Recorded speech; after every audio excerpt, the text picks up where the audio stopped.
Introductory Address. Jedediah Cleshbotham Aroman 1000, to the loving reader wisheth health and prosperity.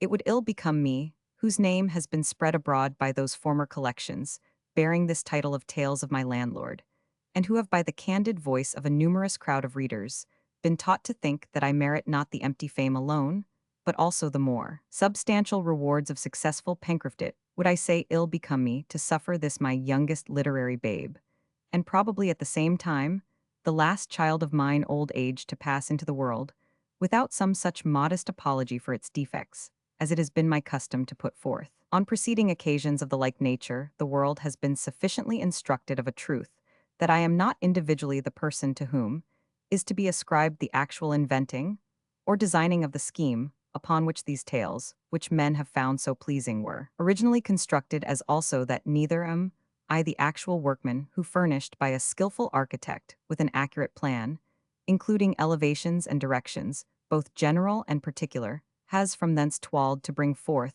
and complete the intended shape and proportion of each division of the edifice. Nevertheless, I have been indisputably the man who, in placing my name at the head of the undertaking, have rendered myself mainly and principally responsible for its general success, when a ship of war goeth forth to battle with her crew, consisting of sundry foremast men and various officers. Such subordinate persons are not said to gain or lose the vessel which they have manned or attacked, although each was nathless sufficiently active in his own department. But it is forthwith bruited and noised abroad without further phrase, that Captain Jedediah Cleshbotham hath lost such a 7-4, or 1, that which by the united exertions of all thereto pertaining is taken from the enemy in the same manner shame and sorrow it were, if I the voluntary captain and founder of these adventures, after having upon 3 divers occasions assumed to myself the emolument and reputation thereof, should now withdraw myself from the risks of failure proper to this fourth and last outgoing. No, I will rather address my associates in this bottom with the constant spirit of Matthew Prior's heroine. Did I but purpose to embark with thee on the smooth surface of some summer sea, but would forsake the waves and make the shore, when the winds whistle and the billows roar, as little nevertheless would it become my years and station, not to admit without cavil certain errors, which may justly be pointed out in these concluding tales of my landlord last.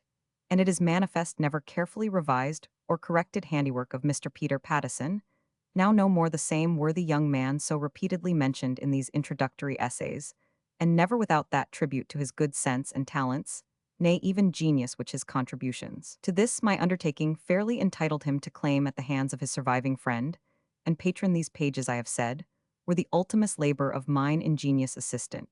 But I say not as the great Dr. Pitcairn of his Hero Ultimus ac Optimus. Alas, even the giddiness attendant on a journey on this Manchester railroad is not so perilous to the nerves as that too frequent exercise in the merry-go-round of the ideal world, whereof the tendency to render the fancy confused and the judgment inert hath in all ages been noted, not only by the erudite of the earth, but even by many of the thick-witted Ophelli themselves, whether the rapid pace at which the fancy moveth in such exercitations where the wish of the penman is to him like Prince Hausin's tapestry in the Eastern fable, be the chief source of parallor, whether without reference to this wearing speed of movement, and dwelling habitually in those realms of imagination, be as little suited for a man's intellect as to breathe for any considerable space. The difficult air of the mountain top is to the physical structure of his outward frame. Thy's question belongeth not to me, but certain it is that we often discover in the works of the foremost of this order of men marks of bewilderment and confusion, such as do not so frequently occur in those of persons to whom nature hath conceded fancy weaker of wing or less ambitious in flight. It is affecting to see the great Miguel Cervantes himself, even like the sons of meaner men, defending himself against the critics of the day, who assailed him upon such little discrepancies and inaccuracies as are apt to cloud the progress even of a mind like his, when the evening is closing around it. It is quite a common thing, says Don Quixote, for men who have gained a very great reputation by their writings before they were printed quite to lose it afterwards, or at least the greater part. The reason is plain, answers the bachelor Carrasco. Their faults are more easily discovered after the books are printed, as being then more read and more narrowly examined, especially if the author has been much cried up before, for then the severity of the scrutiny is sure to be the greater. Those who have raised themselves a name by their own ingenuity, great poets, and celebrated historians, are commonly, if not always envied by a set of men who delight in censuring the writings of others, though they could never produce any of their own. That is no wonder, quoth Don Quixote. There are many divines that would make but very dull preachers, and yet are quick enough at finding faults and superfluities in other men's sermons. All this is true, says Carrasco, and therefore I could wish such censurers would be more merciful and less scrupulous, and not dwell ungenerously upon small spots that are in a manner but so many atoms on the face of the clear sun. They murmur at if aliquando dormitat Homerus, let them consider how many nights he kept himself awake, to bring his noble works to light as little darkened with defects, as might be. But indeed it may many times happen that what is censured for a fault is rather an ornament, as moles often add to the beauty of a face when all is said. He that publishes a book runs a great risk, since nothing can be so unlikely as that he should have composed one capable of securing the approbation of every reader. Sure, says Don Quixote, that which treats of me can have pleased, but few. Quite the contrary, says Carrasco, for as infinitus est numerus stultorum, so an infinite number have admired your history. Only some there are who have taxed the author with want of memory or sincerity, because he forgot to give an account who it was that stole Sancho's dapple. For that particular is not mentioned there, only we find by the story that it was stolen, and yet by and by we find him riding the same ass again, without any previous light given us into the matter. Then they say that the author forgot to tell the reader what Sancho did with the 100 pieces of gold he found in the portmanteau in the Sierra Morna, for there is not a word said of them more, and many people have a great mind to know what he did with them, and how he spent them, which is one of the most material points in which the work is defective. How amusingly Sancho is made to clear up the obscurities thus alluded to by the bachelor Carrascono reader can have forgotten, but there remained enough of similar lacunas, inadvertencies, and mistakes to exercise the ingenuity of those Spanish critics who were too wise in their own conceit to profit by the good-natured and modest apology of this immortal author. There can be no doubt that if Cervantes had deigned to use it, he might have pleaded also the apology of indifferent health, under which he certainly labored. While finishing the second part of Don Quixote, it must be too obvious that the intervals of such a malady as then affected Cervantes could not be the most favorable in the world for revising lighter compositions and correcting at least those grosser errors and imperfections, which each author should, if it were but for shame's sake, remove from his work, before bringing it forth into the broad light of day, where they will never fail to be distinctly seen, nor lack ingenious persons who will be too happy in discharging the office of pointing them out. It is more than time to explain with what purpose we have called thus fully to memory the many venial errors of the inimitable Cervantes, and those passages in which he has rather defied his adversaries than pleaded his own justification. For I suppose it will be readily granted that the difference is too wide betwixt that great wit of Spain and ourselves to permit us to use a buckler, which was rendered sufficiently formidable only by the strenuous hand in which it was placed. The history of my first publications is sufficiently well known, nor did I relinquish the purpose of concluding these tales of my landlord, which had been so remarkably fortunate, but death, which steals upon us all with an inaudible foot, cut short the ingenious young man to whose memory I composed that inscription, and erected at my own charge that monument which protects his remains by the side of the river Gander, which he has contributed so much to render immortal, and in a place of his own selection, not very distant from the school, under my care. Footnote, see Vol. Roman 2 of the present edition, for some circumstances attending this erection. In a word, the ingenious Mr. Pattison was removed from his place. Nor did I confine my care to his posthumous fame alone, but carefully inventoried and preserved the effects which he left behind him, namely the contents of his small wardrobe, and a number of printed books of somewhat more consequence, together with certain woefully blurred manuscripts discovered in his repository. On looking these over, I found them to contain two tales called Count Robert of Paris and Castle Dangerous, but was seriously disappointed to perceive that they were by no means in that state of correctness which would induce an experienced person to pronounce any writing in the technical language of bookcraft prepared for press. There were not only hiatus valda deflendi, but even grievous inconsistencies and other mistakes which the penman's leisurely revision, had he been spared to bestow, it would doubtless have cleared away after a considerate perusal. I no question flattered myself that these manuscripts, with all their faults contained here, and their passages which seemed plainly to intimate that severe indisposition, had been unable to extinguish altogether the brilliancy of that fancy, which the world had been pleased to acknowledge in the creations of Old Mortality, The Bride of Lammermoor, and others of these narratives, but I nevertheless threw the manuscripts into my drawer, resolving not to think of committing them to the Ballantinian ordeal, until I could either obtain the assistance of some capable person to supply deficiencies and correct errors, so as they might face the public with credit, or perhaps numerous and more serious avocations might permit me to dedicate my own time and labor to that task. While I was in this uncertainty, I had a visit from a stranger, who was announced as a young gentleman desirous of speaking with me on particular business. I immediately augured the accession of a new boarder, but was at once checked by observing that the outward man of the stranger was in a most remarkable degree what mine host of the Sir William Wallace in his phraseology calls seedy. His black cloak had seen service, the waistcoat of grey plaid bore, yet stronger marks of having encountered more than one campaign. His third piece of dress was an absolute veteran. Compared to the others, his shoes were so loaded with mud as showed. His journey must have been pedestrian, and a grey maud, which fluttered around his wasted limbs, completed such an equipment as since Juvenal's days has been the livery of the poor scholar. I therefore concluded that I beheld a candidate for the vacant office of usher, and prepared to listen to his proposals with the dignity becoming my station. But what was my surprise when I found I had before me in this rusty student no less a man than Paul, the brother of Peter Pattison, come to gather in his brother's succession, and possessed, it seemed, with no small idea of the value of that part of it, which consisted in the productions of his pen. By the rapid study I made of him, this Paul was a sharp lad imbued with some tincture of letters like his regretted brother, but totally destitute of those amiable qualities, which had often induced me to say within myself that Peter was like the famous John Gay. In wit a man, simplicity a child. He set little by the legacy of my deceased assistant's wardrobe, nor did the books hold much greater value in his eyes, but he peremptorily demanded to be put in possession of the manuscripts, alleging with obstinacy that no definite bargain had been completed between his late brother and me, and at length produced the opinion to that effect of a writer or man of business, a class of persons with whom I have always chosen to have as little concern as possible. But I had one defense left which came to my aid tanquam deus ex machina.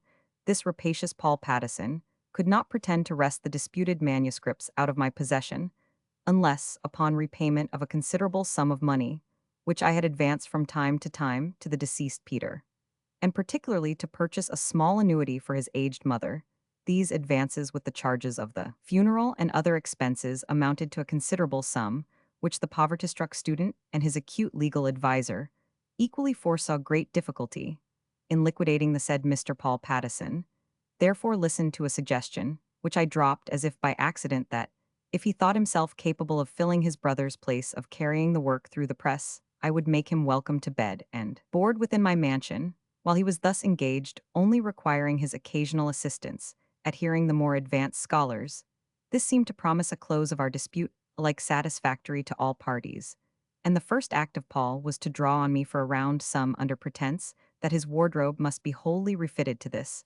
I made no objection, though it certainly showed like vanity to purchase garments in the extremity of the mode, when not only great part of the defunct's habiliments were very fit for a 12 months' use, but as I myself had been but yesterday as it were equipped in a becoming new stand of black clothes, Mr. Pattison would have been welcome to the use of such of my quondam raiment as he thought suitable, as indeed had always been the case with his deceased brother.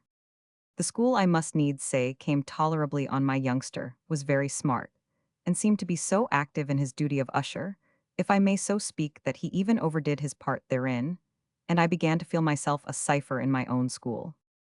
I comforted myself with the belief that the publication was advancing as fast as I could desire on this subject. Paul Pattison, like ancient pistol, talked bold words at the bridge, and that not only at our house, but in the society of our neighbors, amongst whom, instead of imitating the retired and monastic manner of his brother deceased, he became a gay visitor and such a reveller that in process of time he was observed to vilipend the modest fare, which had at first been esteemed a banquet by his hungry appetite, and thereby highly displeased my wife, who with justice applauds herself for the plentiful, cleanly, and healthy victuals wherewith she maintains her ushers and boarders. Upon the whole, I rather hoped than entertained a sincere confidence that all was going on well, and was in that unpleasant state of mind which precedes the open breach between two associates who have been long jealous of each other, but are as yet deterred by a sense of mutual interest from coming to an open rupture. The first thing which alarmed me was a rumor in the village that Paul Pattison intended in some little space to undertake a voyage to the continent on account of his health as was pretended, but as the same report averred much more with the view of gratifying the curiosity which his perusal of the classics had impressed upon him, than for any other purpose, I was, I say, rather alarmed at this susurrus, and began to reflect that the retirement of Mr. Pattison, unless his loss could be supplied in good time, was like to be a blow to the establishment, for in truth this Paul had a winning way with the boys, especially those who were gentle-tempered, so that I must confess my doubts, whether in certain respects I myself could have fully supplied his place in the school with all my authority and experience. My wife, jealous, as became her station, of Mr. Pattison's intentions, advised me to take the matter up immediately, and go to the bottom at once. And indeed I had always found that way answered best with my boys. Mrs. Cleshbotham was not long before renewing the subject, for like most of the race of Xantip, though my helpmate is a well-spoken woman, she loves to thrust in her oar where she is not able to pull it to purpose. You are a sharp-witted man, Mr. Cleshbotham, would she observe, and a learned man, Mr. Cleshbotham, and the schoolmaster of Gandercleuch, Mr. Cleshbotham, which is saying all in one word. But many a man almost as great as yourself has lost the saddle by suffering an inferior to get up behind him. And though with the world, Mr. Cleshbotham, you have the name of doing everything both in directing the school and in this new profitable book line, which you have taken up, yet it begins to be the common talk of Gandercleuch, both up the water and down the water, that the usher both writes the dominie's books and teaches the dominie's school.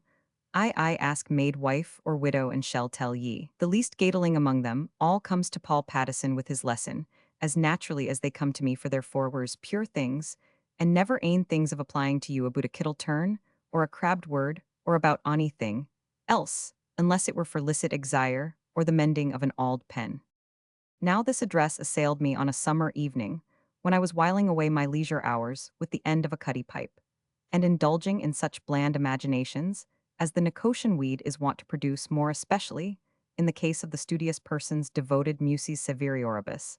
I was naturally loth to leave my misty sanctuary, and endeavored to silence the clamor of Mrs. Cleshbotham's tongue, which has something in it peculiarly shrill and penetrating. Woman, said I, with a tone of domestic authority befitting the occasion, raise tuas agas mind your washings, and your wringings your stuffings, and your physicking, or whatever concerns the outward persons of the pupils, and leave the progress of their education to my usher Paul Pattison and myself. I am glad to see, added the accursed woman, that I should say so, that ye have the grace to name him foremost, for there is little doubt that he ranks first of the troop if ye wad. But hear what the neighbors speaker whisper. What do they whisper, thou sworn sister of the Eumenides? Cried I, the irritating Eastrom of the woman's objurgation, totally counterbalancing the sedative effects both of pipe and pot. Whisper, resumed she in her shrillest note, they whisper loud enough for me at least to hear them, that the schoolmaster of Gandercleuch is turned a doited auld woman, and spends all his time in tippling strong drink with the keeper of the public house, and leaves school and bookmaking, and of the rost ought to the care of his usher. And also the wives in Gandercleuch say that you have engaged Paul Pattison to write a new book which is to be to the lave that gied afore it, and to show what a sair lift you have the job you didna essay muckle, as ken the name Otno, nor whether it was to be about some heathen Greek or the Black Douglas. This was said with such bitterness that it penetrated to the very quick, and I hurled the poor old pipe like one of Homer's spears, not in the face of my provoking helpmate, though the temptation was strong, but into the river Gander, which, as is now well known to tourists from the uttermost parts of the earth, pursues its quiet meanders beneath the bank on which the schoolhouse is pleasantly situated. And starting up fixed on my head, the cocked hat, the pride of Messrs. Grieve and Scott's repository, and plunging into the valley of the brook pursued my way, upwards, the voice of Mrs. Cleshbotham, accompanying me in my retreat with something like the angry scream of triumph, with which the broodgoose pursues the flight of some unmannerly cur or idle boy who has intruded upon her premises and fled before her. Indeed, so great was the influence of this clamor of scorn and wrath, which hung upon my rear, that while it rung in my ears, I was so moved that I instinctively tucked the skirts of my black coat under my arm, as if I had been in actual danger of being seized on by the grasp of the pursuing enemy. Nor was it till I had almost reached the well-known burial place in which it was Peter Pattison's hap to meet the far-famed personage called Old Mortality, that I made a halt for the purpose of composing my perturbed spirits, and considering what was to be done, for as yet my mind was agitated by a chaos of passions of which anger was predominant. And for what reason, or against whom I entertained such tumultuous displeasure, it was not easy for me to determine. Nevertheless, having settled my cocked hat with becoming accuracy on my well-powdered wig, and suffered it to remain uplifted for a moment to cool my flushed brow having, moreover readjusted and shaken, to rights the skirts of my black coat, I came into case to answer to my own questions, which till these maneuvers had been sedately accomplished, I might have asked myself in vain. In the first place, therefore, to use the phrase of Mr. Dockett, the writer, that is the attorney of our village of Gandercleuch, I became satisfied that my anger was directed against all and sundry, or in law Latin contra omnes mortals, and more particularly against the neighborhood of Gandercleuch, for circulating reports to the prejudice of my literary talents, as well as my accomplishments as a pedagogue, and transferring the fame thereof to mine own usher secondly. Against my spouse, Dorothea Cleshbotham, for transferring the sad calumnious reports to my ears in a corrupt and unseemly manner, and without due respect either to the language which she made use of or the person to whom she spoke treating affairs, in which I was so intimately concerned, as if they were proper subjects for jest among gossips at a christening, where the womankind claim the privilege of worshipping the bona dea, according to their secret female rights. Thirdly, I became clear that I was entitled to respond to any whom it concerned to inquire that my wrath was kindled against Paul Pattison, my usher, for giving occasion both for the neighbors of Gandercleuch entertaining such opinions, and for Mrs. Cleshbotham, disrespectfully urging them to my face, since neither circumstance could have existed without he had put forth sinful misrepresentations of transactions, private and confidential, and of which I had myself entirely refrained from dropping any the least hint to any third person. This arrangement of my ideas having contributed to soothe the stormy atmosphere of which they had been the offspring, gave reason a time to predominate, and to ask me with her calm but clear voice, whether under all the circumstances, I did well to nourish so indiscriminate an indignation. In fine, on closer examination, the various splenetic thoughts I had been indulging against other parties began to be merged in that resentment against my perfidious usher, which, like the serpent of Moses, swallowed up all subordinate objects of displeasure, to put myself at open feud with the whole of my neighbors, unless I had been certain of some effectual mode of avenging myself upon them, would have been an undertaking too weighty for my means, and not unlikely, if rashly grappled withal to end in my ruin, to make a public quarrel with my wife on such an account, as her opinion of my literary accomplishments would sound ridiculous, and besides Mrs. Roman 100, was sure to have all the women on her side, who would represent her as a wife persecuted by her husband for offering him good advice, and urging it upon him with only too enthusiastic sincerity. There remained Paul Pattison, undoubtedly, the most natural and proper object of my indignation, since I might be said to have him in my own power, and might punish him by dismissal at my pleasure, yet even vindictive proceedings against the said Paul, however easy to be enforced, might be productive of serious consequences to my own purse, and I began to reflect with anxiety that in this world it is not often that the gratification of our angry passions lies in the same road with the advancement of our interest, and that the wise man, the vir sapiens, seldom hesitates which of these two he ought to prefer. I recollected also that I was quite uncertain how far the present usher had really been guilty of the foul acts of assumption charged against him. In a word, I began to perceive that it would be no light matter at once, and without maturer perpending of sundry collateral punctiuncula, to break up a joint stock adventure or society, as civilians term it, which if profitable to him, had at least promised to be no less so to me, established in years and learning and reputation, so much his superior moved by which and other the like considerations, I resolved to proceed with becoming caution on the occasion, and not by stating my causes of complaint too hastily, in the outset exasperate into a positive breach, what might only prove some small misunderstanding, easily explained or apologized for, and which, like a leak in a new vessel being once discovered, and carefully stopped, renders the vessel but more seaworthy than it was before. About the time that I had adopted this healing resolution, I reached the spot where the almost perpendicular face of a steep hill seems to terminate the valley, or at least divides it into two dells, each serving as a cradle to its own mountain stream, the Gruffquack namely, and the shallower but more noisy Gusadub on the left hand, which at their union form, the Gander, properly so called. Each of these little valleys has a walk winding up to its recesses, rendered more easy by the labors of the poor during the late hard season, and one of which bears the name of Patteson's Path, while the other had been kindly consecrated to my own memory. By the title of the Dominie's Daedling bit here, I made certain to meet my associate Paul Patteson, for by one or other of these roads he was wont to return to my house of an evening after his lengthened rambles.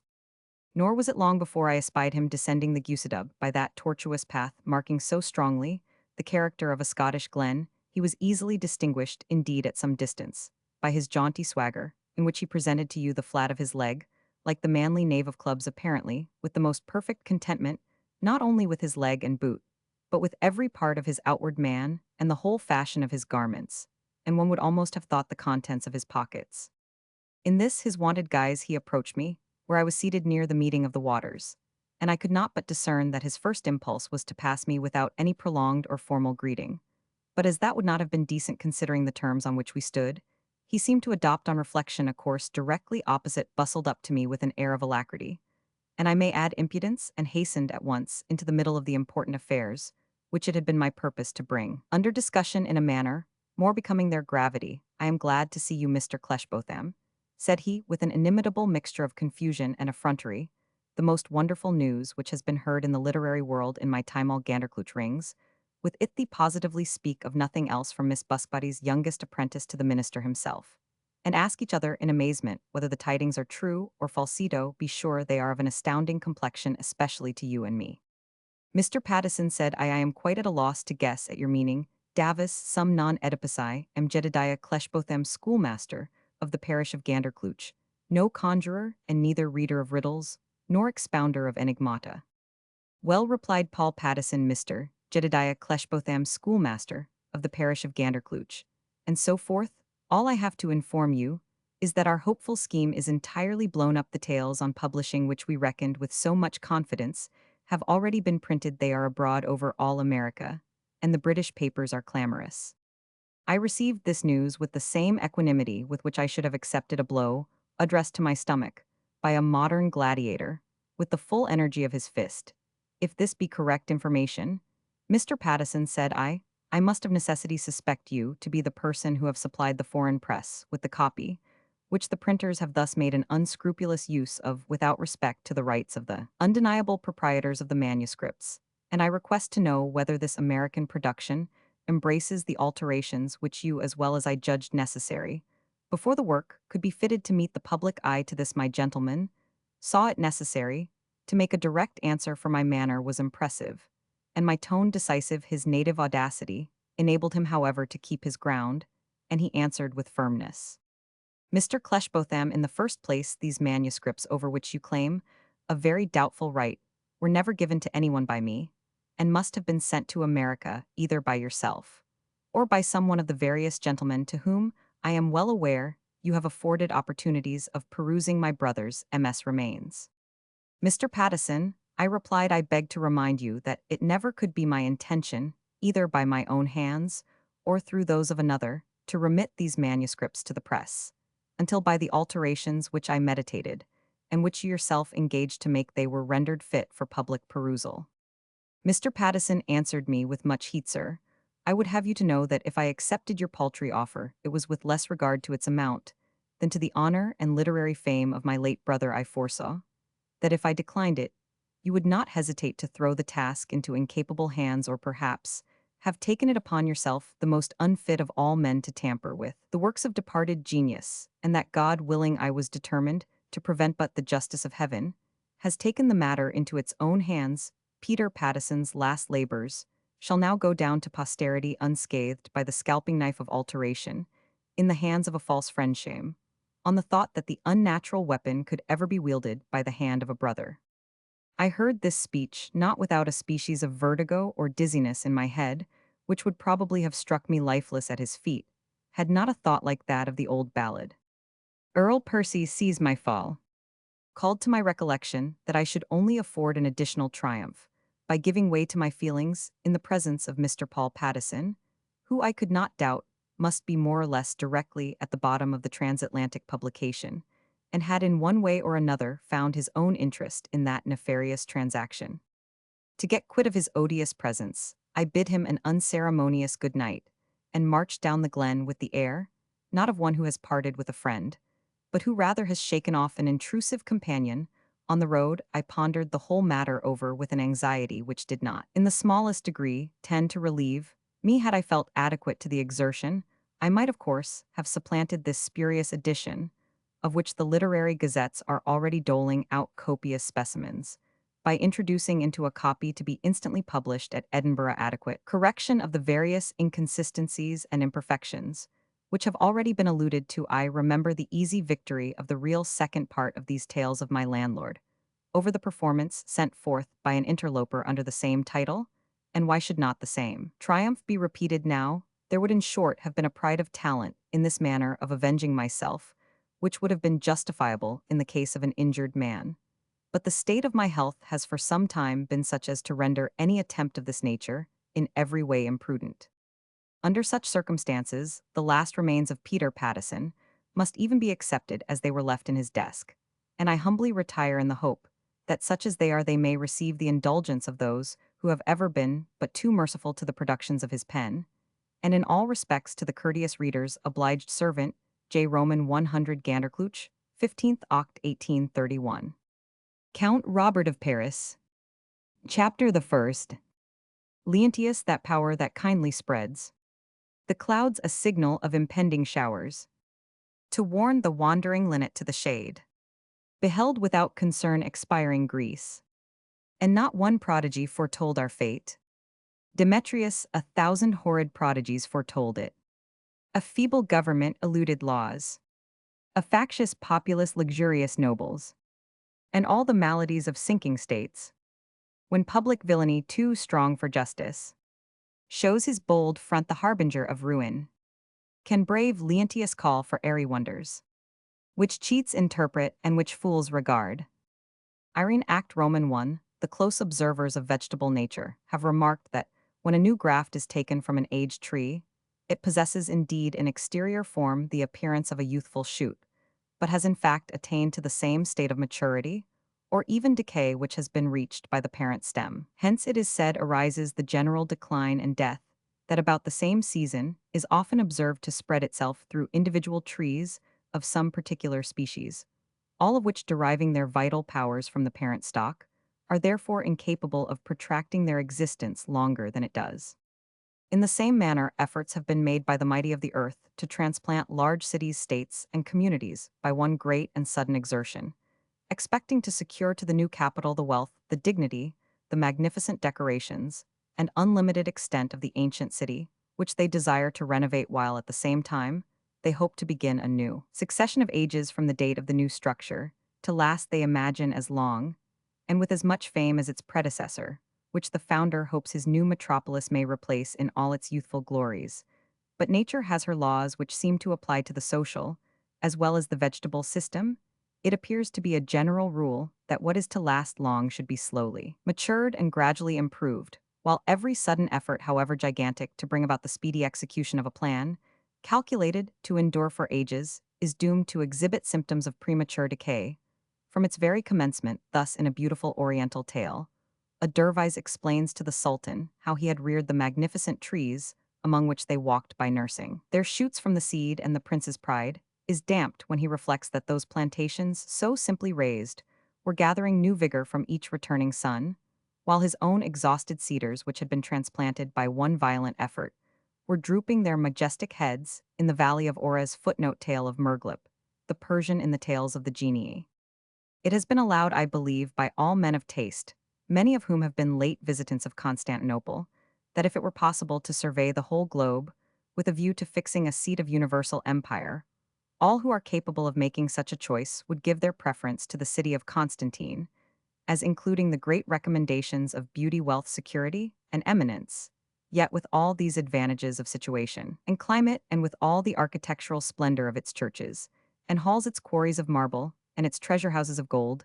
The imperial founder must himself have learned that although he could employ all these rich materials in obedience to his own wish, it was the mind of man itself, those intellectual faculties, refined by the ancients to the highest degree, which had produced the specimens of talent at which men paused and wondered whether, as subjects of art or of moral labor, the power of the emperor might indeed strip other cities of their statues and their shrines in order to decorate that which he had fixed upon as his new capital. But the men who had performed great actions, and those almost equally esteemed by whom such deeds were celebrated in poetry and painting, and in music had ceased to exist the nation, though still the most civilized in the world, had passed beyond that period of society, when the desire of fair fame is of itself the sole or chief motive for the labor of the historian, or the poet the painter, or the statuary the slavish and despotic constitution introduced into the empire, had long since entirely destroyed that public spirit which animated the free history of Rome, leaving nothing but feeble recollections which produced no emulation. To speak as of an animated substance, if Constantine could have regenerated his new metropolis, by transfusing into it the vital and vivifying principles of old Rome, that brilliant spark no longer remained for Constantinople to borrow or for Rome to lend. In one most important circumstance, the state of the capital of Constantine had been totally changed and unspeakably to its advantage. The world was now Christian, and with the pagan code had got rid of its load of disgraceful superstition, nor is there the least doubt that the better faith produced its natural and desirable fruits in society, in gradually ameliorating the hearts and taming the passions of the people.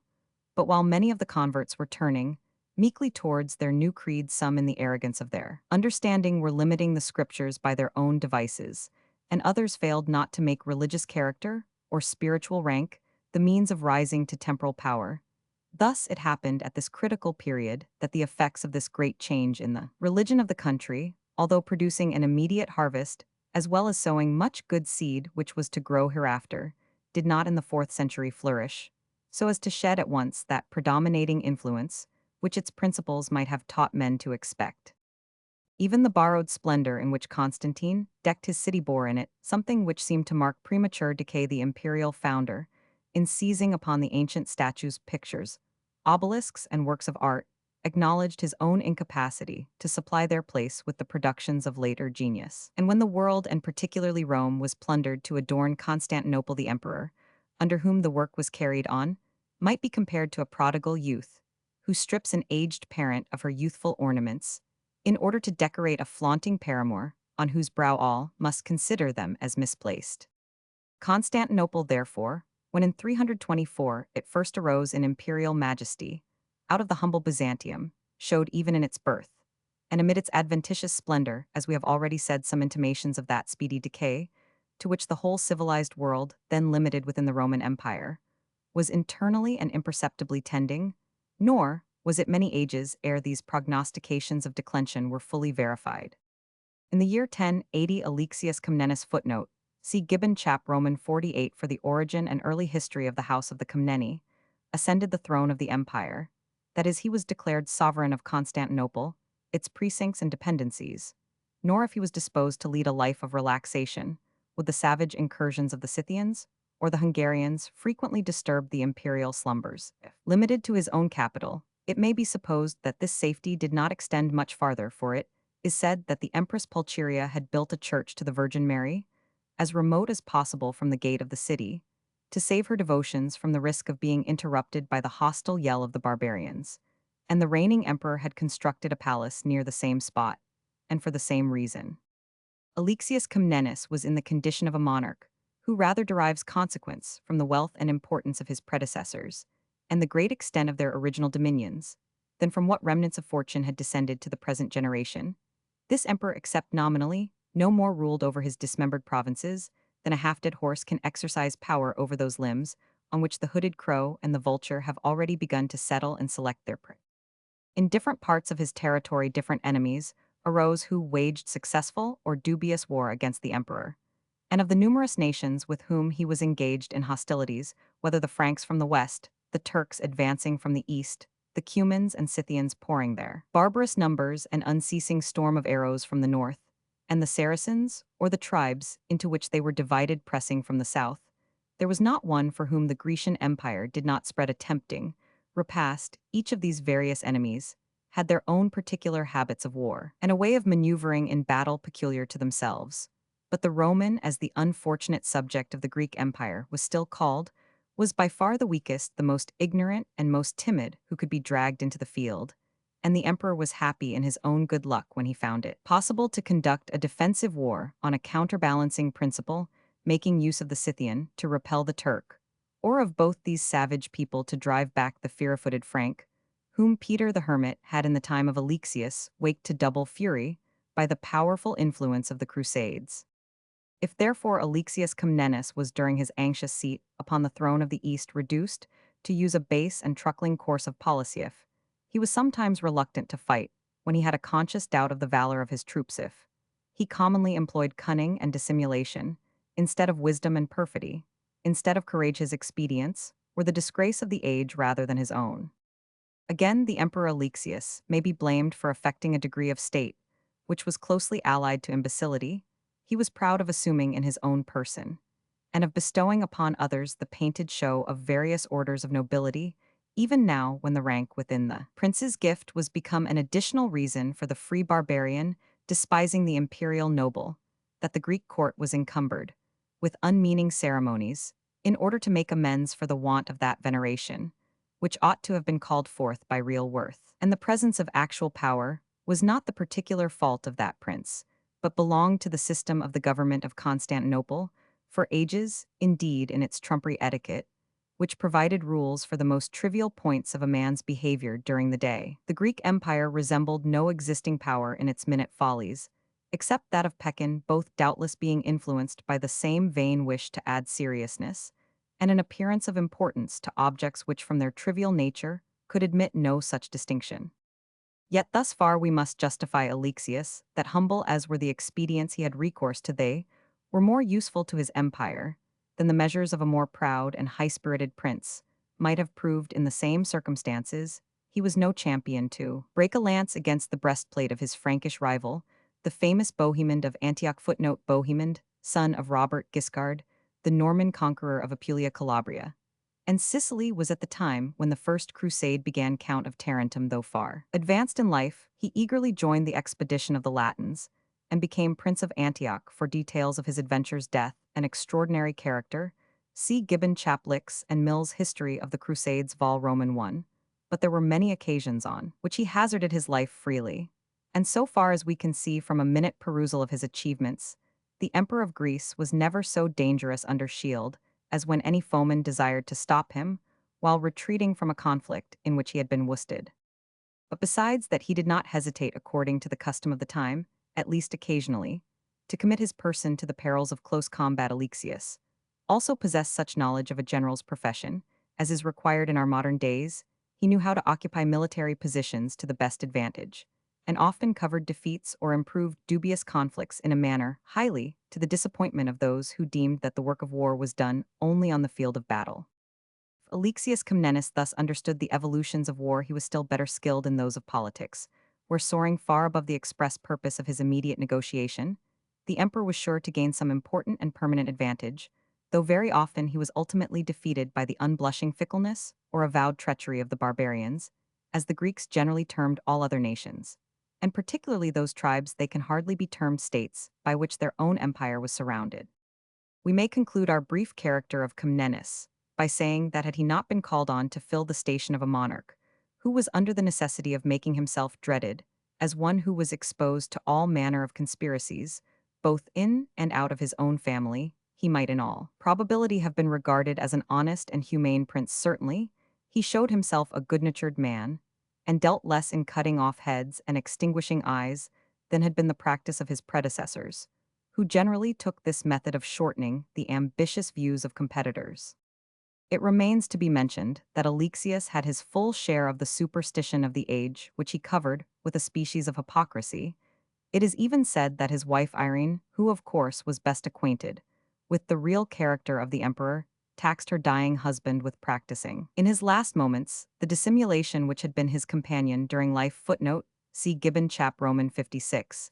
He took also a deep interest in all matters respecting the church, where heresy, which the emperor held, or affected to hold in great horror, appeared to him to lurk nor do. We discover in his treatment of the Manichaeans or Paulicians that pity for their speculative errors, which modern times might think had been well purchased by the extent of the temporal services of these unfortunate sectaries, Alexius knew no indulgence for those who misinterpreted the mysteries of the Church or of its doctrines, and the duty of defending religion against schismatics was, in his opinion, as peremptorily demanded from him as that of protecting the empire against the numberless tribes of barbarians who were encroaching on its boundaries on every side. Such a mixture of sense and weakness, of meanness and dignity, of prudent discretion and poverty of spirit, which last in the European mode of viewing things approached to cowardice, formed the leading traits of the character of Alexius Comnenus at a period when the fate of Greece and all that was left in that country of art and civilization was trembling in the balance, and likely to be saved or lost according to the abilities of the emperor for playing the very difficult game which was put into his hands. These few leading circumstances will recall to anyone who is tolerably well read in history the peculiarities of the period at which we have found a resting place for the foundation of our story. Chapter the second.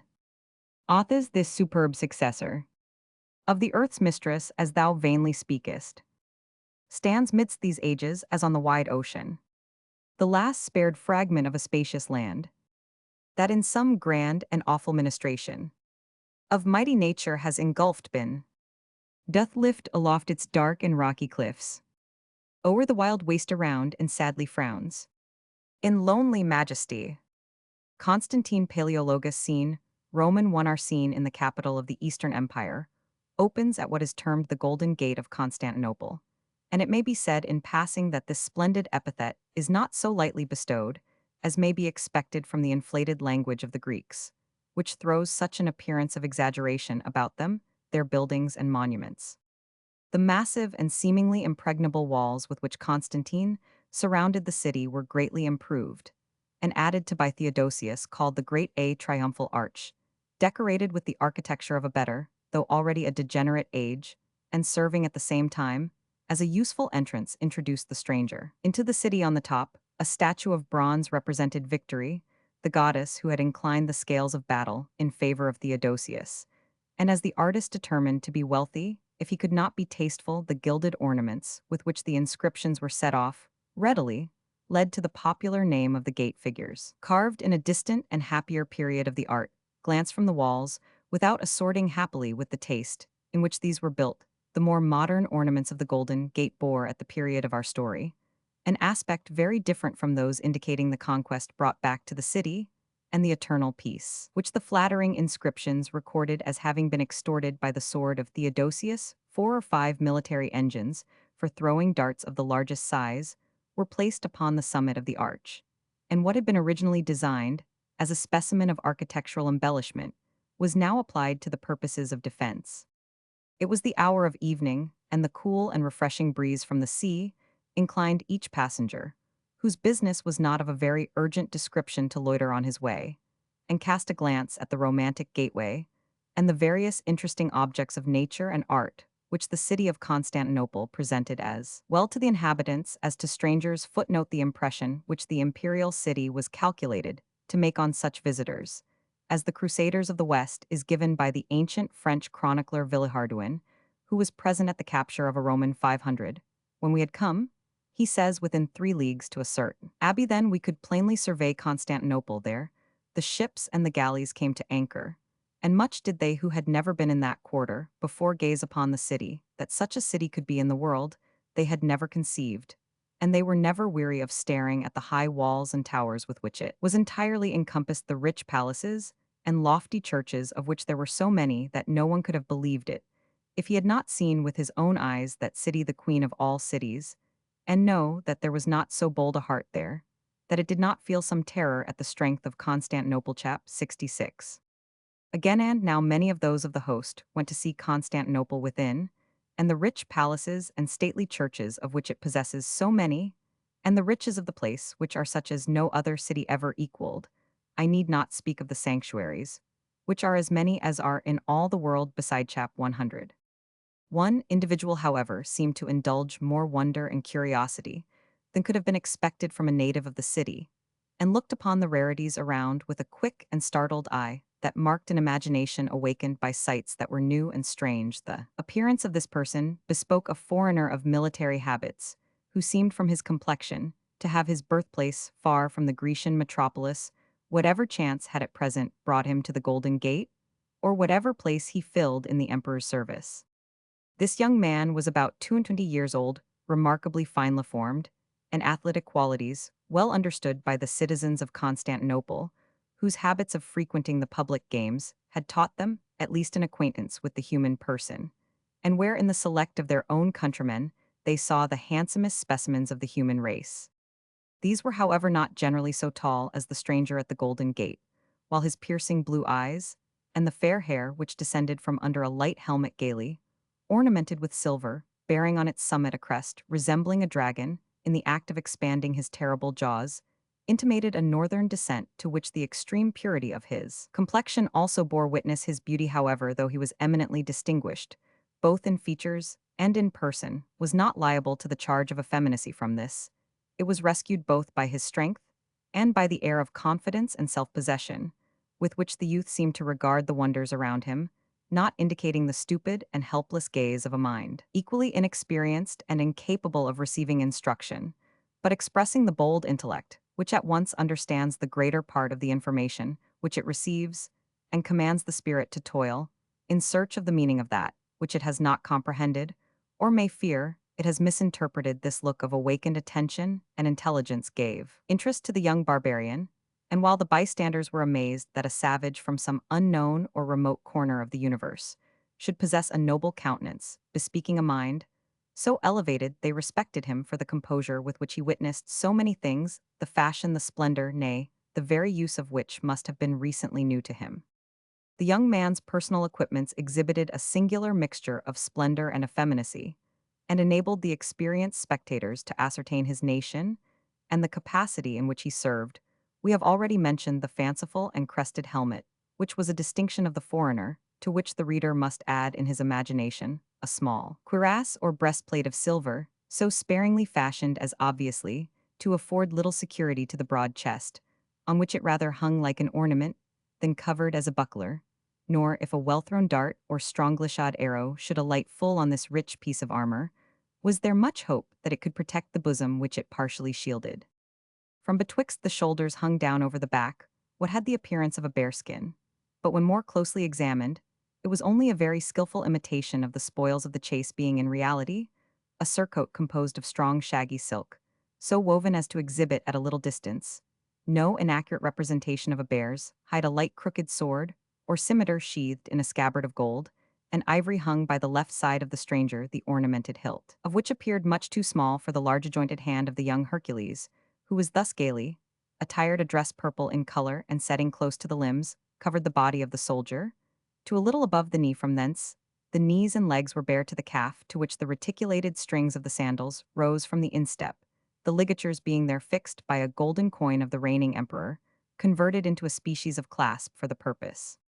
But a weapon which seemed more particularly adapted to the young barbarian's size, and incapable of being used by a man of less formidable limbs and sinews, was a battle-axe, the firm iron-guarded staff of which was formed of tough elm strongly inlaid and defended with brass, while many a plate and ring were indented in the handle to hold the wood, and the steel parts together. The axe itself was composed of two blades turning different ways with a sharp steel spike projecting from between them. The steel part, both spike and blade, was burnished as bright as a mirror, and though its ponderous size must have been burdensome to one weaker than himself, yet the young soldier carried it as carelessly along as if it were but a feather's weight. It was indeed a skillfully constructed weapon, so well balanced that it was much lighter in striking and in recovery than he who saw it in the hands of another could easily have believed.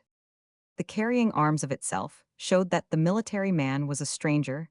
The native Greeks had that mark of a civilized people, that they never bore weapons during the time of peace, unless the wearer chanced to be numbered among those whose military profession and employment required them to be always in arms. Such soldiers by profession were easily distinguished from the peaceful citizens, and it was with some evident show of fear, as well as dislike, that the passengers observed to each other that the stranger was a Varangian, an expression which intimated a barbarian of the imperial bodyguard. To supply the deficiency of valor among his own subjects, and to procure soldiers who should be personally dependent on the emperor, the Greek sovereigns had been for a great many years in the custom of maintaining in their pay, as near their person as they could, the steady services of a select number of mercenaries, in the capacity of bodyguards, which were numerous enough when their steady discipline and inflexible loyalty were taken, in conjunction with their personal strength and indomitable courage, to defeat not only any traitorous attempt on the imperial person, but to quell open rebellions, unless such were supported by a great proportion of the military force. Their pay was therefore liberal, their rank and established character for prowess gave them a degree of consideration among the people whose reputation for valor had not for some ages stood high, and if as foreigners and the members of a privileged body, the Varangians were sometimes employed in arbitrary and unpopular services, the natives were so apt to fear, while they disliked them, that the hardy strangers disturbed themselves. But little about the light in which they were regarded by the inhabitants of Constantinople, their dress and accoutrements, while within the city partook of the rich, or rather gaudy costume, which we have described bearing only a sort of affected resemblance to that which the Varangians wore in their native forests. But the individuals of this select corps were, when their services were required beyond the city, furnished with armor and weapons, more resembling those which they were accustomed to wield in their own country, possessing much less of the splendor of war and a far greater portion of its effective terrors. And thus they were summoned to take the field. This body of Varangians, which term is, according to one interpretation, merely a general expression for barbarians, was in an early age of the empire formed of the roving and piratical inhabitants of the north, whom a love of adventure, the greatest perhaps that ever was indulged, and a contempt of danger which never had a parallel in the history of human nature, drove forth upon the pathless ocean piracy. Says Gibbon, with his usual spirit was the exercise, the trade, the glory, and the virtue of the Scandinavian youth, impatient of a bleak climate and narrow limits. They started from the banquet, grasped their arms, sounded their horn, ascended their ships, and explored every coast that promised either spoil or settlement. Footnote: Decline and Fall of the Roman Empire, Chap. Roman 55 Vol. Roman 10 p. 221, 8 Vo edition. The conquests made in France and Britain by these wild seekings, as they were called, have obscured the remembrance of other northern champions, who long before the time of Comnenus made excursions as far as Constantinople and witnessed, with their own eyes, the wealth and the weakness of the Grecian Empire itself. Numbers found their way thither through the pathless wastes of Russia, others navigated the Mediterranean in their seacippants, as they termed their piratical vessels. The emperors, terrified at the appearance of these daring inhabitants of the frozen zone, had recourse to the usual policy of a rich and unwarlike people bought with gold the service of their swords, and thus formed a corps of satellites more distinguished for valor than the famed Praetorian bands of Rome, and perhaps because fewer in number, unalterably loyal to their new princes. But at a later period of the empire, it began to be more difficult for the emperors to obtain recruits for their favorite and selected corps, the northern nations having now, in a great measure, laid aside the piratical and roving habits, which had driven their ancestors from the Straits of Elsinore to those of Sestos. And Abydos, the core of the Varangians, must therefore have died out, or have been filled up with less worthy materials, had not the conquests made by the Normans in the far distant west sent to the aid of Comnenus a large body of the dispossessed inhabitants of the islands of Britain and particularly of England, who furnished recruits to his chosen bodyguard.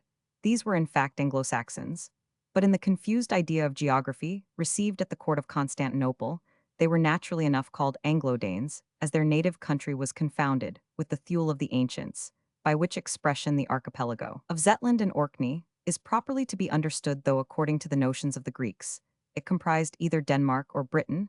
The emigrants, however, spoke a language not very dissimilar to the original Varangians, and adopted the name more readily, that it seemed to remind them of their unhappy fate, the appellation being in one sense capable of being interpreted as exiles, excepting one or two chief commanders, whom the emperor judged worthy of such high trust. The Varangians were officered by men of their own nation, and with so many privileges, being joined by many of their countrymen from time to time, as the Crusades' pilgrimages, or discontent at home, drove fresh supplies of the Anglo-Saxons or Anglo-Danes to the east.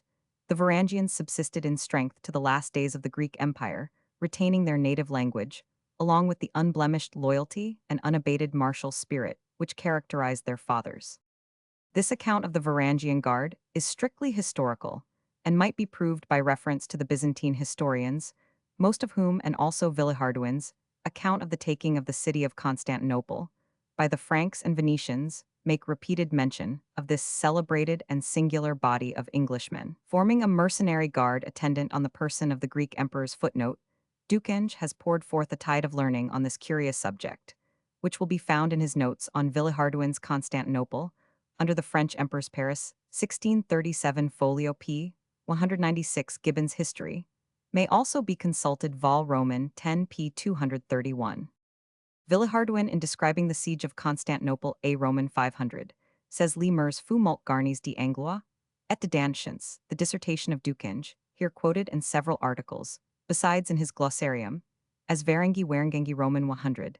The etymology of the name is left uncertain, though the German Fortganger Roman 1 e Forthgur wanderer exile seems the most probable. The term occurs in various Italian and Sicilian documents anterior to the establishment of the Varangian Guards at Constantinople, and collected by Muratori, as for instance in an edict of one of the Lombard kings, omnes Warengrangi quido extens finibus, in regni nostri finibus advenerant sic sub scuda, potestatis nostri, subdiderant legibus nostris, Longobardorum, viver debintand in another de Warengangis nobilibus mediocribus, et rusticis hominibus quiusque nun in terra vestra fugiti, sunt hebadis eos Muratori, Vol Roman 2 p. 261. With regard to the origin of the Varangian Guard, the most distinct testimony is that of Ordericus Vitalis, who says, when therefore the English had lost their liberty, they turned themselves with zeal to discover the means of throwing off the unaccustomed yoke. Some fled to Suno, king of the Danes, to excite him to the recovery of the inheritance of his grandfather Canute. Not a few fled into exile in other regions, either from the mere desire of escaping from under the Norman rule, or in the hope of acquiring wealth, and so being one day in a condition to renew the struggle at home. Some of these, in the bloom of youth, penetrated into a far distant land, and offered themselves to the military service of the Constantinopolitan Emperor, that wise prince against whom Robert Guiscard, Duke of Apulia, had then raised all his forces. The English exiles were favorably received, and opposed in battle to the Normans, for whose encounter the Greeks themselves were too weak. Alexius began to build a town for the English, a little above Constantinople, at a place called Chevalot. But the trouble of the Normans from Sicily still increasing, he soon recalled them to the capital, and entrusted the principal palace with all its treasures to their keeping.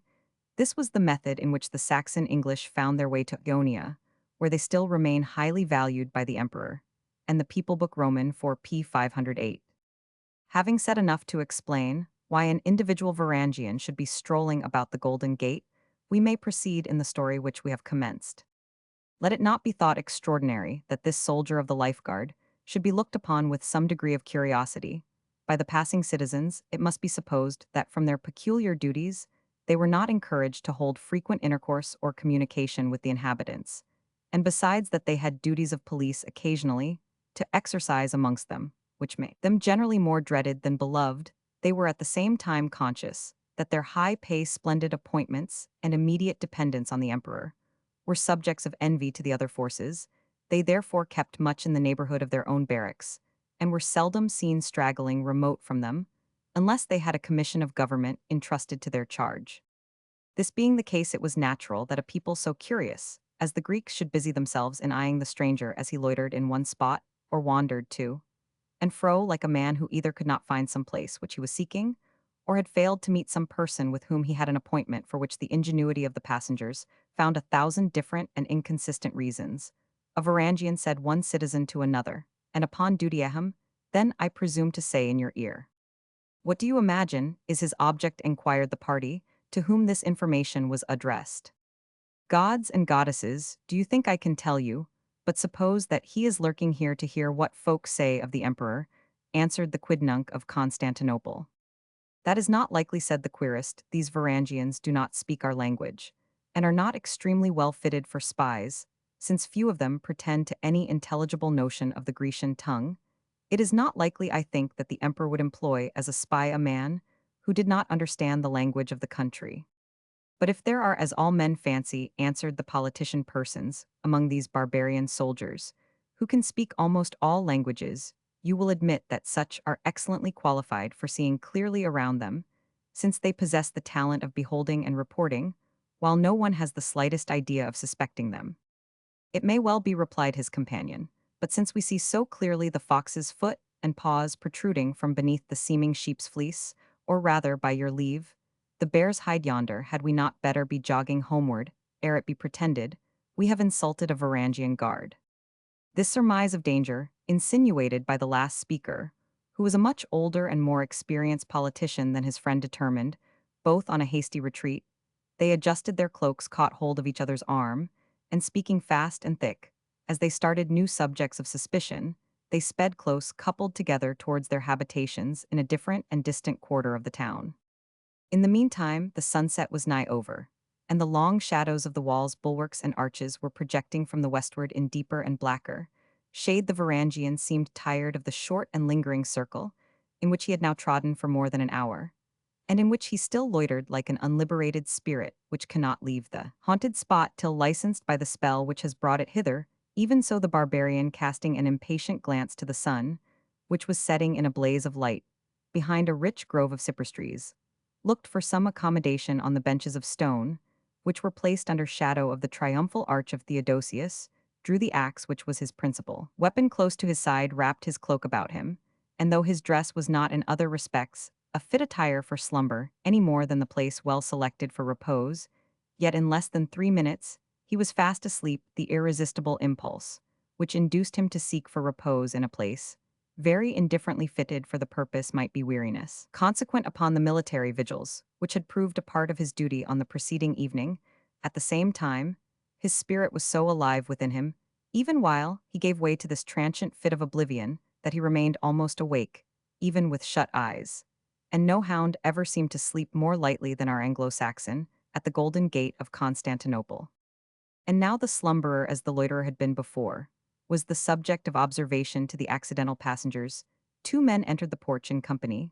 One was a somewhat slight-made but alert-looking man by name Lysimachus, and by profession a designer. A roll of paper in his hand with a little satchel containing a few chalks or pencils completed his stock in trade, and his acquaintance with the remains of ancient art gave him a power of talking on the subject which unfortunately bore more than due proportion to his talents of execution.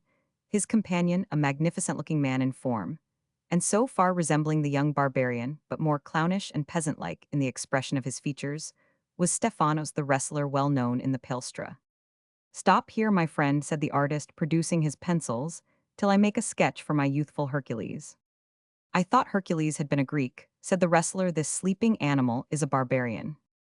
The tone intimated some offense, and the designer hastened to soothe the displeasure which he had thoughtlessly excited. Stephanos, known by the surname of Castor, who was highly distinguished for gymnastic exercises, was a sort of patron to the little artist, and not unlikely by his own reputation to bring the talents of his friend into notice.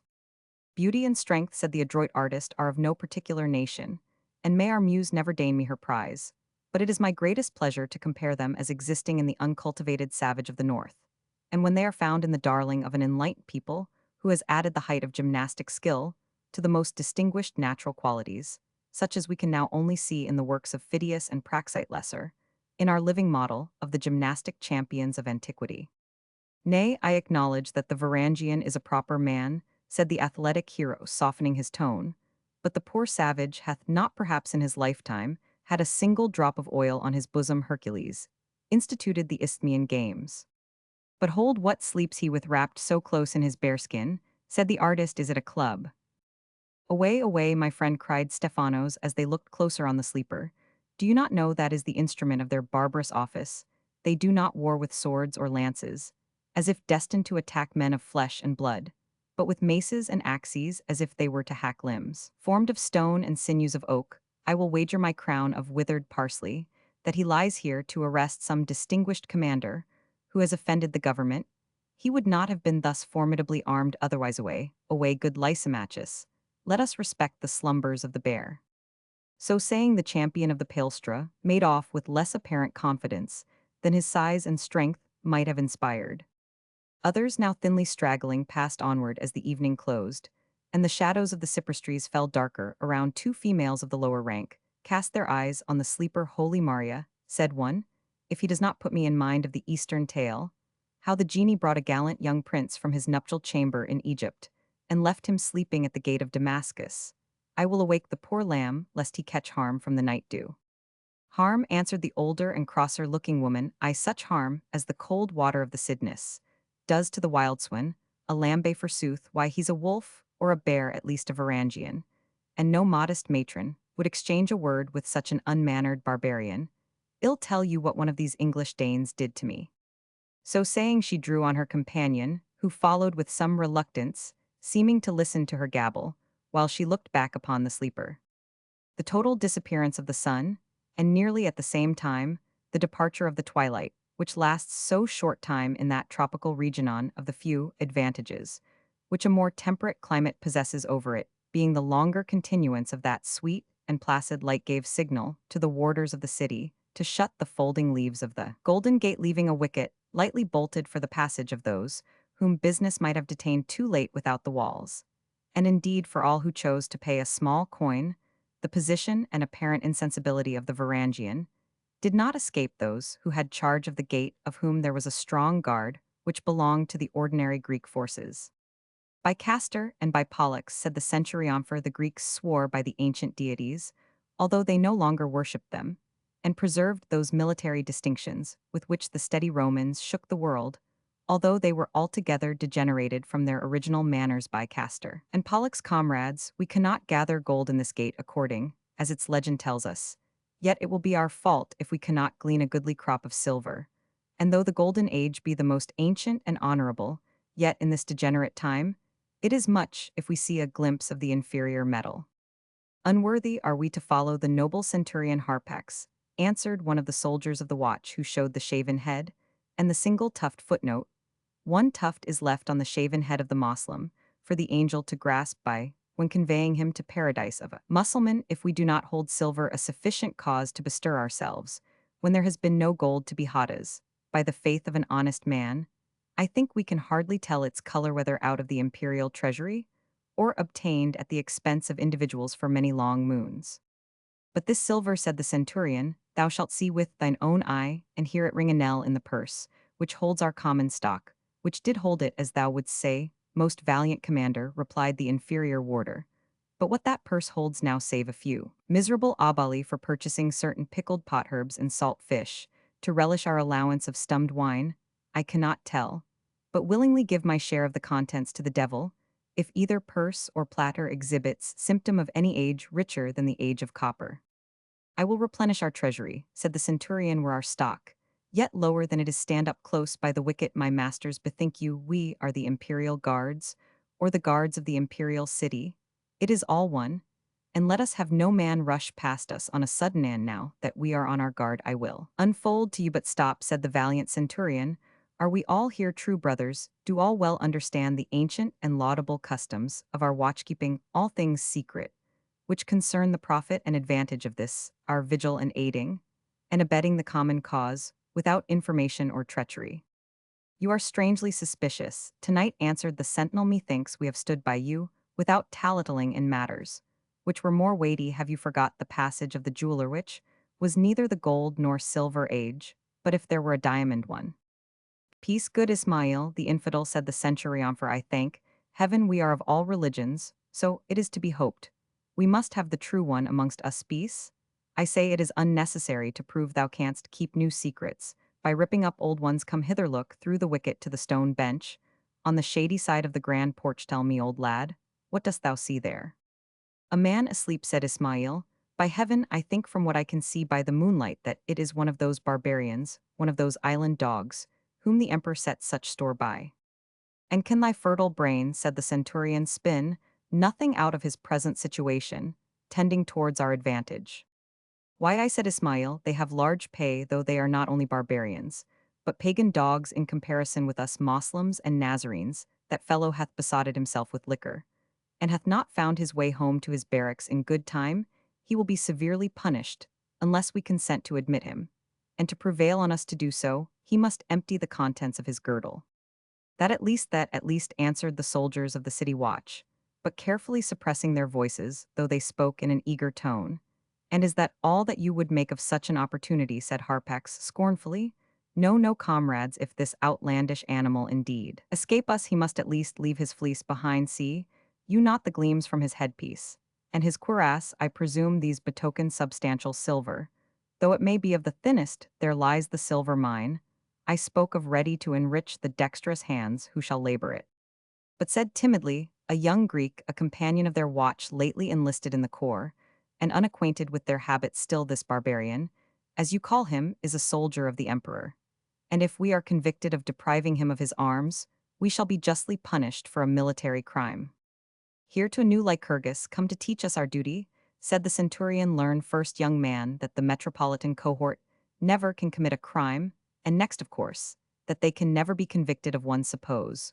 We found a straggling barbarian, a Varangian like this slumberer, perhaps a Frank or some other of these foreigners bearing unpronounceable names while they dishonor us by putting on the arms and apparel of the real Roman soldier.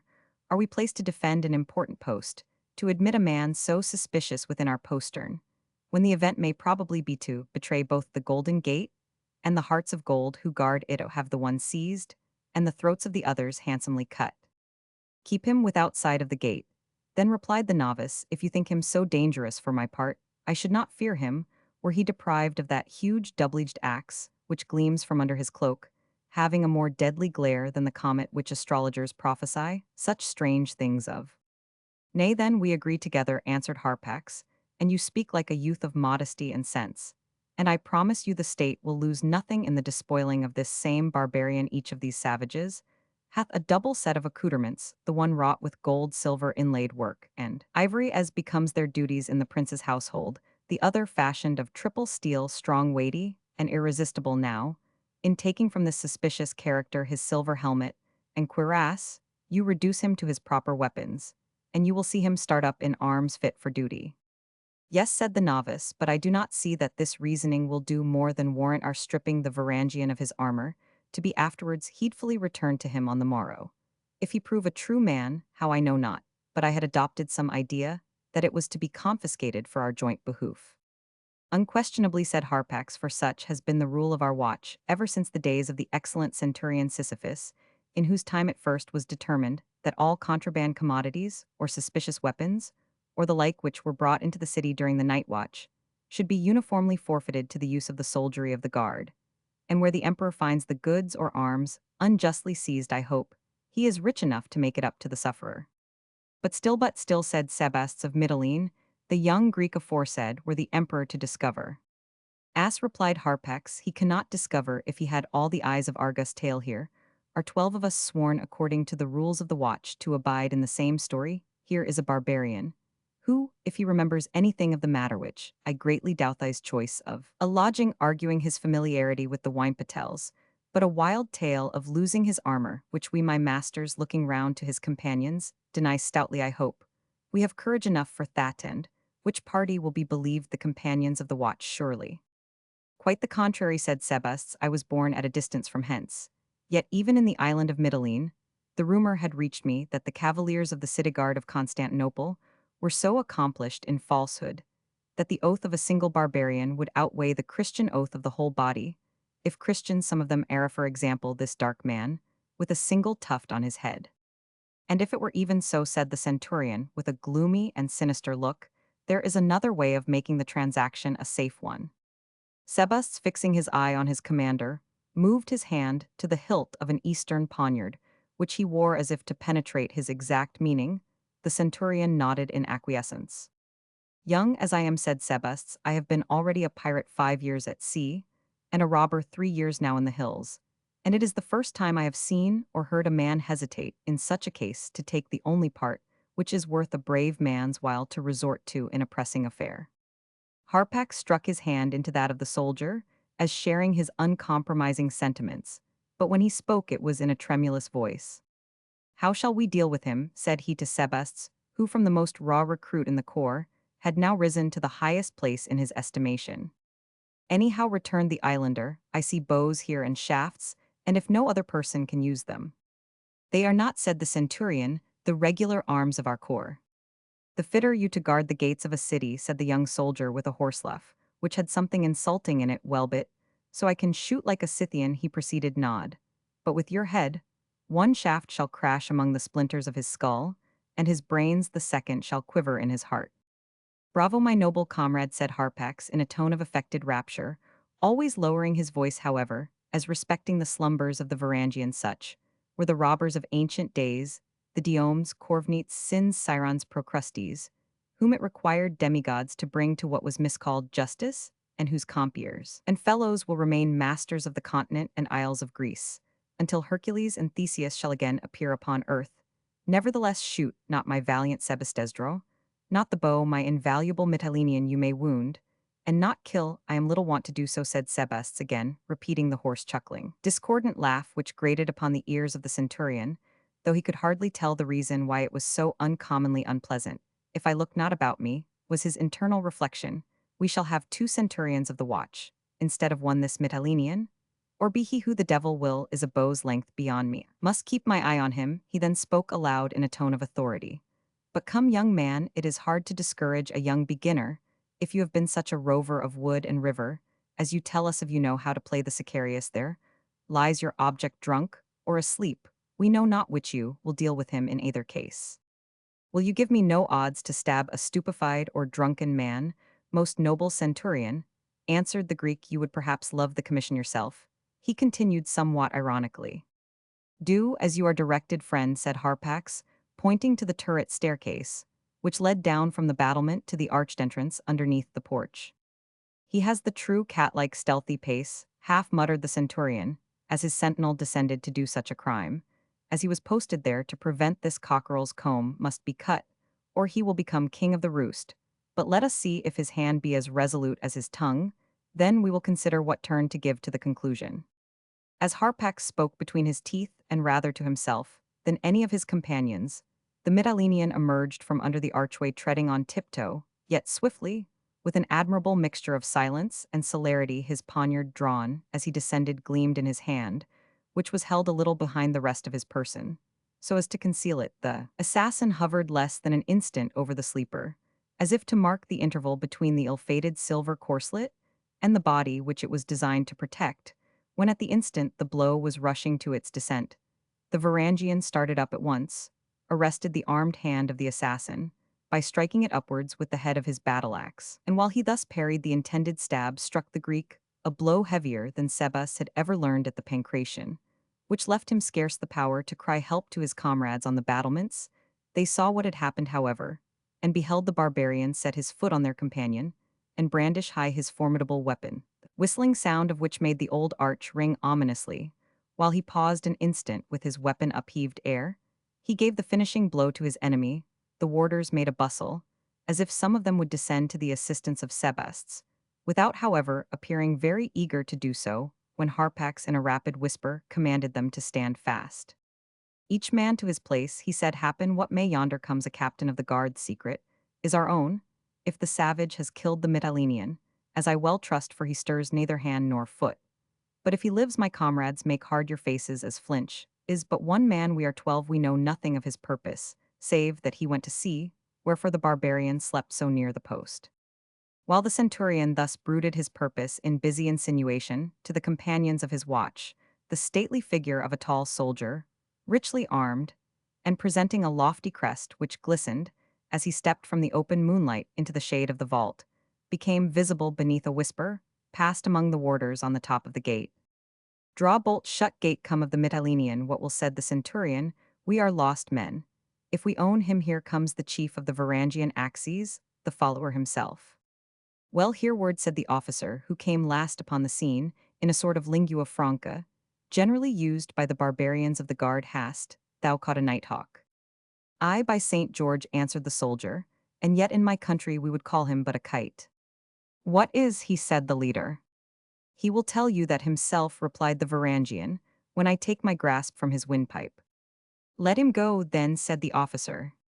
The Englishman did as he was commanded, but escaping as soon as he felt himself at liberty, with an alertness which could scarce have been anticipated, the Mytilenean rushed out at the arch, and availing himself of the complicated ornaments which had originally graced the exterior of the gateway, he fled around buttress and projection, closely pursued by the Varangian, who, encumbered with his armor, was hardly a match in the course for the light-footed Grecian. As he dodged his pursuer from one skulking place to another, the officer laughed heartily, as the two figures, like shadows appearing and disappearing, as suddenly held rapid flight and chase around the arch of Theodosius. By Hercules, it is Hector pursued round the walls of Ilion by Achilles, said the officer, but my Pelides will scarce overtake the son of Priam. What ho goddess bornson of the white-footed Thetis, but the illusion is lost on the poor savage hollow hereward, I say stop no. Then own most barbarous name, these last words were muttered. Then raising his voice, do not outrun thy wind good hereward, thou mayst have more occasion for breath tonight. If it had been my leaders, will answered the Varangian coming back in sulky mood, and breathing like one who had been at the top of his speed, I would have had him as fast as ever greyhound held hare air. I left off the chase were it not for this foolish armor, which encumbers without defending one. I would not have made 2 bounds without taking him by the throat. As well as it is said the officer, who was in fact the Aquilanthos or follower, so called, because it was the duty of this highly trusted officer of the Varangian guards, constantly, to attend on the person of the emperor. But let us now see by what means we are to regain our entrance through the gate, for if, as I suspect, it was one of those warders, who was willing to have played the trick, his companions may not let us enter willingly. And is it not, said the Varangian, your valor's duty, to probe this want of discipline to the bottom? Hush thee here, my simple-minded savage, I have often told you most ignorant hereward, that the skulls of those who come from your cold and muddy boncha of the north are fitter to bear out 20 blows with a sledgehammer than turn off one witty or ingenious idea, but follow me hereward and, although I am aware that showing the fine meshes of Grecian policy to the coarse eye of an unpracticed barbarian, like thee is much like casting pearls before swine, a thing forbidden in the blessed gospel, yet as thou hast so good a heart, and so trusty as is scarce to be met with among my Varangians themselves, I care not if while thou art in attendance on my person, I endeavor to indoctrinate thee in some of that policy, by which I myself, follower the chief of the Varangians, and therefore erected by their axes, into the most valiant of the valiant, am content to guide myself, although every way qualified to bear me through the cross currents of the court, by main pull of oar and press of sail a condescension, in me, to do that by policy which no man in this imperial court, the chosen sphere of superior wits, could so well accomplish by open force as myself. What thinkst thou, good savage? I know, answered the Varangian, who walked about a step and a half behind his leader, like an orderly of the present day behind his officer's shoulder. I should be sorry to trouble my head with what I could do by my hands at once. Did I not say so? Replied the follower, who had now for some minutes led the way from the Golden Gate, and was seen gliding along the outside of the moonlight walls, as if seeking an entrance elsewhere. Lo, such is the stuff of what you call your head is made your hands, and arms are perfect Ahitophels compared to it. Hearken to me, thou most ignorant of all animals, but, for that very reason, thou stoutest of confidants and bravest of soldiers, I will tell thee the very riddle of this night work. And yet even then I doubt if thou canst understand me. It is my present duty to try to comprehend your valor, said the Varangian. I would say your policy, since you condescend to expound it to me. As for your valor, he added, I should be unlucky if I did not think I understand its length and breadth already. The Greek general colored a little, but replied with unaltered voice, True, good hereward, we have seen each other in battle. Hereward here could not suppress a short cough which to those grammarians of the day, who were skillful in applying the use of accents, would have implied no peculiar eulogium on his officer's military bravery. Indeed, during their whole intercourse the conversation of the general, in spite of his tone of affected importance and superiority, displayed an obvious respect for his companion as one who in many points of action might if brought to the test prove a more effective soldier than himself. On the other hand, when the powerful northern warrior replied, although it was with all observance of discipline and duty, yet the discussion might sometimes resemble that between an ignorant macaroni officer, before the Duke of York's reformation of the British Army, and a steady sergeant of the regiment in which they both served. There was a consciousness of superiority disguised by external respect and half admitted by the leader. You will grant me, my simple friend, continued the chief in the same tone, as before, in order to lead thee by a short passage into the deepest principle of policy, which pervades this same court of Constantinople, that the favor of the emperor, the officer raised his casque, and the soldier made a semblance of doing so also, who be the place where he puts his foot sacred, is the vivifying principle of the sphere in which we live, as the sun itself is that of humanity. I have heard something like this said by our tribunes, said the Varangian. It is their duty so to instruct you, answered the leader, and I trust that the priests also in their sphere forget not to teach my Varangians their constant service to their emperor. They do not omit it, replied the soldier, though we of the exiles know our duty.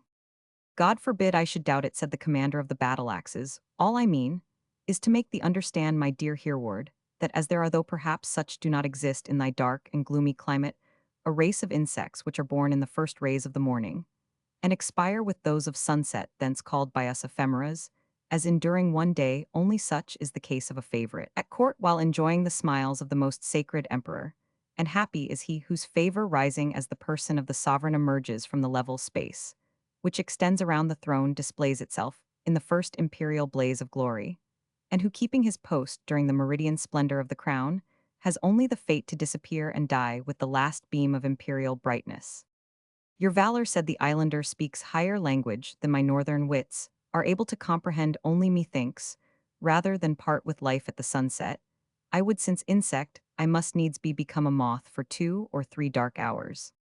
Such is the sordid desire of the vulgar hereward, answered the follower with assumed superiority, who are contented to enjoy life lacking distinction, whereas we on the other hand we of choicer quality, who form the nearest and innermost circle around the imperial Alexius, in which he himself forms the central point, are watchful to woman's jealousy of the distribution of his favors, and omit no opportunity, whether by leaguing with or against each other, to recommend ourselves individually to the peculiar light of his countenance. I think I comprehend what you mean, said the guardsman, although as for living such a life of intrigue, but that matters not. It does indeed matter not, my good hereward, said his officer, and thou art lucky in having no appetite for the life I have described, yet have I seen barbarians rise high in the empire. And if they have not altogether the flexibility, the malleability, as it is called, that happy ductility, which can give way to circumstances, I have yet known those of barbaric tribes, especially if bred up at court from their youth, who join to a limited portion of this flexile quality, enough of a certain tough durability of temper, which, if it does not excel in availing itself of opportunity, has no contemptible talent at creating it, but letting comparisons pass, it follows from this emulation of glory, that is of royal favor amongst the servants of the imperial and most sacred court, that each is desirous of distinguishing himself, by showing to the emperor, not only that he fully understands the duties of his own employments, but that he is capable in case of necessity of discharging those of others. I understand, said the Saxon, and thence it happens that the under-ministers, soldiers, and assistants of the great crown officers are perpetually engaged not in aiding each other, but in acting as spies on their neighbors' actions. Even so, answered the commander, it is but few days since I had a disagreeable instance of it. Every one, however dull in the intellect, hath understood thus much, that the great protospatera, footnote literally the first swordsman, which title thou knowest signifies the general-in-chief of the forces of the empire, hath me at hatred, because I am the leader of those redoubtable Varangians, who enjoy and well-deserved privileges, exempting them from the absolute command, which he possesses over all other corps of the army and authority, which becomes Nicanor notwithstanding the victorious sound of his name, nearly as well as a war settle would become a bullock. How, said the Varangian, does the protospatera pretend to any authority over the noble exiles by the red dragon, under which we will live and die? We will obey no man alive, but Alexius Comnenus himself and our own officers. Rightly and bravely resolved, said the leader, but my good hereward, let not your just indignation hurry you so far as to name the most sacred emperor, without raising your hand to your casque, and adding the epithets of his lofty rank. I will raise my hand often enough and high enough, said the Norseman, when the emperor's service requires it. I dare be sworn thou wilt, said Achilles Tatius, the commander of the Varangian imperial bodyguard, who thought the time was unfavorable for distinguishing himself, by insisting on that exact observance of etiquette, which was one of his great pretensions to the name of a soldier. Yet, were it not for the constant vigilance of your leader, my child, the noble Varangians would be trode down in the common mass of the army, with the heathen cohorts of Hun Scythians, or those turbaned infidels, the renegade Turks. And even for this is your commander here in peril, because he vindicates his axemen, as worthy of being prized above the paltry shafts of the eastern tribes, and the javelins of the Moors, which are only fit to be playthings for children. You are exposed to no danger, said the soldier, closing up to Achilles in a confidential manner, from which these axes can protect you. Do I not know it, said Achilles, but it is to your arms alone that the follower of his most sacred majesty now entrusts his safety. In aught that a soldier may do, answered hereward, make your own computation, and then reckon this single arm worth 2 against any man, the emperor has not being of our own corps. Listen, my brave friend, continued Achilles. This Nicanor was daring enough to throw a reproach on our noble corps, accusing them gods and goddesses of plundering in the field, and yet more sacrilegious of drinking the precious wine, which was prepared for his most sacred majesty's own blessed consumption. I, the sacred person of the emperor being present, proceeded, as thou mayst well believe, to give him the lie in his audacious throat, burst in the Varangia, named a place of meeting somewhere in the vicinity, and called the attendance of your poor follower Hereward of Hampton, who is your bondslave for life. Long for such an honor I wish only you had told me to get my workday arms. But however, I have my battle-axe, and here his companion seized a moment to break in, for he was somewhat abashed at the lively tone of the young soldier. Hush thee, my son, said Achilles. Tadius, speak. Lo, my excellent Hereward, thou mistakest this thing. With thee by my side, I would not indeed hesitate to meet five such as Nicanor. But such is not the law of this most hallowed empire, nor the sentiments of the 3 times illustrious prince, who now rules it. Thou art debauched, my soldier, with the swaggering stories of the Franks, of whom we hear more and more every day. I would not willingly borrow anything from those whom you call Franks, and we Normans, answered the Varangian, in a disappointed dogged tone. Why, listen then, said the officer, as they proceeded on their walk. Listen to the reason of the thing, and consider whether such a custom can obtain as that which they term the duello in any country of civilization and common sense, to say nothing of one which is blessed with the domination of the most rare Alexius Comnenus. Too great lords or high officers quarrel in the court, and before the reverend person of the emperor, they dispute about a point of fact. Now, instead of each maintaining his own opinion by argument or evidence, suppose they had adopted the custom of these barbarous Franks. Why, thou least in thy throat, says the one, and thou least in thy very lungs, says another, and they measure forth the lists of battle in the next meadow. Each swears to the truth of his quarrel, though probably neither well knows precisely how the fact stands. One, perhaps the hardier, truer, and better man of the two, the follower of the emperor and father of the Varangians, for death my faithful follower spares no man, lies dead on the ground, and the other comes back to predominate in the court, where had the matter been inquired into by the rules of common sense, and reason, the victor, as he is termed, would have been sent to the gallows. And yet this is the law of arms, as your fancy pleases to call it, friend Hereward. May it please your valor, answered the barbarian, there is a show of sense in what you say, but you will sooner convince me that this blessed moonlight is the blackness of a wolf's mouth, than that I ought to hear myself called liar, without cramming the epithet down the speaker's throat with the spike of my battle-axe. The lie is to a man the same as a blow, and a blow degrades him into a slave, and a beast of burden if endured without retaliation. I there, it is said, Achilles, could I but get you to lay aside that inborn barbarism, which leads you, otherwise the most disciplined soldiers, who serve the sacred emperor, into such deadly quarrels and feuds.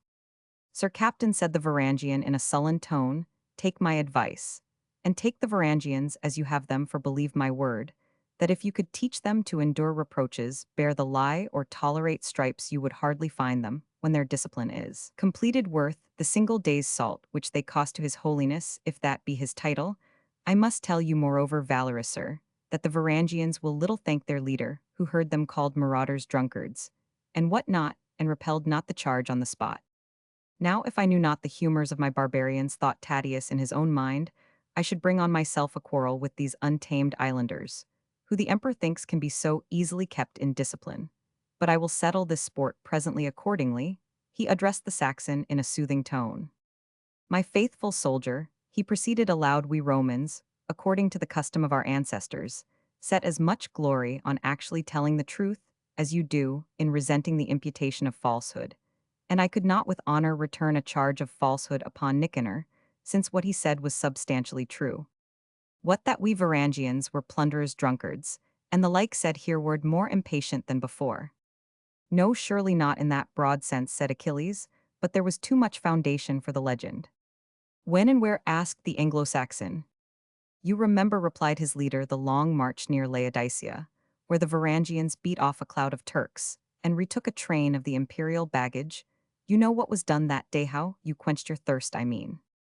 I have some reason to remember it, said Hereward of Hampton, for we were half choked with dust fatigue, and which was worst of all, constantly fighting with our faces to the rear, when we found some firkins of wine in certain carriages, which were broken down on our throats. It went as if it had been the best ale in Southampton. Ah, unhappy, said the follower, saw you not, that the firkins were stamped with the thrice excellent Grand Butler's own inviolable seal, and set apart for the private use of his Imperial Majesty's most sacred lips. By good Saint George of Merry England, worth a dozen of your Saint George of Cappadocia, I neither thought nor cared about the matter, answered Hereward, and I know your valor drank a mighty draught yourself out of my headpiece, not this silver bauble, but my steel cup, which is twice as ample by the same token that, whereas before you were giving orders to fall back you were a changed man, when you had cleared your throat of the dust, and cried bide the other brunt my brave and stout boys of Britain. I said Achilles, I know I am, but too apt to be venturous in action. But you mistake, good Hereward, the wine I tasted in the extremity of martial fatigue was not that set apart for his sacred majesty's own peculiar mouth, but a secondary sort preserved for the grand butler himself, of which, as one of the great officers of the household, I might right lawfully partaketh chance, was nevertheless sinfully unhappy. On my life, replied Hereward, I cannot see the infelicity of drinking when we are dying of thirst. But cheer up, my noble comrade, said Achilles, after he had hurried over his own exculpation, and without noticing the Varangian's light estimation of the crime, his imperial majesty in his ineffable graciousness imputes these ill-advised draughts as a crime to no one who partook of them. He rebuked the protospatera for fishing up this accusation, and said, when he had recalled the bustle and confusion of that toilsome day, I thought myself well off. Amid that 7 times heated furnace, when we obtained a draught of the barley wine drank by my poor Varangians, and I drank their health as well I might, since, had it not been for their services, I had drunk my last, and well fare their hearts though they quaffed my wine in return. And, with that, he turned off as one who said, I have too much of this, being a finding of matter, and ripping up of stories against Achilles Tatius and his gallant Varangians. Now may God bless his honest heart for it, said Hereward, with more downright heartiness than formal respect. Ill drink to his health, in what I put next to my lips, that quenches thirst, whether it may be ale, wine, or ditchwater. Why, well said, but speak not above thy breath, and remember to put thy hand to thy forehead, when naming or even thinking of the emperor. Well, thou knowest, Hereward, that having thus obtained the advantage, I knew that the moment of a repulsed attack is always that of a successful charge, and so I brought against the protospatera Nicanor the robberies which have been committed at the Golden Gate and other entrances of the city, where a merchant was, but of late kidnapped and murdered, having on him certain jewels the property of the patriarch. I indeed, said the Varangian, and what said Alexei, mean the most sacred emperor, when he heard such things said of the city warders, though he had himself given, as we say in our land, the fox the geese to keep. It may be he did, replied Achilles, but he is a sovereign of deep policy, and was resolved not to proceed against these treacherous warders, or their general, the protospatera, without decisive proof. His sacred majesty therefore charged me to obtain specific circumstantial proof by thy means, and that I would have managed in 2 minutes had you not called me off the chase of yon cutthroat vagabond. But his grace knows the word of a Varangian, and I can assure him that either lucre of my silver gabardine, which they nickname a cuirass, or the hatred of my corps, would be sufficient to incite any of these knaves to cut the throat of a Varangian who appeared to be asleep. So, we go, I suppose, captain, to bear evidence before the emperor to this night's work. No, my active soldier, hadst thou taken the runaway villain, my first act must have been to set him free again, and my present charge to you is to forget that such an adventure has ever taken place. Ha, said the Varangian, this is a change of policy indeed. Why, yes, brave Hereward, ere I left the palace this night, the patriarch made overtures of reconciliation betwixt me and the protospatera, which, as our agreement is of much consequence to the state, I could not very well reject either as a good soldier or a good Christian. All offenses to my honor are to be in the fullest degree repaid, for which the patriarch interposes his warrant. The emperor, who will rather wink hard than see disagreements, loves better the matter should be slurred over thus. And the reproaches upon the Varangians, said Hereward, shall be fully retracted and atoned for, answered Achilles, and a weighty donative in gold, dealt among the corps of the Anglo-Danish axemen, thou, my Hereward, mayst be distributor, and thus, if well managed, mayst plate thy battle-axe with gold. I love my axe better, as it is said the Varangian my father bore it against the robber Normans at Hastings steel, instead of gold for my money. Thou mayst make thy choice, Hereward, answered his officer, only if thou art poor, say the fault was thine own. But here, in the course of their circuit round Constantinople, the officer and his soldier came to a very small wicket or salaport opening on the interior of a large and massive advanced work, which terminated an entrance to the city itself, Here the officer halted, and made his obeisance as a devotee who is about to enter a chapel of peculiar sanctity. Chapter the third. Here youth thy foot unbrace. Here youth thy brow unbraid. Each tribute that may grace the threshold here be paid. Walk with the stealthy pace, which nature teaches dear.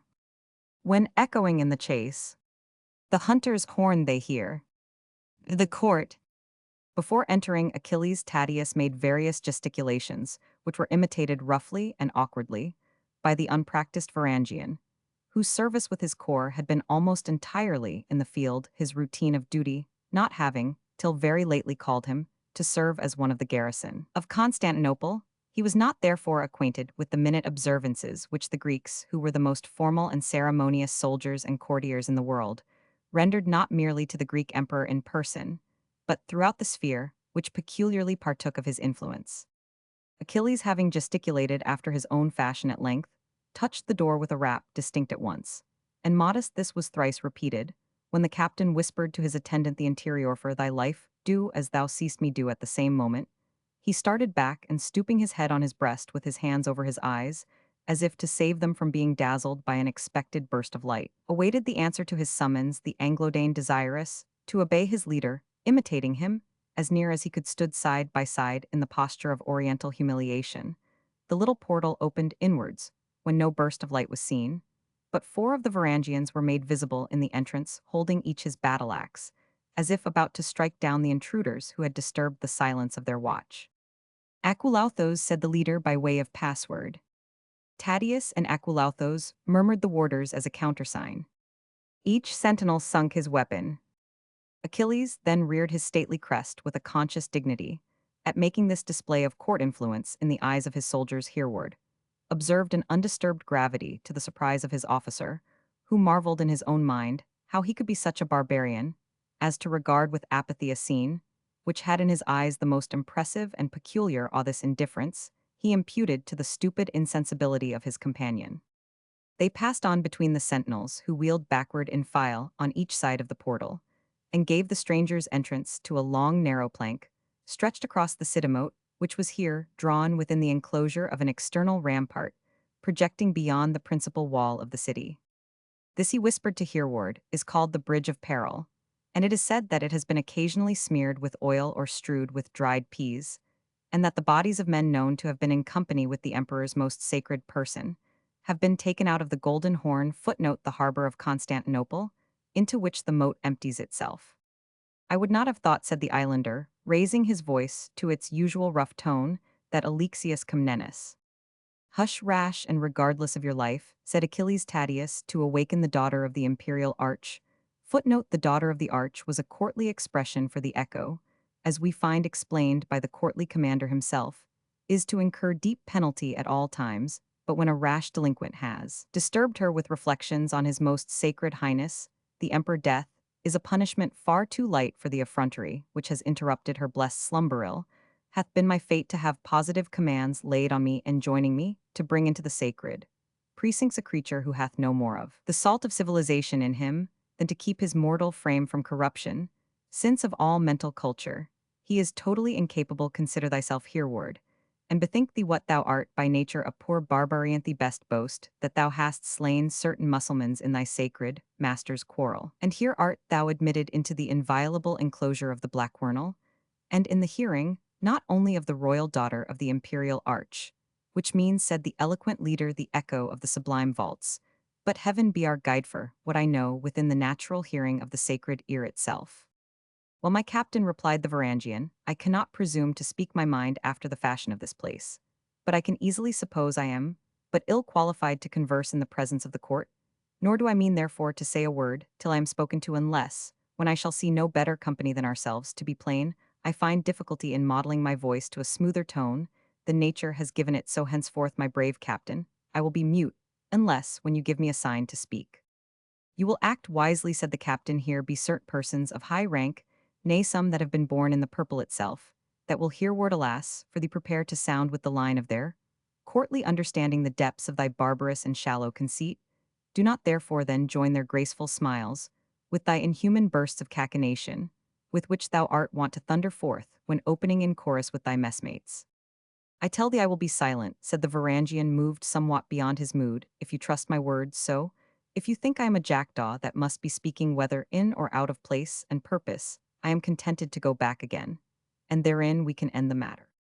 Achilles, conscious perhaps that it was his best policy not to drive his subaltern to extremity, lowered his tone, somewhat in reply to the uncourtly note of the soldier, as if allowing something for the rude manners of one whom he considered as not easily matched among the Varangians themselves for strength and valor qualities, which in despite of Hereward's discourtesy Achilles suspected in his heart, were fully more valuable than all those nameless graces which a more courtly and accomplished soldier might possess.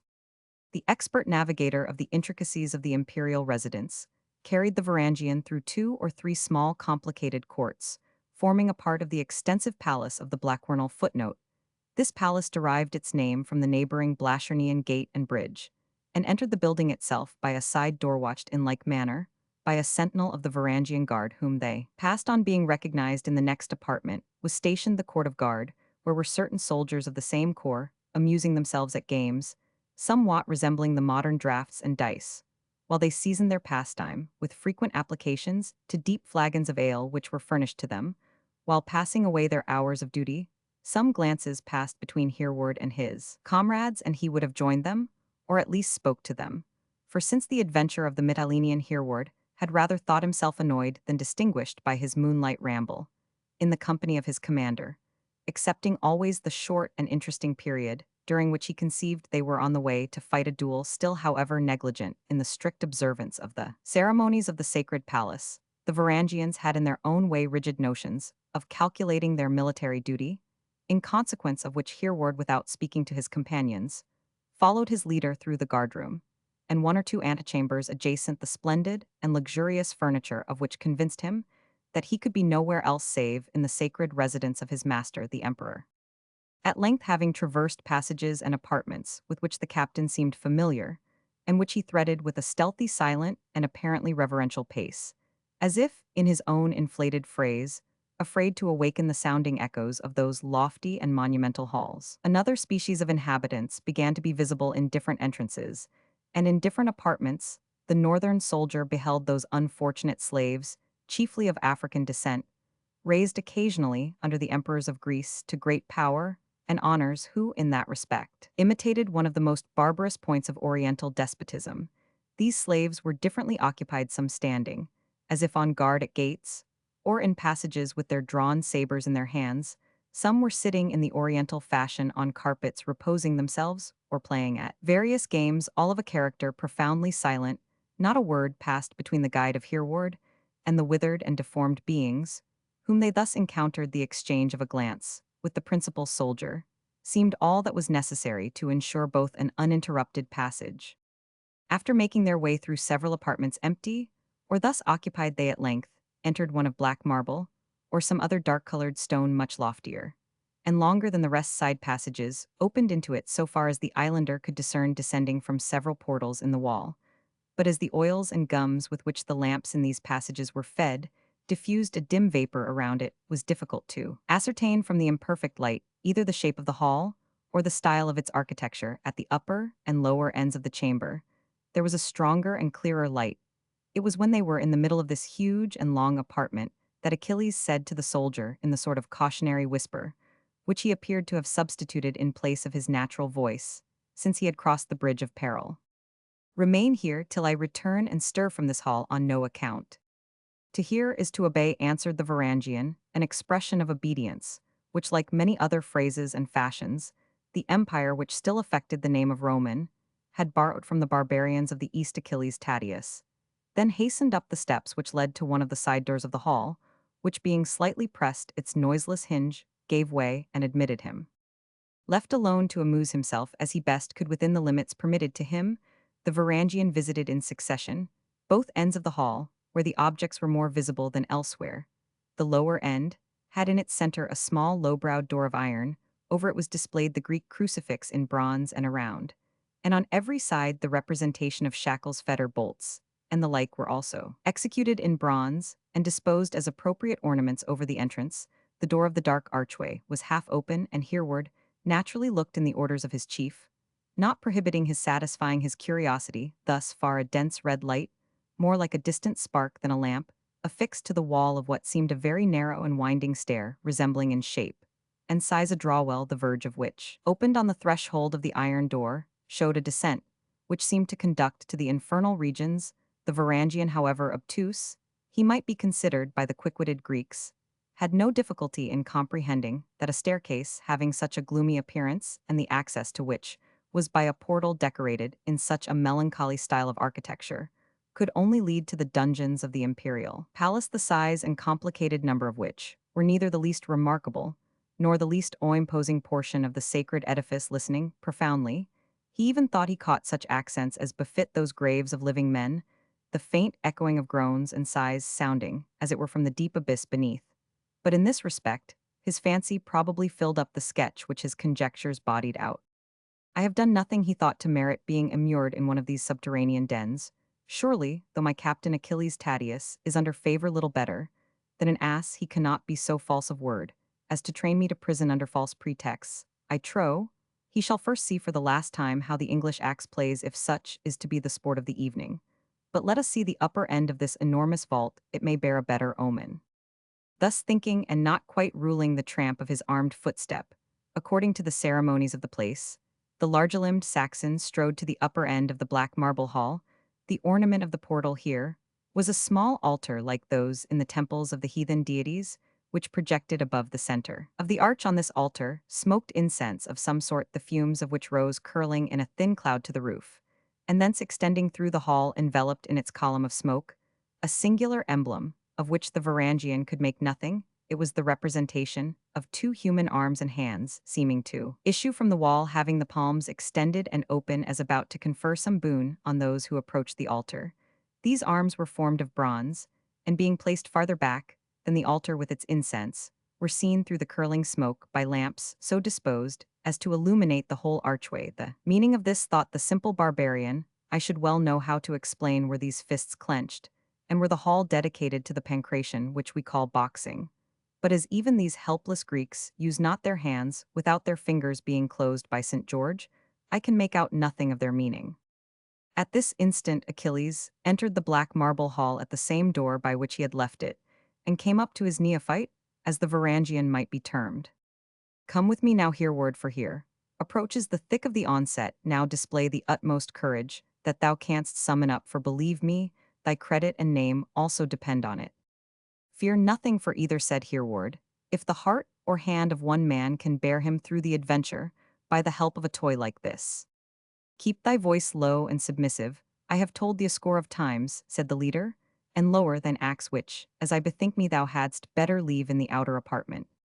With your leave, noble captain, replied Hereward, I am unwilling to lay aside my breadwinner.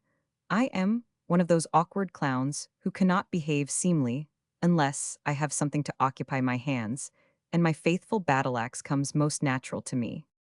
Keep it then, but remember thou dash it not about according to thy custom, nor bellow, nor shout, nor cry, as in a battlefield. Think of the sacred character of the place, which exaggerates riot into blasphemy, and remember the persons whom thou mayst chance to see an offense to some of whom it may be ranks in the same sense with blasphemy against heaven itself. This lecture carried the tutor and the pupil so far as to the side door, and thence inducted them into a species of anteroom, from which Achilles led his Varangian forward, until a pair of folding doors opening into what proved to be a principal apartment of the palace exhibited to the rough-hewn native of the north a sight equally new and surprising.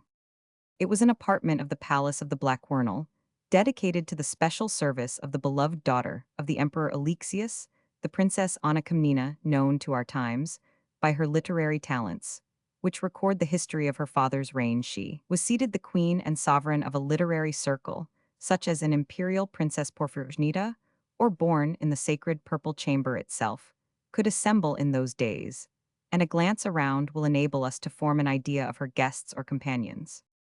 The literary princess herself had the bright eyes, straight features, and comely and pleasing manners, which all would have allowed to the emperor's daughter, even if she could not have been with severe truth said to have possessed them.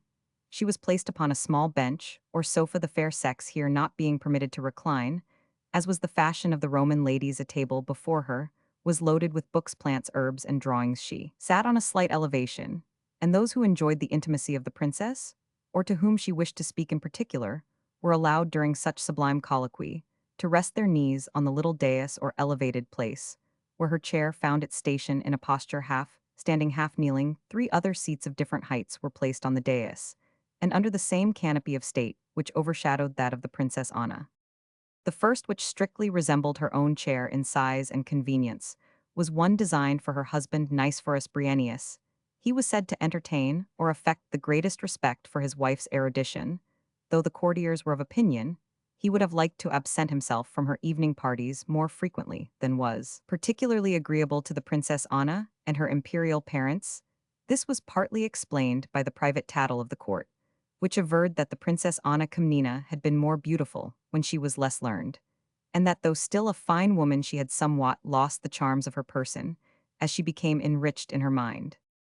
To atone for the lowly fashion of the seat of Nicephorus Briennius, it was placed as near to his princess as it could possibly be edged by the ushers, so that she might not lose one look of her handsome spouse, nor he the least particle of wisdom which might drop from the lips of his erudite consort.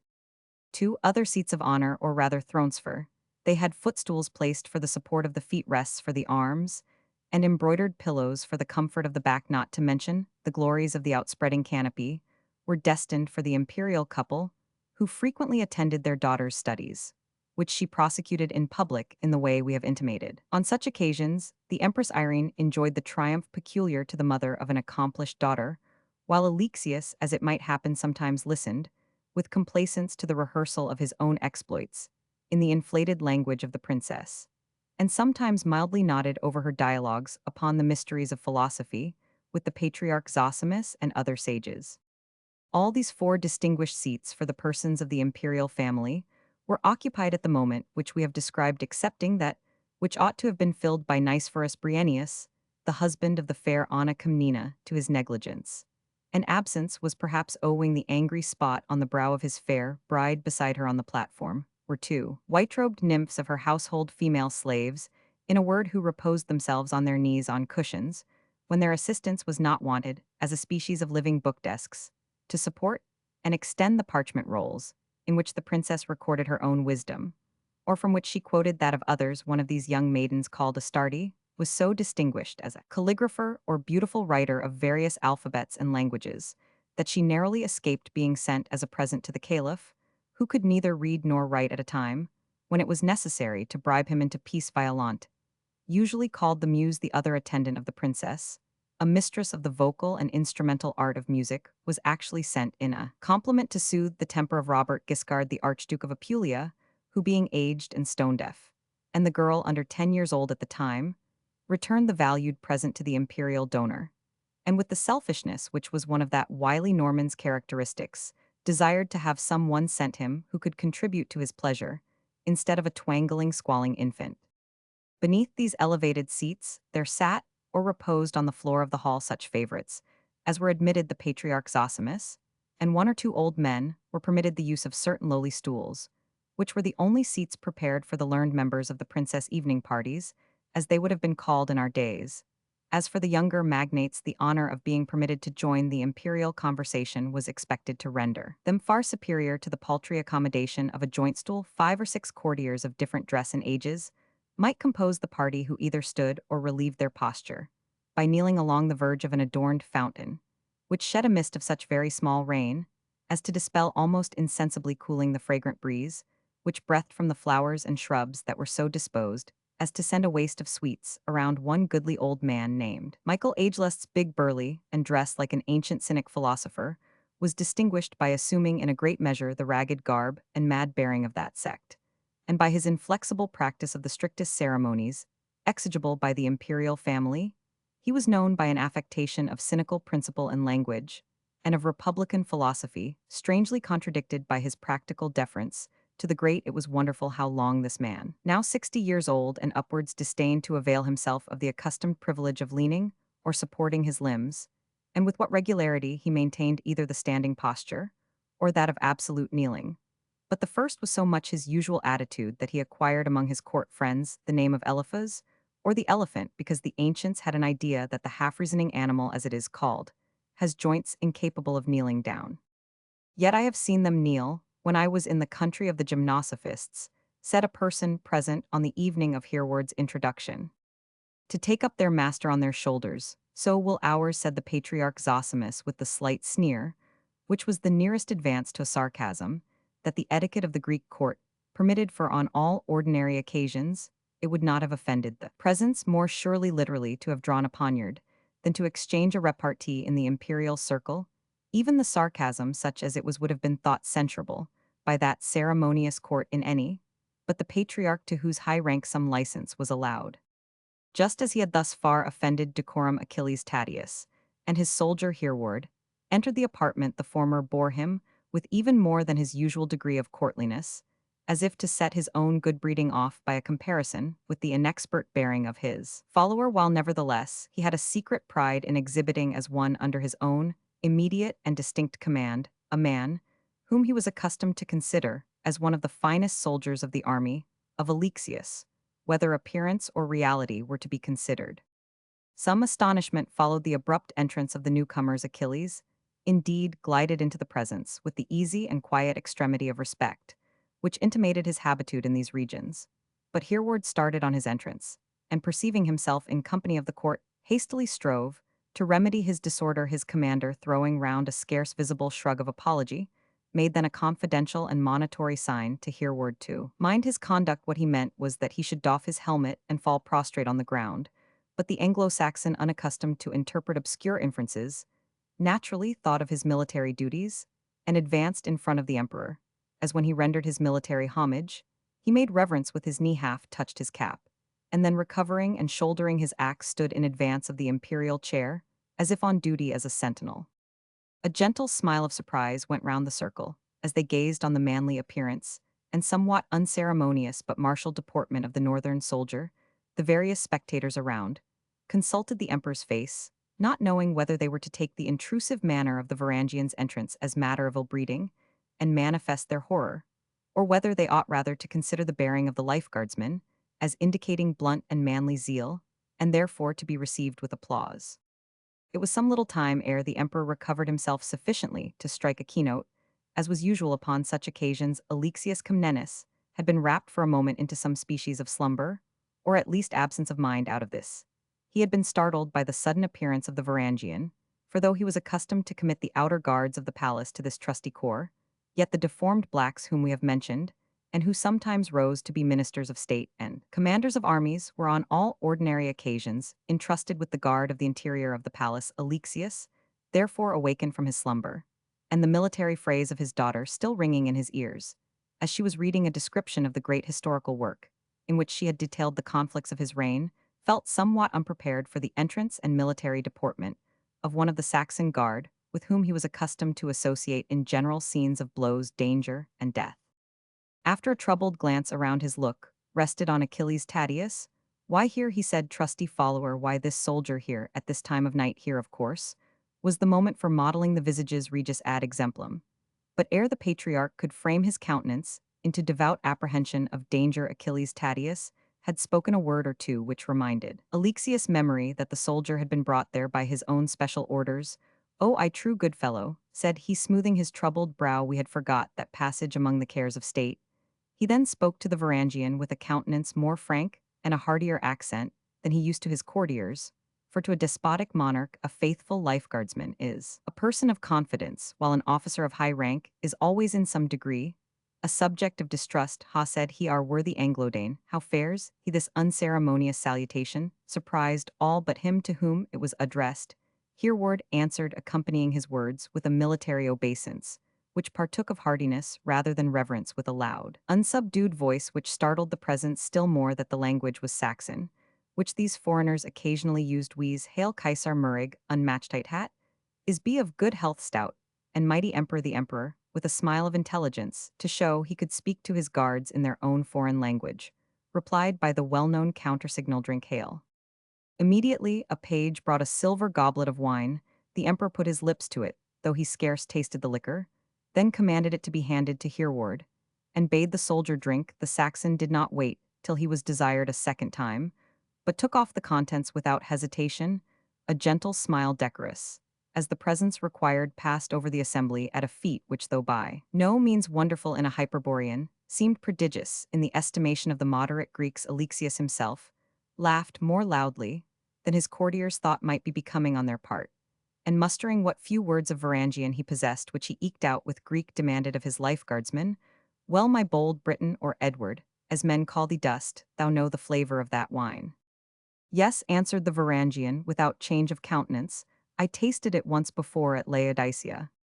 Here his officer Achilles Tatius became sensible that his soldier approached delicate ground, and in vain endeavored to gain his attention in order that he might furtively convey to him a hint to be silent, or at least take heed what he said in such a presence. But the soldier who, with proper military observance, continued to have his eye and attention fixed on the emperor, as the prince whom he was bound to answer or to serve, saw none of the hints, which Achilles at length suffered to become so broad that Zosimus and the protospatera exchanged expressive glances, as calling on each other to notice the byplay of the leader of the Varangians. In the meanwhile, the dialogue between the emperor and his soldier continued. How, said Alexius, did this draught relish compared with the former? "There is fairer company here, my liege, than that of the Arabian archers," answered Hereward with a look and bow of instinctive good breeding. "Nevertheless, there lacks the flavor which the heat of the sun, the dust of the combat, with the fatigue of wielding such a weapon as this, advancing his axe for 8 hours together, give to a cup of rare wine. Another deficiency, there might be said age lusts, the elephant, provided I am pardoned hinting at it," he added with a look to the thronet, "might be the smaller size of the cup compared with that at Laodicea, by Tyrannes." "You say true," answered the lifeguardsman. "At Laodicea I used my helmet." "Let us see the cups compared together, good friend," said Agelusts, continuing his raillery, "that we may be sure thou hast not swallowed the present goblet, for I thought from the manner of the draught there was a chance of its going down with its contents." "There are some things which I do not easily swallow," answered the Varangian in a calm and indifferent tone, "but they must come from a younger and more active man than you." The company again smiled to each other, as if to hint that the philosopher, though also parcel wit by profession, had the worst of the encounter. The emperor, at the same time, interfered, "Nor did I send for the hither good fellow to be baited by idle taunts."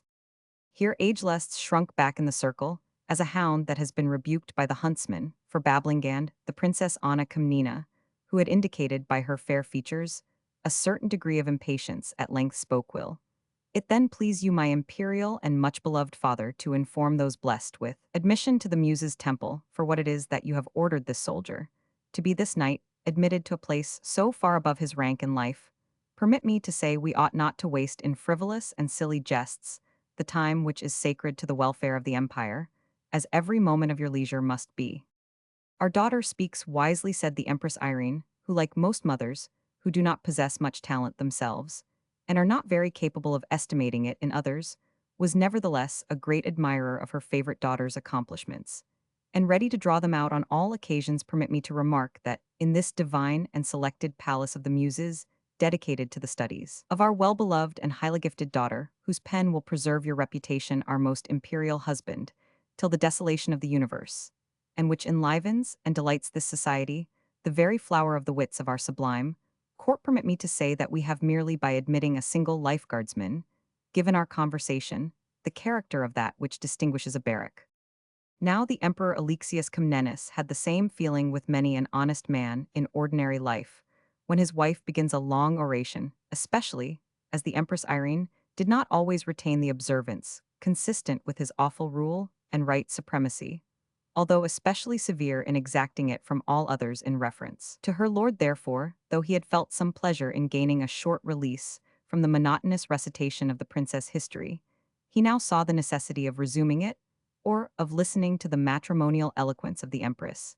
He sighed, therefore, as he said, "I crave your pardon, good our imperial spouse and our daughter born in the purple chamber. I remember me our most amiable and accomplished daughter, that last night you wished to know the particulars of the battle of Laodicea, with the heathenish Arabs, whom heaven confound, and for certain considerations, which moved ourselves to add other inquiries to our own recollection, Achilles Tatius, our most trusty follower, was commissioned to introduce into this place one of those soldiers, under his command being such a one whose courage and presence of mind could best enable him to remark what passed around him on that remarkable and bloody day, and this I suppose to be the man brought to us for that purpose. If I am permitted to speak and live, answered the follower, your imperial highness, with those divine princesses, whose name is to us as those of blessed saints, have in your presence the flower of my Anglo-Danes, or whatsoever unbaptized name, is given to my soldiers, he is, as I may say, a barbarian of barbarians, for although in birth and breeding, unfit to soil with his feet the carpet of this precinct of accomplishment and eloquence, he is so braviso trustisso devotedly attached and, so unhesitatingly zealous that enough, good follower, said the emperor, let us only know that he is cool and observant, not confused and fluttered during close battle, as we have sometimes observed in you, and other great commanders, and, to speak truth, have even felt in our imperial self on extraordinary occasions, which difference in man's constitution is not owing to any inferiority of courage, but in us to a certain consciousness of the importance of our own safety to the welfare of the whole, and to a feeling of the number of duties which at once devolve on us. Speak then, and speak quickly, Tadius, for I discern that our dearest consort and our thrice fortunate daughter, born in the imperial chamber of purple, seem to wax somewhat impatient. Hereward, answered Tadius, is as composed and observant in battle as another in a festive dance. The dust of war is the breath of his nostrils, and he will prove his worth in combat against any four others Varangians, excepted who shall term themselves your imperial highness bravest servants. Follower, said the emperor with a displeased look and tone, instead of instructing these poor ignorant barbarians in the rules and civilization of our enlightened empire, you foster, by such boastful words, the idle pride and fury of their temper, which hurries them into brawls with the legions of other foreign countries, and even breeds quarrels among themselves. If my mouth may be opened in the way of most humble excuse, said the follower, I would presume to reply that I but an hour hence talked with this poor ignorant Anglo-Dane on the paternal care with which the imperial majesty of Greece regards the preservation of that concord which unites the followers of his standard, and how desirous he is to promote that harmony, more especially amongst the various nations, who have the happiness to serve you, in spite of the bloodthirsty quarrels of the Franks and other northern men, who are never free from civil broil. I think the poor youth's understanding can bear witness to this much in my behalf. He then looked towards Hereward, who gravely inclined his head, in token of assent to what his captain said. His excuse, thus ratified, Achilles proceeded in his apology. More firmly, what I have said even now was spoken without consideration, for instead of pretending that this Hereward would face four of your imperial highness servants, I ought to have said that he was willing to defy six of your imperial majesty's most deadly enemies, and permit them to choose every circumstance of time, arms, and place of combat. That hath a better sound, said the emperor, and in truth, for the information of my dearest daughter, who piously has undertaken to record the things which I have been the blessed means of doing for the empire, I earnestly wish that she should remember that, though the sword of Alexius hath not slept in its sheath, yet he hath never sought his own aggrandizement of fame at the price of bloodshed among his subjects. I trust, said Anna Komnena, that in my humble sketch of the life of the princely sire, from whom I derive my existence, I have not forgot to notice his love of peace, and care for the lives of his soldiery, and abhorrence of the bloody manners of the heretic Franks, as one of his most distinguishing characteristics. Assuming then an attitude more commanding, as one who was about to claim the attention of the company, the princess inclined her head gently around to the audience, and taking a roll of parchment from the fair amanuensis, which she had in a most beautiful handwriting engrossed to her mistress' dictation, Anna Komnena prepared to read its contents. At this moment, the eyes of the princess rested for an instant on the barbarian Hereward, to whom she deigned this greeting. Valiant barbarian, of whom my fancy recalls some memory, as if in a dream thou art now, to hear a work which, if the author be put into comparison with the subject, might be likened to a portrait of Alexander, in executing which some inferior dauber has usurped the pencil of Apelles, but which essay, however it may appear unworthy of the subject, in the eyes of many, must yet command some envy in those who candidly consider its contents and the difficulty of portraying the great personage, concerning whom it is written. Still, I pray thee give thine attention to what I have now to read, since this account of the battle of Laodicea, the details thereof being principally derived from his imperial highness, my excellent father, from the altogether valiant Protospatera, his invincible general, together with Achilles Tadius, the faithful follower of our victorious emperor, may nevertheless be in some circumstances inaccurate, for It is to be thought that the high offices of those great commanders retain them at a distance from some particularly active parts of the fray, in order that they might have more cool and accurate opportunity to form a judgment upon the whole, and transmit their orders, without being disturbed by any thoughts of personal safety. Even so brave barbarian in the art of embroidery marvel, not that we are a proficient in that mechanical process, since it is patronized by Minerva, whose studies we affect to follow, we reserve to ourselves the superintendence of the entire web, and commit to our maidens and others the execution of particular parts. Thus in the same manner, thou valiant Varangian, being engaged in the very thickest of the affray before Laodicea, mayst point out to us, the unworthy historian of so renowned a war, those chances which befell where men fought hand to hand, and where the fate of war was decided by the edge of the sword. Therefore dread, not thou bravest of the axemen, to whom we owe that victory, and so many others, to correct any mistake or misapprehension, which we may have been led into concerning the details of that glorious event. Madam, said the Varangian, I shall attend with diligence to what your highness may be pleased to read to me, although as to presuming to blame the history of a princess born in the purple, far be such a presumption from me, still less would it become a barbaric Varangian to pass a judgment on the military conduct of the emperor, by whom he is liberally paid, or of the commander by whom he is well treated before an action. If our advice is required, it is ever faithfully tendered, but according to my rough wit our censure, after the field is fought, would be more invidious than useful touching the protospatera. If it be the duty of a general to absent himself from close action, I can safely say or swear, were it necessary, that the invincible commander was never seen by me within a javelin's cast of aught that looked like danger. This speech, boldly and bluntly delivered, had a general effect on the company present. The emperor himself, and Achilles Tatius, looked like men who had got off from a danger better than they expected. The protospatera labored to conceal a movement of resentment. Ageless whispered to the patriarch, near whom he was placed, the northern battle axe lacks neither point nor edge. Hush, said Zosimus, let us hear how this is to end. The princess is about to speak. Chapter the 4th. We heard the tekbir, so these Arabs call their shout of onset, when with loud acclaim they challenged heaven as if demanding conquest.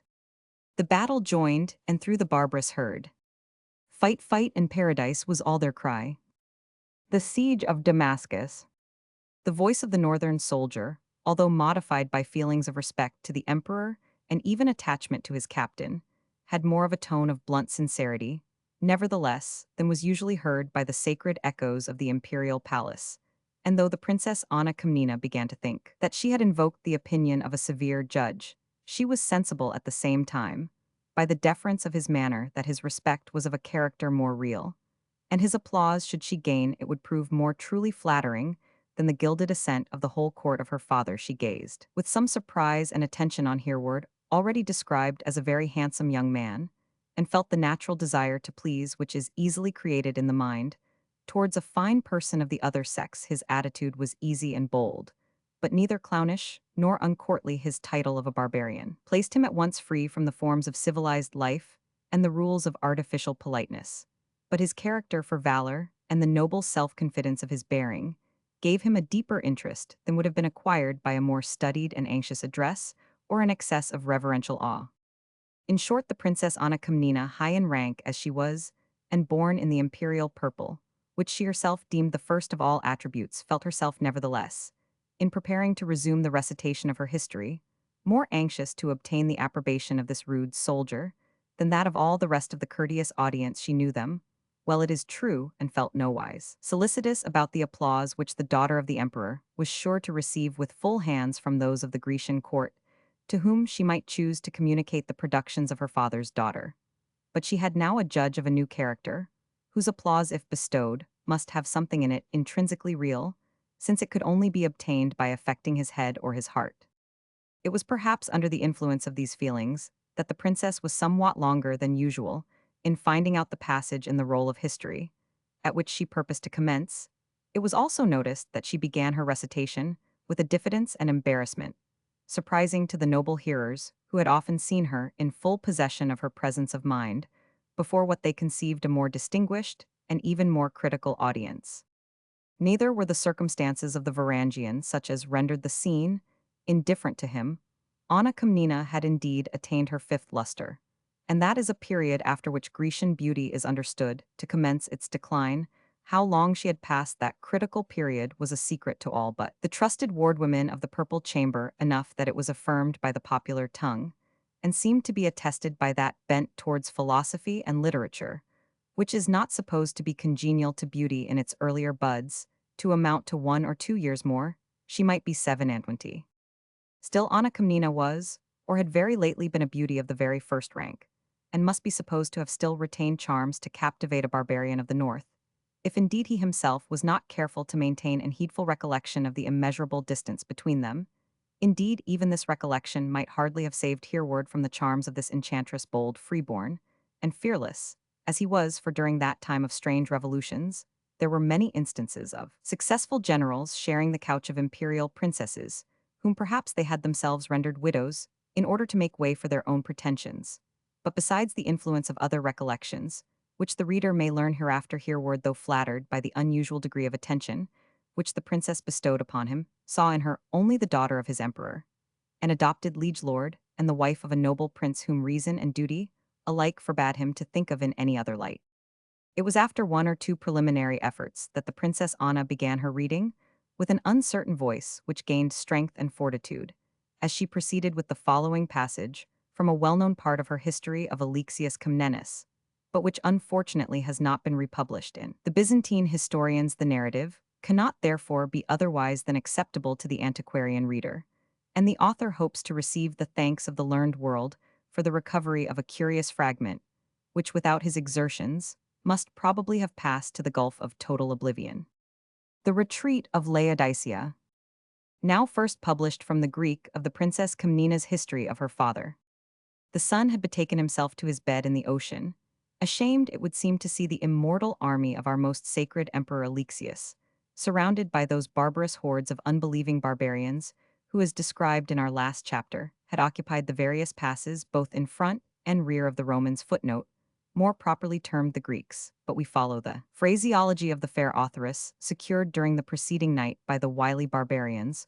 Although therefore a triumphant course of advance had brought us to this point, it now became a serious and doubtful question whether our victorious eagles might be able to penetrate any farther into the country of the enemy, or even to retreat with safety into their own. The extensive acquaintance of the emperor with military affairs, in which he exceeds most living princes, had induced him on the preceding evening to ascertain with marvelous exactitude and foresight the precise position of the enemy. In this most necessary service, he employed certain light-armed barbarians whose habits and discipline had been originally derived from the wilds of Syria.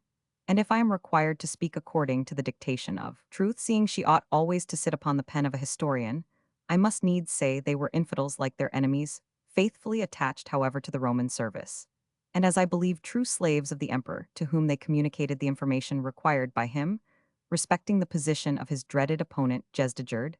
These men did not bring in their information till long after the hour when the emperor usually betook himself to rest.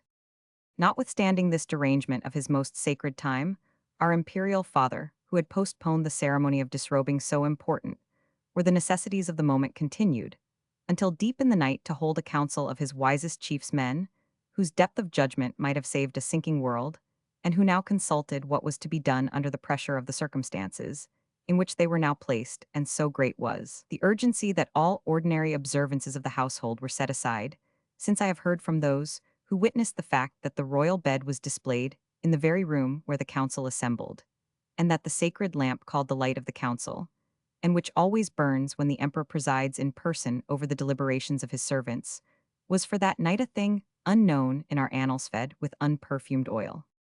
The fair speaker here threw her fine form into an attitude which expressed holy horror, and the hearers intimated their sympathy in the exciting cause by corresponding signs of interest, as to which we need only say that the sigh of Achilles Tatius was the most pathetic, while the groan of Ageless the elephant was deepest and most tremendously bestial in its sound.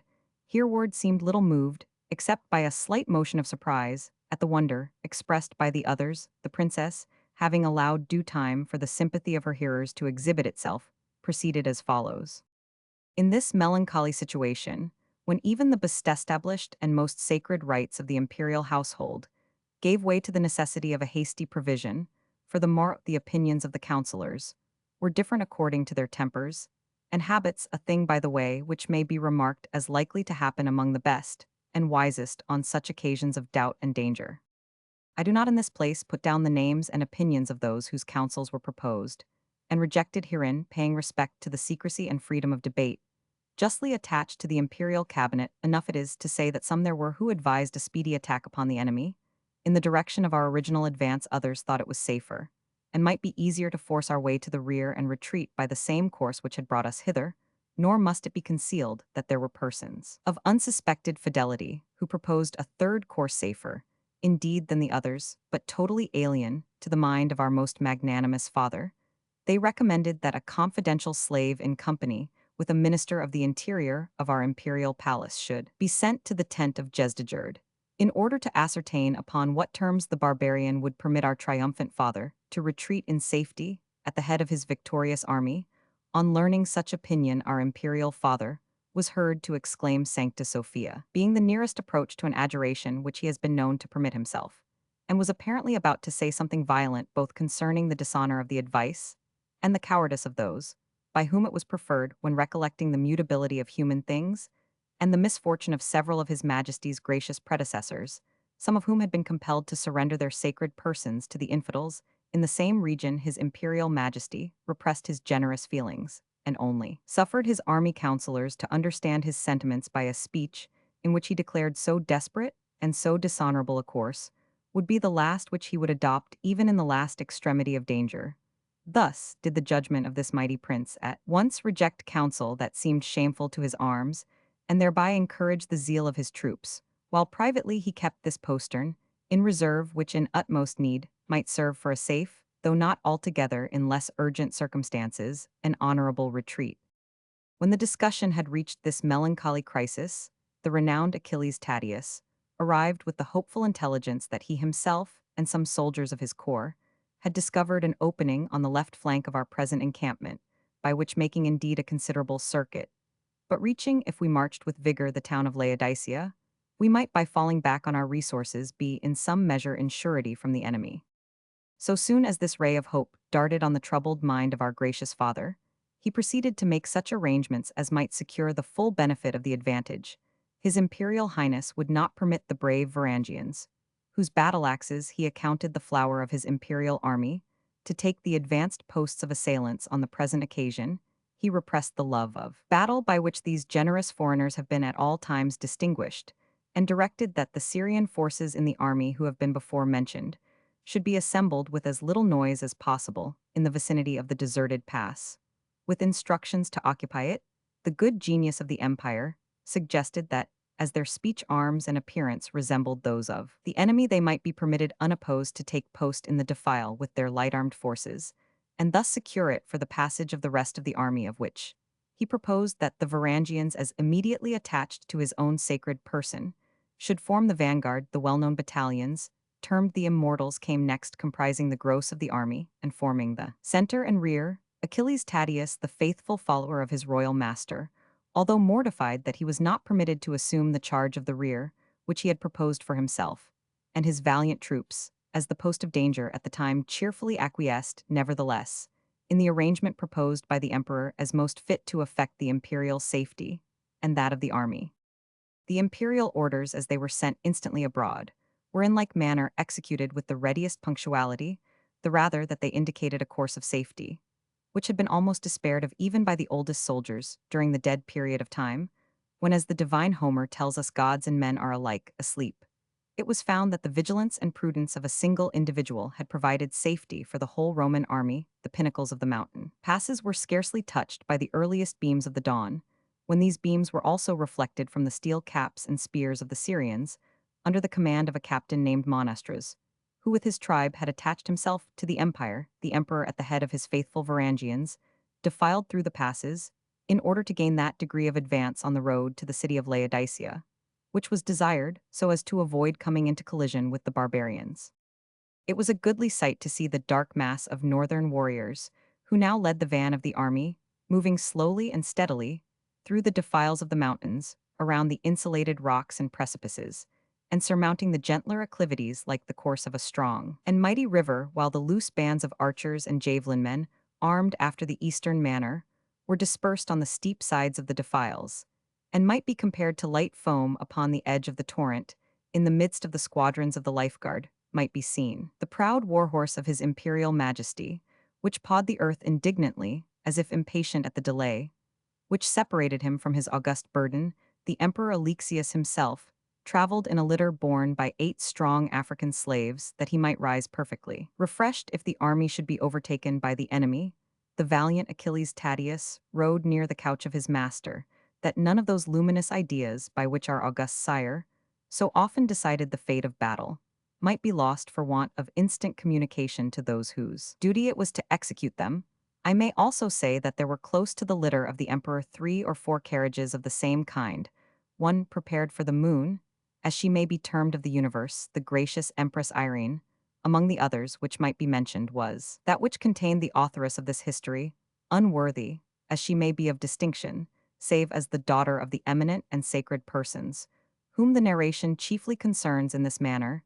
The imperial army pressed on through the dangerous defiles where their march was exposed to insults from the barbarians. They were happily cleared without any opposition when we came to the descent of the pass, which looks down on the city of Laodicea.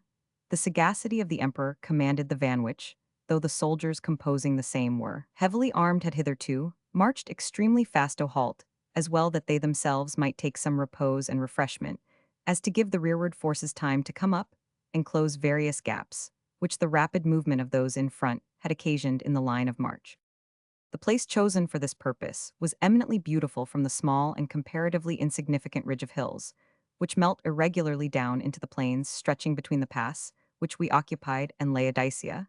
The town was about 100 stadia distant, and some of our more sanguine warriors pretended that they could already discern its towers and pinnacles glittering in the early beams of the sun, which had not as yet risen high into the horizon. A mountain torrent, which found its source at the foot of a huge rock that yawned to give it birth, as if struck by the rod of the prophet Moses, poured its liquid treasure down to the more level country, nourishing herbage and even large trees in its descent, until at the distance of some 4 or 5 miles, the stream, at least in dry seasons, was lost amid heaps of sand and stones, which in the rainy season marked the strength and fury of its current. It was pleasant to see the attention of the emperor to the comforts of the companions and guardians of his march. The trumpets from time to time gave license to various parties of the Varangians to lay down their arms, to eat the food which was distributed to them, and quench their thirst at the pure stream which poured its bounties down the hill, or they might be seen to extend their bulky forms upon the turf around them. The emperor, his most serene spouse, arid the princesses and ladies, were also served with breakfast at the fountain formed by the small brook in its very birth, and which the reverent feelings of the soldiers had left unpolluted by vulgar touch, for the use of that family, emphatically said to be born in the purple. Our beloved husband was also present on this occasion, and was among the first to detect one of the disasters of the day, for although all the rest of the repast had been by the dexterity of the officers of the imperial mouth, so arranged even on so awful an occasion, as to exhibit little difference from the ordinary provisions of the household, yet, when his imperial highness called for wine, behold, not only was the sacred liquor, dedicated to his own peculiar imperial use, wholly exhausted or left behind, but, to use the language of Horace, not the vilest Sabine vintage could be procured, so that his imperial highness was glad to accept the offer of a rude Varangian, who proffered his modicum of decocted barley, which these barbarians prefer to the juice of the grape. The emperor nevertheless accepted of this coarse tribute.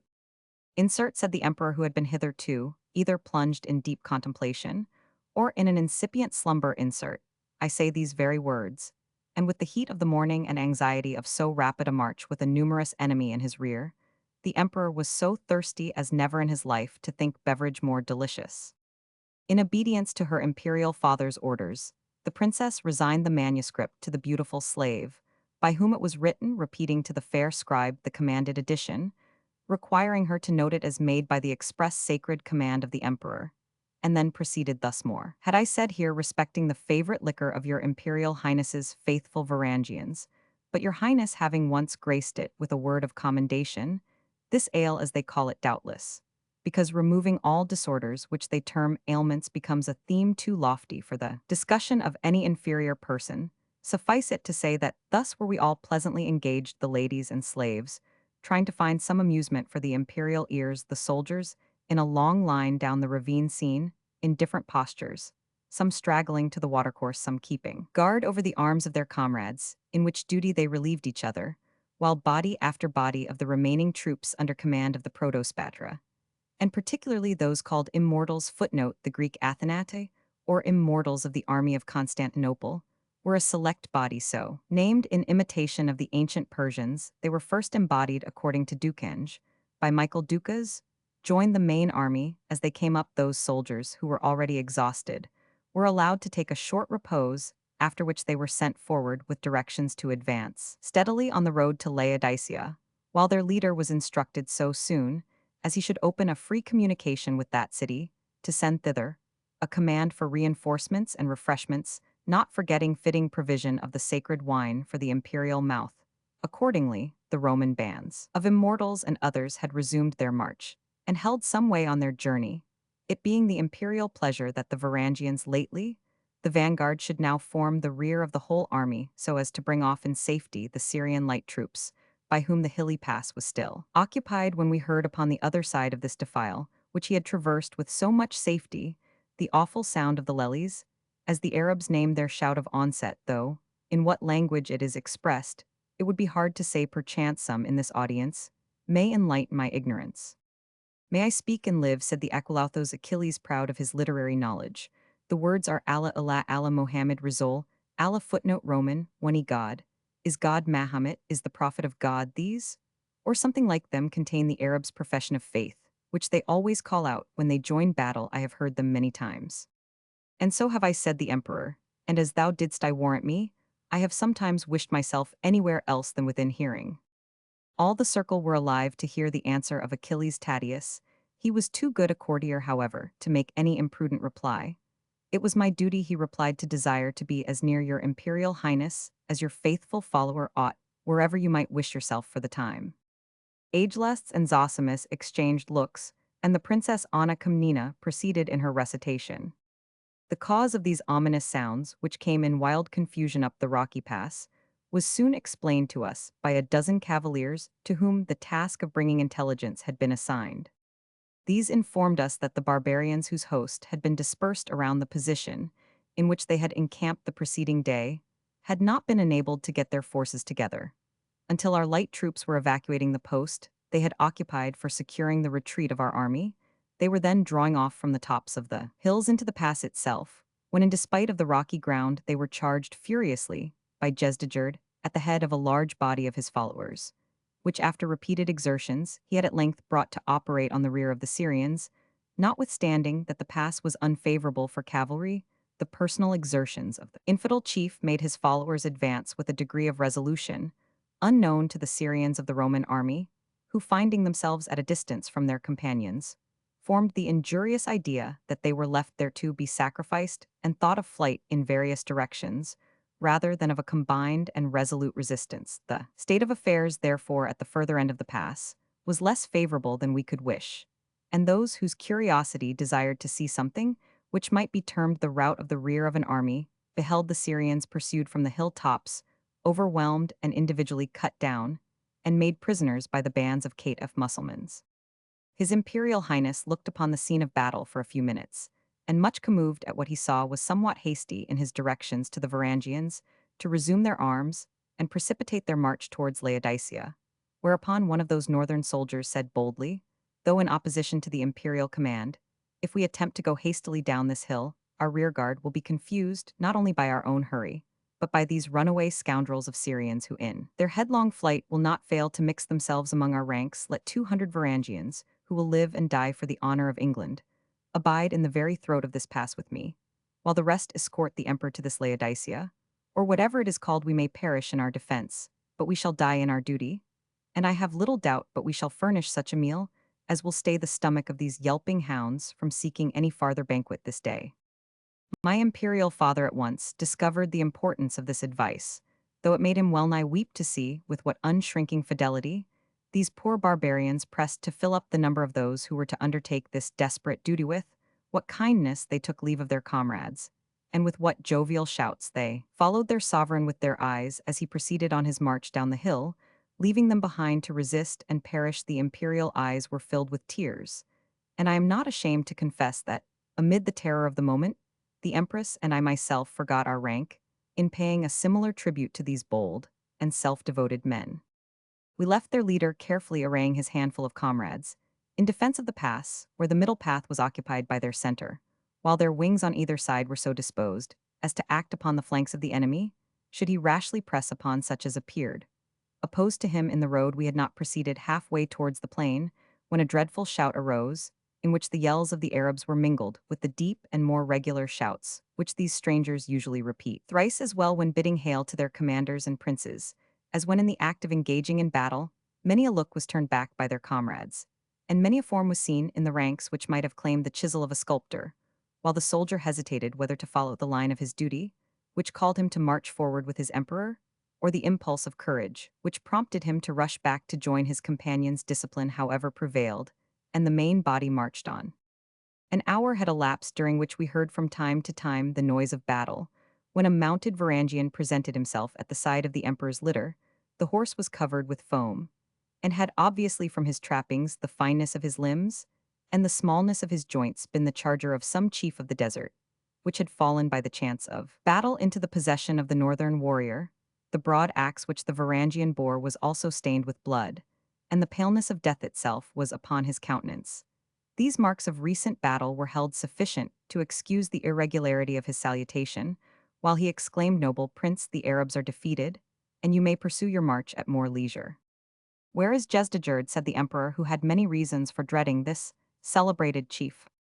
"Jezdejerd," continued the Varangian, "is where brave men are who fall in their duty."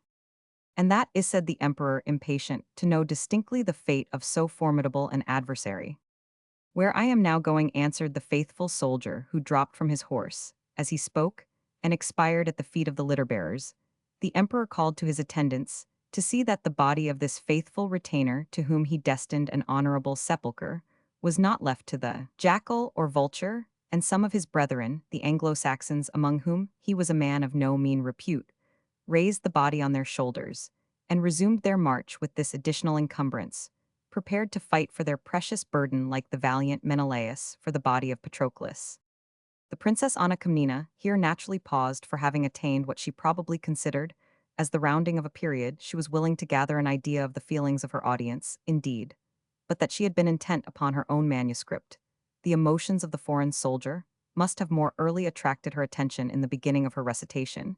He had retained the same attitude which he had at first assumed, stiff and rigid as a sentinel upon duty, and apparently remembering nothing save that he was performing that duty in presence of the imperial court.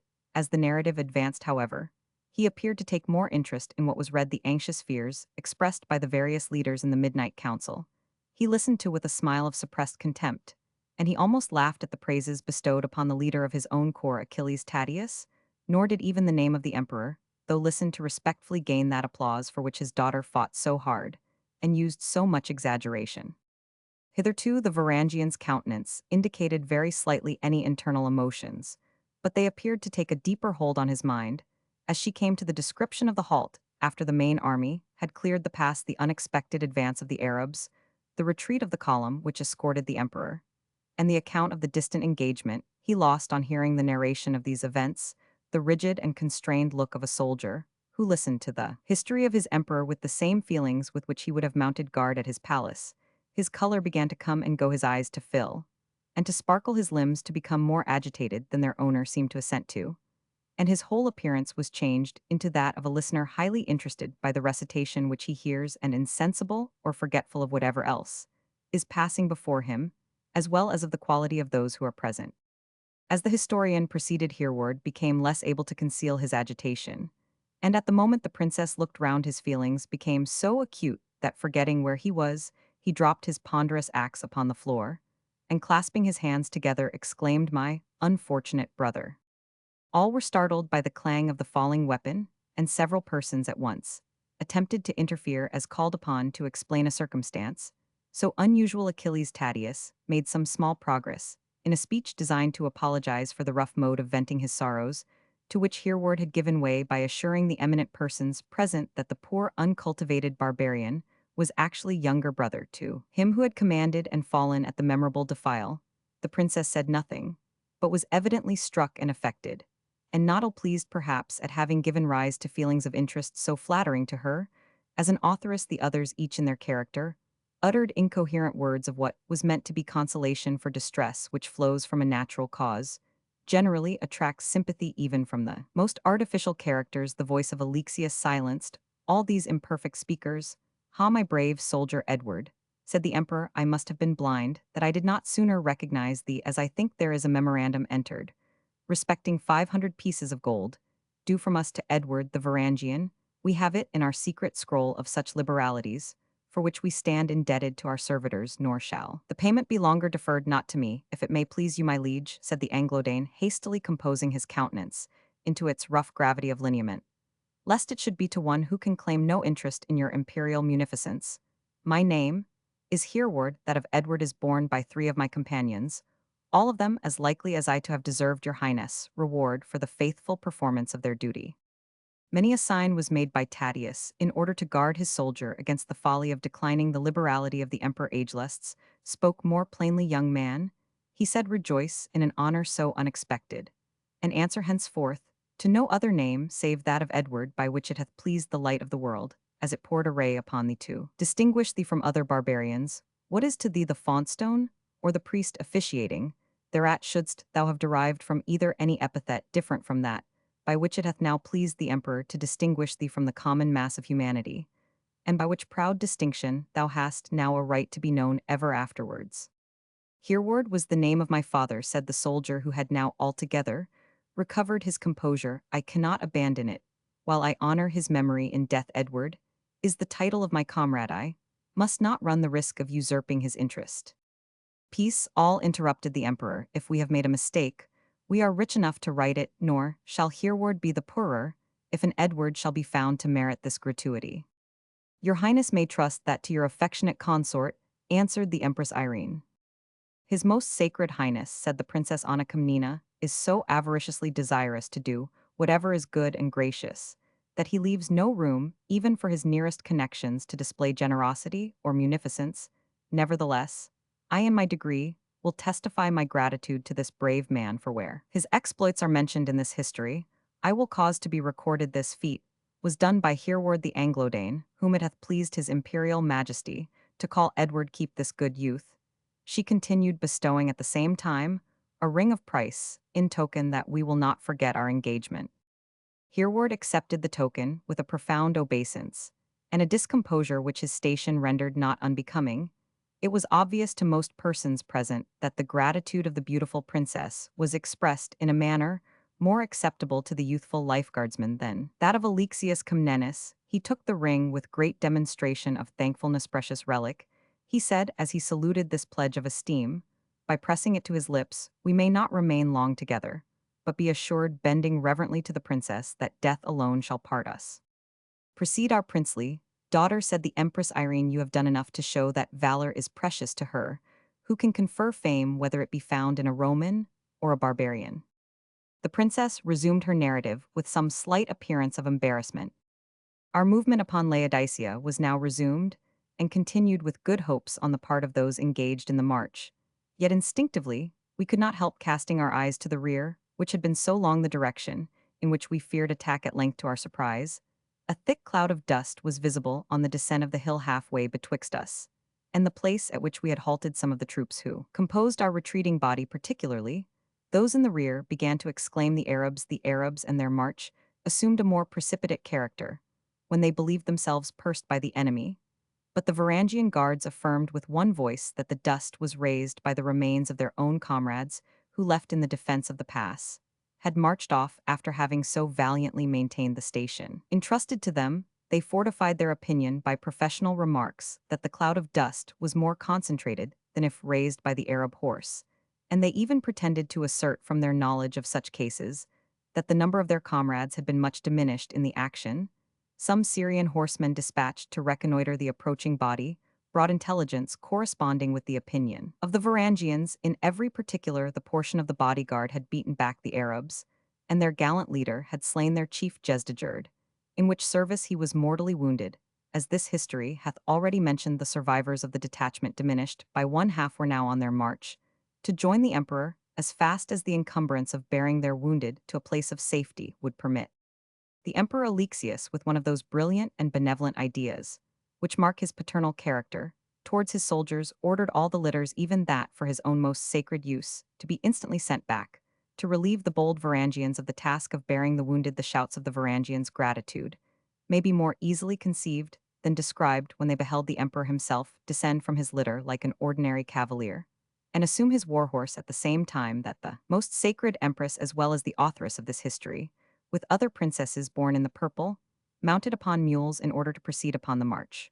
While their litters were unhesitatingly assigned for the accommodation of the wounded men, this was indeed a mark as well of military sagacity as of humanity, for the relief afforded to the bearers of the wounded enabled the survivors of those who had defended the defile at the fountain to join us sooner than would otherwise have been possible.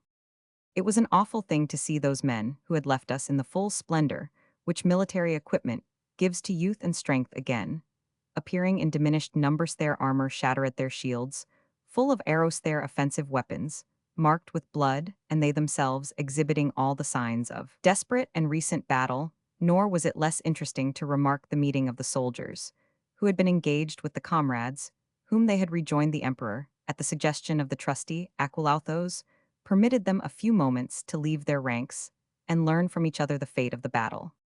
As the two bands mingled, it seemed a meeting where grief and joy had a contest together. The most rugged of these barbarians, and I who saw it can bear witness to the fact, as he welcomed, with a grasp of his strong hand, some comrade whom he had given up for lost, had his large blue eyes filled with tears at hearing of the loss of someone whom he had hoped might have survived. Other veterans reviewed the standards which had been in the conflict, satisfied themselves that they had all been brought back in honor and safety, and counted the fresh arrow shots with which they had been pierced, in addition to similar marks of former battles. All were loud in the praises of the brave young leader they had lost, nor were the acclamations less general in laud of him, who had succeeded to the command, who brought up the party of his deceased brother Rand, whom said the princess in a few words which seemed apparently interpolated for the occasion. I now assure of the high honor and estimation in which he is held by the author of this history, that is, I would say, by every member of the imperial family for his gallant services in such an important crisis. Having hurried over her tribute to her friend, the Varangian, in which emotions mingled that are not willingly expressed before so many hearers, Anna Komnena proceeded with composure in the part of her history, which was less personal. We had not much time to make more observations on what passed among those brave soldiers, for a few minutes having been allowed to their feelings. The trumpet sounded the advance towards Laodicea, and we soon beheld the town, now about 4 miles from us, in fields, which were chiefly covered with trees. Apparently, the garrison had already some notice of our approach, for carts and wains were seen advancing from the gates with refreshments which the heat of the day, the length of the march, and columns of dust, as well as the want of water, had rendered of the last necessity to us. The soldiers joyfully mended their pace, in order to meet the sooner with the supplies of which they stood so much in need.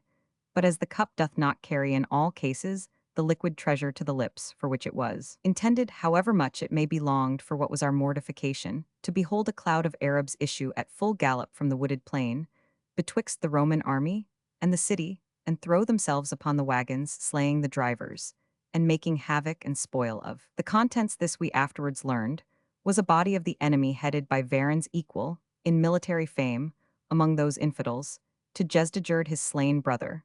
When this chieftain saw that it was probable that the Varangians would succeed in their desperate defense of the pass, he put himself at the head of a large body of the cavalry, and as these infidels are mounted on horses unmatched either in speed or wind, performed a long circuit, traversed the stony ridge of hills at a more northerly defile, and placed himself in ambuscade in the wooded plain I have mentioned, with the hope of making an unexpected assault upon the emperor and his army at the very time when they might be supposed to reckon upon an undisputed retreat.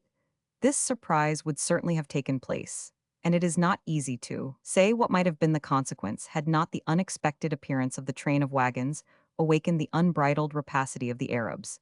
In spite of their commander's prudence and attempts to restrain them in this manner, the proposed ambuscade was discovered. But Varens, willing still to gain some advantage from the rapidity of his movements, assembled as many of his horsemen as could be collected from the spoil, and pushed forward towards the Romans who had stopped short on their march. At so unlooked for an apparition, there was an uncertainty and wavering in our first ranks, which made their hesitation known even to so poor a judge of military demeanor as myself. On the contrary, the Varangians joined in a unanimous cry of Bill's footnote. Villehardouin says les Anglois et Danois molt bien rambatoint, avec leurs hakes, that is in their language battle axes to the front, and the emperors most gracious will acceding to their valorous desire. They pressed forward from the rear to the head of the column. I can hardly say how this maneuver was executed, but it was doubtless by the wise directions of my most serene father, distinguished for his presence of mind upon such difficult occasions. It was no doubt much facilitated by the good will of the troops themselves, the Roman bands called the Immortals showing, as it seemed to me, no less desire to fall into the rear than did the Varangians to occupy the places which the Immortals left vacant in front. The maneuver was so happily executed that before Varens and his Arabs had arrived at the van of our troops, they found it occupied by the inflexible guard of northern soldiers I might have seen with my own eyes, and called upon them as sure evidences of that which chanced upon the occasion. But to confess the truth, my eyes were little used to look upon such sights. For a Varanus charge, I only beheld as it were a thick cloud of dust, rapidly driven forward, through which were seen the glittering points of lances, and the waving plumes of turbaned cavaliers imperfectly visible. The tekbir was so loudly uttered that I was scarcely aware that kettle drums and brazen cymbals were sounding in concert with it. But this wild and outrageous storm was met as effectually as if encountered by a rock. The Varangians, unshaken by the furious charge of the Arabs, received horse and rider with a shower of blows from their massive battle axes, which the bravest of the enemy could not face, nor the strongest endure. The guards strengthened their ranks also by the hindmost pressing so close upon those that went before, after the manner of the ancient Macedonians, that the fine-limbed though slight steeds of those Idumeans could not make the least inroad upon the northern phalanx. The bravest men, the most gallant horses fell in the first rank. The weighty, though short horse javelins, flung from the rear ranks of the brave Varangians, with good aim and sturdy arm, completed the confusion of the assailants, who turned their back in affright and fled from the field in total confusion. The enemy thus repulsed, we proceeded on our march, and only halted when we recovered our half-plundered wagons. Here also some invidious remarks were made by certain officers of the interior of the household, who had been on duty over the stores, and having fled from their posts on the assault of the infidels, had only returned upon their being repulsed. These men, quick in malice though slow in perilous service, reported that on this occasion the Varangians so far forgot their duty as to consume a part of the sacred wine reserved for the imperial lips alone. It would be criminal to deny that this was a great and culpable oversight. Nevertheless, our imperial hero passed it over as a pardonable offense, remarking in a jesting manner that since he had drunk the ale, as they termed it, of his trusty guard, the Varangians had acquired a right to quench the thirst, and to relieve the fatigue which they had undergone that day in his defense, though they used for these purposes the sacred contents of the imperial cellar. In the meantime, the cavalry of the army were dispatched in pursuit of the fugitive Arabs, and having succeeded in driving them behind the chain of hills, which had so recently divided them from the Romans, the imperial arms might justly be considered as having obtained a complete and glorious victory. We are now to mention the rejoicings of the citizens of Laodicea, who, having witnessed from their ramparts with alternate fear and hope the fluctuations of the battle, now descended to congratulate the imperial conqueror. Here the fair narrator was interrupted. The principal entrance of the apartment flew open noiselessly indeed, but with both folding leaves at once, not as if to accommodate the entrance of an ordinary courtier, studying to create as little disturbance as possible, but as if there was entering a person who ranked so high as to make it indifferent how much attention was drawn to his motions. It could only be one born in the purple, or nearly allied to it, to whom such freedom was lawful, and most of the guests, knowing who were likely to appear in that temple of the Muses, anticipated from the degree of bustle the arrival of Nicephorus Bryennius, the son-in-law of Alexius Comnenus, the husband to the fair historian, and in the rank of Caesar, which however did not at that period imply, as in early ages, the dignity of second person in the empire. The policy of Alexius had interposed more than one person of condition between the Caesar and his original rights, and rank which had once been second to those only of the emperor himself. In chapter the 5th, the storm increased. No sunny shower, fostered in the moist breast of March or April, or such as parched summer cools his lip with, Heaven's windows are flung wide the inmost deeps. Call in hoarse greeting one upon another. On comes the flood in all its foaming horrors. And where's the dike shall stop it? The deluge a poem. The distinguished individual who entered was a noble Grecian of stately presence, whose habit was adorned with every mark of dignity saving those which Alexius had declared sacred to the emperor's own person, and that of the Sebastocrator, whom he had established as next in rank to the head of the empire. Nicephorus Briennius, who was in the bloom of youth, retained all the marks of that manly beauty which had made the match acceptable to Anna Comnena, while political considerations, and the desire of attaching a powerful house as friendly adherents of the throne, recommended the union to the emperor. We have already hinted that the royal bride had, though in no great degree, the very doubtful advantage of years of her literary talents. We have seen tokens, yet it was not believed by those who best knew that with the aid of those claims to respect Anna Comnena was successful in possessing the unlimited attachment of her handsome husband to treat her with apparent neglect her connection with the crown rendered impossible, while on the other hand the power of Nicephorus' family was too great to permit his being dictated to even by the emperor himself. He was possessed of talents, as it was believed, calculated both for war and peace. His advice was therefore listened to, and his assistance required, so that he claimed complete liberty with respect to his own time, which he sometimes used with less regular attendance upon the temple of the Muses than the goddess of the place thought herself entitled to, or than the empress. Irene was disposed to exact on the part of her daughter. The good-humored Alexius observed a sort of neutrality in this matter, and kept it as much as possible from becoming visible to the public, conscious that it required the whole united strength of his family to maintain his place in so agitated an empire. He pressed his son-in-law's hand as Nicephorus, passing his father-in-law's seat, bent his knee in token of homage. The constrained manner of the empress indicated a more cold reception of her son-in-law, while the fair muse herself scarcely deigned to signify her attention to his arrival, when her handsome mate assumed the vacant seat by her side, which we have already made mention of. There was an awkward pause during which the imperial son-in-law, coldly received when he expected to be welcomed, attempted to enter into some light conversation with the fair slave Astarte, who knelt behind her mistress. This was interrupted by the princess, commanding her attendant to enclose the manuscript within its appropriate casket, and convey it with her own hands to the cabinet of Apollo, the usual scene of the princess' studies, as the temple of the Muses was that commonly dedicated to her recitations. The emperor himself was the first to break an unpleasant silence. Fair son-in-law, he said, though it now wears something late in the night, you will do yourself wrong if you permit our Anna to send away that volume, with which this company have been so delectably entertained, that they may well say that the desert hath produced roses, and the barren rocks have poured forth milk and honey so agreeable, is the narrative of a toilsome and dangerous campaign in the language of our daughter. The Caesar, said the empress, seems to have little taste for such dainties as this family can produce. He hath of late repeatedly absented himself from this temple of the Muses, and found doubtless more agreeable conversation and amusement elsewhere. I trust, madam, said Nicephorus, that my taste may vindicate me from the charge implied, but it is natural that our sacred father should be most delighted with the milk and honey which is produced for his own special use. The princess spoke in the tone of a handsome woman offended by her lover, and feeling the offense, yet not indisposed to a reconciliation.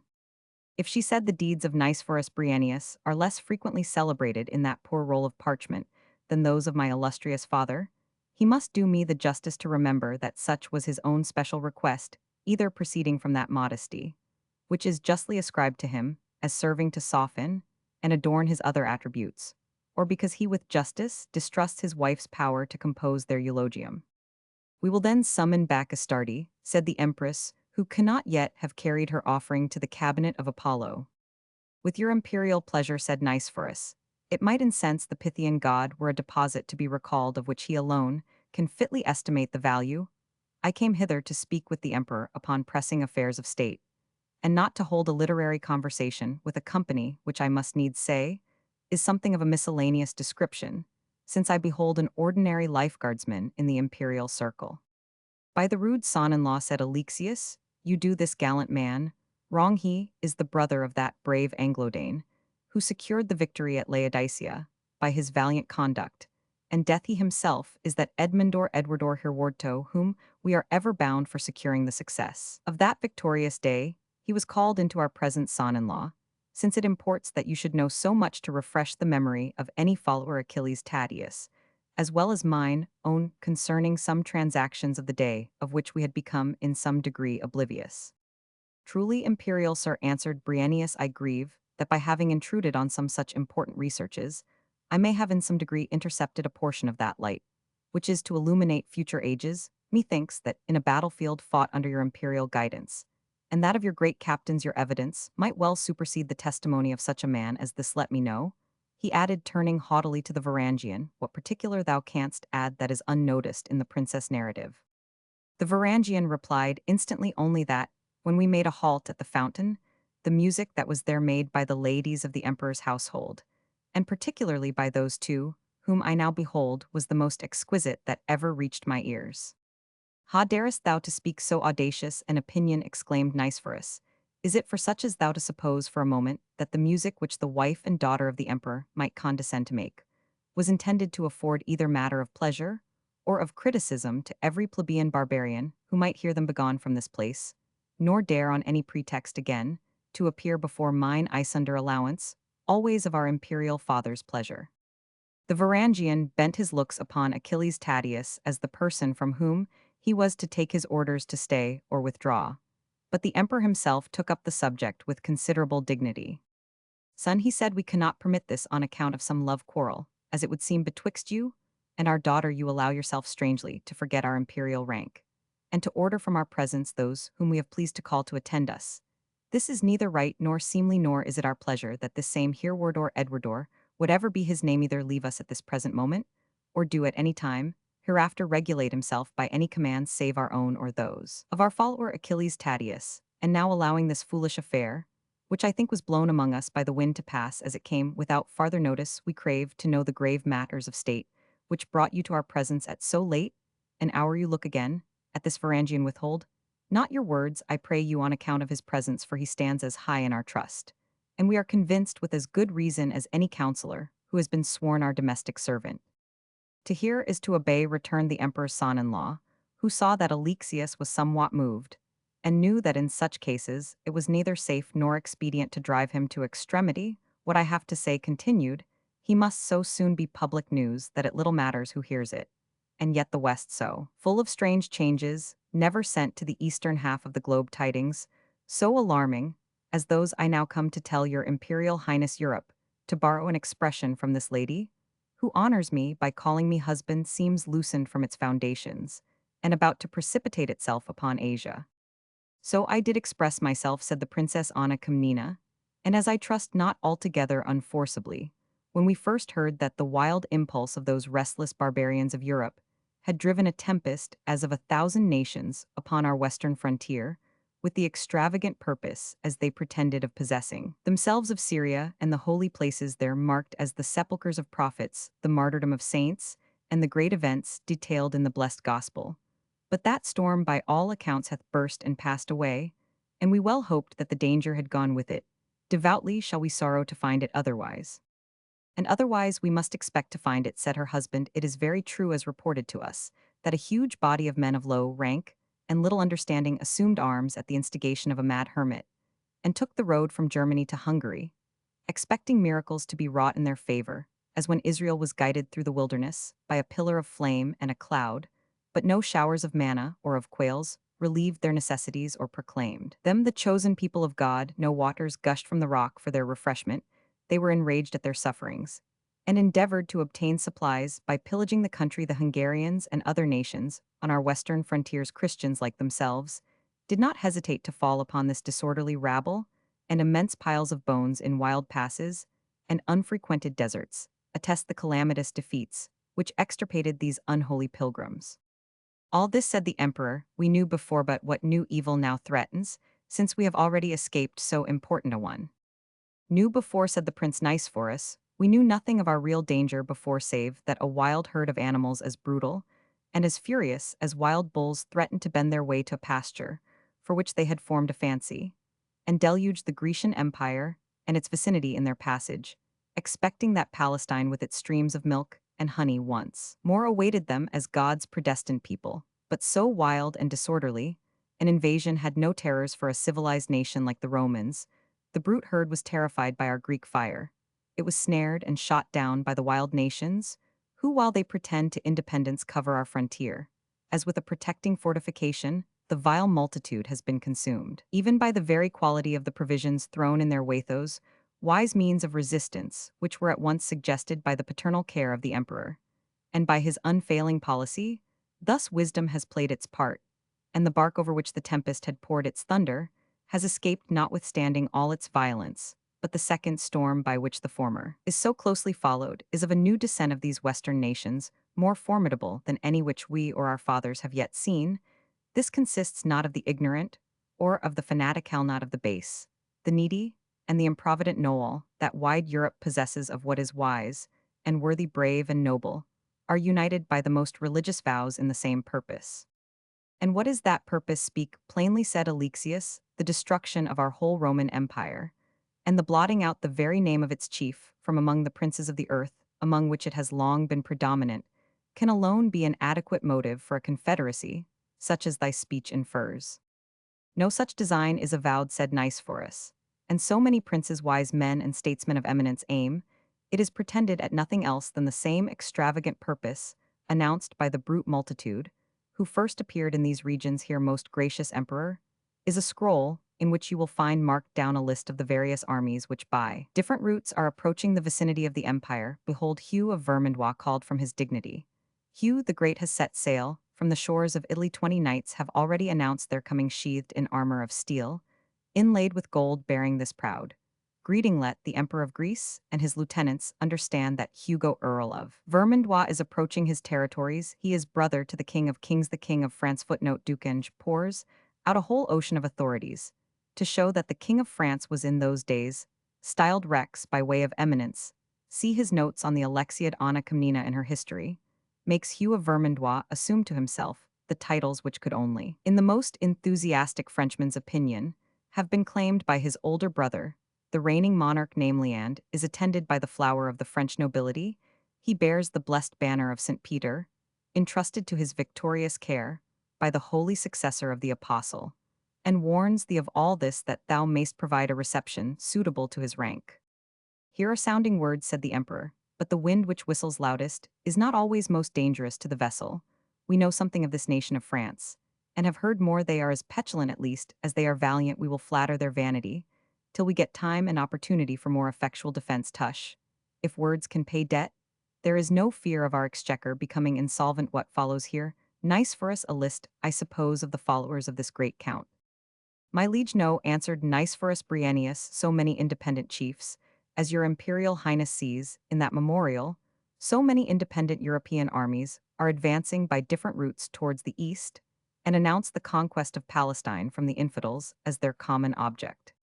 A dreadful enumeration, said the emperor as he perused the list, yet so far happy that its very length assures us of the impossibility that so many princes can be seriously and consistently united in so wild a project. Thus already my eyes catch the well-known name of an old friend, our enemy. For such are the alternate chances of peace and war. Bohemond of Antioch, is not he the son of the celebrated Robert of Apulia, so renowned among his countrymen, who raised himself to the rank of Grand Duke from a simple cavalier, and became sovereign of those of his warlike nation, both in Sicily and Italy? Did not the standards of the German emperor of the Roman pontiff, nay, our own imperial banners, give way before him, until, equally a wily statesman and a brave warrior, he became the terror of Europe from being a knight whose Norman castle would have been easily garrisoned by 6 crossbows and as many lances? It is a dreadful family, a race of craft as well as power. But Bohemond, the son of old Robert, will follow his father's politics. He may talk of Palestine and of the interests of Christendom, but if I can make his interests the same with mine, he is not likely to be guided by any other object. So, then, with the knowledge I already possess of his wishes and projects, it may chance that heaven sends us an ally in the guise of an enemy. Whom have we next? Godfrey. Footnote: Godfrey of Bouillon, Duke of Lower Lorraineth, great captain of the First Crusade, afterwards King of Jerusalem. See Gibbonner Mills. Passim, Duke of Bouillon, leading, I see, a most formidable band from the banks of a huge river, called the Rhine. What is this person's character? As we hear, replied Nicephorus, This Godfrey is one of the wisest, noblest, and bravest of the leaders, who have thus strangely put themselves in motion. And among a list of independent princes, as many in number as those who assembled for the siege of Troy, and followed most of them by subjects 10 times more numerous, this Godfrey may be regarded as the Agamemnon the princes and counts esteem him, because he is the foremost in the ranks of those whom they fantastically call knights, and also on account of the good faith and generosity which he practices in all his transactions. The clergy give him credit for the highest zeal for the doctrines of religion and a corresponding respect for the church, and its dignitaries' justice, liberality, and frankness have equally attached to this Godfrey, the lower class of the people. His general attention to moral obligations is a pledge to them that his religion is real and gifted with so much that is excellent. He is already, although inferior in rank, birth, and power to many chiefs of the crusade, justly regarded as one of its principal leaders. Pity, said the emperor, that a character such as you describe this prince to be should be under the dominion of a fanaticism scarce, worthy of Peter the hermit, or the clownish multitude which he led, or of the very ass which he rode upon, which I am apt to think the wisest of the first multitude, whom we beheld, seeing that it ran away towards Europe, as soon as water and barley became scarce. Might I be permitted here to speak? And yet, live, said Agelusts, I would remark that the patriarch himself made a similar retreat so soon as blows became plenty and food scarce. Thou hast hit it, Ageless, said the emperor, but the question now is whether an honorable and important principality could not be formed out of part of the provinces of the Lesser Asia now laid waste by the Turks. Such a principality, methinks, with its various advantages of soil, climate, industrious inhabitants, and a healthy atmosphere, were well worth the morasses of Bouillon. It might be held as a dependence upon the sacred Roman Empire, and garrisoned as it were by Godfrey and his victorious Franks, would be a bulwark on that point to our just and sacred person.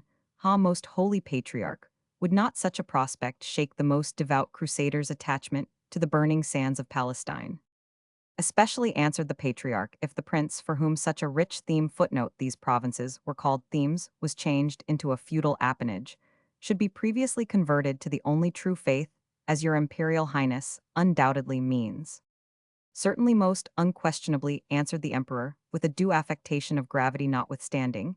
He was internally conscious how often he had been compelled by state necessities to admit not only Latin Christians, but Manichaeans and other heretics, nay Mahomedan barbarians, into the number of his subjects, and that without experiencing opposition from the scruples of the patriarch. Here I find, continued the emperor, such a numerous list of princes and principalities in the act of approaching our boundaries, as might well rival the armies of old who were said to have drunk up rivers, exhausted realms, and trode down forests in their wasteful advance. As he pronounced these words, a shade of paleness came over the imperial brow, similar to that which had already clothed in sadness most of his counselors. This war of nations, said Nicephorus, has also circumstances distinguishing it from every other save that which his imperial highness hath waged in former times against those whom we are accustomed to call Franks. We must go forth against a people to whom the strife of combat is as the breath of their nostrils, who rather than not be engaged in war will do battle with their nearest neighbors and challenge each other to mortal fight as much in sport as we would defy a comrade to a chariot race. They are covered with an impenetrable armor of steel, defending them from blows of the lance and sword, and which the uncommon strength of their horses renders them able to support, though one of ours could as well bear Mount Olympus upon his loins. Their footranks carry a missile weapon unknown to us, termed an arblast or crossbow. It is not drawn with the right hand like the bow of other nations, but by placing the feet upon the weapon itself, and pulling with the whole force of the body. And it dispatches arrows called bolts of hard wood pointed with iron, which the strength of the bow can send through the strongest breastplates, and even through stone walls where not of uncommon thickness. Enough, said the emperor, we have seen with our own eyes the lances of Frankish knights, and the crossbows of their infantry, if heaven has allotted them a degree of bravery, which to other nations seems well-nigh preternatural, the divine will has given to the Greek councils, that wisdom which it hath refused to barbarians, the art of achieving conquest by wisdom, rather than brute force obtaining by our skill in treaty advantages, which victory itself could not have procured. If we have not the use of that dreadful weapon, which our son-in-law terms the crossbow, heaven in its favor has concealed from these western barbarians the composition and use of the Greek firewall, so called since by Grecian hands alone it is prepared, and by such only can its lightnings be darted upon the astonished foe. The emperor paused and looked around him. And although the faces of his counselors still looked blank, he boldly proceeded but to return yet again to this black scroll containing the names of those nations who approach our frontier here occur more than one with which methinks old memory should make us familiar, though our recollections are distant and confused.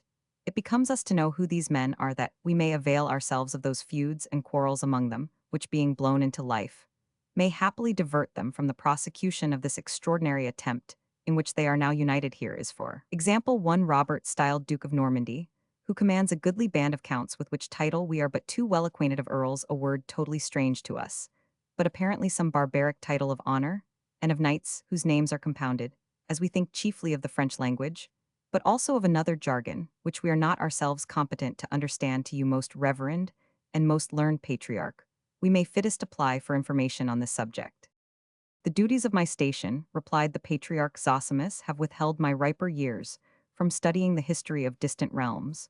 But the wise ageless, who hath read as many volumes as would fill the shelves of the famous Alexandrian library, can no doubt satisfy your imperial majesty's inquiries. Ageless erected himself on those enduring legs which had procured him the surname of Elephant, and began a reply to the inquiries of the emperor, rather remarkable for readiness than accuracy.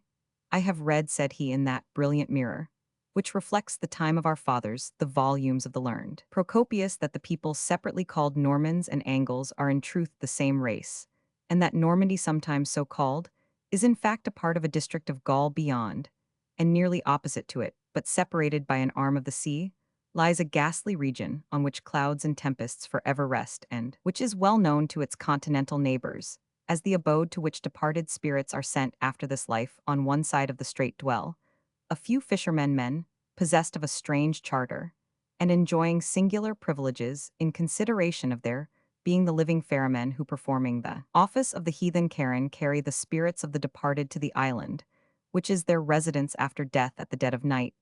These fishermen are in rotation, summoned to perform the duty, by which they seem to hold the permission to reside on this strange coast. A knock is heard at the door of his cottage, who holds the turn of this singular service, sounded by no mortal hand. A whispering, as of a decaying breeze, summons the ferryman to his duty. He hastens to his bark on the seashore, and has no sooner launched it than he perceives its hull sink sensibly in the water, so as to express the weight of the dead with whom it is filled. No form is seen, and though voices are heard, yet the accents are undistinguishable, as of one who speaks in his sleep. Thus he traverses the strait between the continent and the island, impressed with the mysterious awe which affects the living when they are conscious of the presence of the dead. They arrive upon the opposite coast, where the cliffs of white chalk form a strange contrast with the eternal darkness of the atmosphere. They stop at a landing place appointed, but disembark not, for the land is never trodden by earthly feet here. The passage boat is gradually lightened of its unearthly inmates, who wander forth in the way appointed to them, while the mariners slowly return to their own side of the strait, having performed for the time this singular service, by which they hold their fishing huts and their possessions on that strange coast. Here he ceased, and the emperor replied, if this legend be actually told us by Procopius, most learned ageless, it shows that that celebrated historian came more near the heathen than the Christian belief respecting the future state. In truth, this is little more than the old fable of the infernal Styx. Procopius, we believe, lived before the decay of heathenism, and as we would gladly disbelieve much which he hath told us respecting our ancestor and predecessor Justinian, so we will not pay him much credit in future, in point of geographical knowledge. Meanwhile, what ails thee, Achilles Tatius, and why dost thou whisper with that soldier? My head, answered Achilles Tatius, is at your imperial command, prompt to pay for the unbecoming trespass of my tongue I did. But ask of this hereward here what he knew of this matter, for I have heard my Varangians repeatedly call themselves Anglo-Danes, Normans, Britons, or some other barbaric epithet, and I am sure that one or other, or it may be all of these barbarous sounds at different times, serve to designate the birthplace of these exiles too happy in being banished from the darkness of barbarism to the luminous vicinity of your imperial presence. Speak then, Varangian, in the name of heaven, said the emperor, and let us know whether we are to look for friends or enemies in those men of Normandy, who are now approaching our frontier. Speak with courage, man, and if thou apprehendest danger, remember, thou servest a prince well qualified to protect thee. Since I am at liberty to speak, answered the life guardian, although my knowledge of the Greek language, which you term the Roman, is but slight, I trust it is enough to demand of his imperial highness, in place of all pay donative or gift, whatsoever, since he has been pleased to talk of designing such for me, that he would place me in the first line of battle which shall be formed against these same Normans and their Duke Robert, and if he pleases to allow me the aid of such Varangians, as for love of me, or hatred of their ancient tyrants, may be disposed to join their arms to mine, I have little doubt so to settle our long accounts with these men, that the Grecian eagles and wolves shall do them the last office by tearing the flesh from their bones. What dreadful feud is this, my soldier, said the emperor, that after so many years still drives thee to such extremities, when the very name of Normandy is mentioned? Your imperial highness shall be judge, said the Varangian, my fathers, and those of most, though not all of the corps to whom I belong are descended from a valiant race, who dwelt in the north of Germany, called Anglo-Saxons nobody, save a priest possessed of the art of consulting ancient chronicles, can even guess how long it is since they came to the island of Britain, then distracted with civil war they came. However, on the petition of the natives of the island for the aid of the Angles, was requested by the southern inhabitants provinces, were granted in recompense of the aid, thus liberally afforded, and the greater proportion of the island became by degrees the property of the Anglo-Saxons, who occupied it at first as several principalities, and latterly as one kingdom speaking the language and observing the laws of most of those who now form your imperial bodyguard of Varangians or exiles. In process of time, the Northmen became known to the people of the more southern climates. They were so called from there, coming from the distant regions of the Baltic Sea, an immense ocean, sometimes frozen with ice as hard as the cliffs of Mount Caucasus.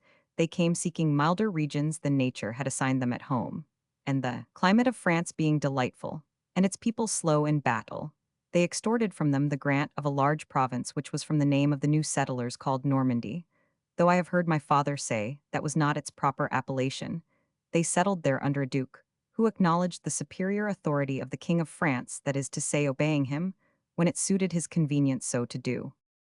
Now it chanced many years since, while these two nations of Normans and Anglo-Saxons were quietly residing upon different sides of the saltwater channel, which divides France from England, that William, Duke of Normandy, suddenly levied a large army, came over to Kent, which is on the opposite side of the channel, and there defeated in a great battle Harold, who was at that time king of the Anglo-Saxons. It is but grief to tell what followed. Battles have been fought in old time that have had dreadful results, which years nevertheless could wash away. But at Hastings, O woes, Meth, banner of my country, fell never again to be raised up. Oppression has driven her wheel over us. All that was valiant amongst us have left the land, and of Englishmen, for such is our proper designation, O, one remains in England, save as the thrall of the invaders. Many men of Danish descent, who had found their way on different occasions to England, were blended in the common calamity. All was laid desolate by the command of the victors. My father's home lies now an undistinguished ruin, amid an extensive forest composed out of what were formerly fair fields and domestic pastures, where a manly race derived nourishment by cultivating a friendly soil. The fire has destroyed the church where sleep the fathers of my race, and I, the last of their line, am a wanderer in other climates, a fighter of the battles of others, the servant of a foreign, though a kind master, in a word, one of the banished of Varangian. Happier in that station, said Achilles Tatius, than in all the barbaric simplicity which your forefathers prized so highly, since you are now under the cheering influence of that smile, which is the life of the world. It avails not talking of this, said the Varangian with a cold gesture. These Normans, said the emperor, are then the people by whom the celebrated island of Britain is now conquered and governed. It is but too true, answered the Varangian.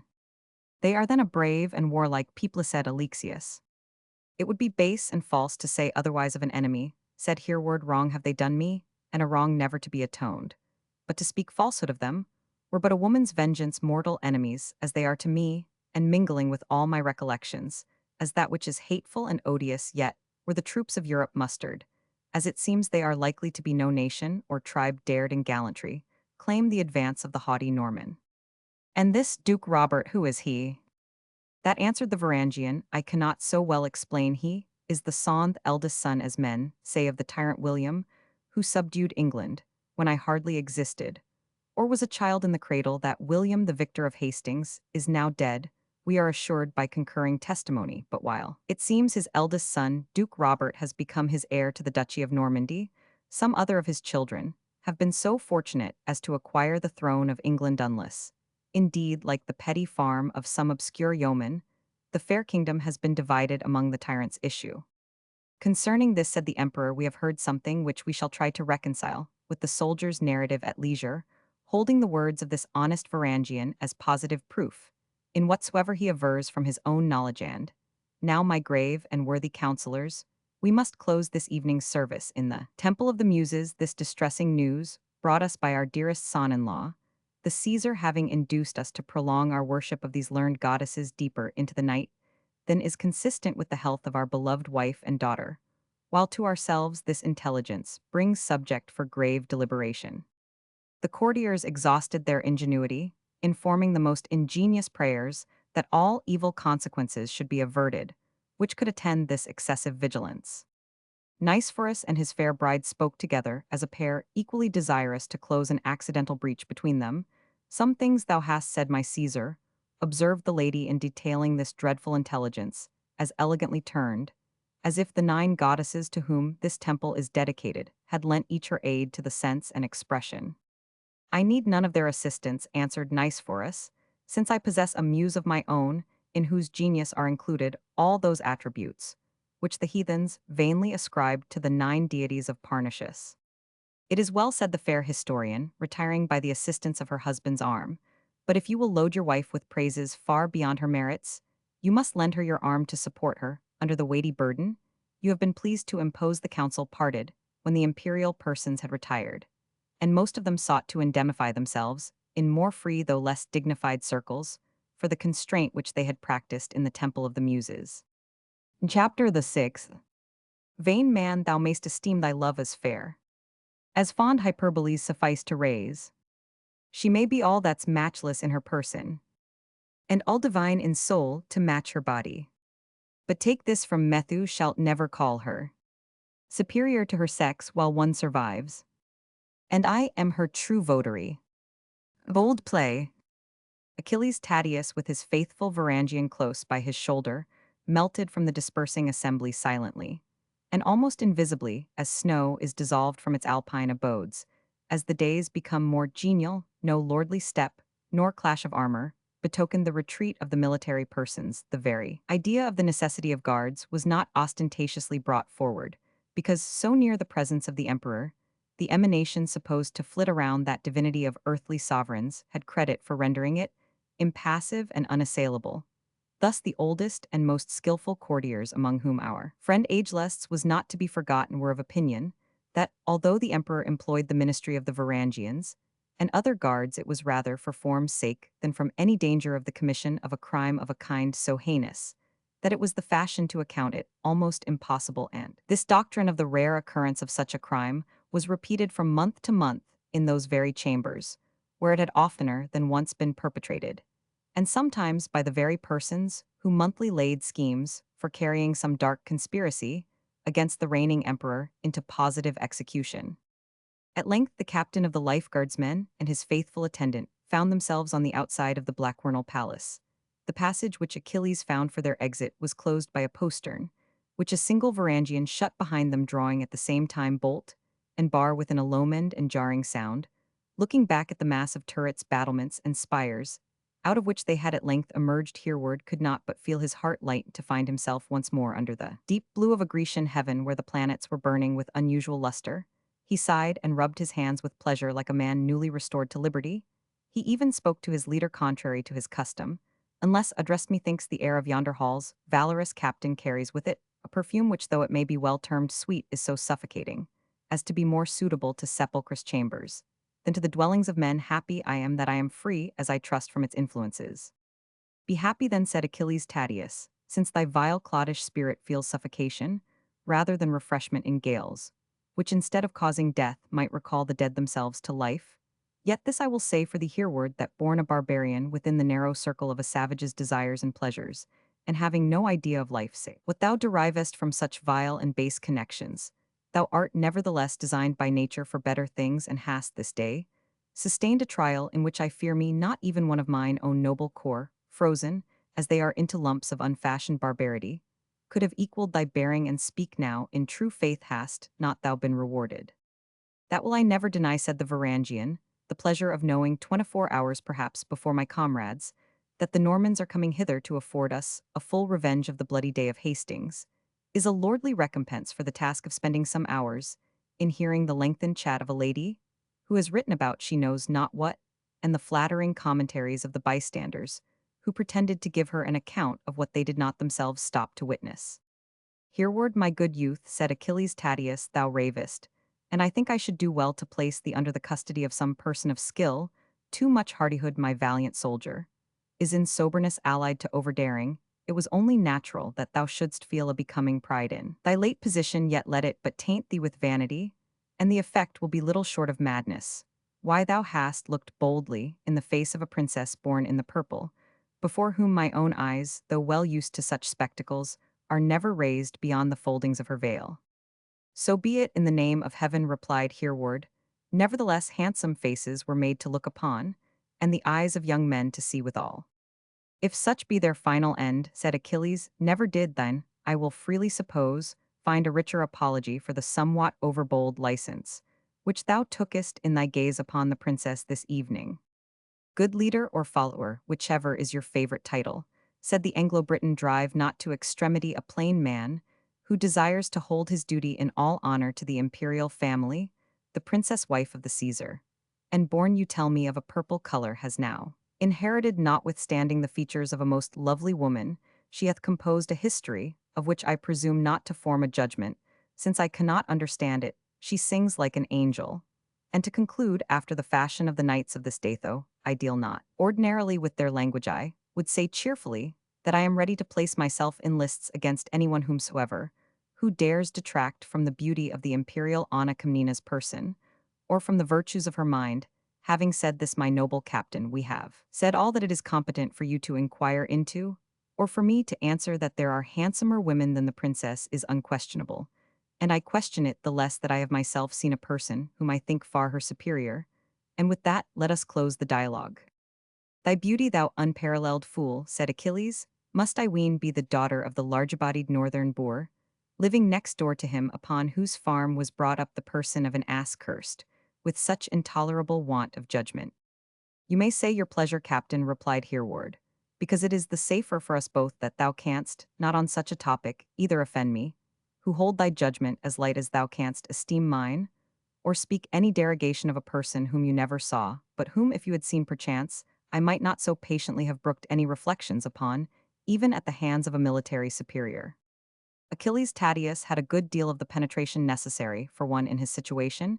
He never provoked to extremity the daring spirits whom he commanded, and never used any freedom with them, beyond the extent that he knew their patience could bear. Hereward was a favorite soldier, and had in that respect at least a sincere liking and regard for his commander, when therefore the follower, instead of resenting his petulance, good-humoredly apologized for having hurt his feelings. The momentary displeasure between them was at an end. The officer at once reassumed his superiority, and the soldier sunk back with a deep sigh given to some period, which was long passed into his wonted silence and reserve. Indeed, the follower had another and further design upon Hereward, of which he was as yet unwilling to do more than give a distant hint. After a long pause, during which they approached the barracks, a gloomy fortified building constructed for the residence of their corps, the captain motioned his soldier to draw close up to his side, and proceeded to ask him in a confidential tone, Hereward, my friend, although it is scarce to be supposed that in the presence of the imperial family thou shouldst mark anyone who did not partake of their blood, or rather, as Homer has it, who did not participate of the divine ichor, which in their sacred persons supplies the place of that vulgar fluid. Yet during so long an audience, thou mightst possibly from his uncourtly person and attire have distinguished agelusts, whom we courtiers call the elephant, from his strict observation of the rule, which forbids anyone to sit down or rest in the imperial presence. I think, replied the soldier, I marked the man you mean. His age was some 70, and upwards a big burly person, and the baldness which reached to the top of his head was well atoned for by a white beard of prodigious size, which descended in waving curls over his breast, and reached to the towel with which his loins were girded, instead of the silken sash used by other persons of rank. Most accurately marked, my Varangian, said the officer, What else didst thou note about this person? His cloak was in its texture as coarse as that of the meanest of the people, but it was strictly clean, as if it had been the intention of the wearer to exhibit poverty or carelessness and contempt of dress, avoiding at the same time every particular, which implied anything negligent, sordid, or disgusting. By St. Sophia, said the officer, thou astonishest me. The prophet Balaam was not more surprised when his ass turned round her head, and spoke to him. And what else didst thou note concerning this man? I see those who meet thee must beware of thy observation as well as of thy battle axe. If it please your valor, answered the soldier, we English have eyes as well as hands. But it is only when discharging our duty that we permit our tongues to dwell on what we have observed. I noted but little of this man's conversation. But from what I heard, it seemed he was not unwilling to play what we call the jester, or jackputting in the conversation, a character which, considering the man's age and physiognomy, is not, I should be tempted to say, natural, but assumed for some purpose of deeper import.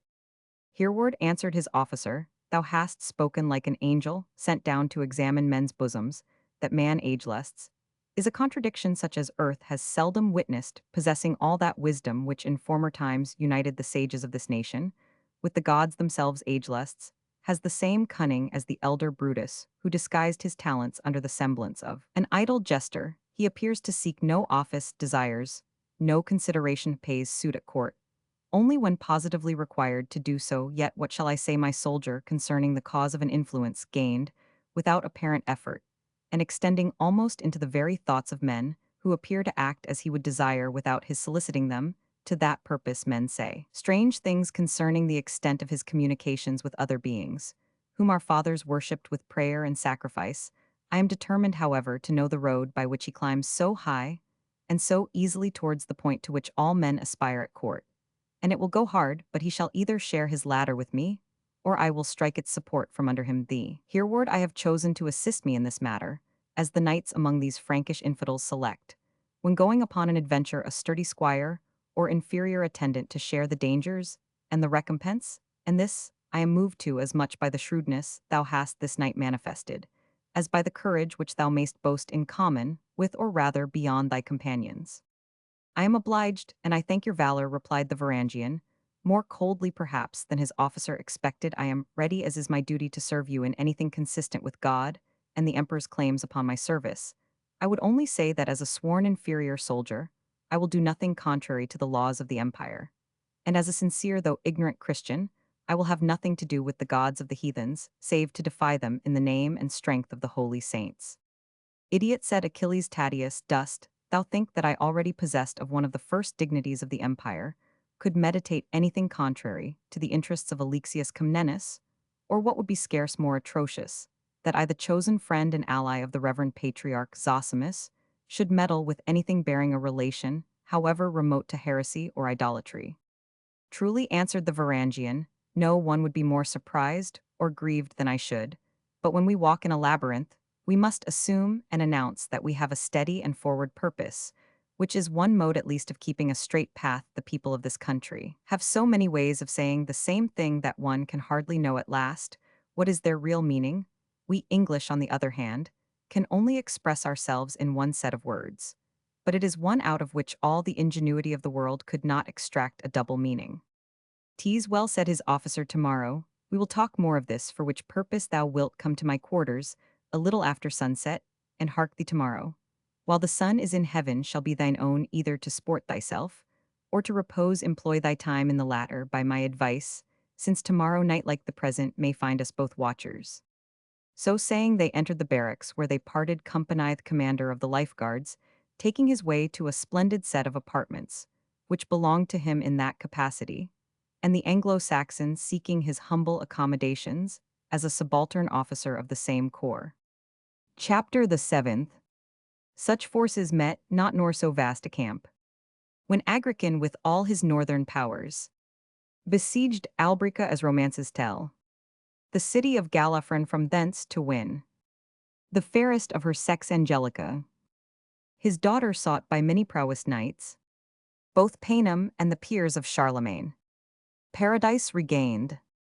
Early on the morning of the day following that which we have commemorated, the imperial council was assembled, where the number of general officers with sounding titles disguised under a thin veil, the real weakness of the Grecian Empire, the commanders were numerous, and the distinctions of their rank minute, but the soldiers were very few in comparison.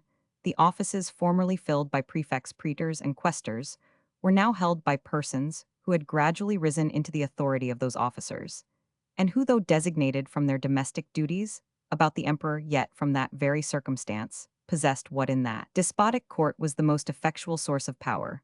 A long train of officers entered the great hall of the castle of Blackwernel, and proceeded so far together as their different grades admitted, while in each chamber through which they passed in succession, a certain number of the train whose rank permitted them to advance no farther remained behind the others. Thus, when the interior cabinet of audience was gained, which was not until their passage through 10 anterooms, 5 persons only found themselves in the presence of the emperor, in this innermost and most sacred recess of royalty, decorated by all the splendor of the period.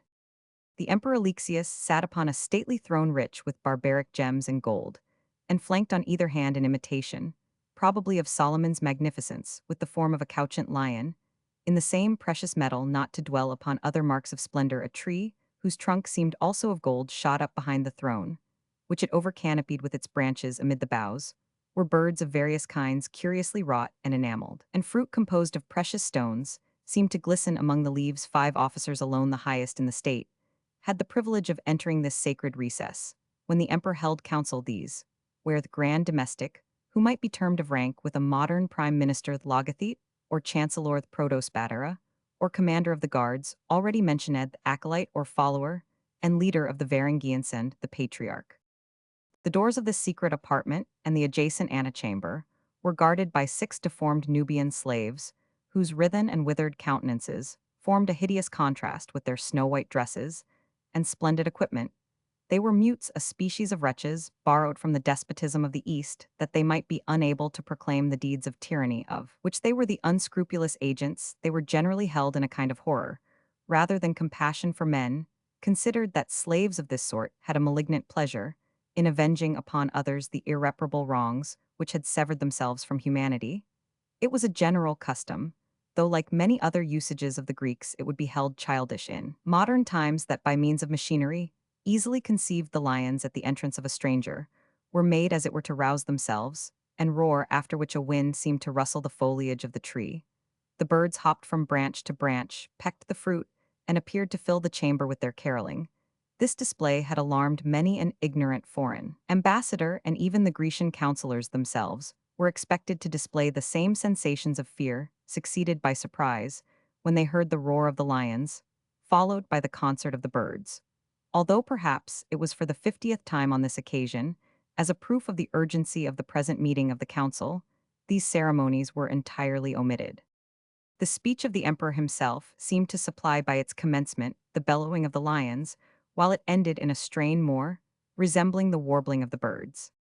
In his first sentences, he treated of the audacity and unheard-of boldness of the millions of Franks who, under the pretense of wresting Palestine from the infidels, had ventured to invade the sacred territories of the empire.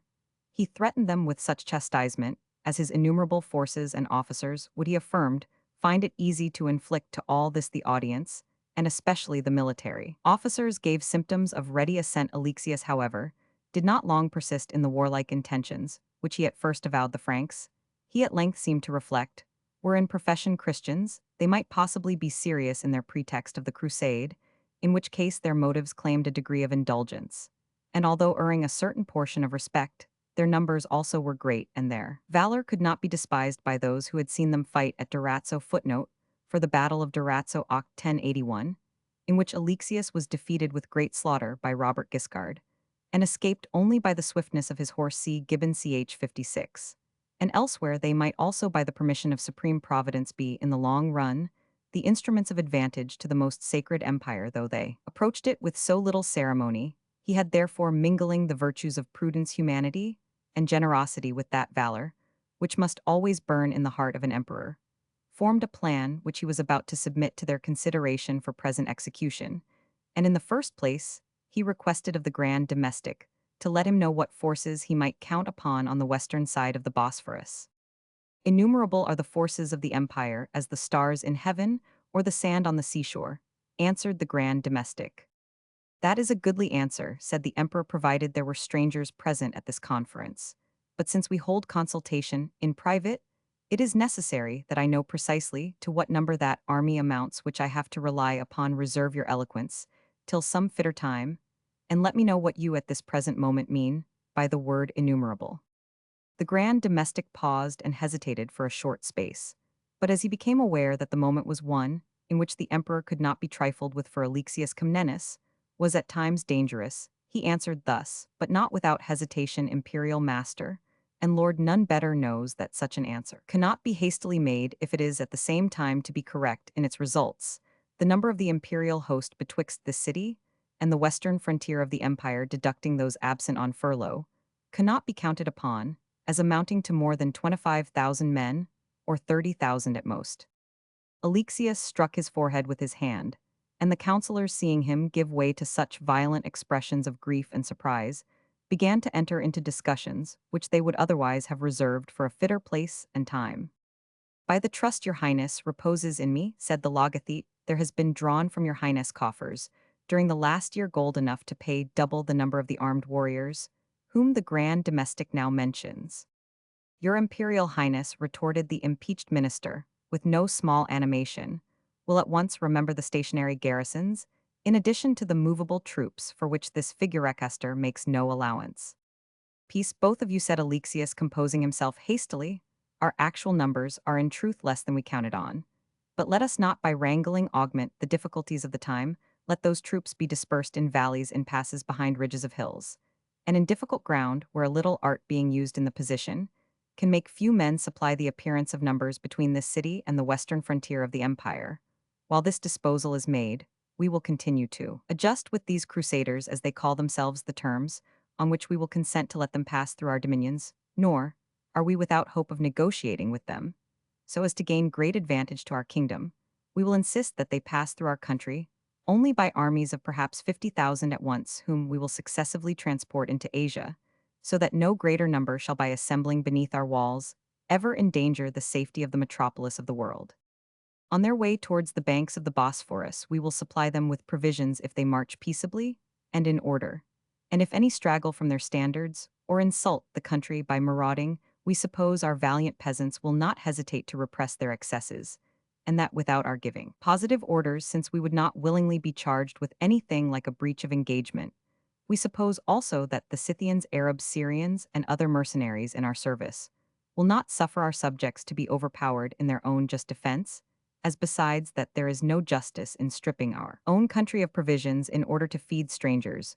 We will not be surprised, nor unpardonably displeased, to learn that of the ostensible quantity of flour, some sacks should be found filled with chalk, or lime, or some such substance. It is indeed truly wonderful what the stomach of a Frank will digest comfortably. Their guides also, whom you shall choose with reference to such duty, will take care to conduct the crusaders by difficult and circuitous routes, which will be doing them a real service, by inuring them to the hardships of the country and climate which they would otherwise have to face without seasoning.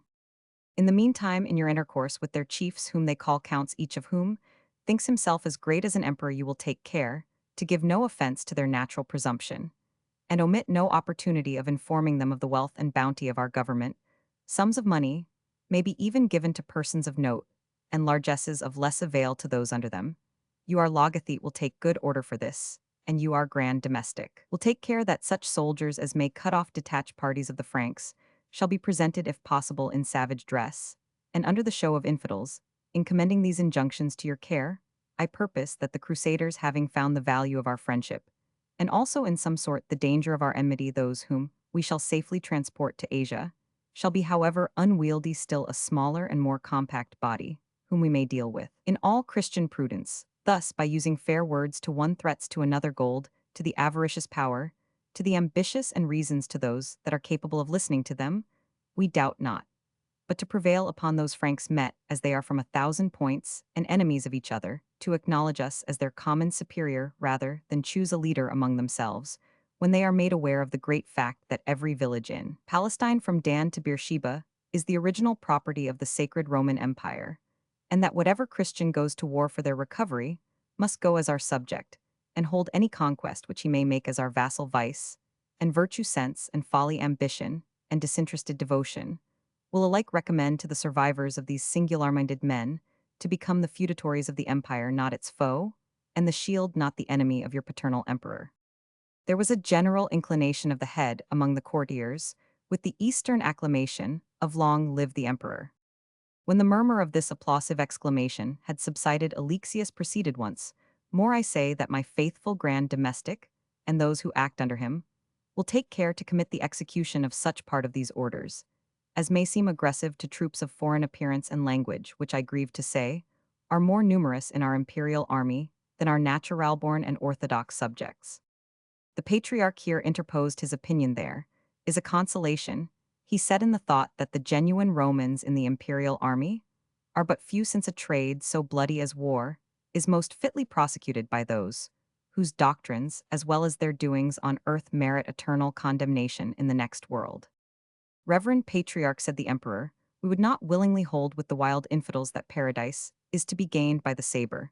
Nevertheless, we would hope that a Roman dying in battle for his religion, and his emperor may find as good hope of acceptation after the mortal pang is over as a man who dies in peace and with unblooded hand."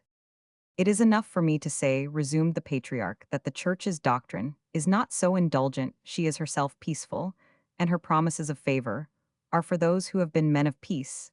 Yet think not I bar the gates of heaven against a soldier, as such if believing all the doctrines of our Church, and complying with all our observances, far less would I condemn your imperial majesties wise precautions, both for diminishing the power and thinning the ranks of those Latin heretics who come hither to despoil us, and plunder perhaps both church and temple under the vain pretext that heaven would permit them, stained with so many heresies, to reconquer that holy land which true Orthodox Christians, your Majesty's sacred predecessors, have not been enabled to retain from the infidel, and well, I trust that no settlement made under the Latins will be permitted by your Majesty to establish itself, in which the cross shall not be elevated with limbs of the same length, instead of that irregular and most damnable error which prolongs in Western churches the nether limb of that most holy emblem." "Reverend Patriarch," answered the emperor, "do not deem that we think lightly of your weighty scruples, but the question is now not in what manner we may convert these Latin heretics to the true faith, but how we may avoid being overrun by their myriads, which resemble those of the locusts, by which their approach was preceded and intimated." "Your Majesty," said the patriarch, "will act with your usual wisdom. For my part, I have only stated my doubts that I may save my own soul alive." "Our construction," said the emperor, "does your sentiments no wrong, most reverend patriarch, and you," addressing himself to the other counselors, "will attend to these separate charges, given out for directing the execution of the commands which have been generally intimated to you. They are written out in the sacred ink, and our sacred subscription is duly marked with the fitting tinge of green and purple. Let them therefore be strictly obeyed. Ourselves will assume the command of such of the immortal bands as remain in the city, and join to them the cohorts of our faithful Varangians at the head of these troops. We will await the arrival of these strangers under the walls of the city, and avoiding combat, while our policy can postpone it, we will be ready in case of the worst to take whatsoever chance it shall please the Almighty to send us." Here the council broke up, and the different chiefs began to exert themselves in the execution of their various instructions, civil and military, secret, or public, favorable or hostile to the Crusaders. The peculiar genius of the Grecian people was seen upon this occasion. Their loud and boastful talking corresponded with the ideas which the emperor wished to enforce upon the Crusaders concerning the extent of his power and resources, nor is it to be disguised that the wily selfishness of most of those in the service of Alexius endeavored to find some indirect way of applying the imperial instruction so as might best suit their own private ends. Meantime, the news had gone abroad in Constantinople of the arrival of the huge miscellaneous army of the West, upon the limits of the Grecian Empire, arid of their purpose to pass to Palestine.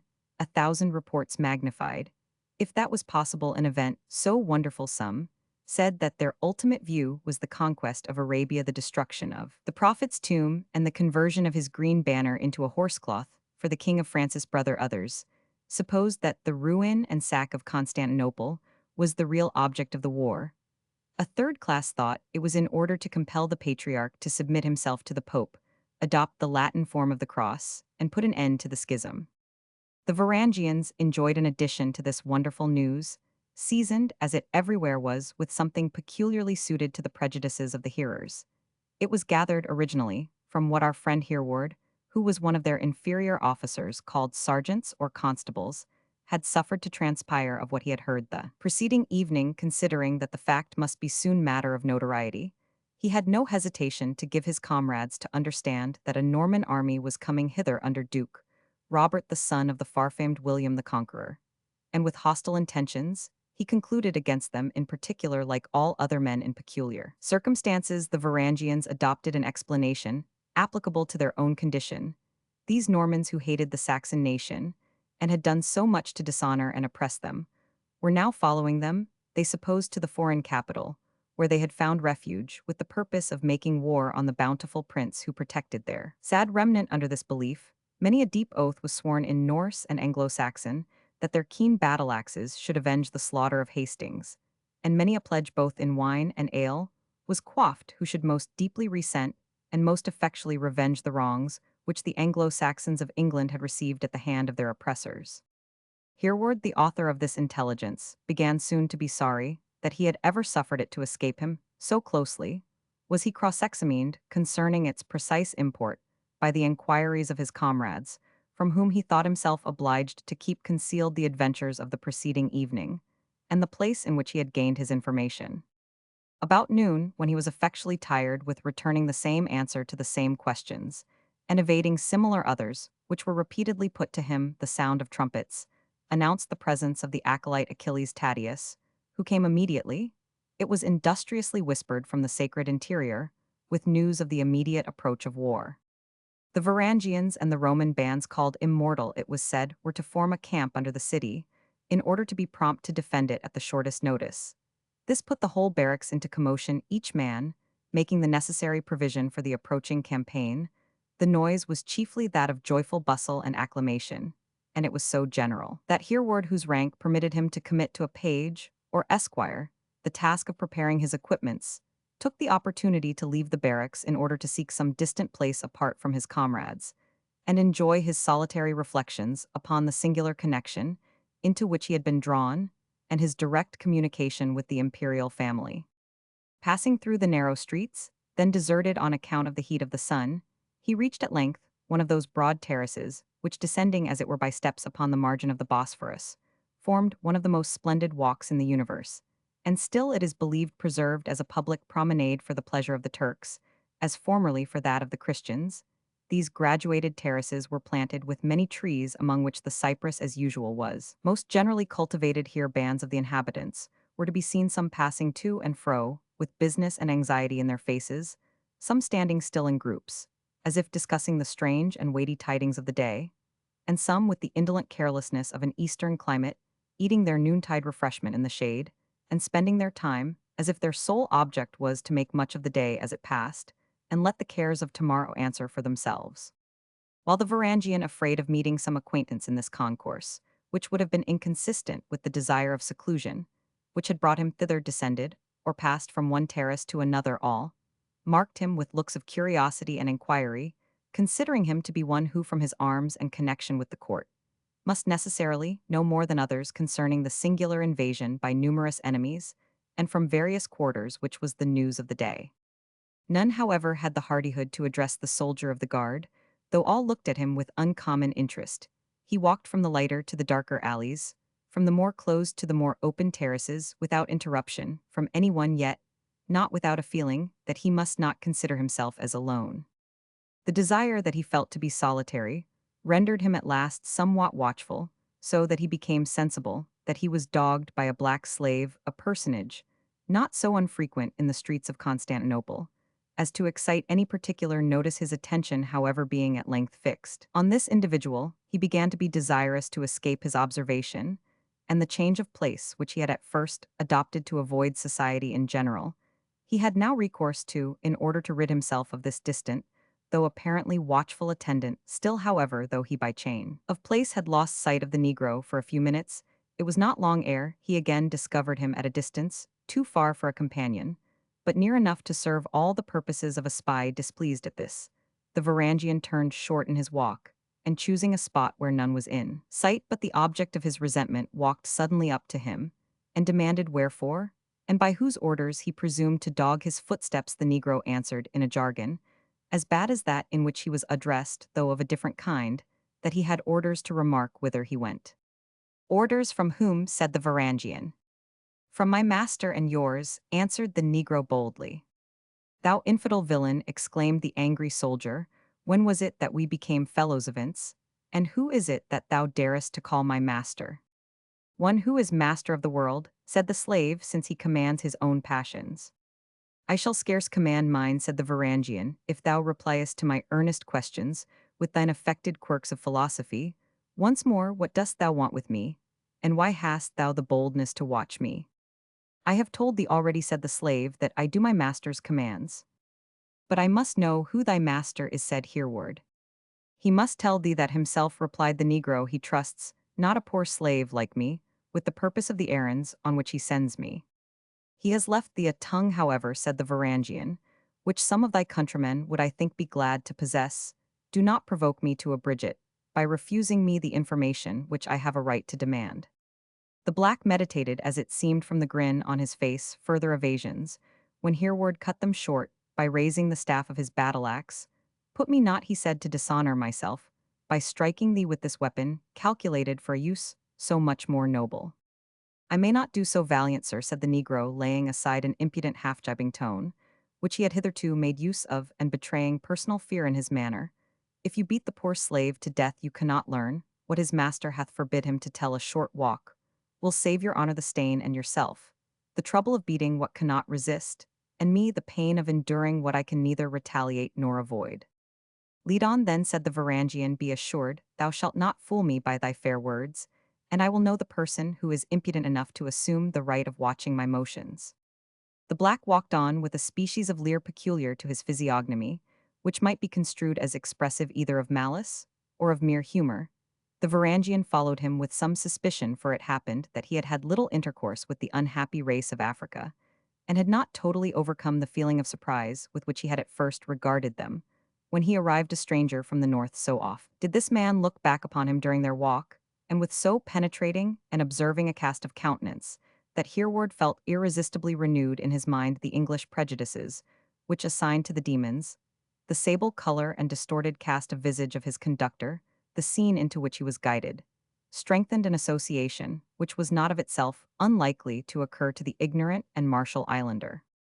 The Negro led the way from the splendid terraced walks which we have described to a path descending to the seashore, when a place appeared which, far from being trimmed like other parts of the coast into walks of embankments, seemed on the contrary abandoned to neglect, and was covered with the moldering ruins of antiquity where these had not been. Overgrown by the luxuriant vegetation of the climate, these fragments of building, occupying a sort of recess of the bay, were hidden by steep banks on each side, and although in fact they formed part of the city, yet they were not seen from any part of it, and embosomed in the manner we have described did not in turn command any view of the churches, palaces, towers, and fortifications amongst which they lay. The sight of this solitary and apparently deserted spot, encumbered with ruins and overgrown with cypress and other trees, situated, as it was in the midst of a populous city, had something in it impressive and awful to the imagination.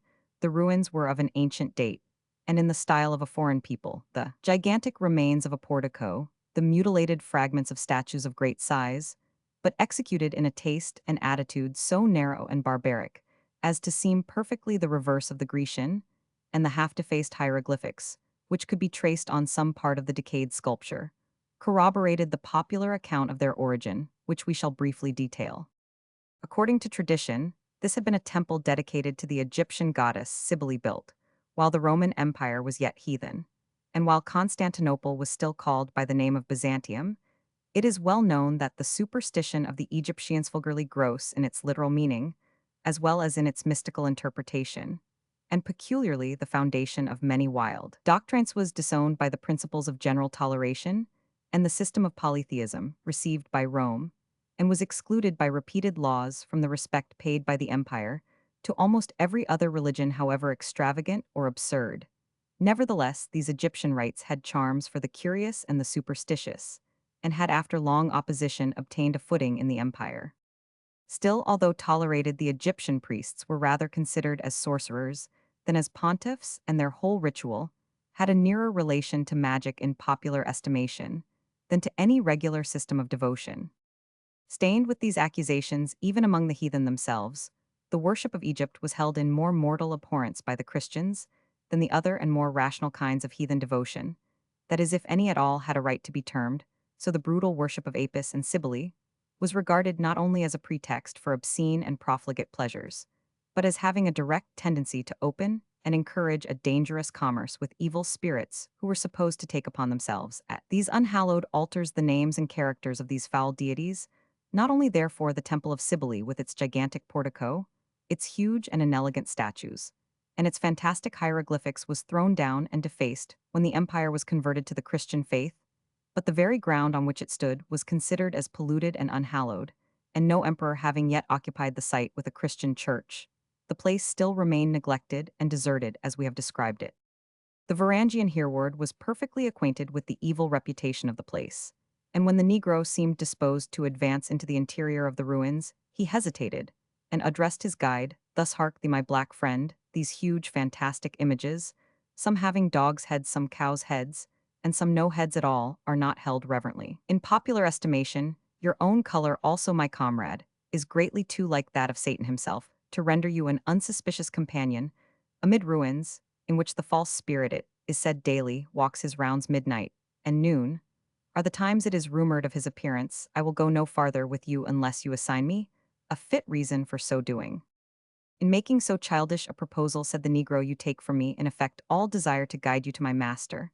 I thought I spoke to a man of invincible courage, and of that good sense upon which courage is best founded, but your valor only emboldens you to beat a black slave, who has neither strength nor title to resist you, and your courage is not enough to enable you to look without trembling on the dark side of a wall, even when the sun is in the heavens. Thou art insolent, said Hereward, raising his axe. And thou art foolish, said the Negro, to attempt to prove thy manhood and thy wisdom by the very mode which gives reason for calling them both in question. I have already said there can be little valor in beating a wretch like me, and no man, surely, who wishes to discover his way, would begin by chasing away his guide. I follow thee, said Hereward, stung with the insinuation of cowardice. But if thou leadest me into a snare, thy free talk shall not save thy bones, if 1,000 of thy complexion from earth or hell were standing ready to back thee. Thou objectest sorely to my complexion, said the Negro. How knowest thou that it is in fact a thing to be counted and acted upon as matter of reality? Thine own eyes daily apprise thee that the color of the sky nightly changes from bright to black. Yet thou knowest that this is by no means owing to any habitual color of the heavens themselves. The same change that takes place in the hue of the heavens has existence in the tinge of the deep sea. How canst thou tell? But what the difference of my color from thine own may be owing to some deceptions, change of a similar nature are not real in itself, but only creating an apparent reality. Thou mayst have painted thyself, no doubt, answered the Varangian, upon reflection, and thy blackness, therefore, may be only apparent. But I think thy old friend himself could hardly have presented these grinning lips, with the white teeth and flattened nose, so much to the life, unless that peculiarity of Nubian physiognomy, as they call it, had accurately and really an existence. And to save thee some trouble, my dark friend, I will tell thee that though thou speakest to an uneducated Varangian, I am not entirely unskilled in the Grecian art of making subtle words pass upon the hearers instead of reason. I, said the Negro doubtfully, and somewhat surprised, and may the slave Diogenes, for so my master has christened Minquare, into the means by which you reached knowledge so unusual. It is soon told, replied Hereward, my countryman Wittekind, being a constable of our bands, retired from active service, and spent the end of a long life in the city of Constantinople, being past all toils of battle, either those of reality, as you word it, or the pomp and fatigue of the exercising ground. The poor old man, in despair of something to pass his time, attended the lectures of the philosophers. And what did he learn there, said the Negro, for a barbarian grown grey, under the helmet, was not, as I think, a very hopeful student in our schools. As much, though, I should think, as a menial slave, which I understand to be thy condition, replied the soldier. But I have understood from him that the masters of this idle science make it their business to substitute in their argumentations mere words instead of ideas, and as they never agree upon the precise meaning of the former, their disputes can never arrive at a fair or settled conclusion, since they do not agree in the language in which they express them. Their theories, as they call them, are built on the sand, and the wind and tide shall prevail against them. Say so to my master, answered the black in a serious tone. I will, said the Varangian, and he shall know me as an ignorant soldier having but few ideas, and those only concerning my religion and my military duty. But out of these opinions, I will neither be beaten by a battery of sophisms, nor cheated by the arts or the terrors of the friends of heathenism, either in this world or the next. You may speak your mind to him, then yourself, said Diogenes. He stepped aside as if to make way for the Varangian to whom he motioned to go forward. Hereward advanced accordingly, by a half-worn and almost imperceptible path, leading through the long rough grass, and turning round a half-demolished shrine, which exhibited the remains of Apis, the bovine deity, he came immediately in front of the philosopher Ageless, who sitting among the ruins reposed his limbs on the grass. Chapter the 8th. Through the vain webs which puzzle sophist skill, plain sense and honest meaning work their way. So sink the varying clouds upon the hill, when the clear dawning brightens into day. Dr. Watts. The old man rose from the ground with alacrity. As Hereward approached my bold Varangian, he said, Thou, who valuest men and things, not according to the false estimate ascribed to them in this world, but to their real importance and actual value, thou art welcome. Whatever has brought thee hitherto, art welcome to a place where it is held the best business of philosophy to strip man of his borrowed ornaments, and reduce him to the just value of his own attributes of body and mind, singly considered.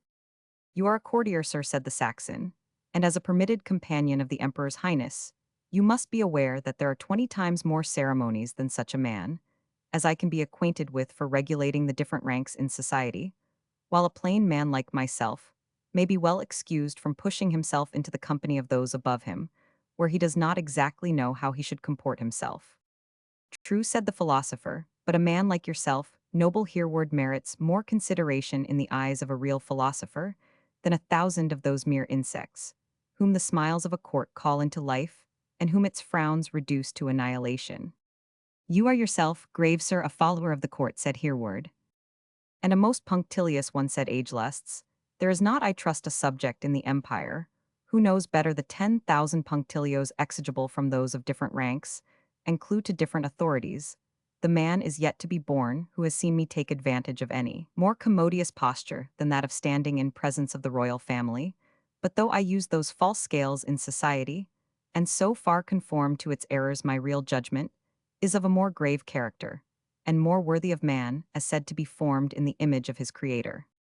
There can be small occasion, said the Varangian, to exercise your judgment in any respect upon me, nor am I desirous that anyone should think of me otherwise than I am a poor exile, namely, who endeavors to fix his faith upon heaven, and to perform his duty to the world he lives in, and to the prince in whose service he is engaged.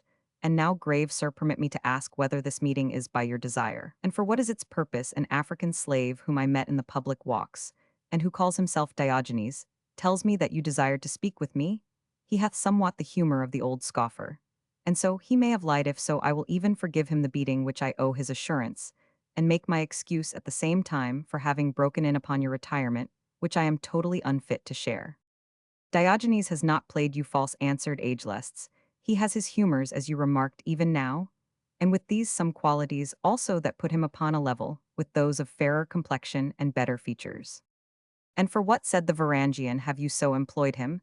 Can your wisdom possibly entertain a wish to converse with me? I am an observer of nature and of humanity, answered the philosopher. Is it not natural that I should tire of those beings who are formed entirely upon artifice, and long to see something more fresh from the hand of nature? You see not that in me, said the Varangian, the rigor of military discipline, the camp the centurion, armor frame a man's sentiments, and limbs to them, as the sea crab is framed to its shell. See one of us, and you see us all. Permit me to doubt that, said Ageless, and to suppose that in Hereward the son of Waltheof I see an extraordinary man, although he himself may be ignorant owing to his modesty of the rarity of his own good qualities. The son of Waltheof, answered the Varangian, somewhat startled. Do you know my father's name? Be not surprised, answered the philosopher, at my possessing so simple a piece of information, It has cost me but little trouble to attain it. Yet I would gladly hope that the labor I have taken in that matter may convince you of my real desire to call you friend. It was indeed an unusual compliment, said Hereward, that a man of your knowledge and station should be at the trouble to inquire among the Varangian cohorts concerning the descent of one of their constables.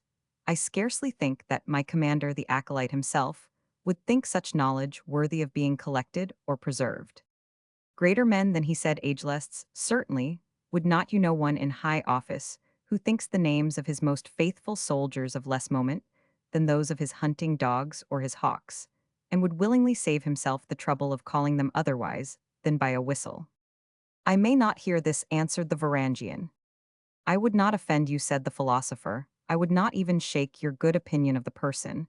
I allude to, yet it surprises me that such should be entertained by one of your great qualities. A truce with this grave, sir, which is in fact trifling in a person of your character and appearance, answered the Anglo-Saxon.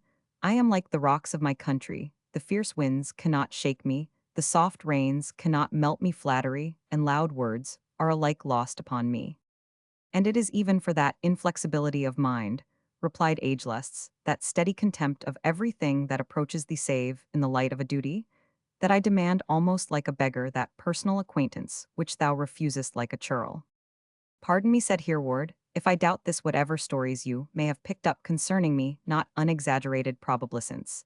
The Greeks do not keep the privilege of boasting so entirely to themselves, but the Varangians have learned a little of idiom, can have heard nothing of me, which can authorize your using your present language, excepting in jest. You mistake, my son, said Ageless, believe me not a person to mix in the idle talk, respecting you with your comrades at the Alecup. Such as I am, I can strike on this broken image of Anubishar. He touched a gigantic fragment of a statue, by his side end bid the spirit who long prompted the oracle descend, and once more reanimate the trembling mass. We, that are initiated, enjoy high privileges we stamp upon those ruined vaults, and the echo which dwells there answers to our demand. Do not think that, although I crave thy friendship I heed, therefore supplicate thee for information, either respecting thyself or others. Your words are wonderful, said the Anglo-Saxon, but by such promising words, I have heard that many souls have been seduced from the path of heaven. My grandsire Kenelm was wont to say that the fair words of the heathen philosophy were more hurtful to the Christian faith than the menaces of the heathen tyrants. I know him, said Ageless, what avails it whether it was in the body or in the spirit? He was converted from the faith of Woden by a noble monk, and died a priest at the shrine of St. Augustine. Footnote at Canterbury. True, said Hereward, all this is certain, and I am the rather bound to remember his words now that he is dead. And gone when I hardly knew his meaning, he bid me beware of the doctrine which causeth to err, which is taught by false prophets, who attest their doctrine by unreal miracles. This, said Ageless, is mere superstition. Thy grandsire was a good and excellent man, but narrow-minded like other priests, and deceived by their example he wished but to open a small wicket in the gate of truth, and admit the world only on that limited scale. Seest thou Hereward thy grandsire, and most men of religion would fain narrow our intellect to the consideration of such parts of the immaterial world as are essential to our moral guidance here and our final salvation hereafter. But it is not the less true that man has liberty provided he has wisdom and courage to form intimacies with beings more powerful than himself, who can defy the bounds of space by which he is circumscribed, and overcome by their metaphysical powers difficulties, which to the timid and unlearned may appear wild and impossible. You talk of a folly, answered Hereward, at which childhood gapes and manhood smiles. On the contrary, said the sage, I talk of a longing wish which every man feels at the bottom of his heart, to hold communication with beings more powerful than himself, and who are not naturally accessible to our organs. Believe me, Hereward, so ardent and universal, an aspiration had not existed in our bosoms, had there not also been means, if steadily and wisely sought, of attaining its accomplishment. I will appeal to thine own heart, and prove to thee even by a single word, that what I say is truth. Thy thoughts are even now upon a being long absent or dead. And with the name of Bertha, 1,000 emotions rush to thy heart, which in thy ignorance thou hadst esteemed, furled up for ever like spoils of the dead hung above a tombstone. Thou startest, and changest thy color. I joy to see by these signs that the firmness and indomitable courage which men ascribe to thee have left the avenues of the heart as free as ever to kindly and to generous affections, while they have barred them against those of fear, uncertainty, and all the caitiff tribe of meteor sensations, I have proffered to esteem thee, and I have no hesitation in proving it, I will tell thee. If thou desirest to know at the fate of that very Bertha, whose memory thou hast cherished in thy breast in spite of thee amidst the toil of the day, and the repose of the night in the battle, and in the truce when sporting with thy companions in fields of exercise, or attempting to prosecute the study of Greek learning, in which if thou wouldst advance I can teach it by a short road. While Ageless thus spoke, the Varangian in some degree recovered his composure, and made answer, though his voice was somewhat tremulous, who thou art, I know not what thou wouldst with me. I cannot tell thee what means thou hast gathered intelligence of such consequence to me, and of so little to another. I have no conception but this. I know that by intention or accident thou hast pronounced a name which agitates my heart to its deepest recesses. Yet am I a Christian and Varangian, and neither to my God nor to my adopted prince will I willingly stagger. In my faith, what is to be wrought by idols or by false deities must be a treason to the real divinity, nor is it less certain that thou hast let glance some arrows, though the rules of thy allegiance strictly forbid it at the emperor himself henceforward. Therefore I refuse to communicate with thee, be it for weal or woe. I am the emperor's waged soldier. And although I affect not the nice precisions of respect and obedience, which are exacted in so many various cases, and by so many various rules, yet I am his defense and my battle-axe is his bodyguard. No one doubts it, said the philosopher, but art not thou also bound to a nearer dependence upon the great acolyte Achilles Tatius? No, he is my general according to the rules of our service, answered the Varangian to me. He has always shown himself a kind and good-natured man, and his dues of rank apart, I may say, has deported himself as a friend, rather than a commander. He is, however, my master's servant, as well as I am, nor do I hold the difference of great amount, which the word of a man can give or take away at pleasure. It is nobly spoken, said Ageless, and you yourself are surely entitled to stand erect before one whom you supersede in courage and in the art of war. Pardon me, returned the Briton, if I decline the attributed compliment, as what in no respect belongs to me. The emperor chooses his own officers, in respect of their power of serving him, as he desires to be served in this. It is likely I might fail, I have said already. I owe my emperor my obedience, my duty, and my service, nor does it seem to me necessary to carry our explanation farther. Singular man, said Ageless, is there nothing that can move thee but things that are foreign to thyself? The name of thy emperor and thy commander are no spell upon thee, and even that of the object thou hast loved. Here the Varangian interrupted him. I have thought, he said, upon the words thou hast spoken, thou hast found the means to shake my heartstrings, but not to unsettle my principles. I will hold no converse with thee on a matter in which thou canst not have interest. Necromancers, it is said, perform their spells by means of the epithets of the holiest. No marvel, then, should they use the names of the purest of his creation to serve their unhallowed purposes. I will none of such truckling, disgraceful to the dead perhaps, as to the living. Whatever has been thy purpose, old Manfer, think not thy strange words have passed unnoticed. Thou assured I bear that in my heart, which defies alike the seduction of men and of fiends. With this the soldier turned and left the ruined temple, after a slight inclination of his head to the philosopher. Ageless, after the departure of the soldier, remained alone, apparently absorbed in meditation, until he was suddenly disturbed by the entrance into the ruins of Achilles Tatius. The leader of the Varangians spoke not until he had time to form some result from the philosopher's features. He then said, thou remainest, sage Ageless, confident in the purpose of which we have lately spoke together. I do, said Ageless with gravity and firmness. But replied Achilles Tatius, thou hast not gained to our side that proselyte whose coolness and courage would serve us better in our hour of need than the service of 1,000 cold-hearted slaves. I have not succeeded, answered the philosopher. And thou dost not blush to own it, said the imperial officer in reply. Thou the wisest of those who yet pretend to Grecian wisdom, the most powerful of those who still assert the skill by words, signs, names, periapts, and spells to exceed the sphere to which thy faculties belong, hast been foiled in thy trade of persuasion, like an infant worsted in debate with its domestic tutor. Out upon thee that thou canst not sustain in argument the character which thou wouldst so fain assume to thyself. Peace, said the Grecian, I have as yet gained nothing, it is true, over this obstinate and inflexible man, but Achilles Tatius neither have I lost. We both stand where yesterday we did, with this advantage on my side, that I have suggested to him such an object of interest as he shall never be able to expel from his mind. until he hath had recourse to me to obtain farther knowledge concerning attend.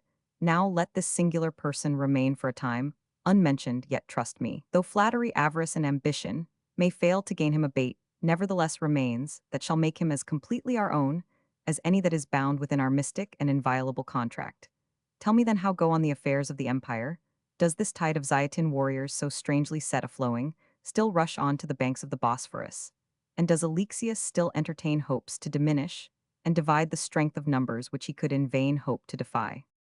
Something further of intelligence has been gained, even within a very few hours, answered Achilles. Tatius Bohemond came to the city with some 6 or 8 light horse, and in a species of disguise, considering how often he had been the emperor's enemy, his project was a perilous one. But when is it that these Franks draw back on account of danger? The emperor perceived at once that the count was come to see what he might obtain by presenting himself as the very first object of his liberality, and by offering his assistance as mediator with Godfrey of Bouillon and the other princes of the crusade. It is a species of policy, answered the sage, for which he would receive full credit from the emperor. Achilles. Tatius preceded Count Bohemond, was discovered to the imperial court as if it were by mere accident, and he was welcomed with marks of favor and splendor, which had never been even mentioned, as being fit for any one of the Frankish race. There was no word of ancient enmity or of former wars, no mention of Bohemond as the ancient usurper of Antioch and the encroacher upon the empire. But thanks to heaven were returned on all sides, which had sent a faithful ally to the imperial assistance at a moment of such imminent peril. And what said Bohemond? Inquired the philosopher.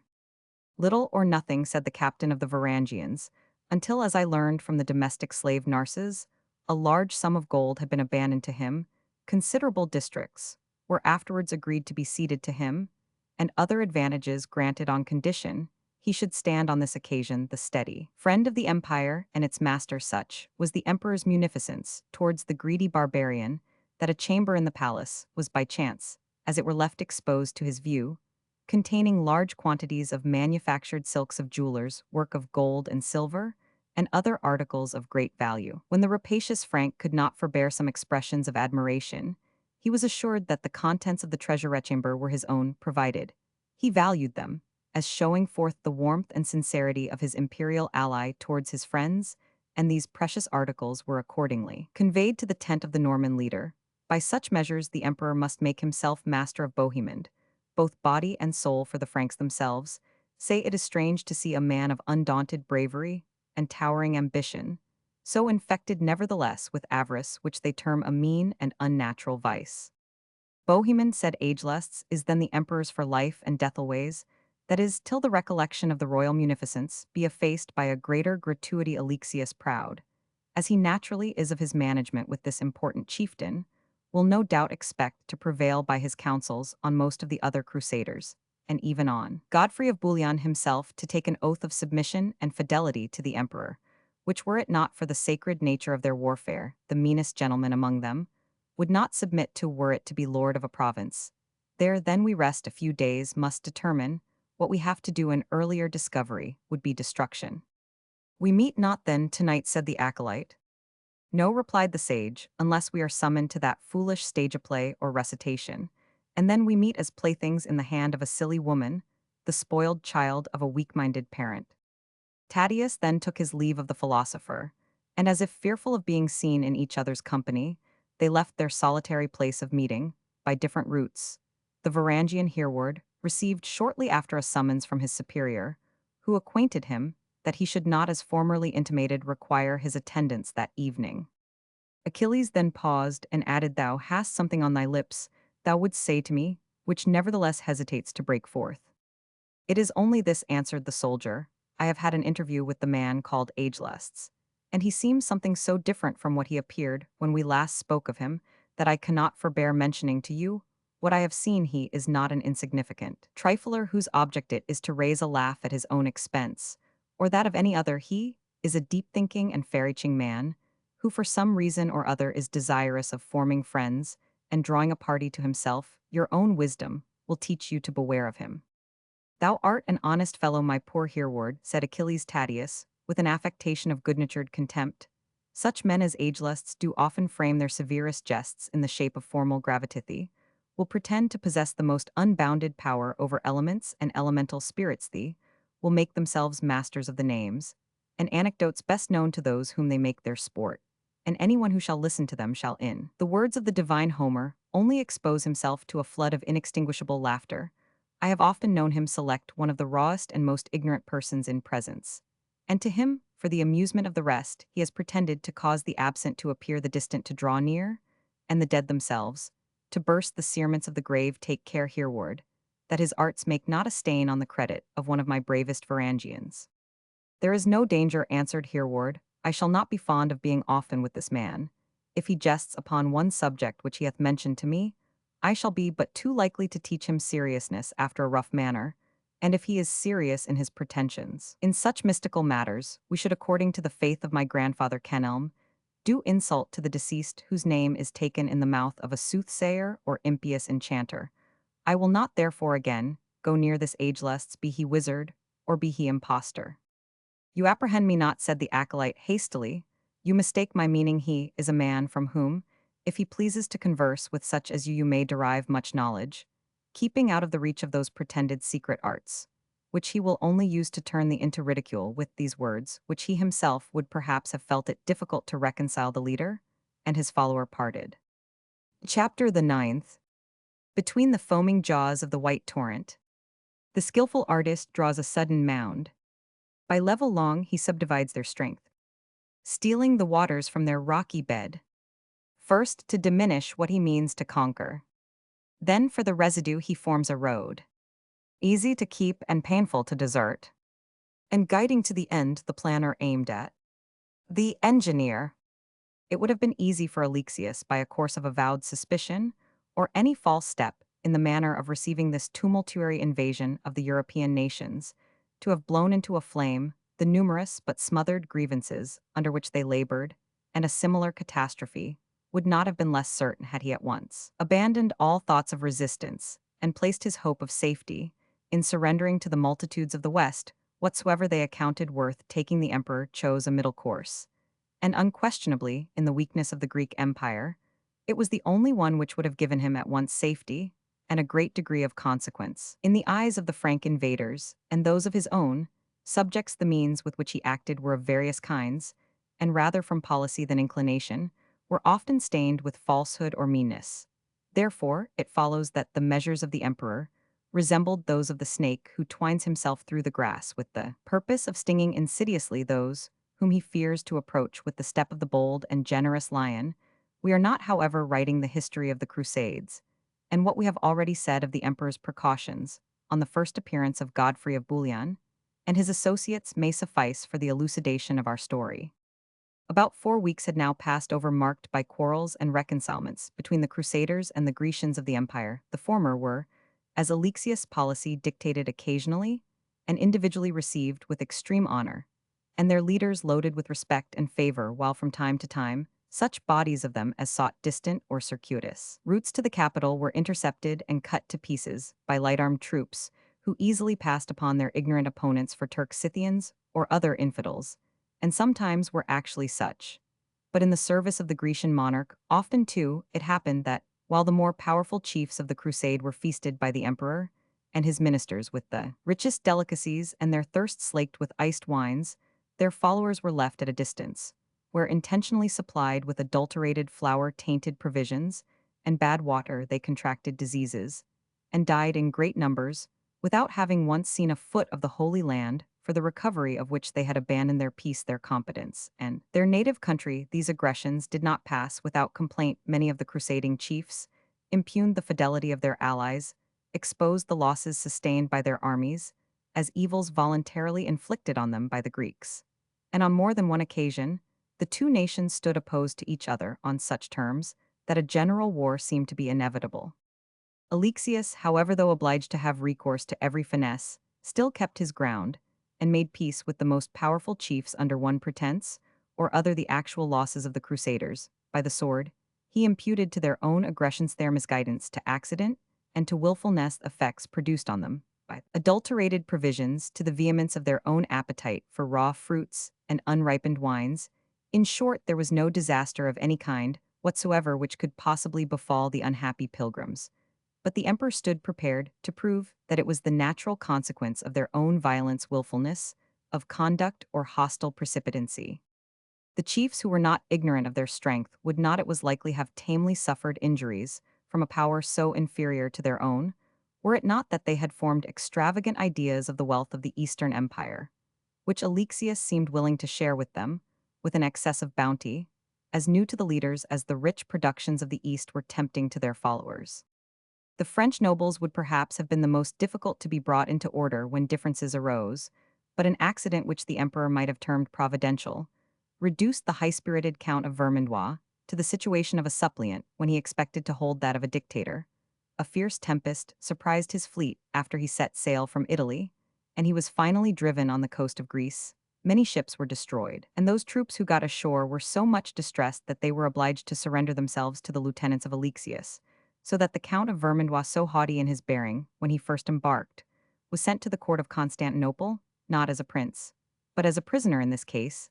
The emperor instantly set the soldiers at liberty and loaded them with presents. See Mill's History of the Crusades, Vol. IP 96. Grateful therefore for attentions in which Alexius was unremitting, Count Hugh was by gratitude as well as interest inclined to join the opinion of those who for other reasons desired the subsistence of peace betwixt the Crusaders and the Empire of Greece. A better principle determined the celebrated Godfrey Raymond of Thoulouse and some others in whom devotion was something more than a mere burst of fanaticism.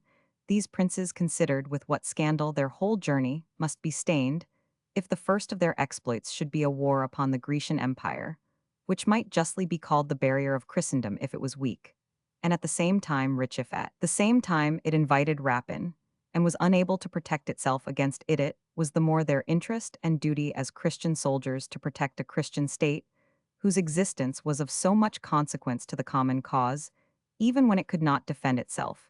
It was the wish of these frank-hearted men to receive the emperor's professions of friendship with such sincere returns of amitito, return his kindness with so much usury, as to convince him that their purpose towards him was in every respect fair and honorable, and that it would be his interest to abstain from every injurious treatment which might induce or compel them to alter their measures towards him.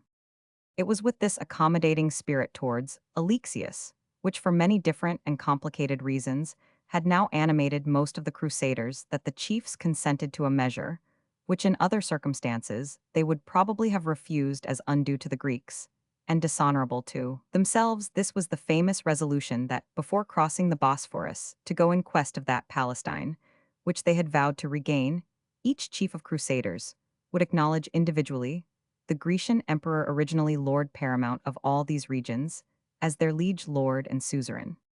The emperor Alexius with trembling joy beheld the Crusaders approach a conclusion to which he had hoped to bribe them, rather by interested means than by reasoning, although much might be said why provinces reconquered from the Turks or Saracens should, if recovered from the infidel, become again a part of the Grecian Empire, from which they had been rent without any pretense, save that of violence. Though fearful and almost despairing of being able to manage the rude and discordant army of haughty chiefs, who were wholly independent of each other, Alexius failed, not with eagerness and dexterity, to seize upon the admission of Godfrey and his compeers that the emperor was entitled to the allegiance of all who should war on Palestine and natural lord paramount of all the conquests which should be made in the course of the expedition.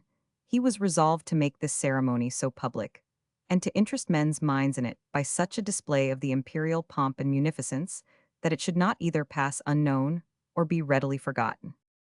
An extensive terrace, one of the numerous spaces which extend along the coast of the Propontis, was chosen for the site of the magnificent ceremony. Here was placed an elevated and august throne, calculated for the use of the emperor alone on this occasion, by suffering no other seats within view of the pageant. The Greeks endeavored to secure a point of ceremony peculiarly dear to their vanity, namely that none of that presence save the emperor himself should be seated around the throne of Alexius Comnenus, were placed in order, but standing the various dignitaries of his splendid court in their different ranks, from the proto-Sebastos and the Caesar to the patriarch, splendid in his ecclesiastical robes, and to ageless who in his simple habit gave also the necessary attendance behind and around the splendid display of the emperor's court, were drawn many dark circles of the exiled Anglo-Saxons, These, by their own desire, were not on that memorable day accoutred in the silver corslets, which were the fashion of an idle court, but sheathed in mail and plate. They desired, they said, to be known as warriors to warriors. This was the more readily granted, as there was no knowing what trifle might infringe a truce between parties so inflammable as were now assembled. Beyond the Varangians in much greater numbers were drawn up the bands of Grecians, or Romans, then known by the title of immortals which had been borrowed by the Romans, originally from the Empire of Persia. The stately forms, lofty crests, and splendid apparel of these guards would have given the foreign princes present a higher idea of their military prowess, had there not occurred in their ranks a frequent indication of loquacity and of motion forming a strong contrast to the steady composure and death-like silence with which the well-trained Varangians stood in the parade like statues made of iron. The reader must then conceive this throne, in all the pomp of Oriental greatness, surrounded by the foreign and Roman troops of the empire, and closed on the rear by clouds of light horse, who shifted their places, repeatedly so as to convey an idea of their multitude without affording the exact means of estimating it through the dust which they raised by these evolutions, might be seen banners and standards, among which could be discovered by glances the celebrated labrum footnote Dukenge fills half a column of his huge page with the mere names of the authors who have written at length on the labarum, or principal standard of the empire, for the time of Constantine. It consisted of a spear of silver, or plated, with that metal having suspended from a cross beam below the spoke. A small square silken banner adorned with portraits of the reigning family, and over these the famous monogram, which expresses at once the figure of the cross and the initial letters of the name of Christ, the bearer of the labarum, was an officer of high rank down to the last days of the Byzantine governmency, Gibbon chap 20. Dukenge seems to have proved from the evidence of coins and triumphal monuments that a standard of the form of the labarum was used by various barbarous nations long before it was adopted by their Roman conquerors, and he is of opinion that its name also was borrowed from either Teutonic Germany or Celtic Gaul or Sclavonic Illyria. It is certain that either the German language or the Welsh may afford at this day a perfectly satisfactory etymon, lafir in the former and labhair in the latter, having precisely the same meaning the cloth of the host. The form of the labarum may still be recognized in the banners carried in ecclesiastical processions in all Roman Catholic countries, the pledge of conquest to the imperial banners, but whose sacred efficacy had somewhat failed of late days. The rude soldiers of the West who viewed the Grecian army maintained that the standards which were exhibited in front of their line were at least sufficient for the array of 10 times the number of soldiers. Far on the right, the appearance of a very large body of European cavalry, drawn up on the seashore, intimated the presence of the Crusaders. So great was the desire to follow the example of the chief princes, dukes, and counts in making the proposed fealty, that the number of independent knights and nobles who were to perform this service seemed very great when collected together for that purpose. For every crusader who possessed a tower and led 6 lances would have thought himself abridged of his dignity if he had not been called to acknowledge the Grecian emperor and hold the lands he should conquer of his throne, as well as Godfrey of Bouillon or Hugh, the great Count of Vermandois. And yet with strange inconsistency, though they pressed to fulfill the homage as that which was paid by greater persons than themselves, they seemed at the very same time desirous to find some mode of intimating that the homage which they rendered they felt as an idle degradation, and in fact held the whole show as a mere piece of mockery.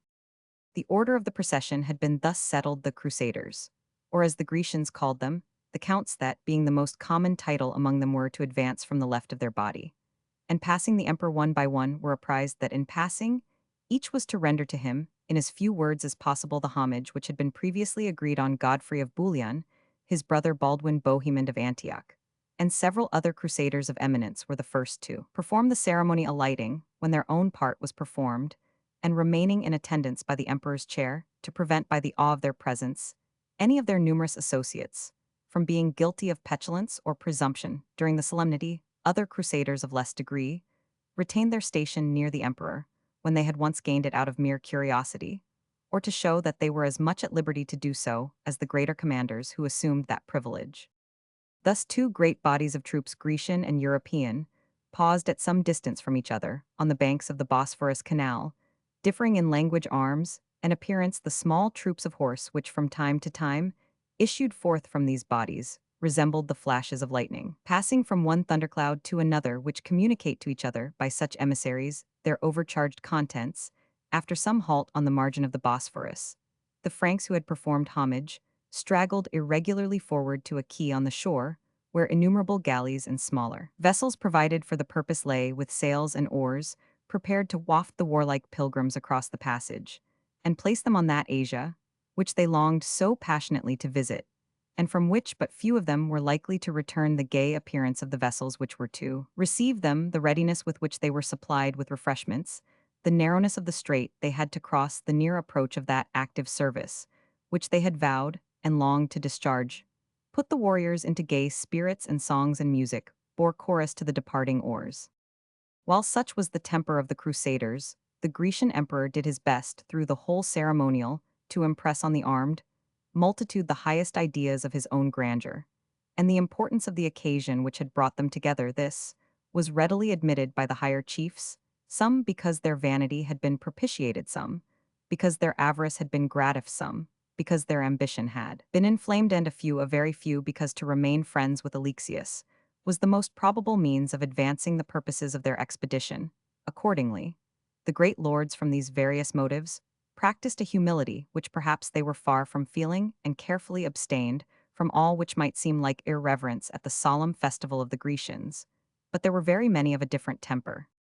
Of the great number of counts, lords, and knights under whose variety of banners the Crusaders were led to the walls of Constantinople, many were too insignificant to be bribed to this distasteful measure of homage, and these, though they felt it dangerous to oppose resistance, yet mixed their submission with taunts, ridicule, and such contraventions of decorum as plainly intimated that they entertained resentment and scorn at the step they were about to take, and esteemed it as proclaiming themselves vassals to a prince heretic in his faith, limited in the exercise of his boasted power, their enemy, when he dared to show himself such, and the friend of those only among their number who were able to compel him to be so, and who, though to them an obsequious ally, was to the others, when occasion offered, an insidious and murderous enemy. The nobles of Frankish origin and descent were chiefly remarkable for their presumptuous contempt of every other nation engaged in the crusade, as well as for their dauntless bravery, and for the scorn with which they regarded the power and authority of the Greek Empire. It was a common saying among them that if the skies should fall, the French crusaders alone were able to hold them up with their lances. The same bold and arrogant disposition showed itself in occasional quarrels with their unwilling hosts, in which the Greeks, notwithstanding all their art, were often worsted, so that Alexius was determined, at all events, to get rid of these intractable and fiery allies, by ferrying them over the Bosphorus with all manner of diligence. To do this with safety, he availed himself of the presence of the Count of Vermandois, Godfrey of Bouillon, and other chiefs of great influence, to keep in order the lesser Frankish knights, who were so numerous and unruly. See Mills, Vol. Roman 1 Chap. 3. Struggling with his feelings of offended pride, tempered by a prudent degree of apprehension, the emperor endeavored to receive with complaisance a homage tendered in mockery. An incident shortly took place of a character highly descriptive of the nations brought together in so extraordinary a manner, and with such different feelings and sentiments. Several bands of French had passed in a sort of procession the throne of the emperor, and rendered with some appearance of gravity the usual homage. On this occasion they bent their knees to Alexius, placed their hands within his, and in that posture paid the ceremonies of feudal fealty. But when it came to the turn of Bohemond of Antioch, already mentioned, to render this fealty, the emperor, desirous to show every species of honor to this wily person, his former enemy, and now apparently his ally, advanced 2 or 3 paces towards the seaside, where the boats lay as if in readiness for his use. The distance to which the emperor moved was very small, and it was assumed as a piece of deference to Bohemond, but it became the means of exposing Alexius himself to a cutting affront, which his guards and subjects felt deeply as an intentional humiliation. A half-score of horsemen, attendants of the Frankish count, who was next to perform the homage with their lord at their head, set off at full gallop from the right flank of the French squadrons, and arriving before the throne, which was yet empty, they at once halted. The rider at the head of the band was a strong Herculean figure, with a decided and stern countenance, though extremely handsome, looking out from thick black curls.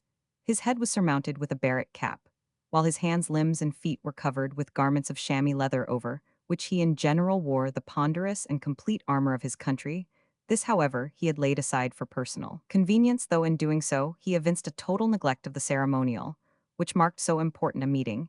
He waited not a moment for the emperor's return, nor regarded the impropriety of obliging Alexius to hurry his steps back to his throne, but sprung from his gigantic horse, and threw the reins loose, which were instantly seized by one of the attendant pages. Without a moment's hesitation, the Frank seated himself in the vacant throne of the emperor, and, extending his half-armed and robust figure on the golden cushions, which were destined for Alexius, he indolently began to caress a large wolfhound which had followed him, and which, feeling itself as much at ease as its master, reposed its grim form on the carpets of silk and gold damask, which tapestried the imperial footstool. The very hound stretched itself with a bold, ferocious insolence, and seemed to regard no one with respect save the stern knight whom it called master. The emperor, turning back from the short space, which as a special mark of favor he had accompanied Bohemond, beheld, with astonishment, his seat occupied by this insolent Frank. The bands of the half-savage Varangians who were stationed around would not have hesitated an instant in avenging the insult by prostrating the violator of their master's throne, even in this act of his contempt, had they not been restrained by Achilles, Tatius, and other officers, who were uncertain what the emperor would do, and somewhat timorous of taking a resolution for themselves. Meanwhile, the unceremonious knight spoke aloud in a speech which, though provincial, might be understood by all to whom the French language was known, while even those who understood it not gathered its interpretation from his tone and manner. What churl is this, he said, who has remained sitting stationary like a block of wood, or the fragment of a rock, when so many noble knights, the flower of chivalry and muster of gallantry, stand uncovered around among the thrice conquered Varangians? A deep, clear accent replied, as if from the bottom of the earth, so like it was to the accents of some being from the other world. If the Normans desire battle of the Varangians, they will meet them in the lists man to man, without the poor boast of insulting the Emperor of Greece, who is well known to fight only by the battle-axes of his guard. The astonishment was so great when this answer was heard, as to affect even the knight whose insult upon the emperor had occasioned it, and amid the efforts of Achilles to retain his soldiers within the bounds of subordination and silence, a loud murmur seemed to intimate that they would not long remain. So Bohemond returned through the press with a celerity which did not so well suit the dignity of Alexius, and catching the crusader by the arm, he, something between fair means and a gentle degree of force, obliged him to leave the chair of the emperor, in which he had placed himself so boldly. "How is it," said Bohemond, "noble Count of Paris, is there one of this great assembly who can see with patience that your name, so widely renowned for valor, is now to be quoted in an idle brawl with hirelings, whose utmost boast it is to bear a mercenary battle-axe in the ranks of the emperor's guards for Chamido, not for the discredit of Norman chivalry? Let it be so." "I know not," said the crusader, rising reluctantly. "I am not nice in choosing the degree of my adversary. When he bears himself like one who is willing and forward in battle, I am good-natured. I tell thee, Count Bohemond, and Turk or Tartar or wandering Anglo-Saxon, who only escapes from the chain of the Normans to become the slave of the Greek, is equally welcome to wet his blade clean against my armor, if he desires to achieve such an honorable office." The emperor had heard what passed, had heard it with indignation mixed with fear, for he imagined the whole scheme of his policy was about to be overturned at once by a premeditated plan of personal affront, and probably an assault upon his person.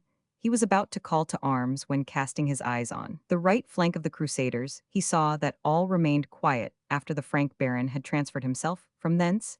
He therefore instantly resolved to let the insult pass as one of the rough pleasantries of the Franks, since the advance of more troops did not give any symptom of an actual onset. Resolving on his line of conduct with the quickness of thought, he glided back to his canopy, and stood beside his throne, of which, however, he chose not instantly to take possession, lest he should give the insolent stranger some ground for renewing and persisting in a competition for it. "What bold vavasor is this," said he to Count Baldwin, "whom, as is apparent from his dignity, I ought to have received seated upon my throne, and who thinks proper thus to vindicate his rank?" "He is reckoned one of the bravest men in our host," answered Baldwin, "though the brave are as numerous there as the sands of the sea. He will himself tell you his name and rank." Alexius looked at the vavasor. He saw nothing in his large, well-formed features, lighted by a wild touch of enthusiasm, which spoke in his quick eye that intimated premeditated insult, and was induced to suppose that what had occurred, so contrary to the form and ceremonial of the Grecian court, was neither an intentional affront nor designed as the means of introducing a quarrel. He therefore spoke with comparative ease when he addressed the stranger. "Thus we know not by what dignified name to salute you, But we are aware from Count Baldwin's information that we are honored in having in our presence one of the bravest knights, whom a sense of the wrongs done to the Holy Land has brought thus far on his way to Palestine to free it from its bondage. If you mean to ask my name, answered the European knight, any one of these pilgrims can readily satisfy you, and more gracefully than I can myself, since we used to say in our country that many a fierce quarrel is prevented from being fought out by an untimely disclosure of names, when men who might have fought with the fear of God before. Their eyes must, when their names are manifested, recognize each other as spiritual allies by baptism gossipred, or some such irresistible bond of friendship. Whereas, had they fought first, and told their names afterwards, they could have had some assurance of each other's valor, and have been able to view their relationship as an honor to both. Still, said the emperor, methinks I would know if you who in this extraordinary press of knights seem to assert a precedence to yourself, claim the dignity due to a king or prince. How speak you that, said the Frank with a brow somewhat overclouded, do you feel that I have not left you unjostled by my advance to these squadrons of yours? Alexius hastened to answer that he felt no particular desire to connect the count with an affront or offense, observing that in the extreme necessity of the empire, it was no time for him, who was at the helm, to engage in idle or unnecessary quarrels.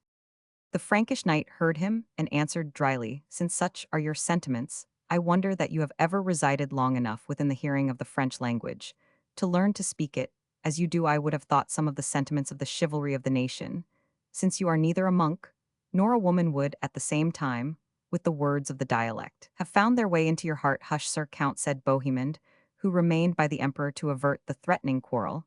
It is surely requisite to answer the emperor with civility, and those who are impatient for warfare will have infidels enough to wage it with. He only demanded your name and lineage, which you of all men can have the least objection to disclose.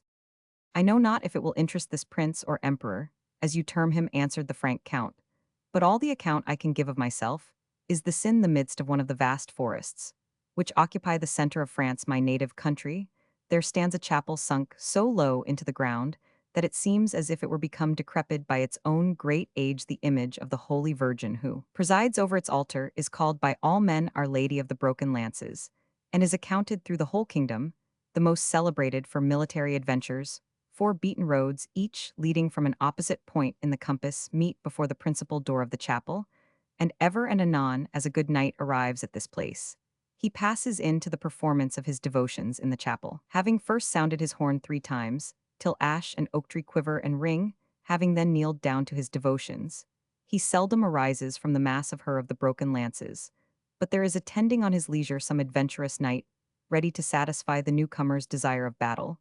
This station have I held for a month and more against all comers, and all gave me fair thanks for the knightly manner of quitting myself towards them, except one who had the evil hap to fall from his horse, and did break his neck, and another who was struck through the body, so that the lance came out behind his back about a cloth-yard, all dripping with blood.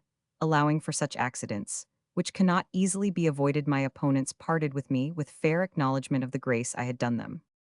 I conceive, Sir Knight, said the emperor, that a form like yours, animated by the courage you display, is likely to find few equals, even among your adventurous countrymen, far less among men who are taught that to cast away their lives in a senseless quarrel among themselves is to throw away, like a boy, the gift of Providence. You are welcome to your opinion, said the Frank somewhat contemptuously, yet I assure you, if you doubt, that our gallant strife was unmixed with sullenness and anger, and that we hunt not the hart or the boar with merrier hearts in the evening, than we discharge our task of chivalry. By the morn had arisen before the portal of the old chapel, you do us foul injustice. With the Turks you will not enjoy this amiable exchange of courtesies, answered Alexius, wherefore I would advise you neither to stray far into the van nor into the rear, but to abide by the standard, where the best infidels make their efforts, and the best knights are required to repel them. By Our Lady of the Broken Lances, said the Crusader, I would not that the Turks were more courteous than they are Christian, and am well pleased that unbeliever and heathen hound are a proper description for the best of them, as being traitor alike to their God, and to the laws of chivalry, and devoutly do, I trust, that I shall meet with them in the front rank of our army, beside our standard or elsewhere, and have an open field to my devoir against them, both as the enemies of Our Lady and the holy saints, and as by their evil customs more expressly my own. Meanwhile, you have time to seat yourself and receive my homage, and I will be bound to you for dispatching this foolish ceremony, with as little waste and delay of time as the occasion will permit." The emperor hastily seated himself, and received into his the sinewy hands of the crusader, who made the acknowledgment of his homage, and was then guided off by Count Baldwin, who walked with the stranger to the ships, and then apparently well pleased at seeing him in the course of going on board, returned back to the side of the emperor. "What is the name," said the emperor, "of that singular and assuming man?" "It is Robert, Count of Paris," answered Baldwin, accounted one of the bravest peers who stand around the throne of France.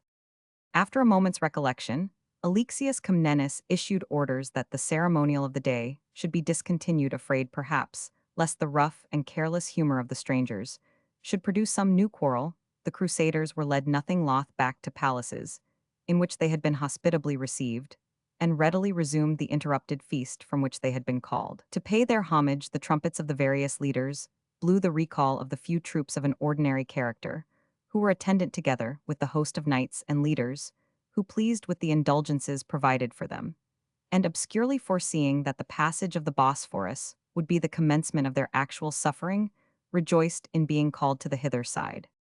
It was not probably intended, but the hero, as he might be styled, of the tumultuous day, Count Robert of Paris, who was already on his road to embarkation on the strait, was disturbed in his purpose by the sound of recall, which was echoed around, nor could Bohemond Godfrey, or anyone who took upon him to explain the signal, alter his resolution of returning to Constantinople. He laughed to scorn the threatened displeasure of the emperor, and seemed to think there would be a peculiar pleasure in braving Alexius at his own board, or at least that nothing could be more indifferent than whether he gave offense or not. To Godfrey of Bouillon, to whom he showed some respect, he was still far from paying deference, and that sagacious prince, having used every argument which might shake his purpose of returning to the imperial city, to the very point of making it a quarrel with him in person at length, abandoned him to his own discretion, and pointed him out to the Count of Thulaus, as he passed as a wild knight-errant incapable of being influenced by anything save his own wayward fancy. "He brings not 500 men to the crusade," said Godfrey, "and I dare be sworn that even in this, the very outset of the undertaking, he knows not where these 500 men are, and how their wants are provided for. There is an eternal trumpet in his ear sounding to assault, nor has he room or time to hear a milder or more rational signal. See how he strolls along, yonder the very emblem of an idle schoolboy broke out of the schoolbounds upon a holiday, half animated by curiosity, and half by love of mischief." And said Raymond, Count of Thulaus, with resolution sufficient to support the desperate purpose of the whole army of devoted crusaders, "And yet so passionate a Rhodomont is Count Robert, that he would rather risk the success of the whole expedition than omit an opportunity of meeting a worthy antagonist and champclose, or lose, as he terms it, a chance of worshipping Our Lady of the Broken Lances, who are yon with whom he has now met, and who are apparently walking, or rather strolling in the same way with him back to Constantinople." "An armed knight, brilliantly equipediate of something less than knightly stature," answered Godfrey. "It is, I suppose, the celebrated lady who won Robert's heart in the lists of battle by bravery and valor equal to his own, and the pilgrim form in the long vestments may be their daughter or niece." "A singular spectacle, worthy knight," said the Count of Thulaus, "do our days present to us, to which we have had nothing similar, since Gaeta footnote this Amazon makes a conspicuous figure in Anna Comnena's account of her father's campaigns against Robert Guiscard. On one occasion, Alexiad Lib Roman 4p93, she represents her as thus recalling the fugitive soldiery of her husband to their duty. Greek he digitata elas ali can me. Athini cat auton megasin, aphasa phonin monon o, to Homerican epos t, idia dialectio legin, iake mecri passu fuxistu adit anners, esse hos de edi fugontas tautus aerodori, macron anagalisimni holus riteras, endau saccata ton fugonton iadai, that is exhorting them in all but Homeric language at the top of her voice. And when this failed, brandishing a long spear, and rushing upon the fugitives at the utmost speed of her horse. This heroic lady, according to the Chronique Scandalous of those days, was afterwards deluded by some cunning overtures of the Greek emperor, and poisoned her husband in expectation of gaining a place on the throne of Constantinople. Ducange, however, rejects the story, and so does Gibbon, wife of Robert Guiscard, first took upon her to distinguish herself by manly deeds of emprise, and rival her husband as well in the front of battle as at the dancing groom or banquet. "Such is the custom of this pair, most noble knight," answered another crusader, who had joined them, "and heaven pity the poor man who has no power to keep domestic peace, by an appeal to the stronger hand. Well, replied Raymond, if it be rather a mortifying reflection that the lady of our love is far past the bloom of youth, it is a consolation that she is too old-fashioned to beat us, when we return back with no more of youth or manhood than a long crusade has left, but come follow on the road to Constantinople, and in the rear of this most doughty knight. Chapter the 10th. Those were wild times, the antipodes of ours. Ladies were there who oftener saw themselves in the broad lustre of a foeman's shield than in a mirror, and who rather sought to match themselves in battle than in dalliance, to meet a lover's onset. But though nature was outraged, thus she was not overcome. Feudal times. Brunhilde, Countess of Paris, was one of those stalwart dames who willingly hazarded themselves in the front of battle, which during the First Crusade was as common as it was possible for a very unnatural custom to be, and in fact gave the real instances of the Marfices and Bradamantes, whom the writers of romance delighted to paint, assigning them sometimes the advantage of invulnerable armor or a spear, whose thrust did not admit of being resisted, in order to soften the improbability of the weaker sex being frequently victorious over the male part of the creation. But the spell of Brunhilde was of a more simple nature, and rested chiefly in her great beauty. From a girl she despised the pursuits of her sex, and they who ventured to become suitors for the hand of the young lady of Espramont, to which warlike fief she had succeeded, and which perhaps encouraged her in her fancy, received for answer that they must first merit it by their good behavior in the lists. The father of Brunhilde was dead, her mother was of a gentle temper, and easily kept under management by the young lady herself. Brunhilde's numerous suitors readily agreed to terms, which were too much according to the manners of the age to be disputed. A tournament was held at the castle of Espramont, in which one half of the gallant assembly rolled headlong before their successful rivals, and withdrew from the lists mortified and disappointed. The successful party among the suitors were expected to be summoned to joust among themselves, but they were surprised at being made acquainted with the ladies further, while she aspired to wear armor herself, to wield a lance and back a steed, and prayed the knights that they would permit a lady, whom they professed to honor so highly, to mingle in their games of chivalry. The young knights courteously received their young mistress in the lists, and smiled at the idea of her holding them triumphantly against so many gallant champions of the other sex. But the vassals and old servants of the count, her father, smiled to each other, and intimated a different result than the gallants anticipated. The knights who encountered the fair Brunhilde were one by one stretched on the sand, nor was it to be denied that the situation of tilting with one of the handsomest women of the time was an extremely embarrassing one. Each youth was bent to withhold his charge in full volley, to cause his steed to swerve at the full shock, or in some other way to flinch from doing the utmost which was necessary to gain the victory, lest in so gaining it he might cause irreparable injury to the beautiful opponent he tilted with. But the lady of Espramont was not one who could be conquered by less than the exertion of the whole strength and talents of the victor. The defeated suitors departed from the lists the more mortified at their discomfiture, because Robert of Paris arrived at sunset, and understanding what was going forward, sent his name to the barriers, as that of a knight who would willingly forego the reward of the tournament in case he had the fortune to gain it, declaring that neither lauds nor ladies' charms were what he came thither to seek. Brunhilde, piqued and mortified, chose a new lance, mounted her best steed, and advanced into the lists as one determined to avenge upon the new assailant's brow the slight of her charms, which he seemed to express. But whether her displeasure had somewhat interfered with her usual skill, or whether she had, like others of her sex, felt a partiality towards one whose heart was not particularly set upon gaining Herser, whether, as is often said on such occasions, her fated hour was come, so it was that Count Robert tilted with his usual address, and good fortune Brunhilde of Espramont was unhorsed and unhelmed and stretched on the earth, and the beautiful face, which faded from very red to deadly pale before the eyes of the victor, produced its natural effect. In raising the value of his conquest, he would, in conformity with his resolution, have left the castle after having mortified the vanity of the lady, but her mother opportunely interposed, and when she had satisfied herself that no serious injury had been sustained by the young heiress, she returned her thanks to the stranger knight who had taught her daughter a lesson, which she trusted she would not easily forget. Thus tempted to do what he secretly wished, Count Robert gave ear to those sentiments which naturally whispered to him to be in no hurry to withdraw. He was of the blood of Charlemagne, and what was still of more consequence in the young ladies, eyes one of the most renowned of Norman knights in that jousting day, after a residence of 10 days, in the castle of Espramont, the bride and bridegroom set out for. Such was Count Robert's will with a competent train to Our Lady of the Broken Lances, where it pleased him to be wedded 2 knights who were waiting to do battle, as was the custom of the place, were rather disappointed at the nature of the cavalcade, which seemed to interrupt their purpose, but greatly were they surprised when they received a cartel from the betrothed couple offering to substitute their own persons in the room of other antagonists, and congratulating themselves in commencing their married life in a manner so consistent with that which they had hitherto led. They were victorious as usual, and the only persons having occasion to rue the complaisance of the Count and his bride were the 2 strangers, one of whom broke an arm in the rencontre, and the other dislocated a collarbone.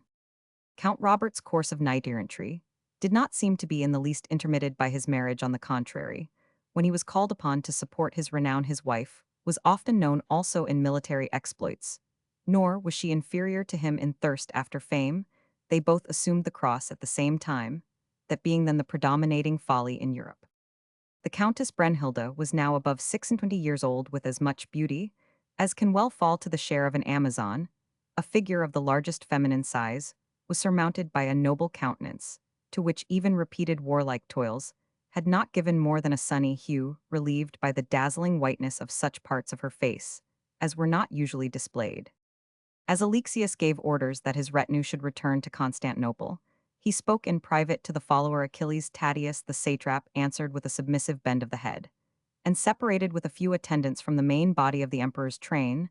The principal road to the city was of course filled with the troops, and with the numerous crowds of spectators, all of whom were inconvenienced in some degree by the dust and heat of the weather. Count Robert of Paris had embarked his horses on board of ship, and all his retinue, except an old squire or valet of his own, and an attendant of his wife.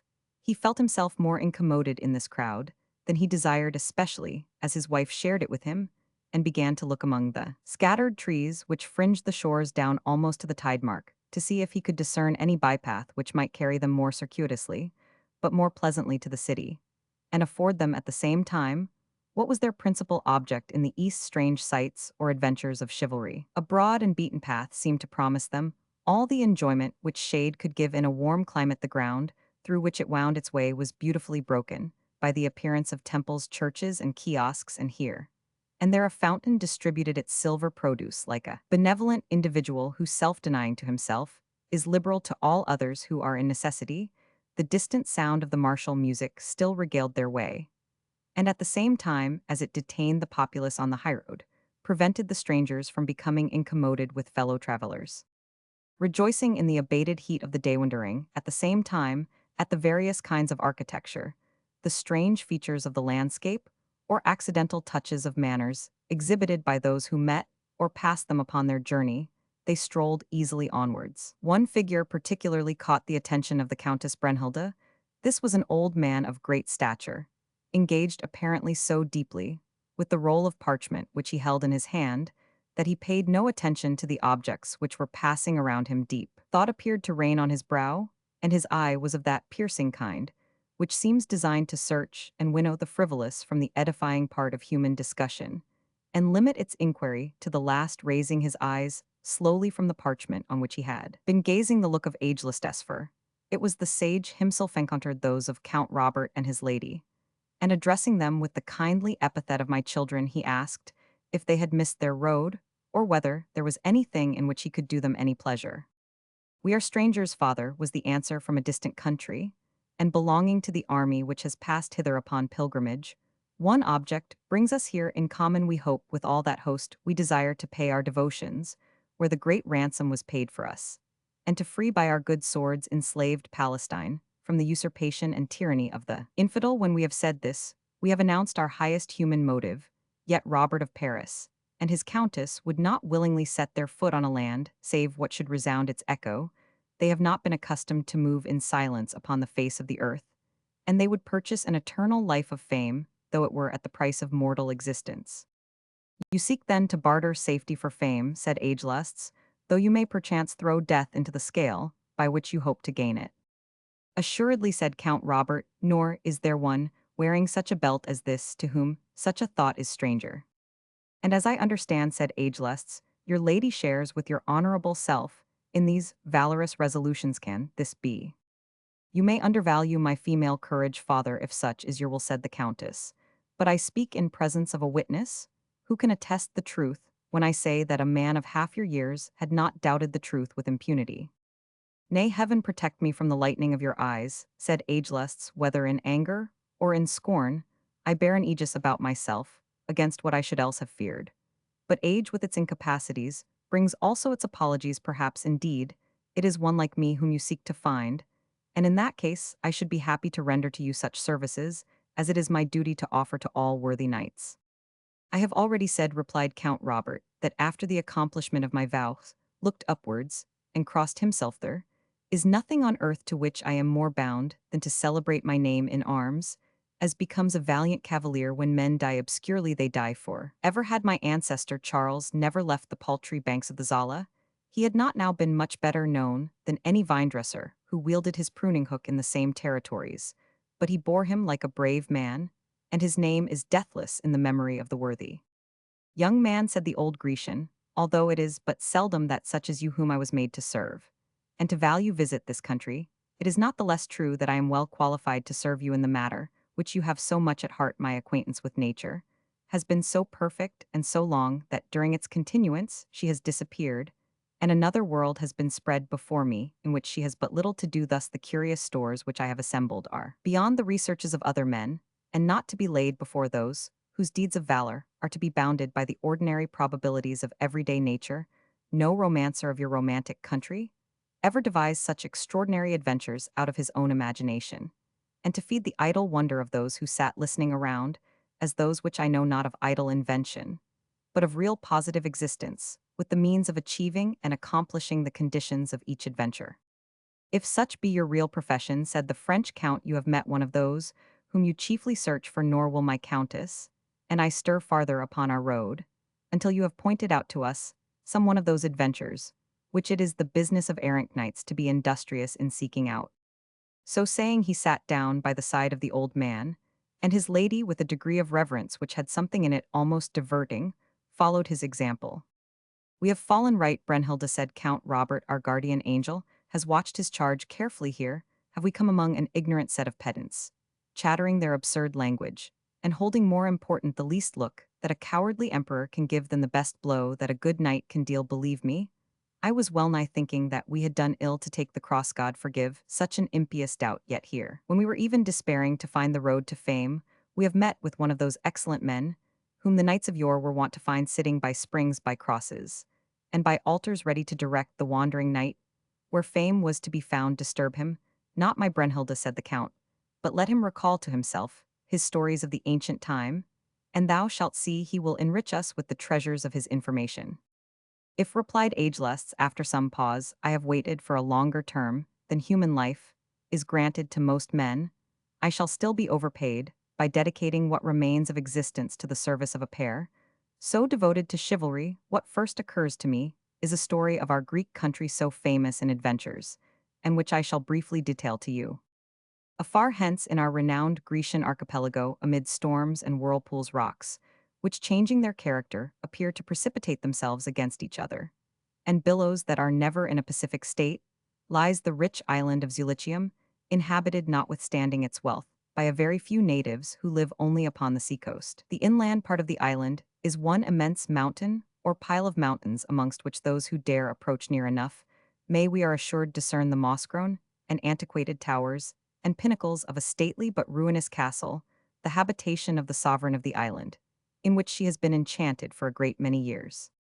A bold knight who came upon a pilgrimage to Jerusalem made a vow to deliver this unhappy victim of pain and sorcery, feeling with justice, vehemently offended that the fiends of darkness should exercise any authority near the Holy Land, which might be termed the very fountain of light. Two of the oldest inhabitants of the island undertook to guide him as near to the main gate as they durst, nor did they approach it more closely than the length of a bowshot. Here then, abandoned to himself, the brave Frank set forth upon his enterprise with a stout heart, and heaven alone, to friend the fabric which he approached, showed by its gigantic size and splendor of outline the power and wealth of the potentate who had erected it. The brazen gates unfolded themselves, as if with hope and pleasure and aerial voices, swept around the spires and turrets, congratulating the genius of the place, it might be upon the expected approach of its deliverer.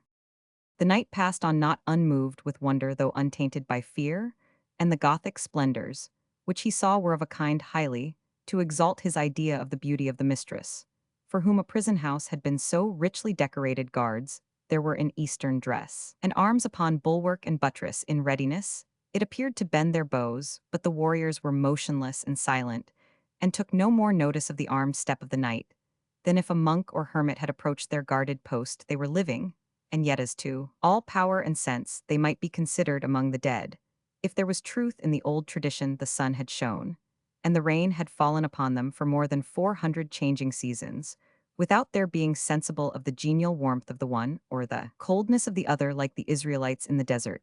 Their shoes had not decayed, nor their vestments waxed old, as time left them so, and without alteration was he again to find them. The philosopher began now to recall what he had heard of the cause of their enchantment.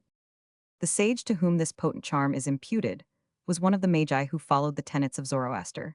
He had come to the court of this youthful princess, who received him with every attention which gratified vanity could dictate, so that in a short time her awe of this grave personage was lost, in the sense of ascendancy which her beauty gave her over him. It was no difficult matter, in fact, it happens every day for the beautiful woman to lull the wise man into what is not inaptly called a fool's paradise. The sage was induced to attempt feats of youth, which his years rendered ridiculous. He could command the elements, but the common course of nature was beyond his power. When therefore he exerted his magic strength, the mountains bent, and the seas receded. But when the philosopher attempted to lead forth the princess of Zulicium in the youthful dance, youths and maidens turned their heads aside lest they should make too manifest the ludicrous ideas with which they were impressed. Unhappily, as the aged, even the wisest of them, will forget themselves, so the young naturally enter into an alliance to spy out ridicule, and enjoy their foibles. Many were the glances which the princess sent among her retinue, intimating the nature of the amusement which she received from the attentions of her formidable lover. In process of time, she lost her caution, and a glance was detected expressing to the old man the ridicule and contempt in which he had been all along held by the object of his affections. Earth has no passion so bitter as love converted to hatred. And while the sage bitterly regretted what he had done, he did not the less resent the light-hearted folly of the princess, by whom he had been duped. If, however, he was angry, he possessed the art to conceal it. Not a word, not a look expressed the bitter disappointment, which he had received. A shade of melancholy, or rather gloom, upon his brow alone intimated the coming storm. The princess became somewhat alarmed. She was besides extremely good-natured, nor had her intentions of leading the old man into what would render him ridiculous been so accurately planned with malice prepense, as they were the effect of accident and chance.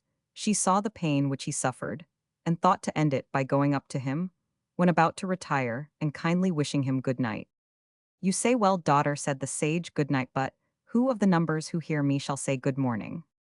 The speech drew little attention, although 2 or 3 persons to whom the character of the sage was known fled from the island that very night, and by their report made known the circumstances attending the first infliction of this extraordinary spell on those who remained within the castle. Asleep like that of death fell upon them, and was not removed. Most of the inhabitants left the island. The few who remained were cautious how they approached the castle, and watched until some bold adventurer should bring that happy awakening which the speech of the sorcerer seemed in some degree to intimate. Never seemed there a fairer opportunity for that awakening to take place than when the proud step of Artavan de Hotlu was placed upon those enchanted courts. On the left lay the palace and donjon keep, but the right, more attractive, seemed to invite to the apartment of the women. At a side door reclined on a couch 2 guards of the harem, with their naked swords grasped in their hands and features fiendishly contorted between sleep and dissolution, seemed to menace death to any who should venture to approach. This threat deterred not Artavan de Hotlu. He approached the entrance when the doors, like those of the great entrance to the castle, made themselves instantly accessible to him. A guardroom of the same effeminate soldiers received him, nor could the strictest examination have discovered to him whether it was sleep or death which arrested the eyes that seemed to look upon and prohibit his advance, unheeding the presence of these ghastly sentinels. Artavan pressed forward into an inner apartment, where female slaves of the most distinguished beauty were visible in the attitude of those who had already assumed their dress for the night. There was much in this scene which might have arrested so young a pilgrim as Artavan of Hotlu, But his heart was fixed on achieving the freedom of the beautiful princess, nor did he suffer himself to be withdrawn from that object by any inferior consideration. He passed on, therefore, to a little ivory door, which after a moment's pause, as if in maidenly hesitation, gave way like the rest and yielded access to the sleeping apartment of the princess herself. A soft light resembling that of evening penetrated into a chamber, where everything seemed contrived to exalt the luxury of slumber. The heaps of cushions, which formed a stately bed, seemed rather to be touched than impressed by the form of a nymph of 15, the renowned princess of Zulicium. "Without interrupting you, good father," said the Countess Brennhilde, "it seems to me that we can comprehend the picture of a woman asleep without much dilating upon it, and that such a subject is little recommended either by our age or by yours." "Pardon me, noble lady," answered Agelusts, "the most approved part of my story has ever been this passage, and while I now suppress it in obedience to your command, bear notice, I pray you, that I sacrifice the most beautiful part of the tale." Brennhilde, added the Count, "I am surprised you think of interrupting a story, which has hitherto proceeded with so much fire. The telling of a few words more or less will surely have a much greater influence upon the sense of the narrative than such an addition can possibly possess over our sentiments of action. As you will," said his lady, throwing herself carelessly back upon the seat, "but methinks the worthy father protracts this discourse till it becomes of a nature more trifling than interesting." "Brennhilde," said the Count, "this is the first time I have remarked in you a woman's weakness." "I may as well say, Count Robert, that it is the first time," answered Brennhilde, "that you have shown to me the inconstancy of your sex." "Gods and goddesses," said the philosopher, "was ever known a quarrel more absurdly founded. The Countess is jealous of one whom her husband probably never will see, nor is there any prospect that the Princess of Zulicium will be hereafter better known to the modern world than if the curtain hung before her tomb." "Proceed," said Count Robert of Paris. "If Sir Artavan of Hotlu has not accomplished the enfranchisement of the Princess of Zulicium, I make a vow to Our Lady of the Broken Lances." "Remember," said his lady, interfering, "that you are already under a vow to free the sepulchre of God, and to that, methinks, all lighter engagements might give place." "Well, lady, well," said Count Robert, but half satisfied with this interference, "I will not engage myself, you may be assured, on any adventure which may claim precedence of the enterprise of the Holy Sepulchre, to which we are all bound." "Alas," said Ageless, "the distance of Zulicium from the speediest route to the sepulchre is so small that—" "Worthy father," said the Countess, "we will, if it pleases you, hear your tale to an end, and then determine what we will do. We Norman ladies, descendants of the old Germans, claim a voice with our lords in the council, which precedes the battle, nor has our assistance in the conflict been deemed altogether useless." The tone in which this was spoken conveyed an awkward innuendo to the philosopher, who began to foresee that the guidance of the Norman knight would be more difficult than he had foreseen, while his consort remained by his side. He took up therefore his oratory on somewhat a lower key than before, and avoided those warm descriptions which had given such offense to the Countess Brennhilde. Sir Artavan de Hotlu says the story considered in what way he should accost the sleeping damsel, when it occurred to him in what manner the charm would be most likely to be reversed. "I am, in your judgment, fair lady," if he judged wrong, in resolving that the method of his address should be a kiss upon the lips. The color of Brennhilde was somewhat heightened, but she did not deem the observation worthy of notice. "Never had so innocent an action," continued the philosopher, "an effect more horrible. The delightful light of a summer evening was instantly changed into a strange lurid hue, which, infected with sulphur, seemed to breathe suffocation through the apartment. The rich hangings and splendid furniture of the chamber, the very walls themselves, were changed into huge stones, tossed together at random like the inside of a wild beast's den. Nor was the den without an inhabitant. The beautiful and innocent lips, too, which Artavan de Hotlu had approached his own, were now changed into the hideous and bizarre form and bestial aspect of a fiery dragon. A moment she hovered upon the wing, and it is said, had Sir Artavan found courage to repeat his salute 3 times, he would then have remained master of all the wealth and of the disenchanted princess. But the opportunity was lost, and the dragon, or the creature who seemed such, sailed out at a side window upon its broad pennons, uttering loud wails of disappointment. Here ended the story of Agelusts. The princess, he said, is still supposed to abide her doom in the island of Zulicium, and several knights have undertaken the adventure.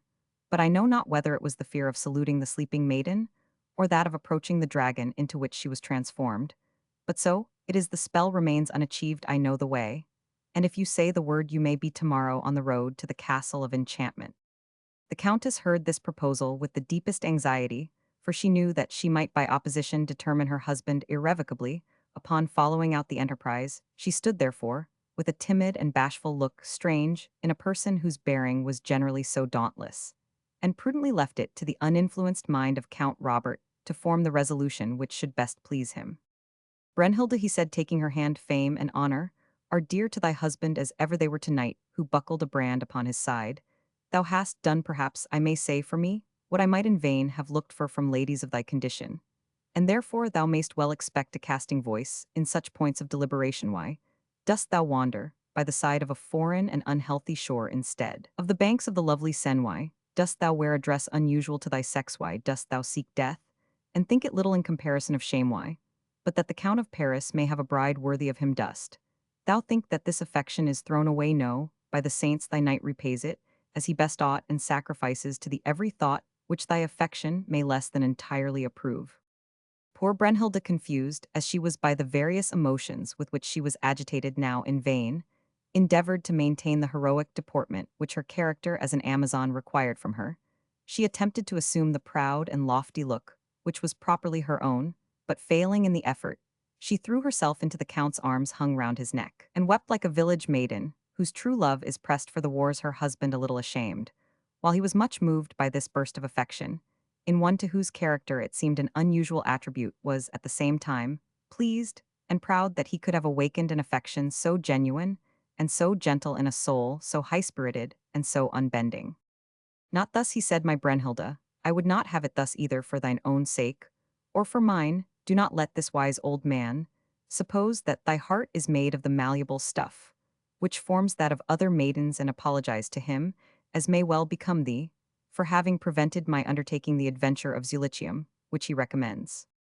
It was not easy for Brennhilde to recover herself, after having afforded so notable an instance, how nature can vindicate her rights with whatever rigor she may have been disciplined and tyrannized over with a look of ineffable affection. She disjoined herself from her husband still, keeping hold of his hand, and turning to the old man with a countenance in which the half-effaced tears were succeeded by smiles of pleasure and of modesty, she spoke to Agelusts, as she would to a person whom she respected, and towards whom she had some offense to atone. Father, she said respectfully, be not angry with me that I should have been an obstacle to one of the best knights that ever spurred steed, undertaking the enterprise of thine enchanted princess. But the truth is that, in our land where knighthood and religion agree, in permitting only one lady love and one lady wife, we do not quite so willingly see our husbands run into danger, especially of that kind, where lonely ladies are the parties relieved and in kisses are the ransom paid. I have as much confidence in my Robert's fidelity as a lady can have in a loving knight, but still.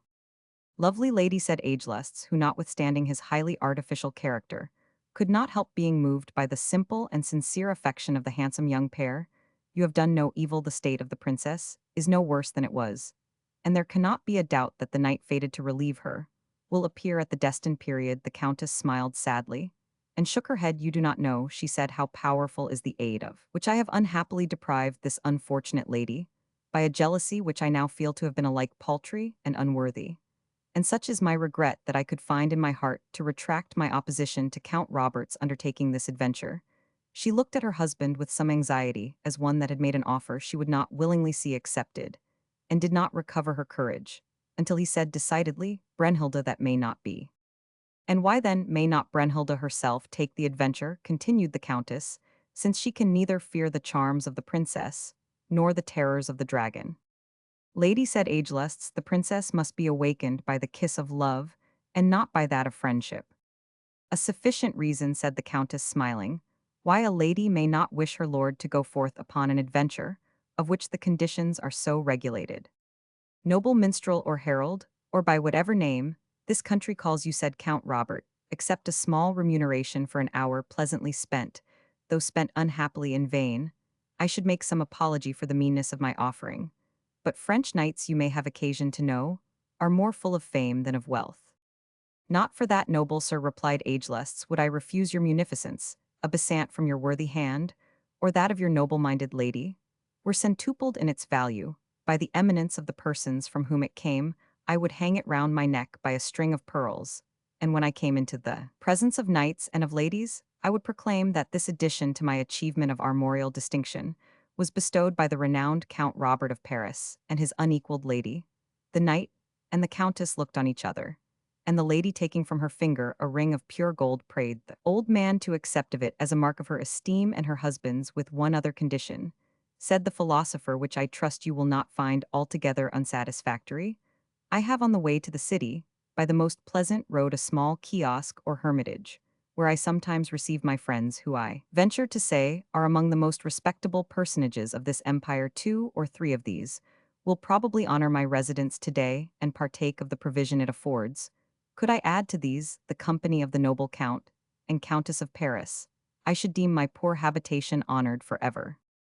How say you, my noble wife, said the Count, the company of a minstrel befits the highest birth, honors the highest rank, and adds to the greatest achievements, and the invitation does us too much credit to be rejected. It grows somewhat late, said the Countess, but we came not here to shun a sinking sun or a darkening sky, and I feel it my duty as well as my satisfaction to place at the command of the good father every pleasure which it is in my power to offer to him for having been the means of your neglecting his advice. The path is so short, said Ageless, that we had better keep our present mode of traveling, if the lady should not want the assistance of horses. No horses on my account, said the Lady Brennhilda. My waiting woman Agatha has what necessaries I may require, and for the rest no knight ever traveled so little embarrassed with baggage as my husband. Ageless therefore led the way through the deepening wood, which was freshened by the cooler breath of evening, and his guests accompanied him. Chapter the 11th. Without a ruin broken tangled cumbrous. Within it was a little paradise, where taste had made her dwelling statuary. Firstborn of human art molded her images, and bade men mark and worship. Anonymous, the Count of Paris and his lady attended the old man, whose advanced age his excellence in the use of the French language, which he spoke to admiration above all his skill, in applying it to poetical and romantic subjects, which was essential to what was then termed history, and belles lettres drew from the noble hearers a degree of applause which as Ageless had seldom been vain enough to consider as his due so on the part of the Knight of Paris, and his lady had it been but rarely conferred. They had walked for some time by a path, which sometimes seemed to hide itself among the woods that came down to the shore of the Propontis, sometimes emerged from concealment, and skirted the open margin of the strait, while at every turn it seemed guided by the desire to select a choice and contrast of beauty. Variety of scenes and manners enlivened from their novelty. The landscape to the pilgrims by the seashore nymphs were seen dancing, and shepherds piping, or beating the tambourine to their steps, as represented in some groups of ancient statuary. The very faces had a singular resemblance to the antique. If old, their long robes, their attitudes, and magnificent heads presented the ideas which distinguish prophets and saints, while on the other hand, the features of the young recalled the expressive countenances of the heroes of antiquity and the charms of those lovely females by whom their deeds were inspired. But the race of the Greeks was no longer to be seen even in its native country unmixed, or in absolute purity. On the contrary, they saw groups of persons with features which argued a different descent. In a retiring bosom of the shore, which was traversed by the path, the rocks receding from the beach rounded off a spacious portion of level sand, and in some degree enclosed it. A party of heathen Scythians whom they beheld presented the deformed features of the demons. They were said to worship flat noses, with expanded nostrils, which seemed to admit the sight to their very brain faces, which extended rather in breadth than length, with strange, unintellectual eyes placed in the extremity, figures short and dwarfish, yet garnished with legs and arms of astonishing sinewy strength, disproportioned to their bodies. As the travelers passed, the savages held a species of tournament, as the Count termed it. In this, they exercised themselves by darting at each other long reeds or canes, balanced for the purpose, which in this rude sport they threw with such force as not unfrequently to strike each other from their steeds, and otherwise to cause serious damage.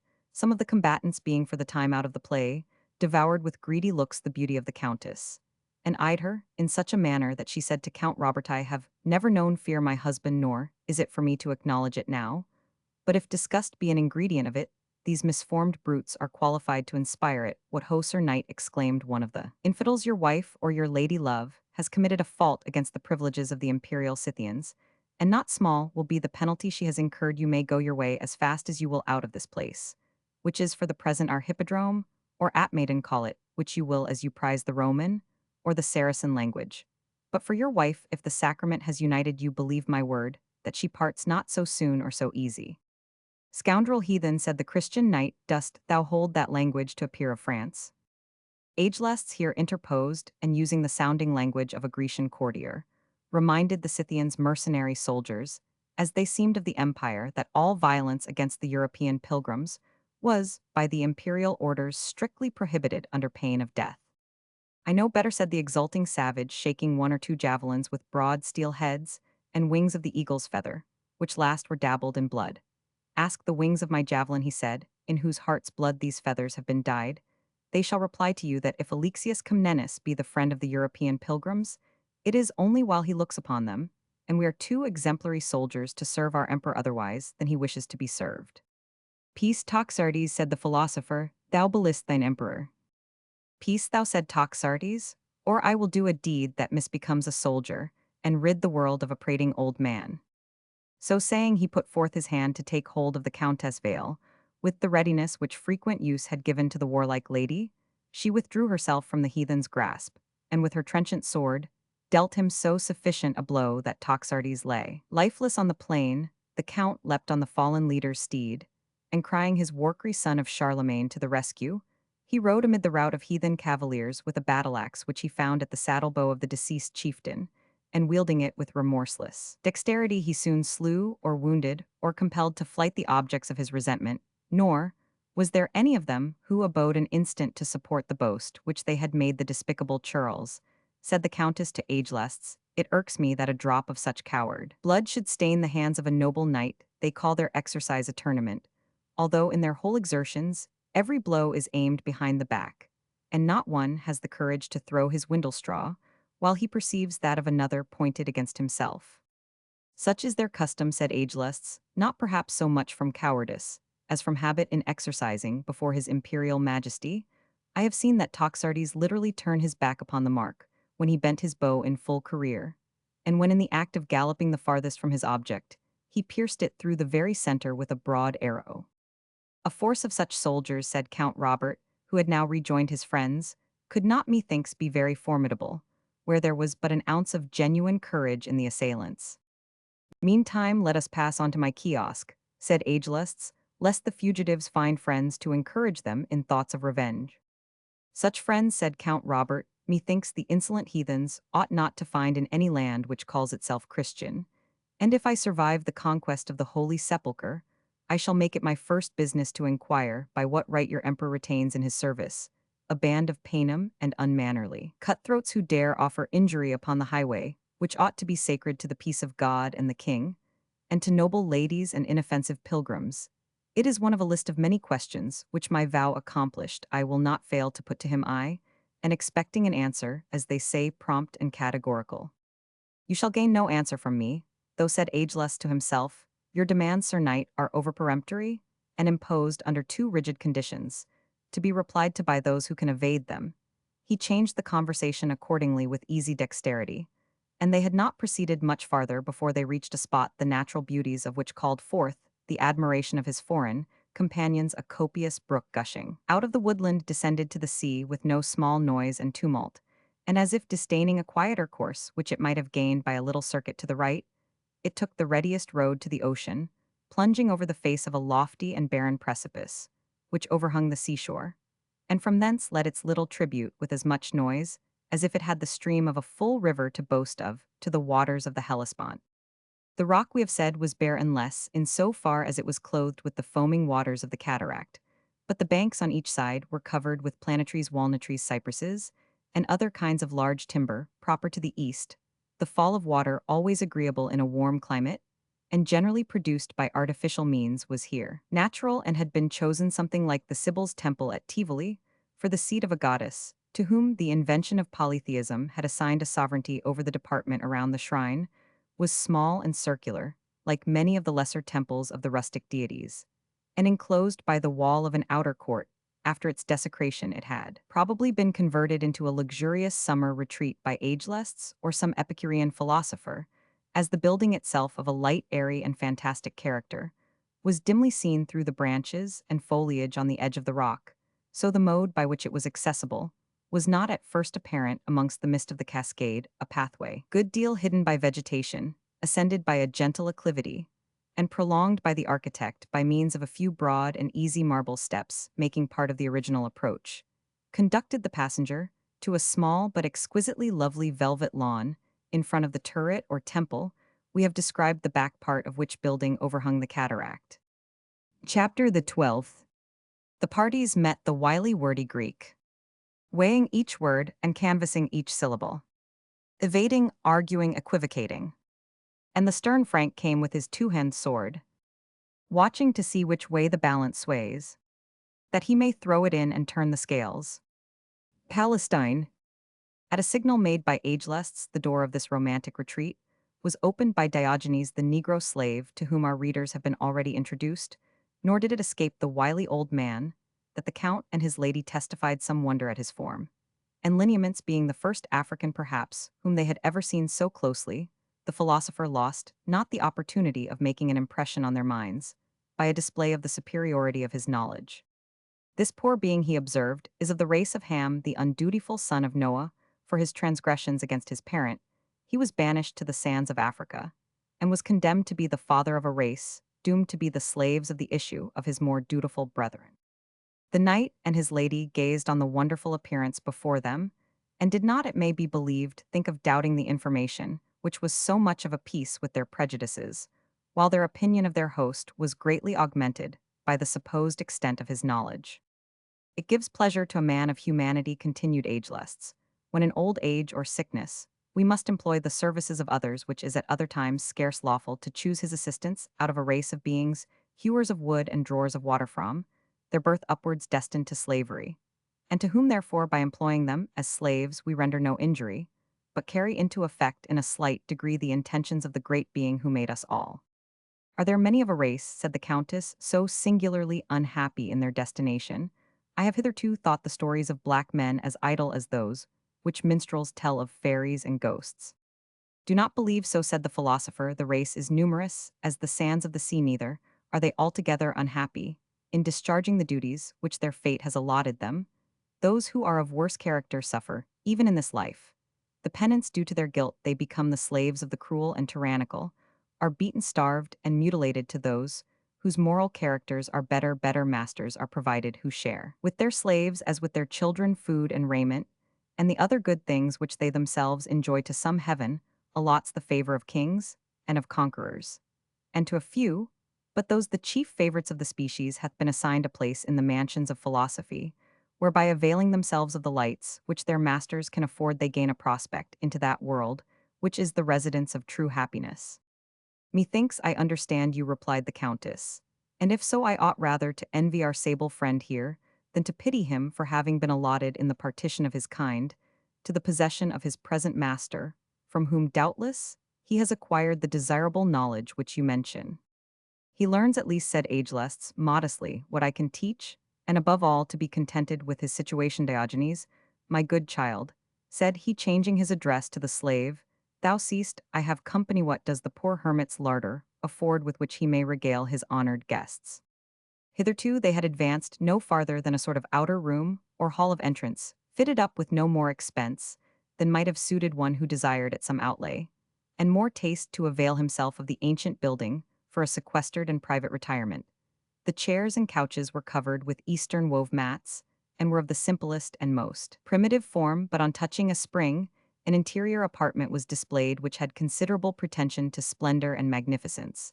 The furniture and hangings of this apartment were of straw-colored silk, wrought on the looms of Persia, and crossed with embroidery, which produced a rich yet simple effect. The ceiling was carved in arabesque, and the four corners of the apartment were formed into recesses for statuary, which had been produced in a better age of the art than that which existed at the period of our story. In one nook, a shepherd seemed to withdraw himself, as if ashamed to produce his scantily covered person, while he was willing to afford the audience the music of the reed which he held in his hand. Three damsels, resembling the graces in the beautiful proportions of their limbs and the slender clothing which they wore, lurked in different attitudes, each in her own niche, and seemed but to await the first sound of the music to bound forth from thence and join in the frolic dance. The subject was beautiful, yet somewhat light to ornament the study of such a sage as Ageless represented himself to be. He seemed to be sensible that this might attract observation. These figures, he said, executed at the period of the highest excellence of Grecian art, were considered of old as the choral nymphs assembled to adore the goddess of the place waiting, but the music to join in the worship of the temple, and in truth the wisest may be interested in seeing how near to animation the genius of these wonderful men could bring the inflexible marble allow, but for the absence of the divine afflatus or breath of animation, and an unenlightened heathen might suppose the miracle of Prometheus was about to be realized. But we said he looking upwards are taught to form a better judgment between what man can do and the productions of the deity. Some subjects of natural history were painted on the walls, and the philosopher fixed the attention of his guests upon the half-reasoning elephant, of which he mentioned several anecdotes, which they listened to with great eagerness.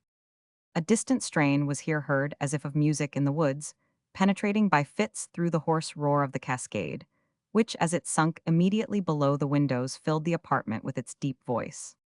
Apparently, said Ageless, the friends whom I expected are approaching and bring with them the means of enchanting another sense. It is well they do so, since wisdom tells us that we best honor the deity by enjoying the gifts he has provided us. These words called the attention of the philosopher's Frankish guests to the preparations exhibited in this tasteful saloon. These were made for an entertainment in the manner of the ancient Romans, and couches, which were laid beside a table ready decked, announced that the male guests at least were to assist at the banquet in the usual recumbent posture of the ancients, while seats placed among the couches seemed to say that females were expected, who would observe the Grecian customs in eating seated. The preparations for good cheer were such as, though limited in extent, could scarce be excelled in quality, either by the splendid dishes, which decked Trimalchio's banquet of former days, or the lighter delicacies of Grecian cookery, or the succulent and high-lispiced messes indulged in by the nations of the East, to whichever they happened to give the preference. And it was with an air of some vanity that Ageless asked his guests to share a poor pilgrim's meal. We care little for dainties, said the Count, nor does our present course of life, as pilgrims bound by a vow, allow us much choice on such subjects. Whatever is food for soldiers, suffices the Countess and myself, for with our will we would at every hour be ready for battle, and the less time we use in preparing for the field it is even so much the better. Sit then, Brennhilda, since the good man will have it so, and let us lose no time in refreshment, lest we waste that which should be otherwise employed. A moment's forgiveness, said Ageless, until the arrival of my other friends, whose music you may now hear is close at hand, and who will not long, I may safely promise, divide you from your meal.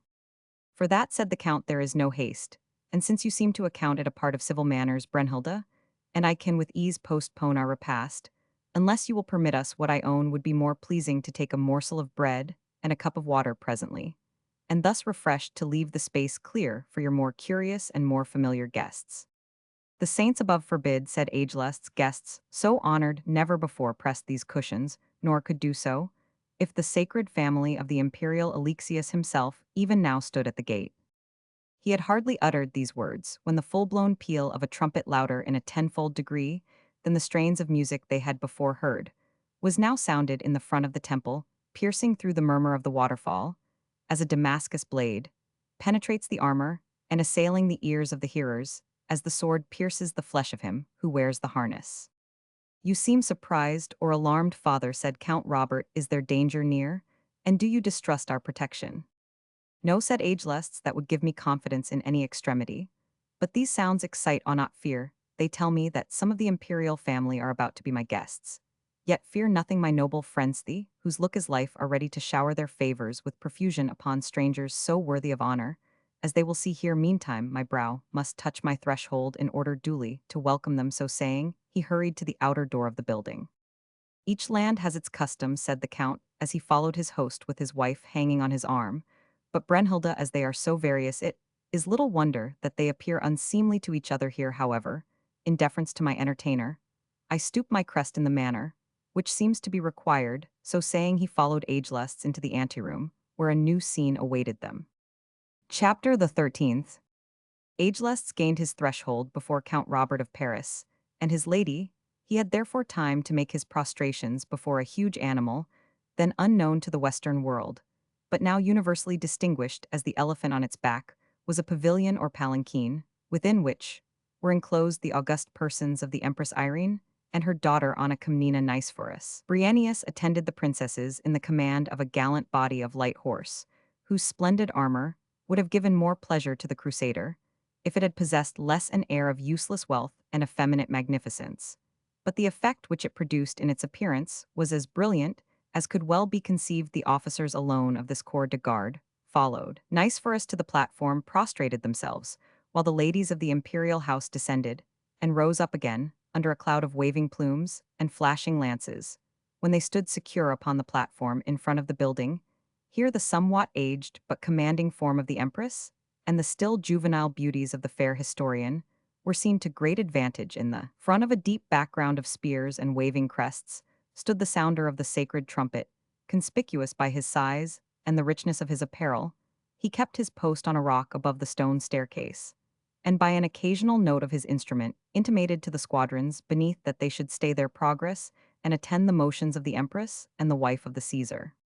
The fair form of the Countess Brennhilda and the fantastic appearance of her half-masculine garb attracted the attention of the ladies of Alexius' family, but was too extraordinary to command their admiration. Agelusts became sensible there was a necessity that he should introduce his guests to each other, if he desired they should meet on satisfactory terms. May I speak, he said, and live the armed strangers whom you find now with me are worthy companions of those myriads whom zeal for the suffering inhabitants of Palestine has brought from the western extremity of Europe at once to enjoy the countenance of Alexius Comnenus, and to aid him, since it pleases him to accept their assistance, in expelling the Paynims from the bounds of the sacred empire, and garrison those regions in their stead, as vassals of his imperial majesty. We are pleased, said the empress worthy Agelusts, that you should be kind to those who are disposed to be so reverent to the emperor, and we are rather disposed to talk with them ourselves, that our daughter whom Apollo hath gifted with the choice talent of recording what she sees may become acquainted with one of those female warriors of the West of whom we have heard so much by common fame, and yet know so little with certainty. Madam, said the count, I can but rudely express to you what I have to find fault with in the explanation which this old man hath given of our purpose in coming hither. Certain it is we neither owe Alexius fealty nor had we the purpose of paying him any when we took the vow upon ourselves, which brought us against Asia. We came because we understood that the Holy Land had been torn from the Greek emperor by the pagans, Saracens, Turks, and other infidels, from whom we are come to win it back. The wisest and most prudent among us have judged it necessary to acknowledge the emperor's authority, since there was no such safe way of passing to the discharge of our vow as that of acknowledging fealty to him as the best mode of preventing quarrels among Christian states. We, though independent of any earthly king, do not pretend to be greater men than they, and therefore have condescended to pay the same homage.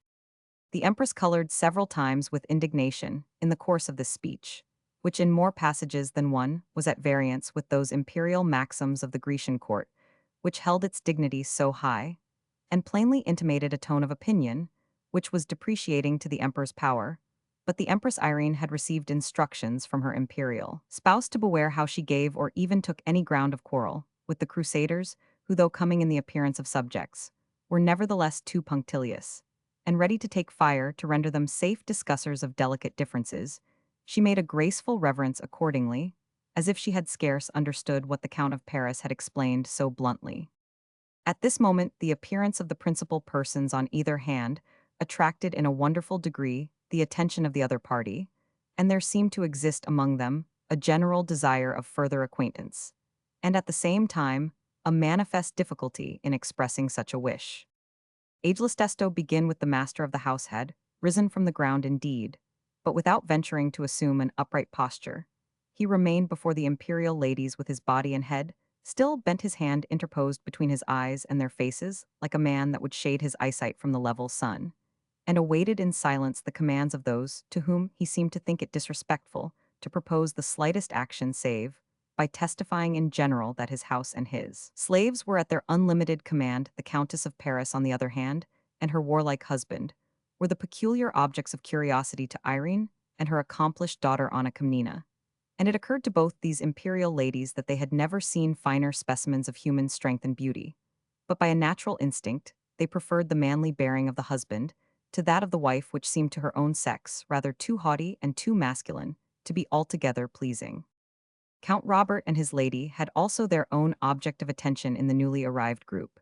And to speak truth, it was nothing else than the peculiarities of the monstrous animal, which they now saw for the first time employed as a beast of burden in the service of the fair. Irene and her daughter, the dignity and splendor of the elder princess, the grace and vivacity of the younger, were alike lost in Brunhilde's earnest inquiries into the history of the elephant, and the use which it made of its trunk tusks and huge ears upon different occasions. Another person who took a less direct opportunity to gaze on Brunhilde with a deep degree of interest was the Caesar Nicephorus. This prince kept his eye as steadily upon the Frankish countess as he could well do without attracting the attention and exciting perhaps the suspicions of his wife and mother-in-law. He therefore endeavored to restore speech to an interview which would have been awkward without it. "It is possible," he said, "beautiful countess, that this being your first visit to the queen of the world, you have never hitherto seen the singularly curious animal called the elephant." "Pardon me," said the countess, "I have been treated by this learned gentleman to a sight and some account of that wonderful creature."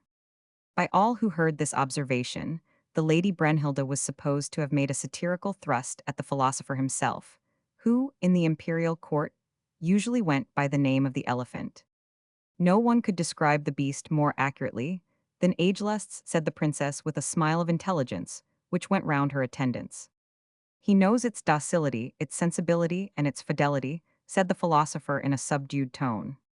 "True, good Ageless," said the princess, "we should not criticize the animal, which kneels to take us upcome lady of a foreign land," she continued, turning to the Frank count, "and especially his countess and you, her gallant lord. When you return to your native country, you shall say you have seen the imperial family partake of their food, and in so far acknowledge themselves to be of the same clay with other mortals, sharing their poorest wants, and relieving them in the same manner." "That gentle lady, I can well believe," said Count Robert, "my curiosity would be more indulged by seeing this strange animal at his food." "You will see the elephant more conveniently at his mess within doors," answered the princess, looking at Ageless. "Lady," said Brunhilde, "I would not willingly refuse an invitation given in courtesy, but the sun has waxed low unnoticed, and we must return to the city." "Be not afraid," said the fair historian, "you shall have the advantage of our imperial escort to protect you in your return." "Fear, afraid, escort, protect. These are words I know not, no lady, that my husband, the noble Count of Paris, is my sufficient escort, and even were he not with me, Brunhilde de Spramont fears nothing and can defend herself." "Fair daughter," said Ageless, "if I may be permitted to speak, you mistake the gracious intentions of the princess, who expresses herself, as to a lady of her own land. What she desires is to learn from you some of the most marked habits and manners of the Franks, of which you are so beautiful an example. And in return for such information, the illustrious princess would be glad to procure your entrance to those spacious collections where animals from all corners of the habitable world have been assembled at the command of our Emperor Alexius, as if to satisfy the wisdom of those sages to whom all creation is known, from the deer so small in size that it is exceeded by an ordinary rat to that huge and singular inhabitant of Africa that can browse on the tops of trees that are 40 feet high, while the length of its hind legs does not exceed the half of that wondrous height." "It is enough," said the countess with some eagerness, but Ageless had got a point of discussion after his own mind.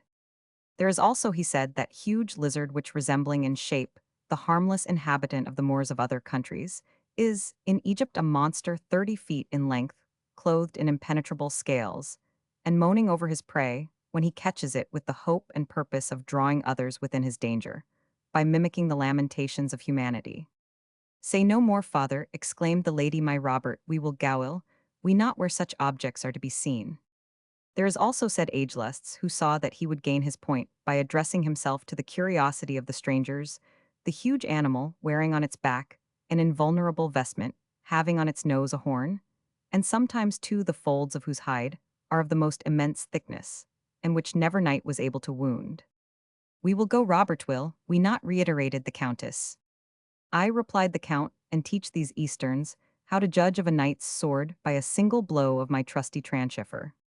"And who knows," said Brunhilde, "since this is a land of enchantment, but what some person who is languishing in a foreign shape may have their enchantment unexpectedly dissolved by a stroke of the good weapon." "Say no more, father," exclaimed the count, "we will attend this princess, since such she is, were her whole escort bent to oppose our passage. instead of being by her command to be our guard, for know all who hear me thus much of the nature of the Franks that, when you tell us of danger and difficulties, you give us the same desire to travel the road where they lie as other men have in seeking either pleasure or profit in the paths in which such are to be found. As the Count pronounced these words, he struck his hand upon his tranchiffer, as an illustration of the manner, in which he purposed upon occasion, to make good his way. The courtly circle startled somewhat at the clash of steel, and the fiery look of the chivalrous Count Robert the Empress indulged her alarm by retreating into the inner apartment of the pavilion. With a grace which was rarely deigned to any, but those in close alliance with the imperial family, Anna Komnena, took the arm of the noble Count. I see, she said, that the imperial mother has honored the house of the learned agelusts, by leading the way therefore to teach you Grecian breeding, must fall to my share. Saying this, she conducted him to the inner apartment. Fear not for your wife, she said, as she noticed the Frank look round. Our husband, like ourselves, has pleasure in showing attention to the stranger, and will lead the countess to our board. It is not the custom of the imperial family to eat in company with strangers, but we thank heaven for having instructed us in that civility which can know no degradation in dispensing with ordinary rules, to do honor to strangers of such merit as yours. I know it will be my mother's request that you will take your places without ceremony. And also, although the grace be somewhat particular, I am sure that it will have my imperial father's approbation. Be it as your ladyship lists, said Count Robert. There are few men to whom I would yield place at the board, if they had not gone before me in the battlefield. To a lady especially so fair, a one I willingly yield my place, and bend my knee, whenever I have the good hap to meet her. The Princess Anna, instead of feeling herself awkward in the discharge of the extraordinary, and as she might have thought it degrading office of ushering a barbarian chief to the banquet, felt, on the contrary, flattered at having bent to her purpose a heart so obstinate as that of Count Robert, and elated perhaps with a certain degree of satisfied pride, while under his momentary protection. The Empress Irene had already seated herself at the head of the table. She looked with some astonishment when her daughter and son-in-law, taking their seats at her right and left hand, invited the Count and Countess of Paris, the former, to recline, the latter to sit at the board in the places next to themselves. But she had received the strictest orders from her husband to be deferential in every respect to the strangers, and did not think it right therefore to interpose any ceremonious scruples. The Countess took her seat as indicated beside the Caesar, and the Count, instead of reclining in the mode of the Grecian men, also seated himself in the European fashion by the princess. I will not lie prostrate, said he, laughing, except in consideration of a blow weighty enough to compel me to do so, nor then, either, if I am able to start up and return it. The service of the table then began, and to say truth, it appeared to be an important part of the business of the day. The officers who attended to perform their several duties of deckers of the table, sewers, of the banquet, removers and tasters, to the imperial family, thronged into the banqueting room, and seemed to vie with each other in calling upon agelusts for spices, condiments, sauces, and wines of various kinds, the variety and multiplicity of their demands being apparently devised ex preposito, for stirring the patience of the philosopher. But agelusts who had anticipated most of their requests, however unusual, supplied them completely, or in the greatest part, by the ready agency of his active slave Diogenes, to whom, at the same time, he contrived to transfer all blame for the absence of such articles as he was unable to provide. Be Homer my witness, the accomplished Virgil, and the curious felicity of Horace, that trifling and unworthy, as this banquet was my note of directions to this thrice unhappy slave, gave the instructions to procure every ingredient necessary to convey to each dish its proper gusto. Lowland carrion, that thou art, wherefore placedst thou the pickled cucumber so far apart from the boar's head, and why are these superb congers unprovided with a requisite quantity of fennel? The divorce betwixt the shellfish and the Chian wine, in a presence like this, is worthy of the divorce of thine own soul from thy body, or to say the least of a lifelong residence in the pistrinum. While thus the philosopher proceeded with threats, curses, and menaces against his slave, the stranger might have an opportunity of comparing the little torrent of his domestic eloquence, which the manners of the times did not consider as ill-bred, with the louder and deeper share of adulation. Towards his guests they mingled like the oil with the vinegar, and pickles which Diogenes mixed for the sauce. Thus the Count and Countess had an opportunity to estimate the happiness and the felicity reserved for those slaves whom the omnipotent Jupiter, in the plenitude of compassion for their state, and in guerdon of their good morals, had dedicated to the service of a philosopher, The share they themselves took in the banquet was finished with a degree of speed which gave surprise not only to their host, but also to the imperial guests. The count helped himself carelessly out of a dish which stood near him, and partaking of a draught of wine, without inquiring whether it was of the vintage which the Greeks held it matter of conscience to mingle with that species of food, he declared himself satisfied, nor could the obliging entreaties of his neighbor Anna Komnena induce him to partake of other messes represented, as being either delicacies or curiosities. His spouse ate still more moderately of the food, which seemed most simply cooked, and stood nearest her at the board, and partook of a cup of crystal water, which she slightly tinged with wine at the persevering entreaty of the Caesar. They then relinquished the farther business of the banquet, and leaning back upon their seats, occupied themselves in watching the liberal credit done to the feast by the rest of the guests present. A modern synod of gourmands would hardly have equaled the imperial family of Greece, seated at a philosophical banquet, whether in the critical knowledge displayed of the science of eating in all its branches, or in the practical cost and patience with which they exercised it. The ladies, indeed, did not eat much of any one dish, but they tasted of almost all that were presented to them, and their name was legion. Yet, after a short time in Homeric phrase, the rage of thirst and hunger was assuaged, or more probably, the Princess Anna Komnena was tired of being an object of some inattention to the guest who sat next her, and who, joining his high military character to his very handsome presence, was a person by whom few ladies would willingly be neglected. There is no new guise, says our father Chaucer, but what resembles an old one? And the address of Anna Komnena to the Frankish count might resemble that of a modern lady of fashion in her attempts to engage in conversation the exquisite who sits by her side in an apparently absent fit. "We have piped unto you," said the princess, "and you have not danced. We have sung to you the jovial chorus of Evo Evo, and you will neither worship Camus nor Bacchus. Are we then to judge you a follower of the Muses, in whose service, as well as in that of Phoebus, we ourselves pretend to be enlisted?" "Fair lady," replied the Frank, "be not offended at my stating once for all in plain terms that I am a Christian man spitting at and bidding defiance to Apollo, Bacchus, Camus, and all other heathen deities whatsoever." "O cruel interpretation of my unwary words," said the princess, "I did but mention the gods of music, poetry, and eloquence, worshipped by our divine philosophers, and whose names are still used to distinguish the arts and sciences, over which they preside. Then the count interprets it seriously into a breach of the second commandment. Our Lady preserve me, we must take care how we speak when our words are so sharply interpreted." The count laughed as the princess spoke. "I had no offensive meaning, madam," he said, "nor would I wish to interpret your words otherwise than as being most innocent and praiseworthy. I shall suppose that your speech contained all that was fair and blameless. You or I have understood one of those who, like our worthy host, express in composition the history and feats of the warlike time, in which you live, and give to the posterity, which shall succeed us, the knowledge of the brave deeds which have been achieved in our day. I respect the task to which you have dedicated yourself, and know not how a lady could lay after ages under an obligation to her in the same degree, unless, like my wife Brunhilde, she were herself to be the actress of deeds which she recorded, and by the way she now looks towards her neighbor at the table, as if she were about to rise and leave him, her inclinations are towards Constantinople, and with your ladyship's permission, I cannot allow her to go thither alone." "That you shall neither of you do," said Anna Komnena, "since we all go to the capital directly, and for the purpose of seeing those wonders of nature, of which numerous examples have been collected by the splendor of my imperial father. If my husband seems to have given offense to the countess, do not suppose that it was intentionally dealt to her. On the contrary, you will find the good man, when you are better acquainted with him, to be one of those simple persons who manage so unhappily what they mean for civilities that those to whom they are addressed receive them frequently in another sense."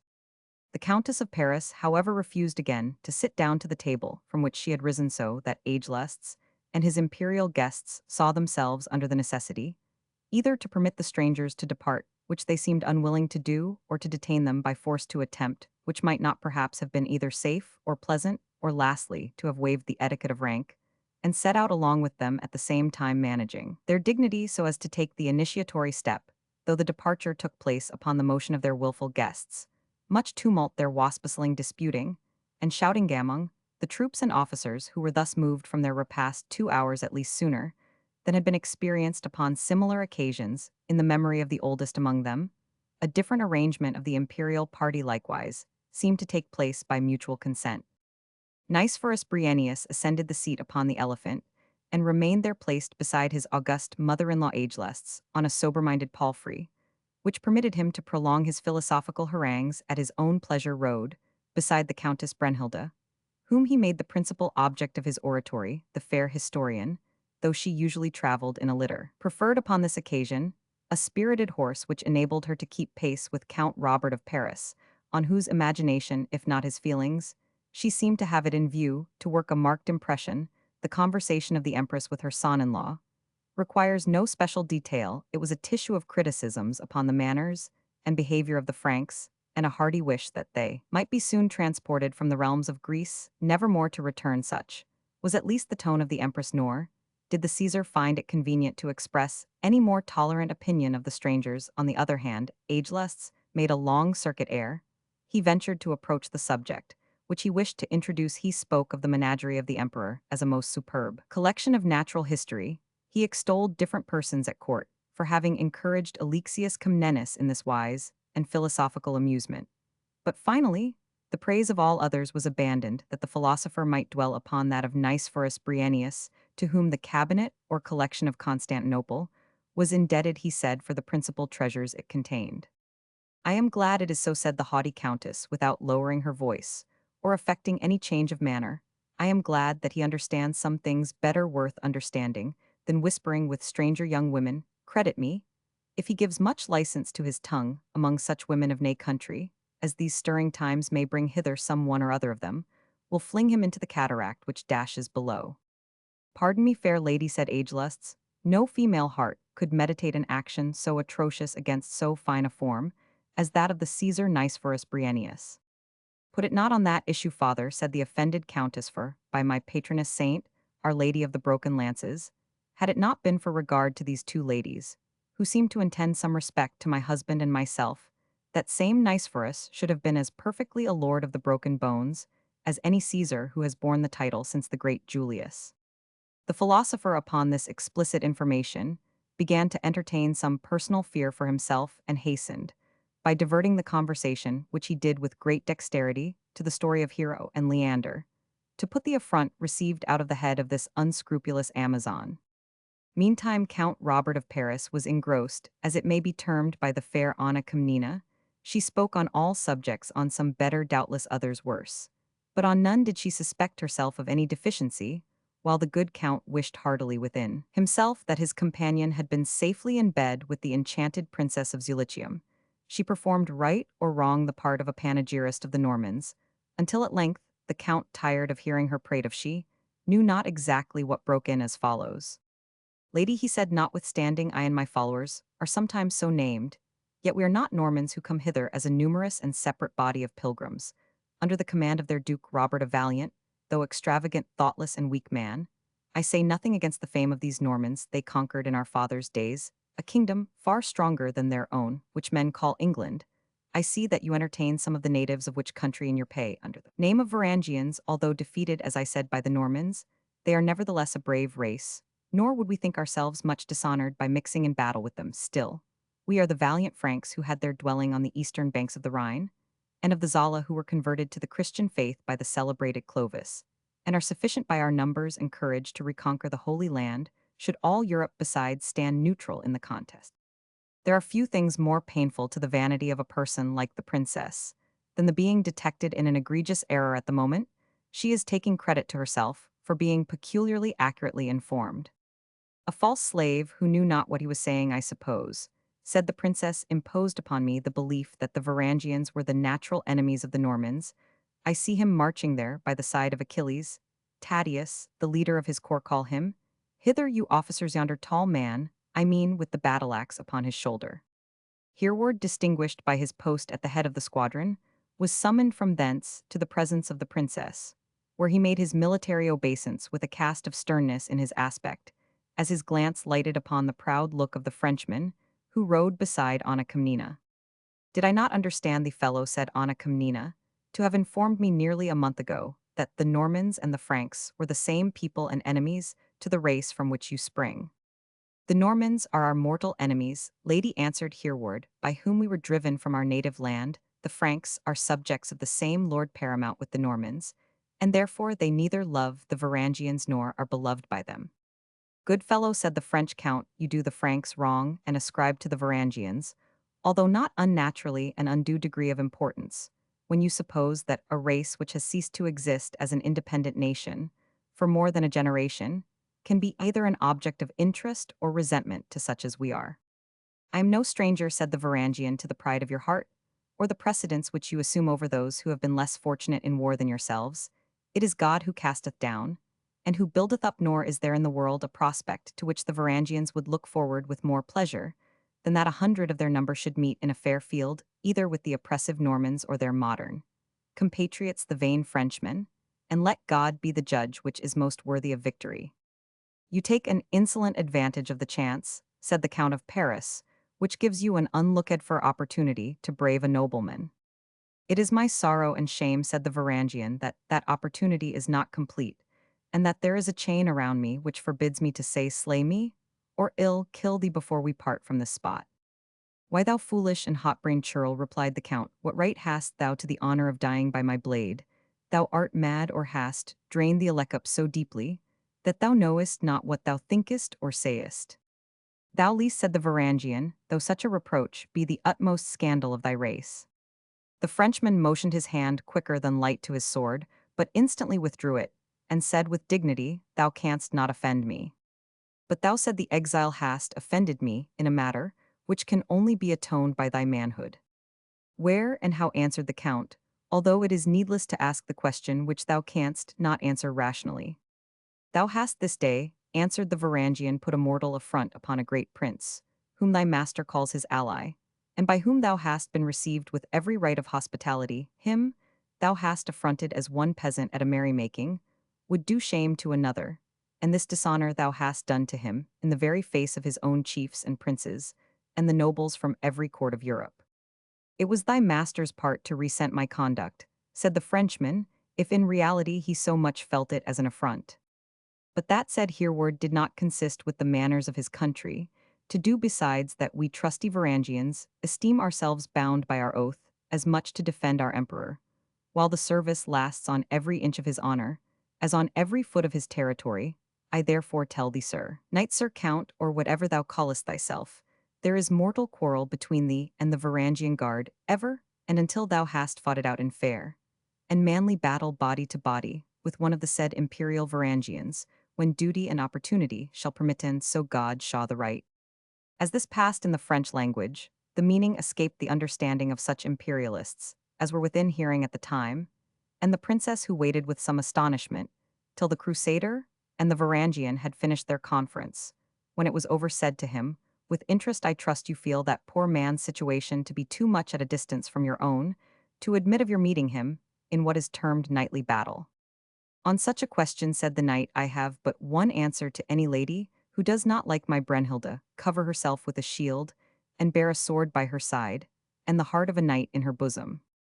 And suppose, for once, said the Princess Anna Komnena, that I possessed such titles to your confidence, what would your answer be to me?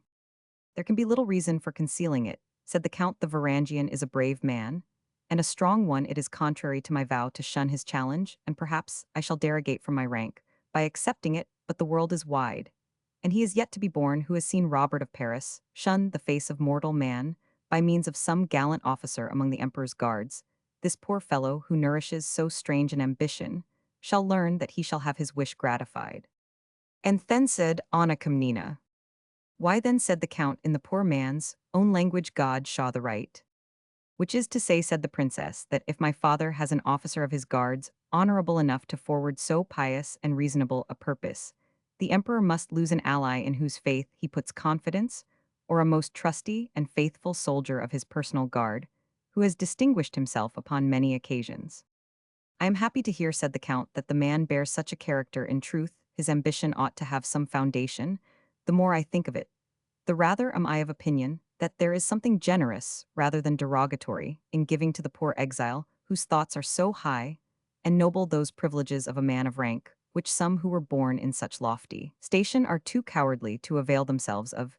Yet despond not, noble princess, the challenge is not yet accepted of, and if it was, the issue is in the hand of God, as, for me, whose trade is war, the sense that I have something so serious to transact with this resolute man, will keep me from other less honorable quarrels, in which a lack of occupation might be apt to involve me. The princess made no farther observation, being resolved by private remonstrance to Achilles Tatius to engage him to prevent a meeting which might be fatal to the one or the other of two brave men. The town now darkened before them, sparkling at the same time through its obscurity by the many lights, which illuminated the houses of the citizens. The royal cavalcade held their way to the Golden Gate, where the trusty centurion put his guard under arms to receive them.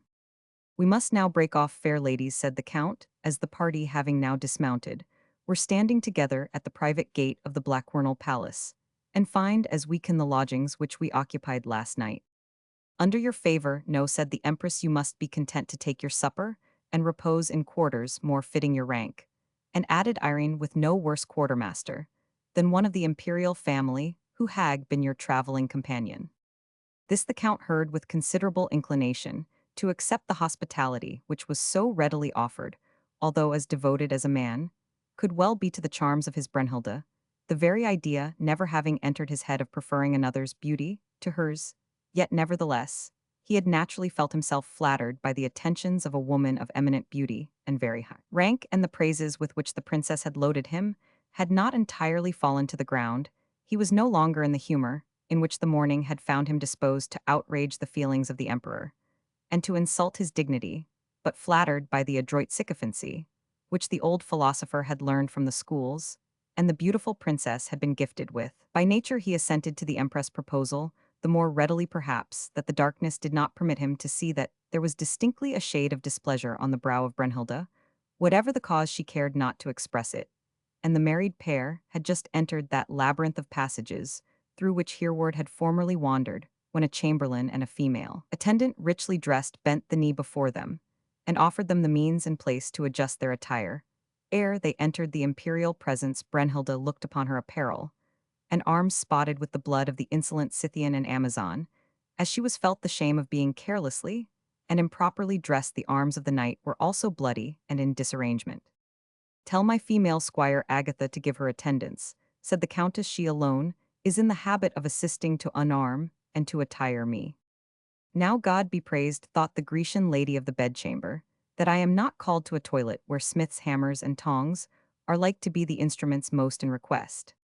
"Tell Marcian my armorer," said the count, "to attend with the silver and blue suit of plate and mail, which I won in a wager from the Count of Thulaus. Footnote: Raymond, Count of Thulaus, and St. Giles, Duke of Carbon and Marquis of Provence, an aged warrior, who had won high distinction in the contests against the Saracens in Spain, was the chief leader of the Crusaders from the south of France. His title of St. Giles is corrupted by Anna Comnena into Sangles, by which name she constantly mentions him in the Alexiad. "Might I not have the honor of adjusting your armor," said a splendidly dressed courtier, with some marks of the armorer's profession, "since I have put on that of the emperor himself, may his name be sacred." "And how many rivets hast thou clenched upon the occasion with this hand?" said the count, catching hold of it, which looks as if it had never been washed save with milk of rose send. "With this childish toy," pointing to a hammer with ivory haft and silver head, which stuck into a milk-white kidskin apron the official wore as badges of his duty. The armorer fell back in some confusion. His grasp, he said to another domestic, "is like the seizure of a vice." While this little scene passed apart, the Empress Irene, her daughter, and her son-in-law left the company under pretense of making a necessary change in their apparel.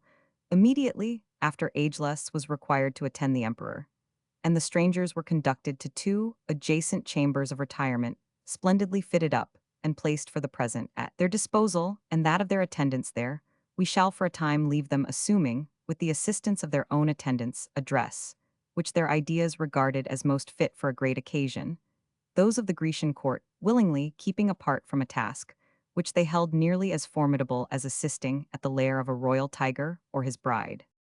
Ageless found the emperor sedulously arranging his most splendid court dress, for as in the court of Pekin, the change of ceremonial attire was a great part of the ritual observed at Constantinople.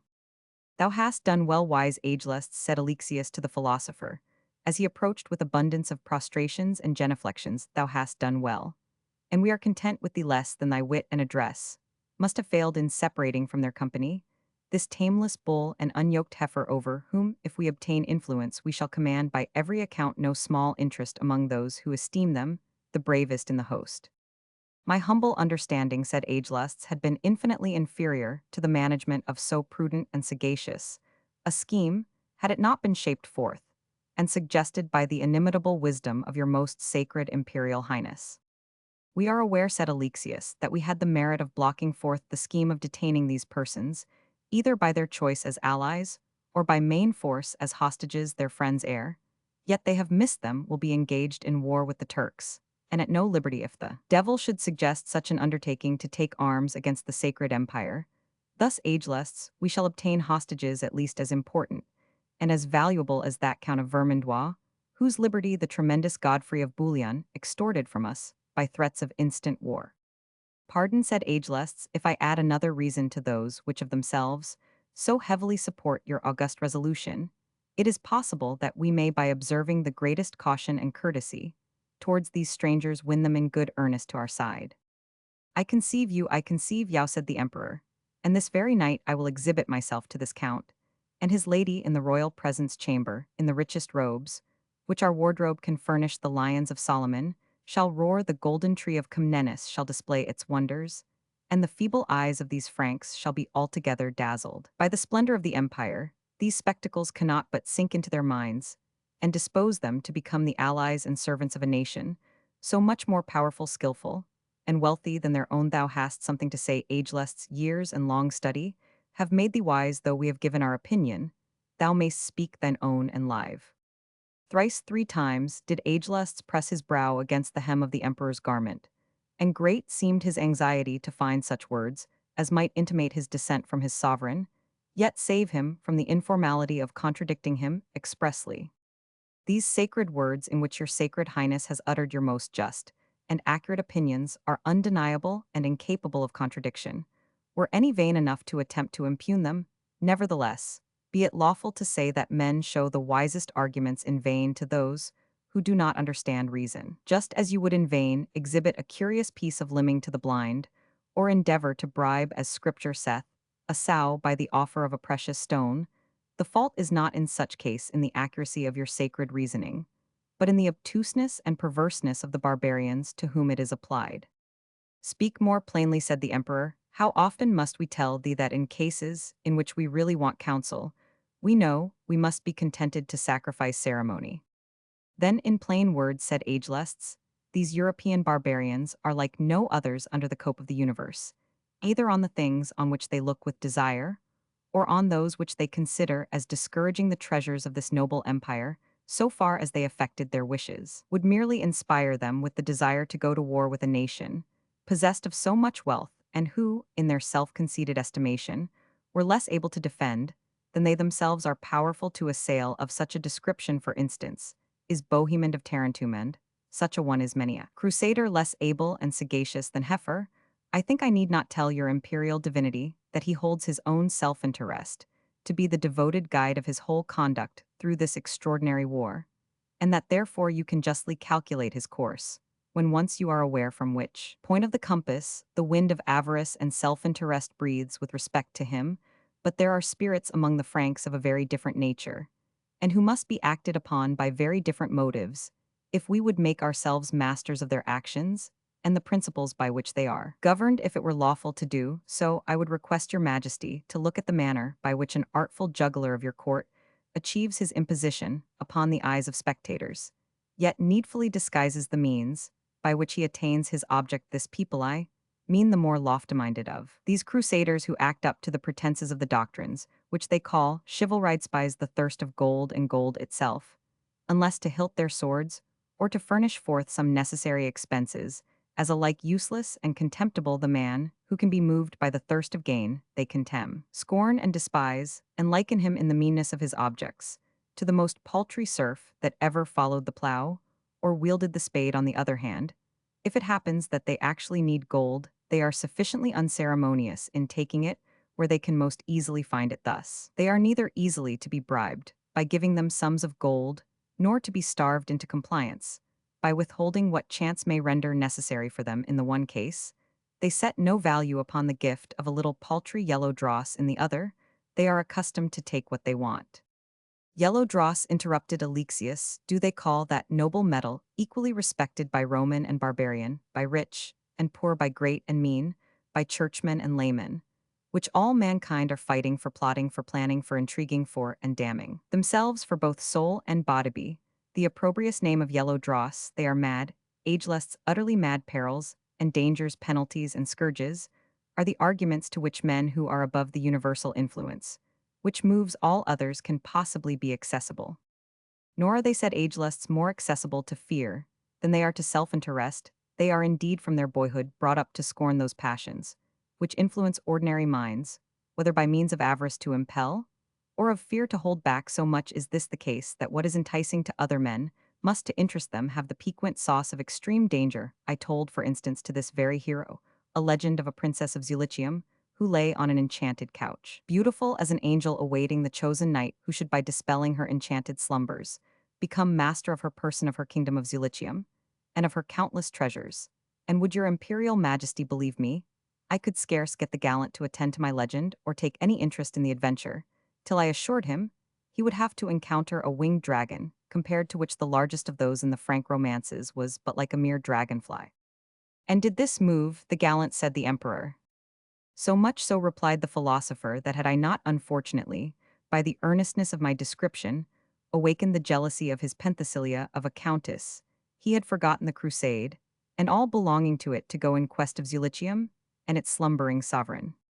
Nay then, said the emperor, we have in our empire make us sensible of the advantage innumerable taletellers, who are not possessed in the slightest degree of that noble scorn of gold, which is proper to the Franks, but shall for a brace of besants lie with the devil, and beat him to boot, if in that manner we can gain as mariners, say the weathergage of the Franks.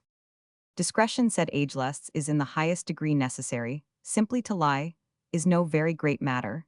It is merely a departure from the truth, which is little different from missing a mark at archery, where the whole horizon, one point alone, accepted, will alike serve the shooter's purpose. But to move the Frank as is desired requires perfect knowledge of his temper and disposition, great caution and presence of mind, and the most versatile readiness in changing from one subject to another. Had I not myself been somewhat alert, I might have paid the penalty of a false step in your majesty's service, by being flung into my own cascade by the virago whom I offended. A perfect Thalestris, said the emperor, I shall take care what offense I give her. If I might speak and live, said ageless, the Caesar nice for us. Bryennius had best adopt the same precaution. Nice for us, said the emperor, must settle that with our daughter. I have ever told her that she gives him too much of that history, of which a page or two is sufficiently refreshing. But by our own self, we must swear at agelusts that night after night, hearing nothing else would subdue the patience of a saint. Forget, good agelusts, that them hast heard me say such a thing, more especially remember it, not when thou art in presence of our imperial wife and daughter. Nor were the freedoms taken by the Caesar beyond the bounds of an innocent gallantry, said agelusts, but the countess, I must needs say, is dangerous. She killed this day the Scythian Toxartes by what seemed a mere fillip on the head. Ha, said the emperor, I knew that Toxartes, and he was like enough to deserve his death, being a bold, unscrupulous marauder. Take notes, however, how it happened, the names of witnesses, Roman 100, that if necessary we may exhibit the fact as a deed of aggression on the part of the Count and Countess of Paris to the assembly of the Crusaders. I trust, said agelusts, your imperial majesty will not easily resign the golden opportunity of gaining to your standard persons, whose character stands so very high in chivalry. It would cost you but little to bestow upon them a Grecian island worth 100 of their own paltry lordship of Paris, and if it were given under the condition of their expelling the infidels, or the disaffected, who may have obtained the temporary possession, it would be so much the more likely to be an acceptable offer. I need not say that the whole knowledge, wisdom, and skill of the poor agelusts is at your imperial majesty's disposal. The emperor paused for a moment, and then said, as if on full consideration, worthy agelusts, I dare trust thee in this difficult and somewhat dangerous matter, but I will keep my purpose of exhibiting to them the lions of Solomon and the golden tree of our imperial house. To that there can be no objection, returned the philosopher, only remember to exhibit few guards, for these Franks are like a fiery horse. When in temper, he may be ridden with a silk thread, but when he has taken umbrage or suspicion, as they would likely do if they saw many armed men, a steel bridle would not restrain him. I will be cautious, said the emperor, in that particular, as well as others sound the silver bell agelests, that the officers of our wardrobe may attend. One single word, while your highness is alone, said agelests. Will your imperial majesty transfer to me the direction of your menagerie or collection of extraordinary creatures? You make me wonder, said the emperor, taking a signet bearing upon it a lion with the legend Visit Leo ex tribu Judi. This, he said, will give thee the command of our dens. And now be candid for once with thy masterful deception. Is thy nature even with me? By what charm wilt thou subdue these untamed savages? By the power of falsehood, replied Agelests with deep reverence. I believe thee an adept in it, said the emperor, and to which of their foibles wilt thou address it? To their love of fame, said the philosopher, and retreated backwards, out of the royal apartment, as the officers of the wardrobe entered to complete the investment of the emperor in his imperial habiliments. Chapter the 14th. I will converse with iron-witted fools, and unrespective boys none are for me, that look into me with considerate eyes. High-reaching Buckingham grows circumspect. Richard Roman III, as they parted from each other, the emperor and philosopher, had each their own anxious thoughts on the interview, which had passed between them, thoughts, which they expressed in broken sentences and ejaculations, though for the better understanding of the degree of estimation in which they held each other, we will give them a more regular and intelligible form. Thus then half muttered, half said Alexius, but so low as to hide his meaning from the officers of the wardrobe, who entered to do their office this. Then this bookworm-thigh's remnant of old heathen philosophy, who hardly believes, so God save me, the truth of the Christian creed, has topped his part so well that he forces his emperor to dissemble in his presence, beginning, by being the buffoon of the court, he has wormed himself into all its secrets, made himself master of all its intrigues, conspired, with my own son-in-law against me, debauched my guards indeed, so woven his web of deceit that my life is safe no longer than he believes me the imperial dolt which I have affected to seem, in order to deceive him, fortunate, that even so can I escape his cautionary anticipation of my displeasure, by avoiding to precipitate his measures of violence. But were this sudden storm of the crusade fairly passed over the ungrateful Caesar, the boastful coward Achilles Tatius, and the bosom serpent Agelests, shall know whether Alexius Comnenus has been born their dupe. When Greek meets Greek comes the strife of subtlety, as well as the tug of war. Thus saying, he resigned himself to the officers of his wardrobe, who proceeded to ornament him as the solemnity required. I trust him not, said Agelests, the meaning of whose gestures and exclamations we in like manner render into a connected meaning. I cannot, and do not trust him, somewhat overacts his part. He has borne himself upon other occasions, with the shrewd wit of his family, the Comneni, yet he now trusts to the effect of his trumpery lions upon such a shrewd people as the Franks and Normans, and seems to rely upon me for the character of men, with whom he has been engaged in peace and war for many years. This can be but to gain my confidence, for there were imperfect looks and broken sentences, which seemed to say, Agelests, the emperor knows thee, and confides not in thee, yet the plot is successful and undiscovered as far as can be judged, and were I to attempt to recede now, I were lost for ever a little time to carry on this intrigue with the Frank, when possibly by the assistance of this gallant Alexius, shall exchange the crown for a cloister, or a still narrower abode.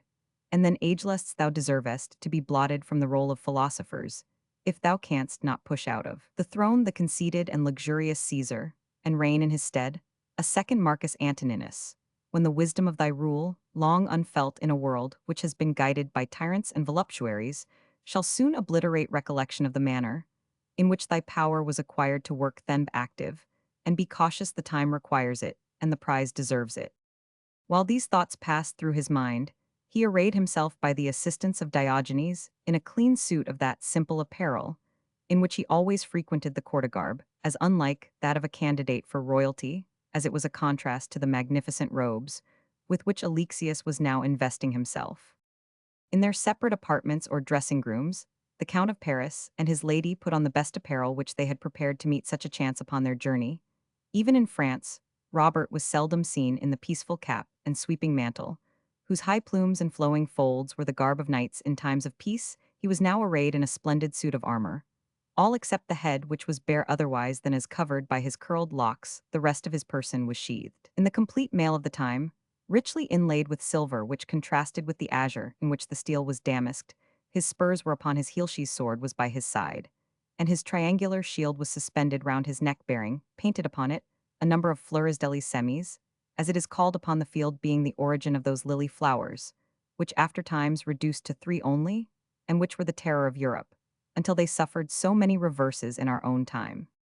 The extreme height of Count Robert's person adapted him for a garb which had a tendency to make persons of a lower stature appear rather dwarfish and thick, when arrayed capify the features with their self-collected composure and noble contempt of whatever could have astounded or shaken an ordinary mind, formed a well-fitted capital to the excellently proportioned and vigorous frame which they terminated. The countess was in more peaceful attire, but her robes were short and succinct like those of one who might be called to hasty exercise. The upper part of her dress consisted of more than one tunic sitting close to the body, while a skirt descending from the girdle and reaching to the ankles embroidered elegantly but richly, completed an attire which a lady might have worn in much more modern times. Her tresses were covered with a light steel headpiece, though some of them escaping played round her face, and gave relief to those handsome features, which might otherwise have seemed too formal if closed entirely within the verge of steel. Over these undergarments was flung a rich velvet cloak, of a deep green color descending from the head, where a species of hood was loosely adjusted over the helmet, deeply laced upon its verges and seams, and so long as to sweep the ground behind. A dagger of rich materials ornamented a girdle of curious goldsmith's work, and was the only offensive weapon which, notwithstanding her military occupation, she bore upon this occasion. The toilet as modern times would say of the Countess was not nearly so soon ended as that of Count Robert, who occupied his time, as husbands of every period are apt to do, in little subacid complaints between jest and earnest upon the dilatory nature of ladies, and the time which they lose in doffing and donning their garments. But when the Countess Brennhilda came forth in the pride of loveliness from the inner chamber, where she had attired herself, her husband, who was still her lover, clasped her to his breast, and expressed his privilege by the kiss which he took as of right from a creature so beautiful, chiding him for his folly, yet almost returning the kiss which she received. Brennhilda began now to wonder how they were to find their way to the presence of the emperor. The query was soon solved, for a gentle knock at the door announced Ageless, to whom, as best acquainted with the Frankish manners, had been committed by the emperor the charge of introducing the noble strangers. A distant sound like that of the roaring of a lion, or not unsimilar to a large and deep gong of modern times, intimated the commencement of the ceremonial. The black slaves upon guard, who, as hath been observed, were in small numbers, stood ranged in their state dresses of white and gold, bearing in one hand a naked saber, and in the other a torch of white wax, which served to guide the count and countess through the passages that led to the interior of the palace and to the most secret hall of audience. The door of this sanctum sanctorum was lower than usual, a simple stratagem, devised by some superstitious officer of the imperial household, to compel the lofty-crested Frank to lower his body, as he presented himself in the imperial presence. Robert, when the door flew open, and he discovered in the background the emperor seated upon his throne, amidst a glare of light, which was broken and reflected in 10,000 folds by the jewels with which his vestments were covered, stopped short, and demanded the meaning of introducing him through so low an arch. Ageless pointed to the emperor by way of shifting from himself, a question which he could not have answered. The mute, to apologize for his silence, yawned, and showed the loss of his tongue. "Holy Virgin," said the countess, "what can these unhappy Africans have done to have deserved a condemnation which involves so cruel a fate?" "The hour of retribution is perhaps come," said the count in a displeased tone, while Ageless, with such hurry as time and place permitted, entered, making his prostrations and genuflections, little doubting that the Frank must follow him, and to do so must lower his body to the emperor. The count, however, in the height of displeasure at the trick which he conceived had been intended him, turned himself round, and entered the presence chamber with his back purposely turned to the sovereign, and did not face Alexius until he reached the middle of the apartment, when he was joined by the countess, who had made her approach in a more seemly manner. The emperor, who had prepared to acknowledge the count's expected homage in the most gracious manner, found himself now even more unpleasantly circumstanced than when this uncompromising Frank had usurped the royal throne in the course of the day. The officers and nobles who stood around, though a very select number, were more numerous than usual, as the meeting was not held for council, but merely for state. These assumed such an appearance of mingled displeasure and confusion as might best suit with the perplexity of Alexius while the wily features of the Norman Italian Bohemond of Tarentum, who was also present, had a singular mixture of fantastical glee and derision. It is the misfortune of the weaker on such occasions, or at least the more timid, to be obliged to take the petty part of winking hard, as if not able to see what they cannot avenge. Alexius made the signal that the ceremonial of the grand reception should immediately commence. Instantly the lions of Solomon, which had been newly furbished, raised their heads, erected their manes, brandished their tails, until they excited the imagination of Count Robert, who being already on fire at the circumstances of his reception, conceived the bellowing of these automata to be the actual annunciation of immediate assault, whether the lions whose forms he beheld were actually lords of the forest, whether they were mortals who had suffered transformation, whether they were productions of the skill of an artful juggler or profound naturalist. The count neither knew nor cared. All that he thought of the danger was worthy of his courage, nor did his heart permit him a moment's irresolution. He strode to the nearest lion, which seemed in the act of springing up, and said in a tone loud and formidable as its own, "How now, dog!" At the same time, he struck the figure with his clenched fist and steel gauntlet with so much force that its head burst, and the steps and carpet of the throne were covered with wheel springs and other machinery, which had been the means of producing its mimic terrors. On this display of the real nature of the cause of his anger, Count Robert could not but feel a little ashamed of having given way to passion on such an occasion. He was still more confused when Bohemond, descending from his station near the emperor, addressed him in the frank language. "You have done a gallant deed, truly, Count Robert, in freeing the court of Byzantium from an object of fear, which has long been used to frighten peevish children and unruly barbarians. Enthusiasm has no greater enemy than ridicule." "Why then," said Count Robert, blushing deeply at the same time, "did they exhibit its fantastic terrors to me? I am neither child nor barbarian."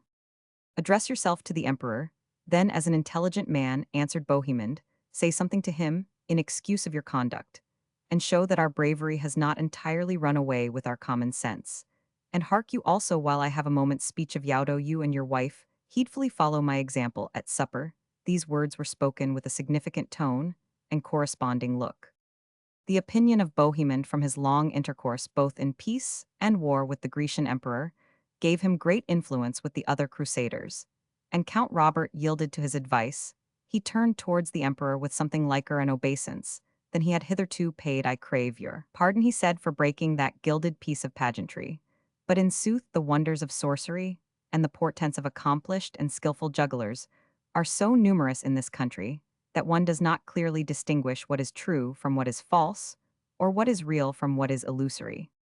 The emperor, notwithstanding the presence of mind for which he was remarkable, and the courage in which he was not held by his countrymen to be deficient, received this apology, somewhat awkwardly perhaps. The rueful complaisance with which he accepted the count's apology might be best compared to that of a lady of the present day. When an awkward guest has broken a valuable piece of china, he muttered something about the machines having been long preserved in the imperial family, as being made on the model of those which guarded the throne of the wise king of Israel, to which the blunt, plain-spoken count expressed his doubt in reply whether the wisest prince in the world ever condescended to frighten his subjects or guests by the mimic roarings of a wooden lion. "If," said he, "I too hastily took it for a living creature, I have had the worst by damaging my excellent gauntlet in dashing to pieces its timber skull." The emperor, after a little more had been said chiefly on the same subject, proposed that they should pass to the banquet room, marshalled accordingly by the grand sewer of the imperial table, and attended by all present excepting the emperor and the immediate members of his family. The Frankish guests were guided through a labyrinth of apartments, each of which was filled with wonders of nature and art, calculated to enhance their opinion of the wealth and grandeur which had assembled together so much that was wonderful. Their passage, being necessarily slow and interrupted, gave the emperor time to change his dress, according to the ritual of his court, which did not permit his appearing twice in the same vesture before the same spectators. He took the opportunity to summon ageless into his presence, and that their conference might be secret, he used in assisting his toilet the agency of some of the mutes destined for the service of the interior. The temper of Alexius Comnenus was considerably moved, although it was one of the peculiarities of his situation to be ever under the necessity of disguising the emotions of his mind, and of affecting in presence of his subjects a superiority to human passion which he was far from feeling it was therefore with gravity and even reprehension. That he asked by whose error it was that the wily Bohemond, half Italian and half Norman, was present at this interview.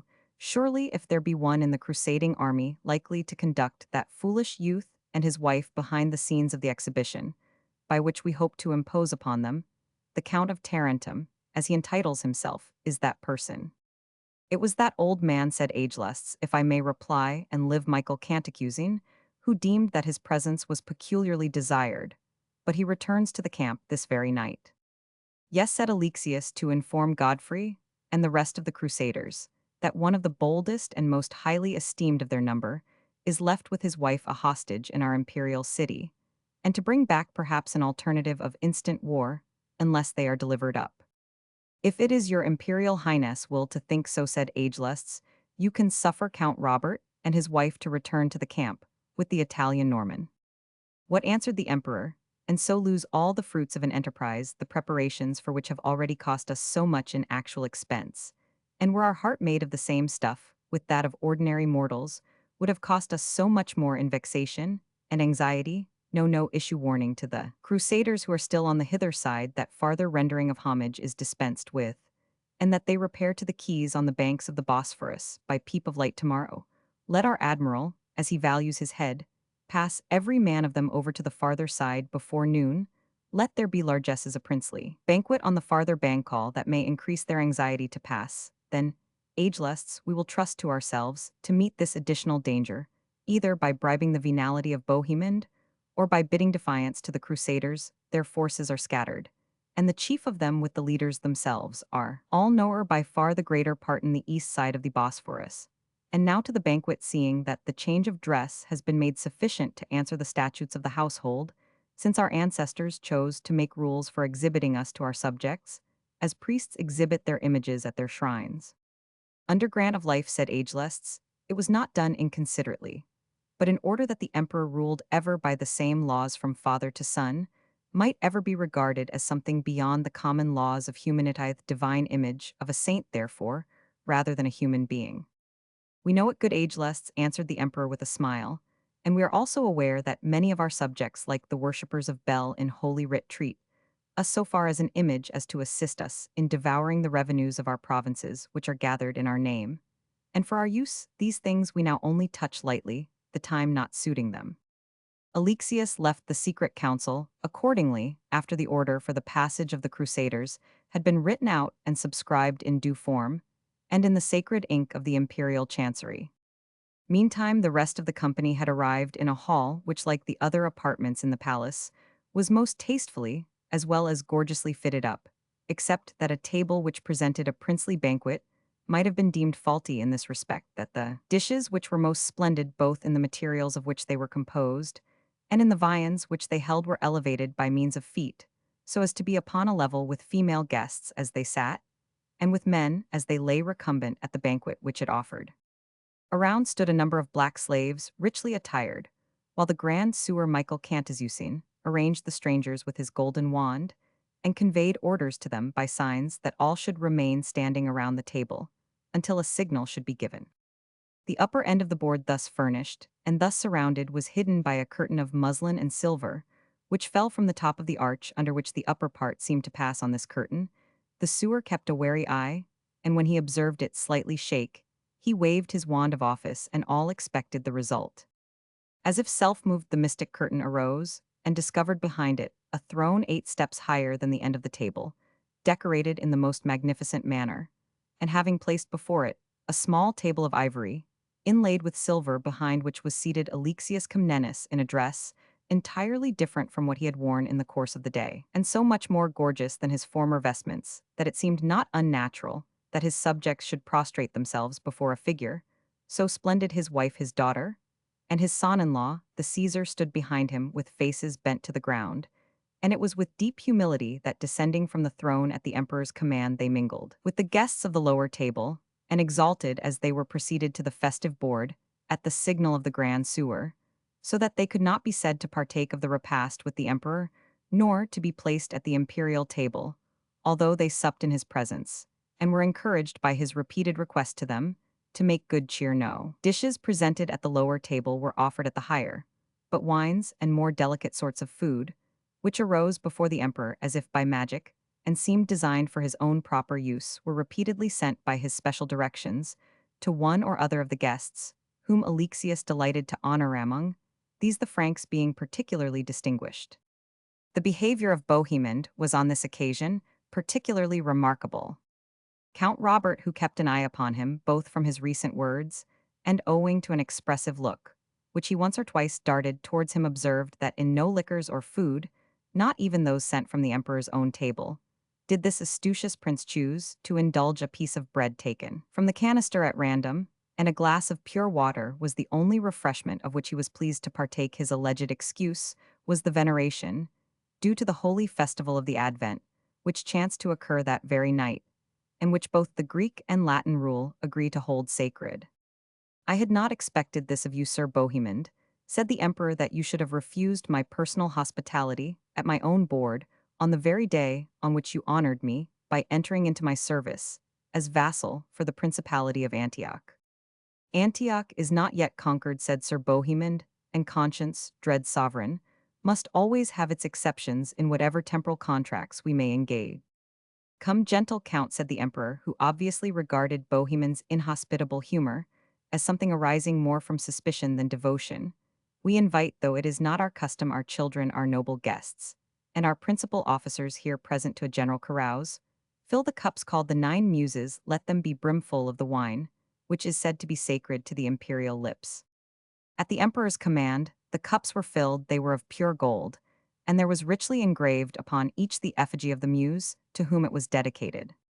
You at least, said the emperor, my gentle Count Robert, you and your lovely lady will not have any scruple to pledge your imperial host. If that scruple is to imply suspicion of the provisions with which we are here served, I disdain to nourish such, said Count Robert.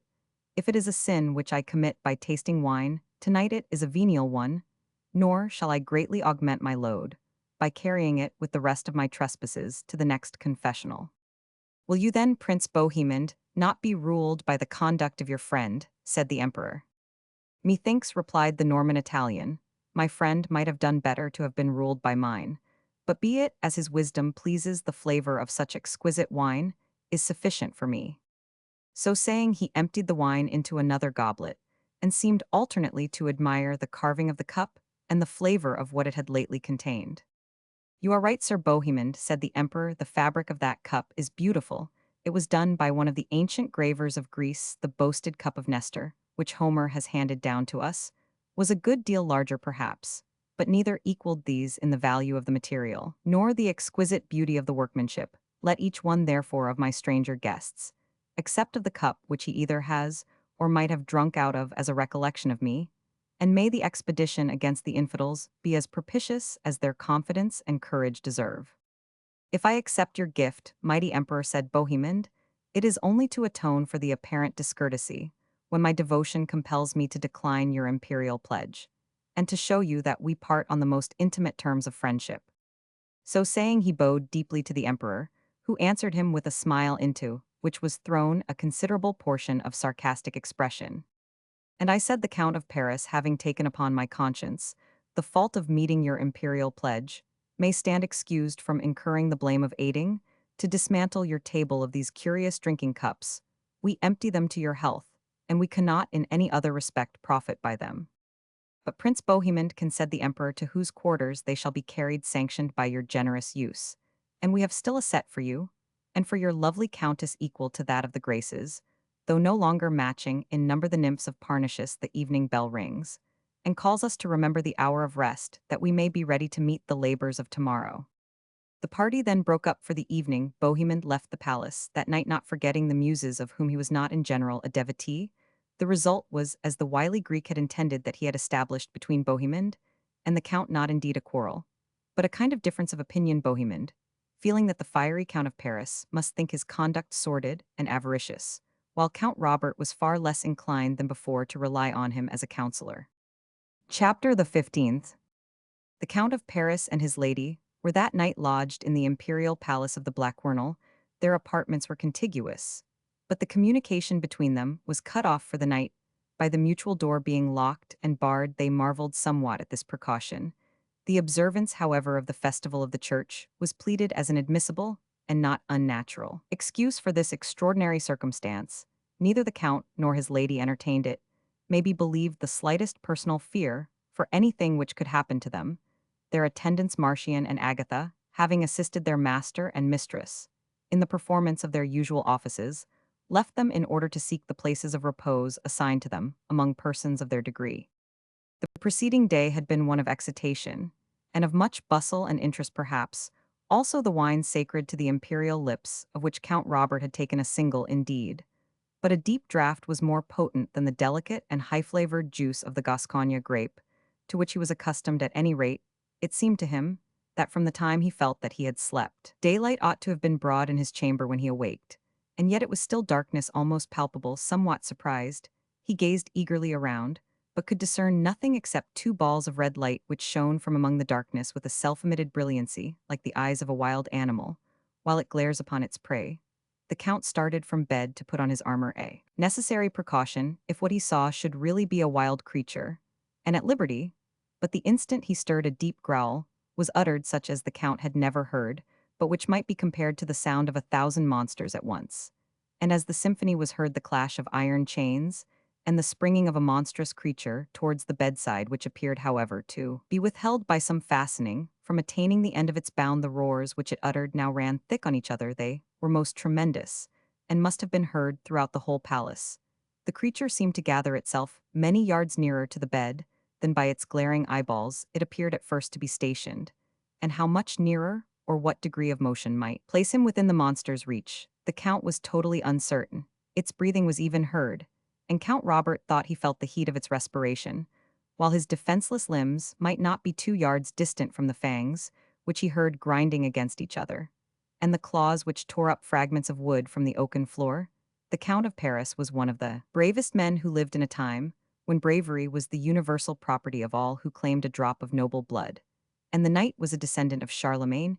He was, however, a man, and therefore cannot be said to have endured unappalled a sense of danger so unexpected and so extraordinary. But his was not a sudden alarm or panic. It was a calm sense of extreme peril, qualified by resolution to exert his faculties to the uttermost to save his life. If it were possible, he withdrew himself within the bed, no longer a place of rest, being thus a few feet further from the two glaring eyeballs, which remained so closely fixed upon him that, in spite of his courage, nature painfully suggested the bitter imagination of his limbs being mangled, torn, and churned with their lifeblood in the jaws of some monstrous beast of prey. One saving thought alone presented itself: this might be a trial and experiment of the philosopher Ageless, or of the emperor his master, for the purpose of proving the courage of which the Christians vaunted so highly, and punishing the thoughtless insult which the count had been misadvised enough to put upon the emperor the preceding day.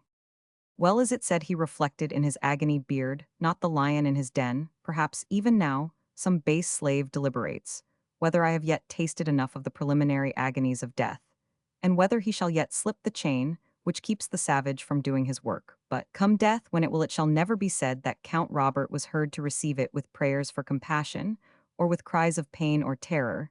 He turned his face to the wall, and waited with a strong mental exertion the death which he conceived to be fast approaching.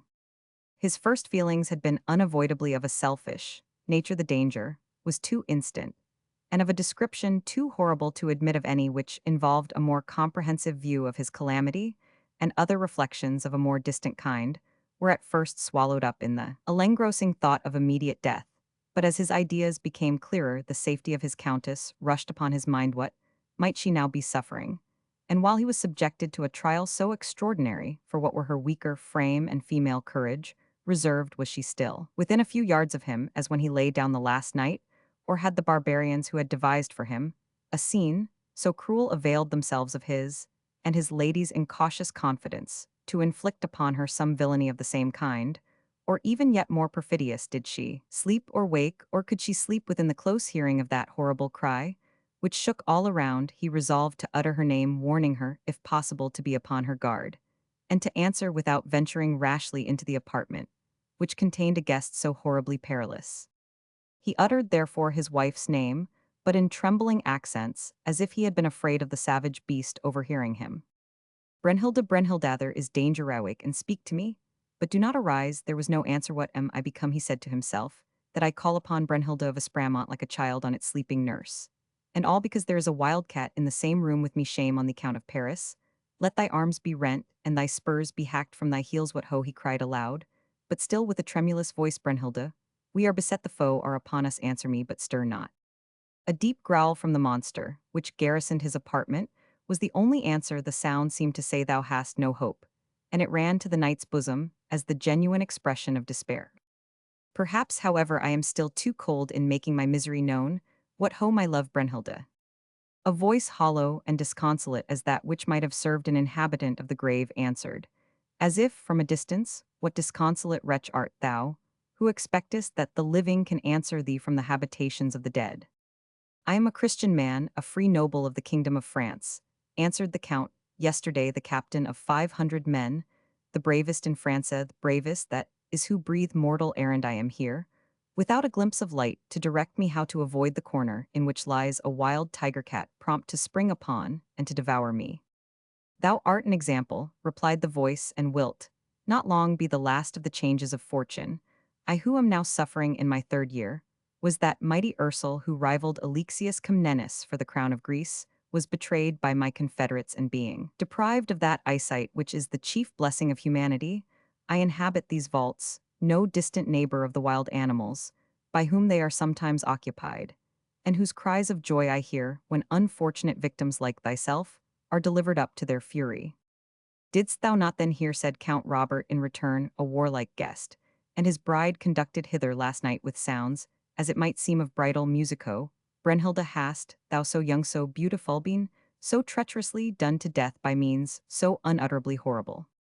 Think not, answered Ursel, as the voice had called its owner, that the Greeks pamper their wild beasts on such lordly fare for their enemies, which term includes not only all that are really such, but all those whom they fear or hate. They have dungeons whose locks never revolve hot instruments of steel, to sear the eyeballs in the head lions, and tigers when it pleases them to make a speedy end of their captive but these are only for the male prisoners, while for the women, if they be young and beautiful, the princes of the land have places in their bed and bower, nor are they employed like the captives of Agamemnon's host to draw water from an Argive spring, but are admired and adored by those whom fate has made the lords of their destiny. Such shall never be the doom of Brunhilde, exclaimed Count Robert. Her husband still lives to assist her, and should he die, she knows well how to follow him, without leaving a blot in the epitaph of either. The captive did not immediately reply, and a short pause ensued, which was broken by Ursel's voice. Stranger, he said, what noise is that I hear? Nay, I hear nothing, said Count Robert. But I do, said Ursel, the cruel deprivation of my eyesight renders my other senses more acute. Disquiet not thyself about the matter, fellow prisoner, answered the count, but wait the event in silence. Suddenly a light arose in the apartment, lurid red and smoky. The knight had bethought him of a flint and match which he usually carried about him, and with as little noise as possible had lighted the torch by the bedside. This he instantly applied to the curtains of the bed, which being of thin muslin were in a moment in flames. The knight sprung at the same instant from his bed. The tiger, for such it was terrified at the flame, leaped backwards, as far as his chain would permit, heedless of anything save this new object of terror. Count Robert, upon this, seized on a massive wooden stool, which was the only offensive weapon on which he could lay his hand, and marking at those eyes, which now reflected the blaze of fire, and which had recently seemed so appalling, he discharged against them this fragment of ponderous oak, with a force which less resembled human strength than the impetus with which an engine hurls a stone. He had employed his instant of time so well, and his aim was so true that the missile went right to the mark, and with incredible force the skull of the tiger, which might be perhaps somewhat exaggerated if described as being of the very largest size, was fractured by the blow, and with the assistance of his dagger, which had fortunately been left with him, the French count dispatched the monster, and had the satisfaction to see him grin his last and roll in the agony of death those eyes, which were lately so formidable. Looking around him, he discovered by the light of the fire which he had raised that the apartment in which he now lay was different from that in which he had gone to bed overnight, nor could there be a stronger contrast between the furniture of both than the flickering half-burnt remains of the thin muslin curtains, and the strong, bare, dungeon-looking walls of the room itself, or the very serviceable wooden stool of which he had made such good use. The knight had no leisure to form conclusions upon such a subject.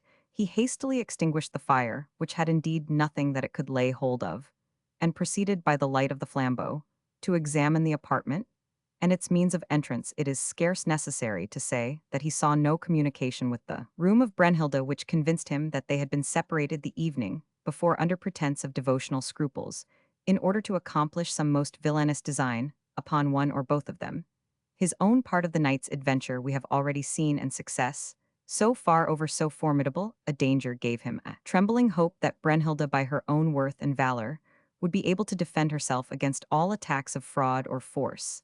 Until he could find his way to her rescue, I should have paid more regard, he said to Bohemond's caution last night, who I think intimated to me as plainly as if he had spoke it in direct terms that that same cup of wine was a drugged potion. But then fie upon him for an avaricious hound. How was it possible I should think he suspected any such thing, when he spoke not out like a man, but for sheer coldness of heart or base self-interest, suffered me to run the risk of being poisoned by the wily despot? Here he heard a voice from the same quarter, as before. Ho there, ho stranger, do you live? Or have you been murdered? What means this stifling smell of smoke? For God's sake answer him, who can receive no information from eyes closed, alas, forever. I am at liberty, said the Count, and the monster destined to devour me has groaned its last. I would, my friend Ursel, since such is thy name, thou hadst the advantage of thine eyes to have borne witness to yonder combat. It had been worth thy while, though thou shouldst have lost them a minute afterwards, and it would have greatly advantaged whoever shall have the task of compiling my history.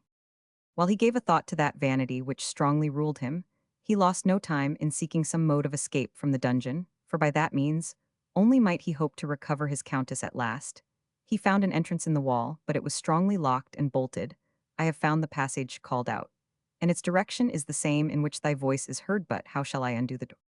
I'll teach thee that secret, said Ursel. I would I could as easily unlock each bolt that withholds us from the open air. But as for thy seclusion within the dungeon, heave up the door by main strength, and thou shalt lift the locks to a place where pushing then the door from the fastenings will find a grooved passage in the wall, and the door itself will open. Would that I could indeed see thee, not only because, being a gallant man, thou must be a goodly sight, but also because I should thereby know that I was not caverned in darkness forever. While he spoke thus, the Count made a bundle of his armor from which he missed nothing except his sword tranchiffer, and then proceeded to try what efforts he could make according to the blind man's instructions to open the door of his prison house, pushing in a direct line.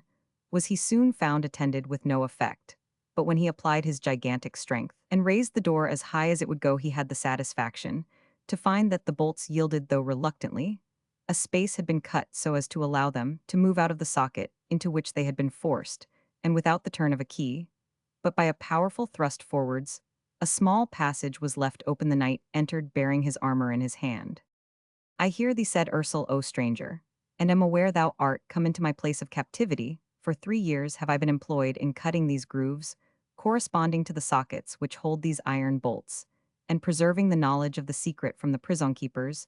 20 such bolts perhaps must be sawn through ere my steps shall approach the upper air. What prospect is there that I shall have strength of mind sufficient to continue the task? Yet credit me, noble stranger, I rejoice in having been thus far aiding to thy deliverance. For, if heaven blesses not in any farther degree our aspirations after freedom, we may still be a comfort to each other, while tyranny permits our mutual life. Count Robert looked around and shuddered that a human being should talk of anything approaching to comfort connected with his residence.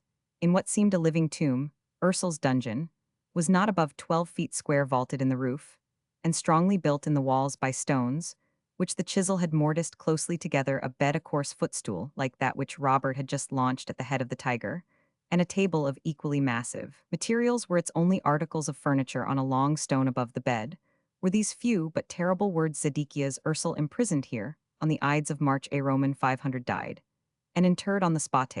Blank was left for filling up the period. The figure of the captive could hardly be discerned amid the wildness of his dress, and dishabille the hair of his head, uncut and uncombed, descended in elf locks, and mingled with a beard of extravagant length. Look on me, said the captive, and rejoice that thou canst yet see the wretched condition to which iron-hearted tyranny can reduce a fellow creature, both in mortal existence and in future hope. Was it thou, said Count Robert, whose blood ran cold in his veins, that hadst the heart to spend thy time in sawing through the blocks of stone by which these bolts are secured. Alas, said Ursel, what could a blind man do busy? I must be if I would preserve my senses great as the labor was it was to me the task of 3 years nor. Can you wonder that I should have devoted to it my whole time, when I had no other means of occupying it perhaps? And most likely my dungeon does not admit the distinction of day and night, but a distant cathedral clock told me how hour after hour fled away, and found me expending them in rubbing one stone against another. But when the door gave way, I found I had only cut an access into a prison more strong than that which held me. I rejoice nevertheless, since it has brought us together, given thee an entrance to my dungeon, and me a companion in my misery. Think better than that, said Count Robert. Think of liberty, think of revenge. I cannot believe such unjust treachery will end successfully, else needs. Must I say the heavens are less just than priests tell us of how art thou supplied with food in this dungeon of thine? A warder, said Ursel, and who I think understands not the Greek language at least. He never either answers or addresses me brings a loaf and a pitcher of water enough to supply my miserable life, till 2 days are past. I must therefore pray that you will retire for a space into the next prison, so that the warder may have no means of knowing that we can hold correspondence together. I see not, said Count Robert, by what access the barbarian, if he is one, can enter my dungeon, without passing through yours. But no matter, I will retire into the inner or outer room, whichever it happens to be. And be thou, then, well aware that the warder will have someone to grapple with ere he leaves his prison work today. Meanwhile, think thyself dumb as thou art blind, and be assured that the offer of freedom itself would not induce me to desert the cause of a companion in adversity. Alas, said the old man, I listen to thy promises, as I should to those of the morning gale, which tells me that the sun is about to rise, although I know that I at least shall never behold it. Thou art one of those wild and undespairing knights whom, for so many years, the west of Europe hath sent forth to attempt impossibilities, and from thee, therefore, I can only hope for such a fabric of relief as an idle boy would blow out of soap bubbles. Think better of us, old man, said Count Robert, retiring. At least, let me die with my blood warm, and believing it possible for me to be once more united to my beloved Brunhilde. So saying, he retired into his own cell, and replaced the door so that the operations of Ursel, which indeed were only such as 3 years' solitude could have achieved, should escape observation. When again visited by the warder, it is ill luck, said he, when once more within his own prison, for that in which the tiger had been secured, he instinctively concluded to be destined for him. It is ill luck that I had not found a young and able fellow captive, instead of one decrepit by imprisonment, blind, and broken down past exertion. But God's will be done. I will not leave behind me the poor wretch whom I have found in such a condition, though he is perfectly unable to assist me in accomplishing my escape, and is rather more likely to retard it. Meantime, before we put out the torch, let us see if by close examination we can discover any door in the wall save that to the blind man's dungeon. If not, I much suspect that my descent has been made through the roof. That cup of wine, that muse, as they called it, had a taste more like medicine than merry companions' pledge.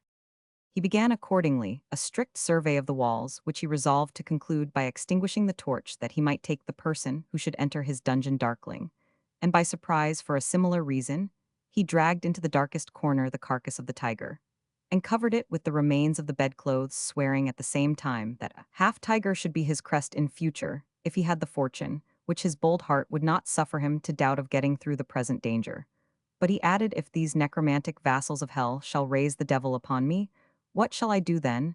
And so great is the chance that methinks I would fain dispense with extinguishing the flambeau, yet it is childish for one dubbed in the chapel of Our Lady of the Broken Lances to make much difference between a light room and a dark one.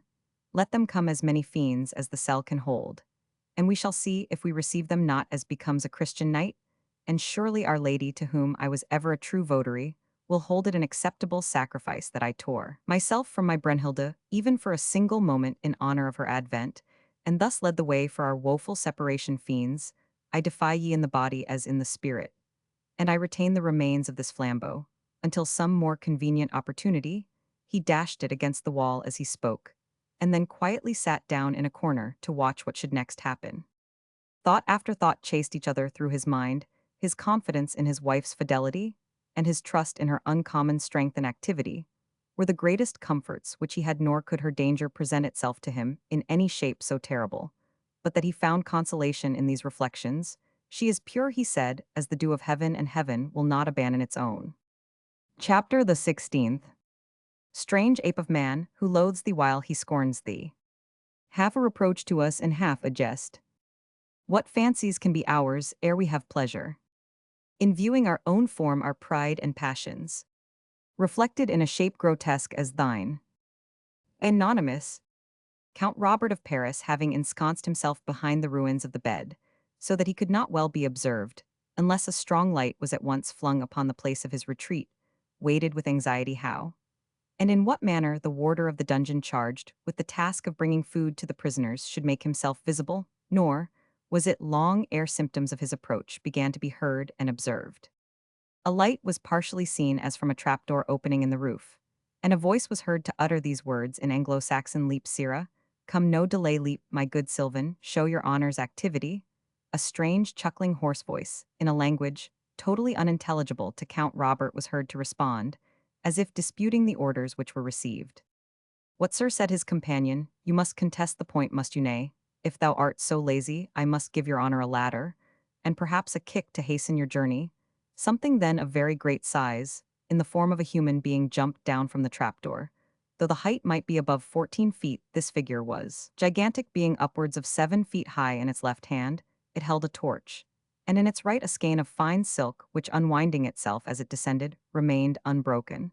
Though it was easy to conceive, it could not have afforded a creature so large any support in his descent from the roof. He alighted with perfect safety and activity upon his feet, and as if rebounding from the floor he sprung upwards again, so as almost to touch the roof. In this last gambade the torch which he bore was extinguished, but this extraordinary warder whirled it round his head with infinite velocity, so that it again ignited. The bearer, who appeared to intend the accomplishment of this object, endeavored to satisfy himself that it was really attained by approaching, as if cautiously, its left hand to the flame of the torch. This practical experiment seemed attended with consequences which the creature had not expected, for it howled with pain, shaking the burnt hand, and chattering as if bemoaning itself. "Take heed there, Sylvanus," said the same voice in Anglo-Saxon, and in a tone of rebuke, "Ho there, mind thy duty, Sylvan, carry food to the blind man, and stand not there to play thyself, lest I trust thee not again alone on such an errand." The creature, it would have been rash to have termed it a man, turning its eye upwards to the place from whence the voice came, answered with a dreadful grin and shaking of its fist, yet presently began to undo a parcel and rummage in the pockets of a sort of jerkin and pantaloons, which it wore. Seeking, it appeared, a bunch of keys, which at length it produced, while it took from the pocket a loaf of bread. Heating the stone of the wall, it affixed the torch to it by a piece of wax, and then cautiously looked out for the entrance to the old man's dungeon, which it opened with a key selected from the bunch within the passage. It seemed to look for and discover the handle of a pump, at which it filled a pitcher that it bore, and bringing back the fragments of the former loaf and remains of the pitcher of water, it ate a little as if it were in sport, and very soon, making a frightful grimace, flung the fragments away. The Count of Paris, in the meanwhile, watched anxiously the proceedings of this unknown animal. His first thought was that the creature, whose limbs were so much larger than humanity, whose grimaces were so frightful, and whose activity seemed supernatural, could be no other than the devil himself, or some of his imps, whose situation and office in those gloomy regions seemed by no means hard to conjecture. The human voice, however, which he had heard, was less that of a necromancer conjuring a fiend than that of a person giving commands to a wild animal, over whom he had by training obtained a great superiority. "A shame on it," said the Count, "if I suffer a common jackanapes for such. I take this devil-seeming beast to be, although twice as large as any of its fellows, whom I have ever seen to throw an obstacle in the way of my obtaining daylight and freedom. Let us but watch, and the chance is that we make that furry gentleman our guide to the upper regions." Meantime the creature, which rummaged about everywhere, at length discovered the body of the tiger. Touched it, stirred it with many strange motions, and seemed to lament and wonder at its death. At once it seemed struck with the idea that some one must have slain it, and Count Robert had the mortification to see it once more select the key and spring towards the door of Ursul's prison with such alacrity that, had its intention been to strangle him, it would have accomplished its purpose before the interference of Count Robert could have prevented its revenge taking place. Apparently, however, it reflected that, for reasons which seemed satisfactory, the death of the tiger could not be caused by the unfortunate Ursul, but had been accomplished by some one concealed within the outer prison.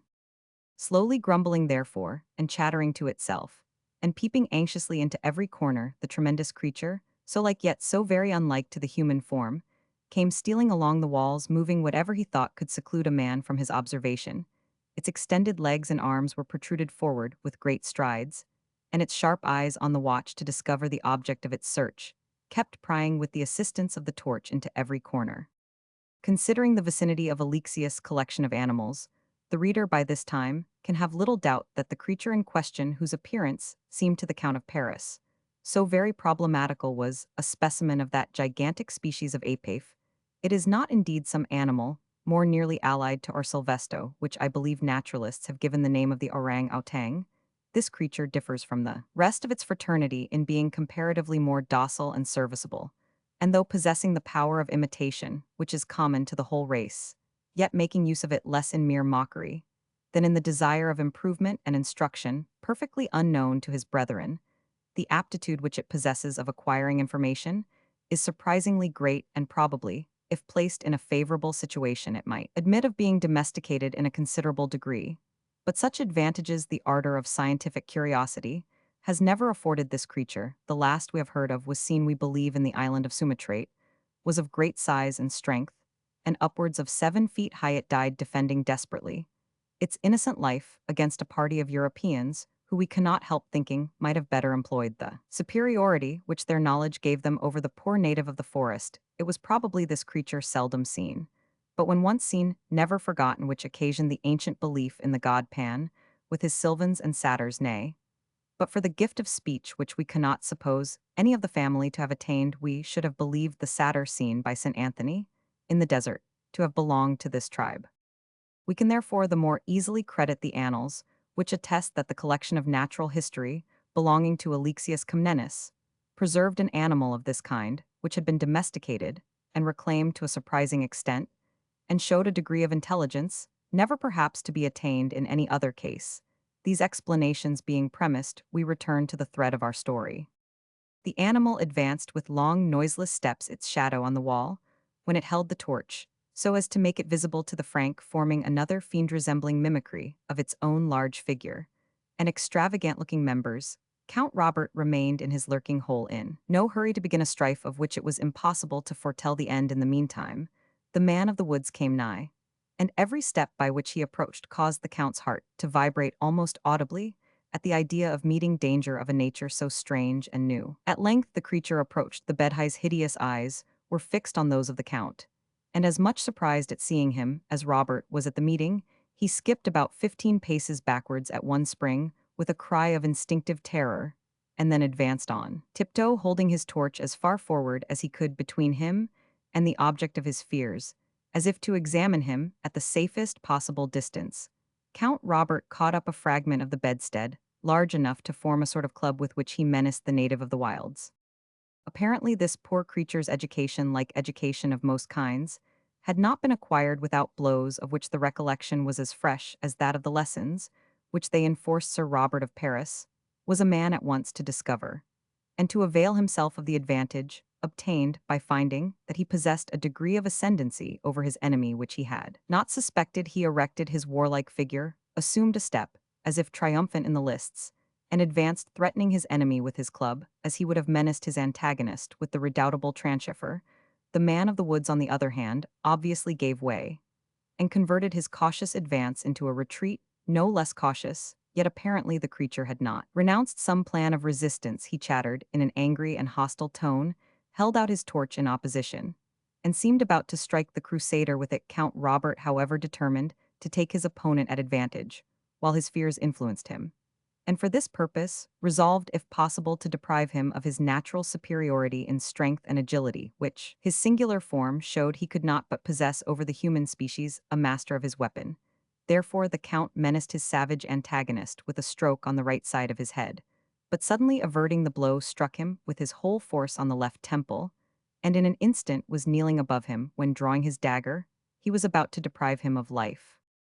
The orang-outang, ignorant of the nature of this new weapon, with which he was threatened, attempted at one and the same moment to rise from the ground, overthrow his antagonist, and wrench the dagger from his grasp. In the first attempt he would probably have succeeded, and as it was he gained his knees, and seemed likely to prevail in the struggle, when he became sensible that the knight drawing his poniard sharply through his grasp had cut his paw severely, and seeing him aim the trenchant weapon at his throat, became probably aware that his enemy had his life at command.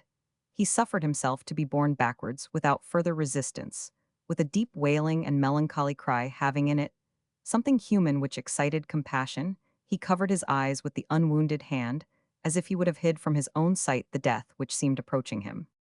Count Robert, notwithstanding his military frenzy, was in ordinary matters a calm-tempered and mild man, and particularly benevolent to the lower classes of creation. The thought rushed through his mind, why take from this unfortunate monster the breath which is in its nostrils, after which it cannot know another existence? And then may it not be some prince or knight changed to this grotesque shape, that it may help to guard these vaults and the wonderful adventures that attach to them? Should I not then be guilty of a crime, by slaying him when he has rendered himself rescue, or no rescue which he has done as completely as his transformed figure permits? And if he be actually a bestial creature, may he not have some touch of gratitude? I have heard the minstrels sing the lay of Androcles, and the lion I will be on my guard with him. So saying, he rose from above the man of the woods, and permitted him also to arise. The creature seemed sensible of the clemency, for he muttered in a low and supplicating tone, which seemed at once to crave for mercy, and to return thanks for what he had already experienced. He wept too, as he saw the blood dropping from his wound, and with an anxious countenance which had more of the human now that it was composed into an expression of pain, and melancholy seemed to await in terror the doom of a being more powerful than himself. The pocket which the knight wore under his armor, capable of containing but few things, had however some vulnerary balsam, for which its owner had often occasioned a little lint, and a small roll of linen.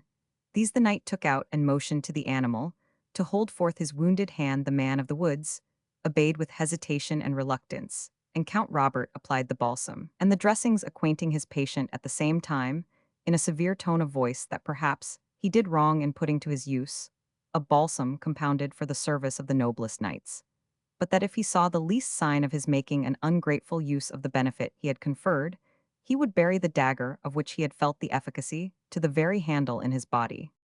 The Sylvan looked fixedly upon Count Robert, almost as if he understood the language used to him, and making one of its native murmurs, it stooped to the earth, kissed the feet of the knight, and embracing his knees seemed to swear to him eternal gratitude and fidelity. Accordingly, when the Count retired to the bed, and assumed his armor to await the reopening of the trapdoor, the animal sat down by his side, directing its eyes in the line with his, and seemed quietly to wait till the door should open. After waiting about an hour, a slight noise was heard in the upper chamber, and the wild man plucked the Frank by the cloak, as if to call his attention to what was about to happen. The same voice which had before spoken was, after a whistle or two, heard to call, "Sylvan, Sylvan, where loiterest thou? Come instantly, or by the rood thou shalt abide thy sloth."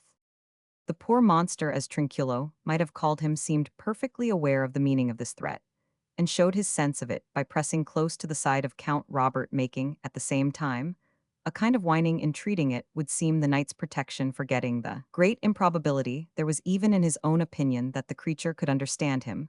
Count Robert said, "Why, my friend, thou hast already learned the principal court prayer of this country, by which men entreat permission to speak and live. Fear nothing, poor creature, I am thy protector."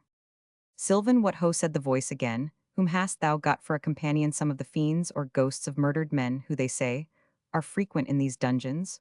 Or dost thou converse with the old blind rebel Grecianer? Finally, is it true what men say of thee, that thou canst talk intelligibly when thou wilt, and only gibberest and chatterest for fear thou art sent to work? Come, thou lazy rascal, thou shalt have the advantage of the ladder to ascend by, though thou needest it no more than a daw to ascend the steeple of the Cathedral of St. Sophia. Footnote, now the chief mosque of the Ottoman capital. Come along, then," he said, putting a ladder down the trapdoor, "and put me not to the trouble of descending to fetch thee, else, by St. Swithin, it shall be the worse for thee. Come along, therefore, like a good fellow, and for once I shall spare the whip."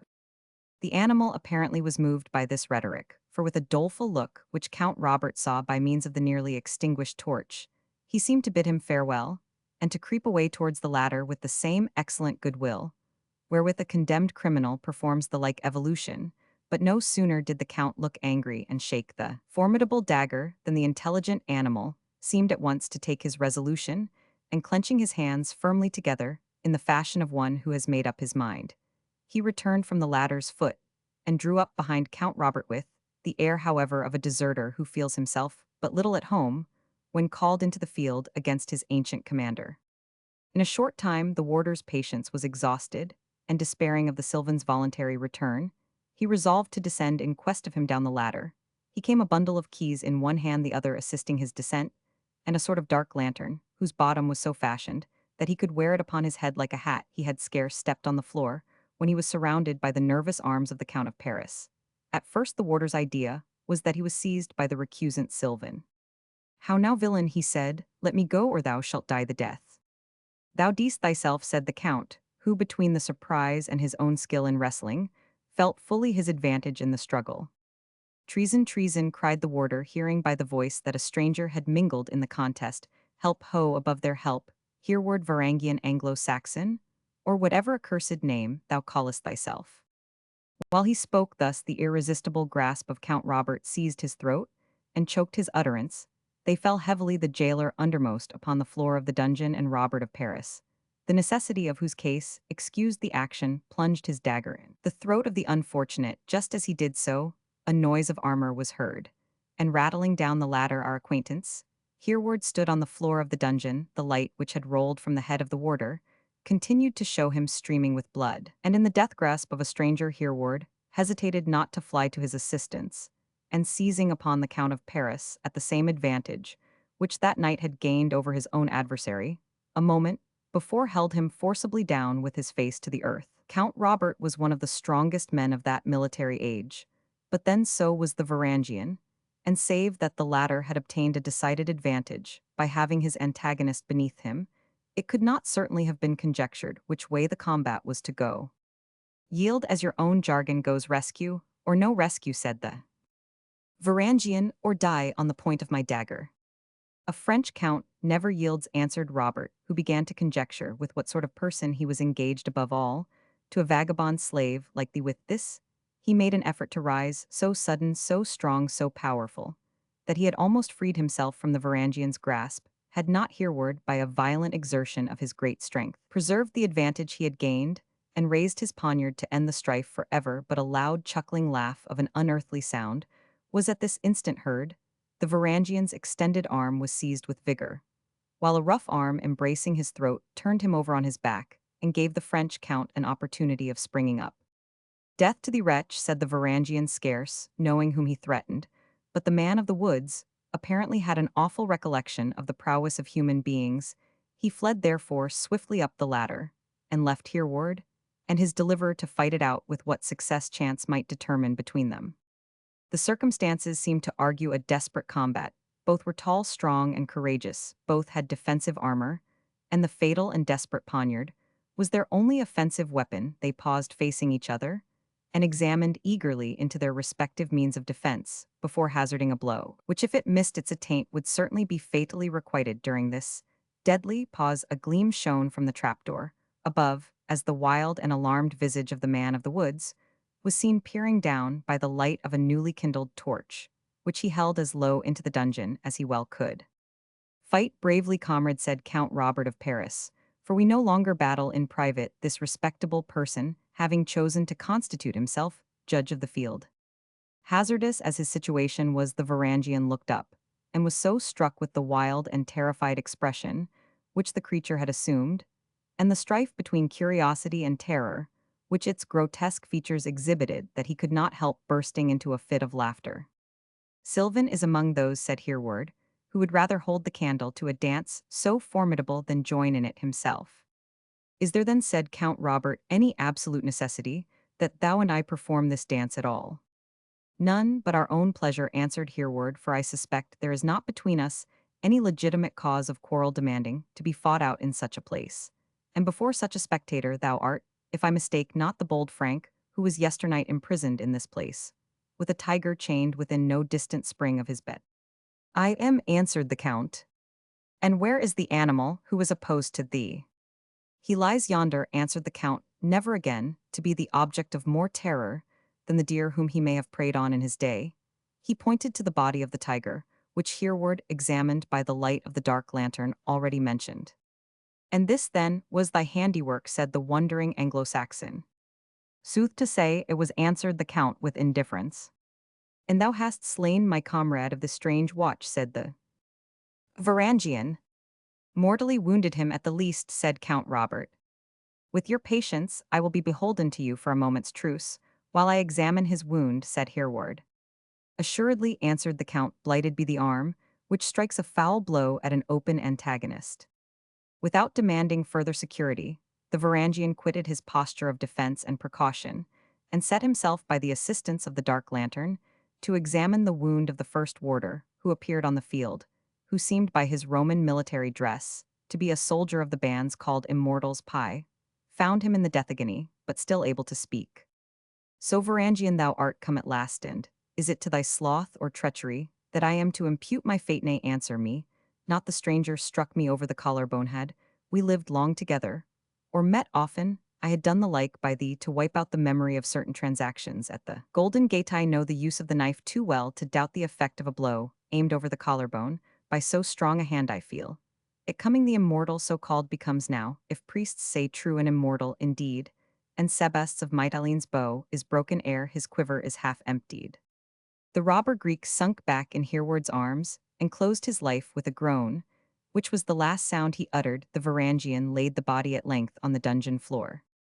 This is a perplexed matter, he said. I am certainly not called upon to put to death a brave man, although my national enemy, because he hath killed a miscreant who was privately meditating my own murder. Neither is this a place or a light by which to fight as becomes the champions of two nations. Let that quarrel be still for the present. How say you then, noble sir, if we adjourn the present dispute, till we effect your deliverance from the dungeons of the Black Quernel, and your restoration to your own friends and followers? If a poor Varangian should be of service to you in this matter, would you, when it was settled, refuse to meet him in fair fight with your national weapons or his own?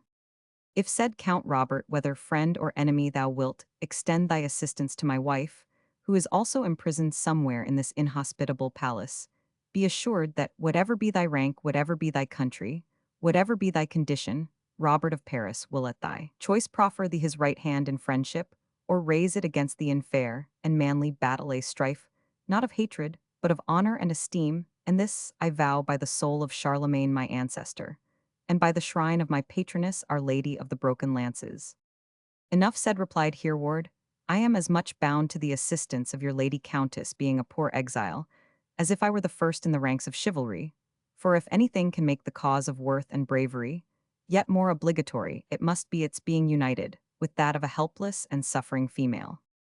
I ought, said Count Robert, to be here silent, without loading thy generosity with farther requests.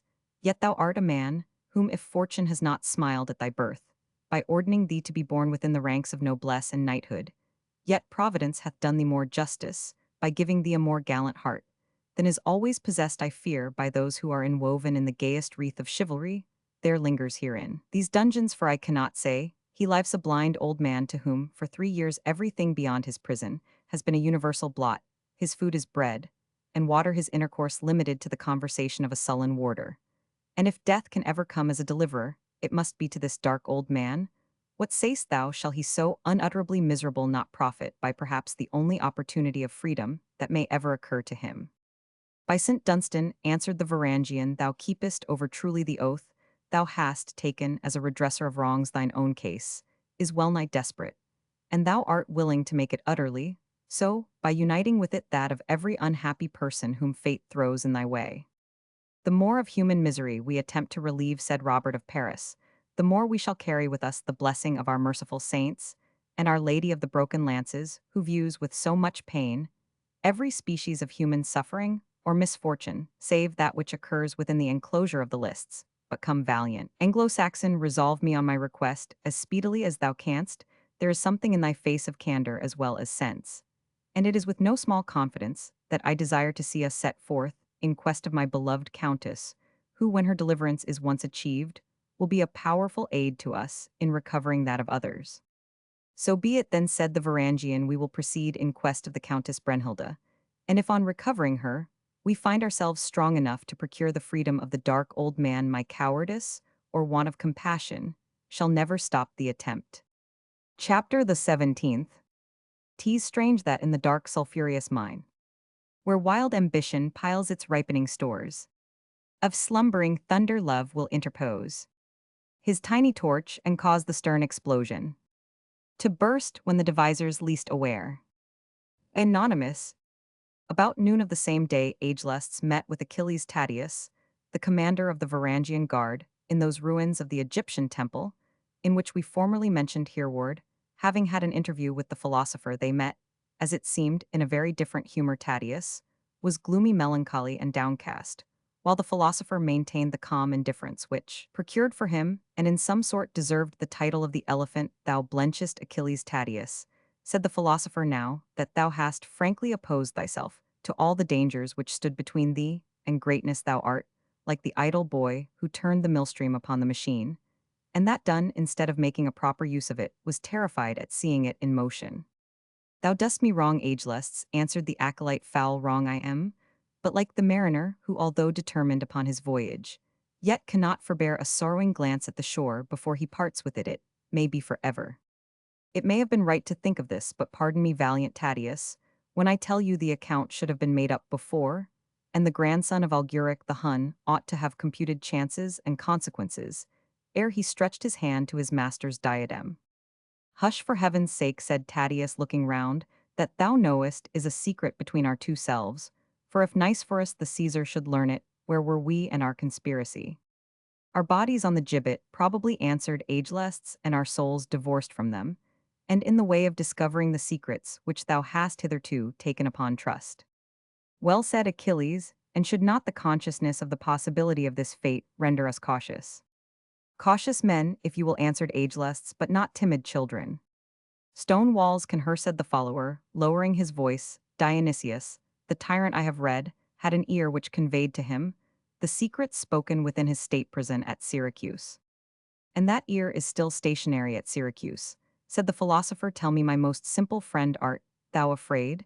It has been transported hither in one night, as the Latins believe of Our Lady's house of Loreto.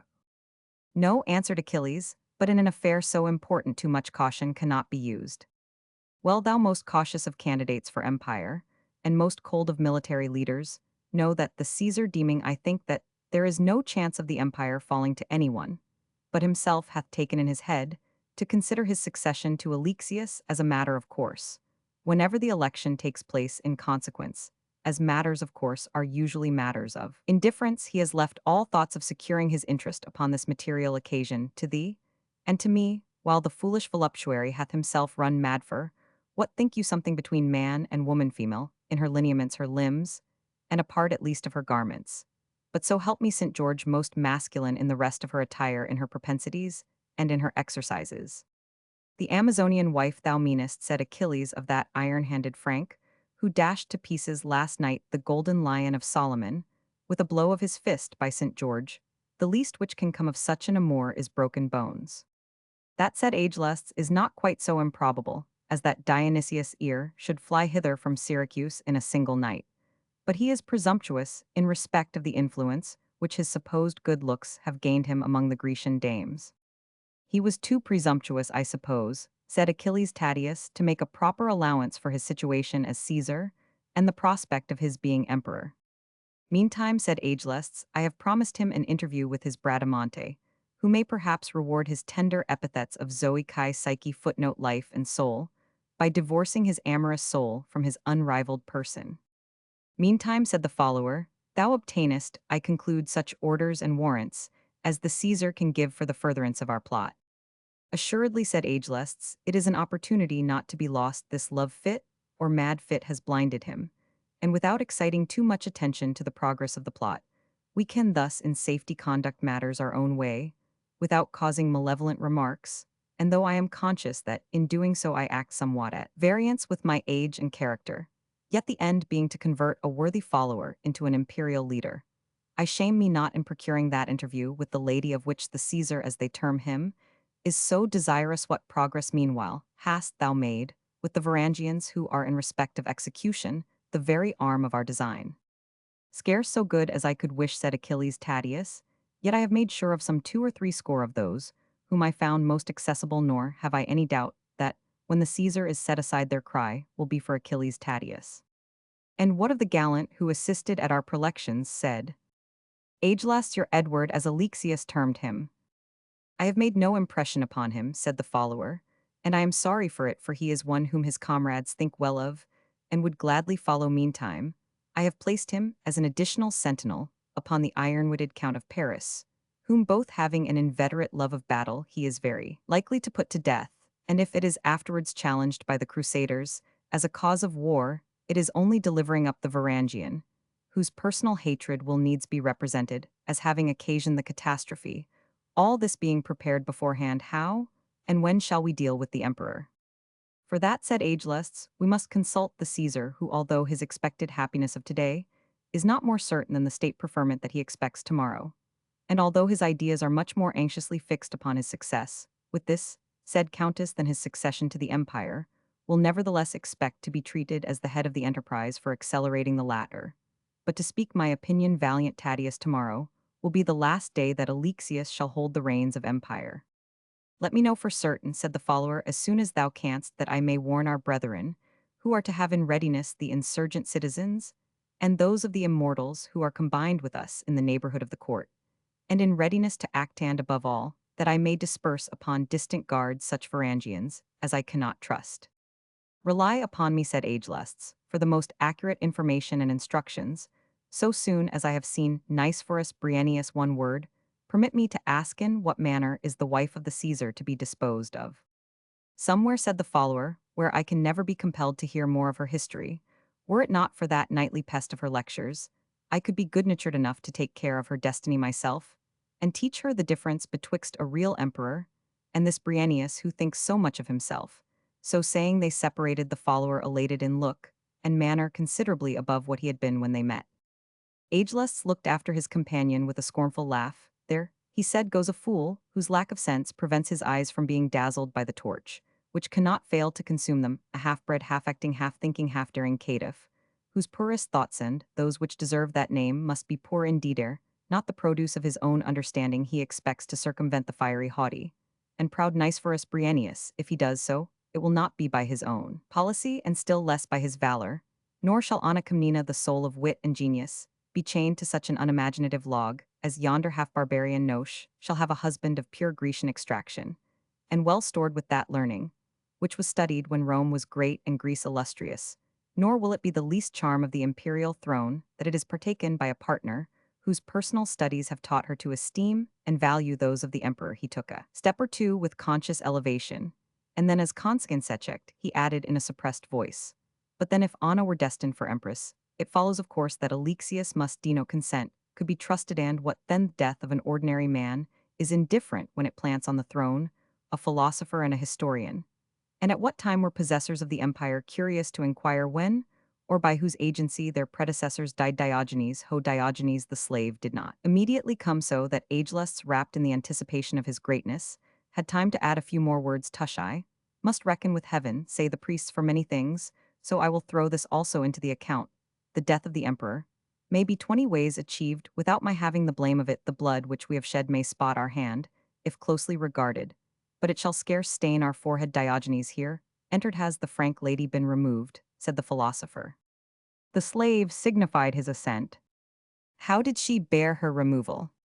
As authorized by your lordship, indifferently well. She had resented her separation from her husband and her being detained in the palace, and committed some violence upon the slaves of the household, several of whom were said to be slain, although we perhaps ought only to read. Sorely frightened, she recognized me at once, and when I told her that I came to offer her a day's retirement in your own lodgings, until it should be in your power to achieve the liberation of her husband, she at once consented, and I deposited her in the secret Cytherean garden house. Admirably done, my faithful Diogenes, said the philosopher. Thou art like the genii who attended on the Eastern talisman. I have but to intimate my will to thee, and it is accomplished. Diogenes bowed deeply and withdrew. Yet remember, slave, said Agelust, speaking to himself, there is danger in knowing too much, and should my character ever become questioned, too many of my secrets are in the power of Diogenes. At this moment, a blow thrice repeated and struck upon one of the images, without which had been so framed as to return a tingling sound, and in so far deserved the praise of being vocal, interrupted his soliloquy. There knocks, said he, one of our allies. Who can it be that comes so late? He touched the figure of Iris with his staff, and the Caesar Nicephorus Briennius entered in the full Grecian habit, and that graceful dress anxiously arranged to the best advantage. Let me hope, my lord, said Agelusts, receiving the Caesar with an apparently grave and reserved face. Your Highness comes to tell me that your sentiments are changed on reflection, and that whatever you had to confer about with this Frankish lady may be at least deferred until the principal part of our conspiracy has been successfully executed. Philosopher, answered the Caesar, no, my resolution once taken is not the sport of circumstances. Believe me, that I have not finished so many labors, without being ready to undertake others. The favor of Venus is the reward of the labors of Mars, nor would I think it worthwhile to worship the god Armipotent with the toil and risk attending his service, unless I had previously attained some decided proofs that I was wreathed with the myrtle intimating the favor of his beautiful mistress. I beg pardon for my boldness, said Agelusts, but has your Imperial Highness reflected that you were wagering with the wildest rashness and empire, including thine own life, mine, and all who are joined with us in a hardy scheme? And against what were they waged? Against the very precarious favor of a woman, who is altogether divided betwixt fiend and female, and in either capacity is most likely to be fatal to our present scheme, either by her goodwill or by the offense which she may take if she prove such as you wish. She will desire to keep her lover by her side, and to spare him the danger of engaging in a perilous conspiracy. And if she remains as the world believe her constant to her husband, and to the sentiments she vowed to him at the altar, you may guess what cause of offense you are likely to give by urging a suit, which she has already received so very Roman 99. Pshaw, old man, thou turnest a dotard, and in the great knowledge thou possessest of other things hast forgotten the knowledge best worth knowing, that of the beautiful part of the creation. Think of the impression likely to be made by a gallant, neither ignoble in situation, nor unacceptable in presence, upon a lady, who must fear the consequences of refusal. Come, Agelusts, let me have no more of thy croaking auguring bad fortune, like the raven from the blasted oak on the left hand, but declaim as well thou canst how faint heart never won fair lady, and how those best deserve empire, who can wreath the myrtles of Venus with the laurels of Mars. Come, man, undo me the secret entrance, which combines these magical ruins with groves that are fashioned rather like those of Cytheros or Naxos. It must be as you will, said the philosopher with a deep and somewhat affected sigh. Here Diogenes called aloud the Caesar, when thou art summoned. Mischief is not far distant. Come, undo the secret entrance. Mischief, my trusty Negro, is not so distant, but she will answer the first clatter of the stones. The Negro looked at his master, who returned him a glance acquiescing in the Caesar's proposal. Diogenes then went to a part of the ruined wall, which was covered by some climbing shrubs, all of which he carefully removed. This showed a little postern door, closed irregularly, and filled up from the threshold to the top with large square stones, all of which the slave took out and piled aside, as if for the purpose of replacing them. I leave thee, said Agelusts to the Negro, to guard this door, and let no one enter, except he has the sign upon the peril of thy life. It were dangerous it should be left open at this period of the day. The obsequious Diogenes put his hand to his saber, and to his head, as if to signify the usual promise of fidelity, or death, by which those in his condition generally expressed their answer to their master's commands. Diogenes then lighted a small lantern, and pulling out a key, opened an inner door of wood, and prepared to step forward. Hold, friend Diogenes, said the Caesar, thou wantest not my lantern to discern an honest man, whom if thou didst seek, I must needs say, thou hast come to the wrong place. To find one, nail thou up these creeping shrubs before the entrance of the place, and abide thou there as already directed, till our return, to parry the curiosity of any who may be attracted by the sight of the private passage. The black slave drew back as he gave the lamp to the Caesar, and Agelusts followed the light through a long but narrow arched passage, well supplied with air from space to space, and not neglected in the inside to the degree which its exterior would have implied. I will not enter with you into the garden, said Agelusts, or to the bower of Cytherea, where I am too old to be a worshipper. Thou thyself, I think, Imperial Caesar, art well aware of the road, having travelled it divers times, and if I mistake not, for the fairest reasons. The more thanks, said the Caesar, are due to mine excellent friend Agelusts, who forgets his own age to accommodate the youth of his friends. Chapter the 18th. We must now return to the dungeon of the Black Wernal, where circumstances had formed at least a temporary union between the stout Varangian and Count Robert of Paris, who had a stronger resemblance to each other in their dispositions than probably either of them would have been willing to admit. The virtues of the Varangian were all of that natural and unrefined kind, which nature herself dictates to a gallant man, to whom a total want of fear and the most prompt alacrity to meet danger had been attributes of a lifelong standing. The Count, on the other hand, had all that bravery, generosity, and love of adventure, which was possessed by the rude soldier with the virtues partly real, partly fantastic, which those of his rank and country acquired from the spirit of chivalry. The one might be compared to the diamond, as it came from the mine before it had yet received the advantages of cutting and setting. The other was the ornamented gem, which cut into facets, and richly set, had lost perhaps a little of its original substance, yet still at the same time to the eye of an inspector, had something more showy and splendid than when it was, according to the phrase of lapidaries, en brute in the one case. The value was more artificial in the other. It was the more natural and real of the two. Chance, therefore, had made a temporary alliance between two men, the foundation of whose characters bore such strong resemblance to each other that they were only separated by a course of education, which had left rigid prejudices on both sides, and which prejudices were not unlikely to run counter to each other. The Varangian commenced his conversation with the Count in a tone of familiarity, approaching nearer to rudeness than the speaker was aware of, and much of which, though most innocently intended by Hereward, might be taken amiss by his new brother in arms. The most offensive part of his deportment, however, was a blunt, bold disregard to the title of those whom he addressed, adhering thereby to the manners of the Saxons from whom he drew his descent, and which was likely to be at least unpleasing to the Franks, as well as Normans who had already received and become very tenacious of the privileges of the feudal system, the mummery of heraldry, and the warlike claims assumed by knights as belonging only to their own order.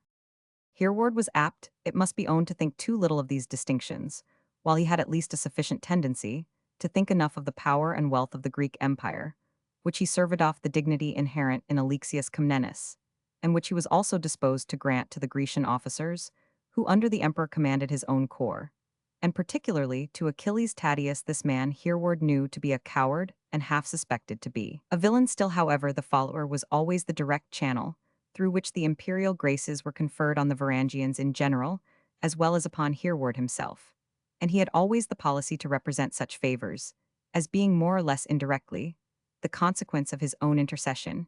He was supposed vigorously to espouse the quarrel of the Varangians in all the disputes between them and the other corps. He was liberal and open-handed, gave every soldier his due, and bating the trifling circumstance of valor, which was not particularly his forte, it would have been difficult for these strangers to have demanded a leader more to their wishes. Besides this, our friend Hereward was admitted by him, into his society, attended him, as we have seen, upon secret expeditions, and shared therefore deeply in what may be termed by an expressive though vulgar phrase the sneaking kindness entertained for this new Achilles by the greater part of his myrmidons.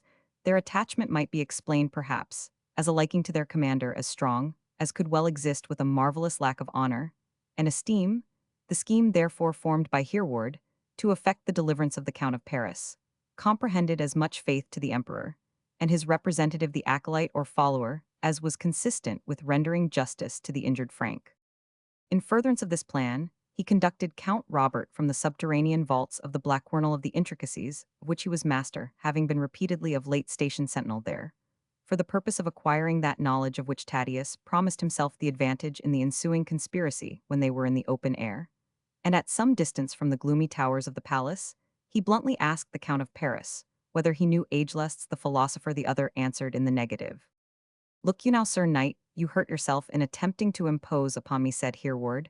"You must know him, for I saw you dined with him yesterday." "Oh, with that learned old man," said the Count, "I know nothing of him worth owning or disguising to thee, or anyone a wily person. He is half herald and half minstrel." "Half procurer and whole knave," subjoined the Varangian, with the mask of apparent good humor. "He conceals his pandering to the vices of others with the specious jargon of philosophy. He has argued himself out of religious belief and moral principle, and with the appearance of the most devoted loyalty, he will, if he is not checked in time, either argue his too confiding master out of life and empire, or if he fails in this reason his simple associates into death and misery." "And do you know all this," said Count Robert, "and permit this man to go unimpeached?" "O content you, sir," replied the Varangian, "I cannot yet form any plot which Ageless may not countermine, but the time will come, nay, it is already approaching, when the emperor's attention shall be irresistibly turned to the conduct of this man, and then let the philosopher sit fast, or by St. Dunstan, the barbarian overthrows him, I would only fain, methinks, save from his clutches a foolish friend who has listed to his delusions. But what have I to do, said the Count, with this man, or with his plots? Much said Hereward, although you know it not, the main supporter of this plot is no other than the Caesar who ought to be the most faithful of men.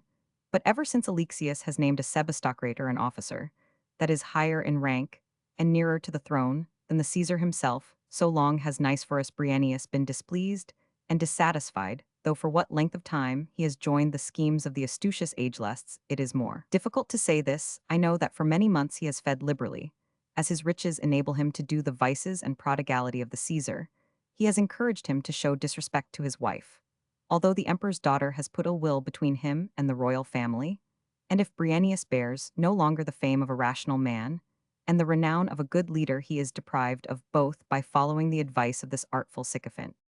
And what is all this to me, said the frank agelusts, may be a true man or a time-serving slave.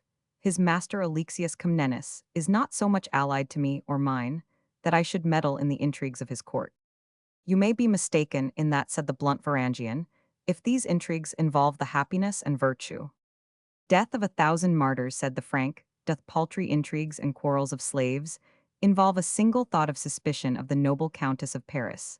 The oaths of thy whole generation were ineffectual to prove, but that one of her hairs had changed its color to silver. Well imagined, gallant knight, said the Anglo-Saxon, thou art a husband fitted for the atmosphere of Constantinople, which calls for little vigilance and a strong belief. Thou wilt find many followers and fellows in this court of ours. Hark thee, friend, replied the Frank, let us have no more words nor walk farther together than just to the most solitary nook of this bewildered city, and let us there set to that work which we left even now unfinished. If thou wert a duke, Sir Count, replied the Varangian, thou couldst not invite to combat one who is more ready for it, yet consider the odds on which we fight. If I fall, my moan is soon made.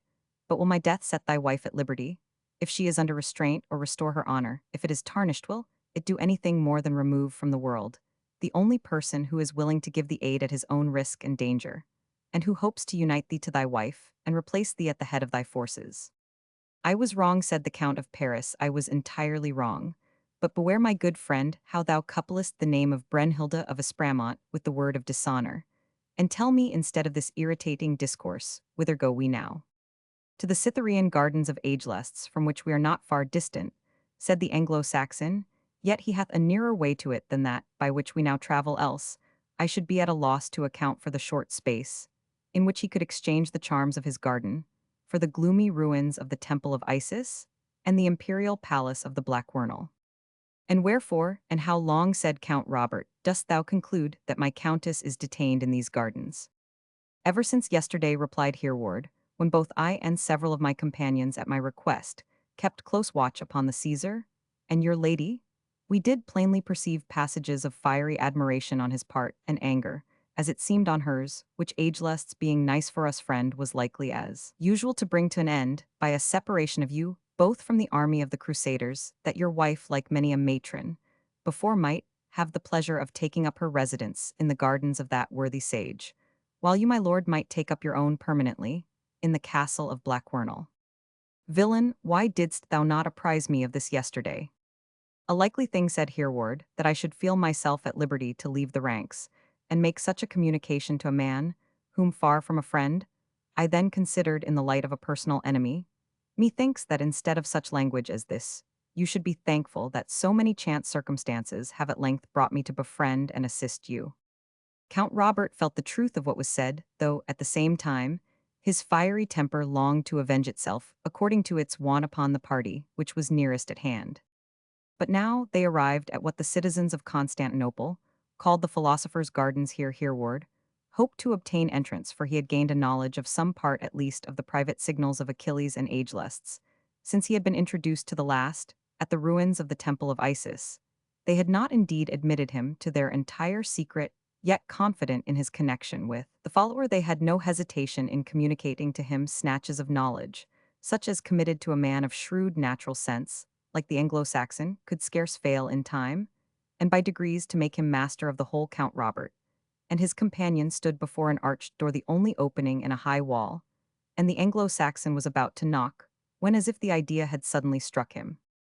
What if the wretch Diogenes opens the gate we must kill him ere he can fly back and betray us? Well, it is a matter of necessity, and the villain has deserved his death by 100 horrid crimes. Kill him then thyself, retorted Count Robert, he is nearer thy degree, and assuredly I will not defile the name of Charlemagne with the blood of a black slave.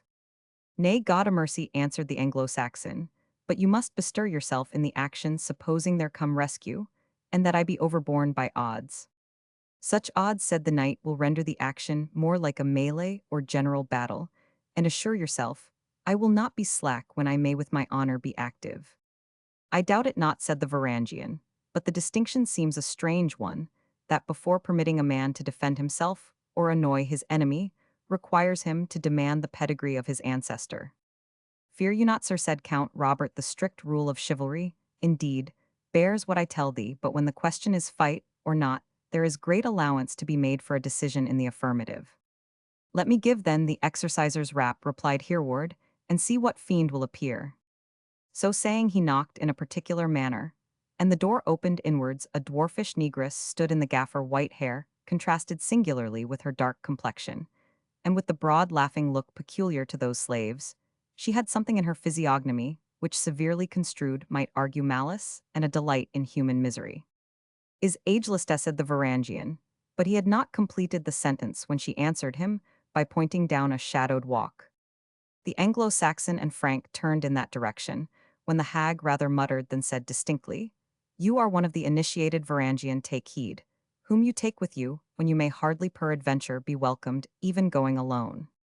Hereward made a sign that he understood her, and they were instantly out of her sight. The path winded beautifully through the shades of an eastern garden, where clumps of flowers and labyrinths of flowering shrubs, and the tall boughs of the forest trees, rendered even the breath of noon cool and acceptable. Here we must use our utmost caution, said Hereward, speaking in a low tone of voice, for here, it is most likely the deer that we seek has found its refuge. Better allow me to pass before, since you are too deeply agitated to possess the coolness necessary for a scout. Keep concealed beneath yon oak, and let no vain scruples of honor deter you from creeping beneath the underwood, or beneath the earth itself. If you should hear a footfall, if the lovers have agreed ageless, it is probable walks his round to prevent intrusion. Death and furies, it cannot be exclaimed the fiery frank lady of the broken lances, take thy votary's life ere thou torment him with this agony. He saw, however, the necessity of keeping a strong force upon himself, and permitted without further remonstrance the Varangian to pursue his way, looking, however, earnestly after him.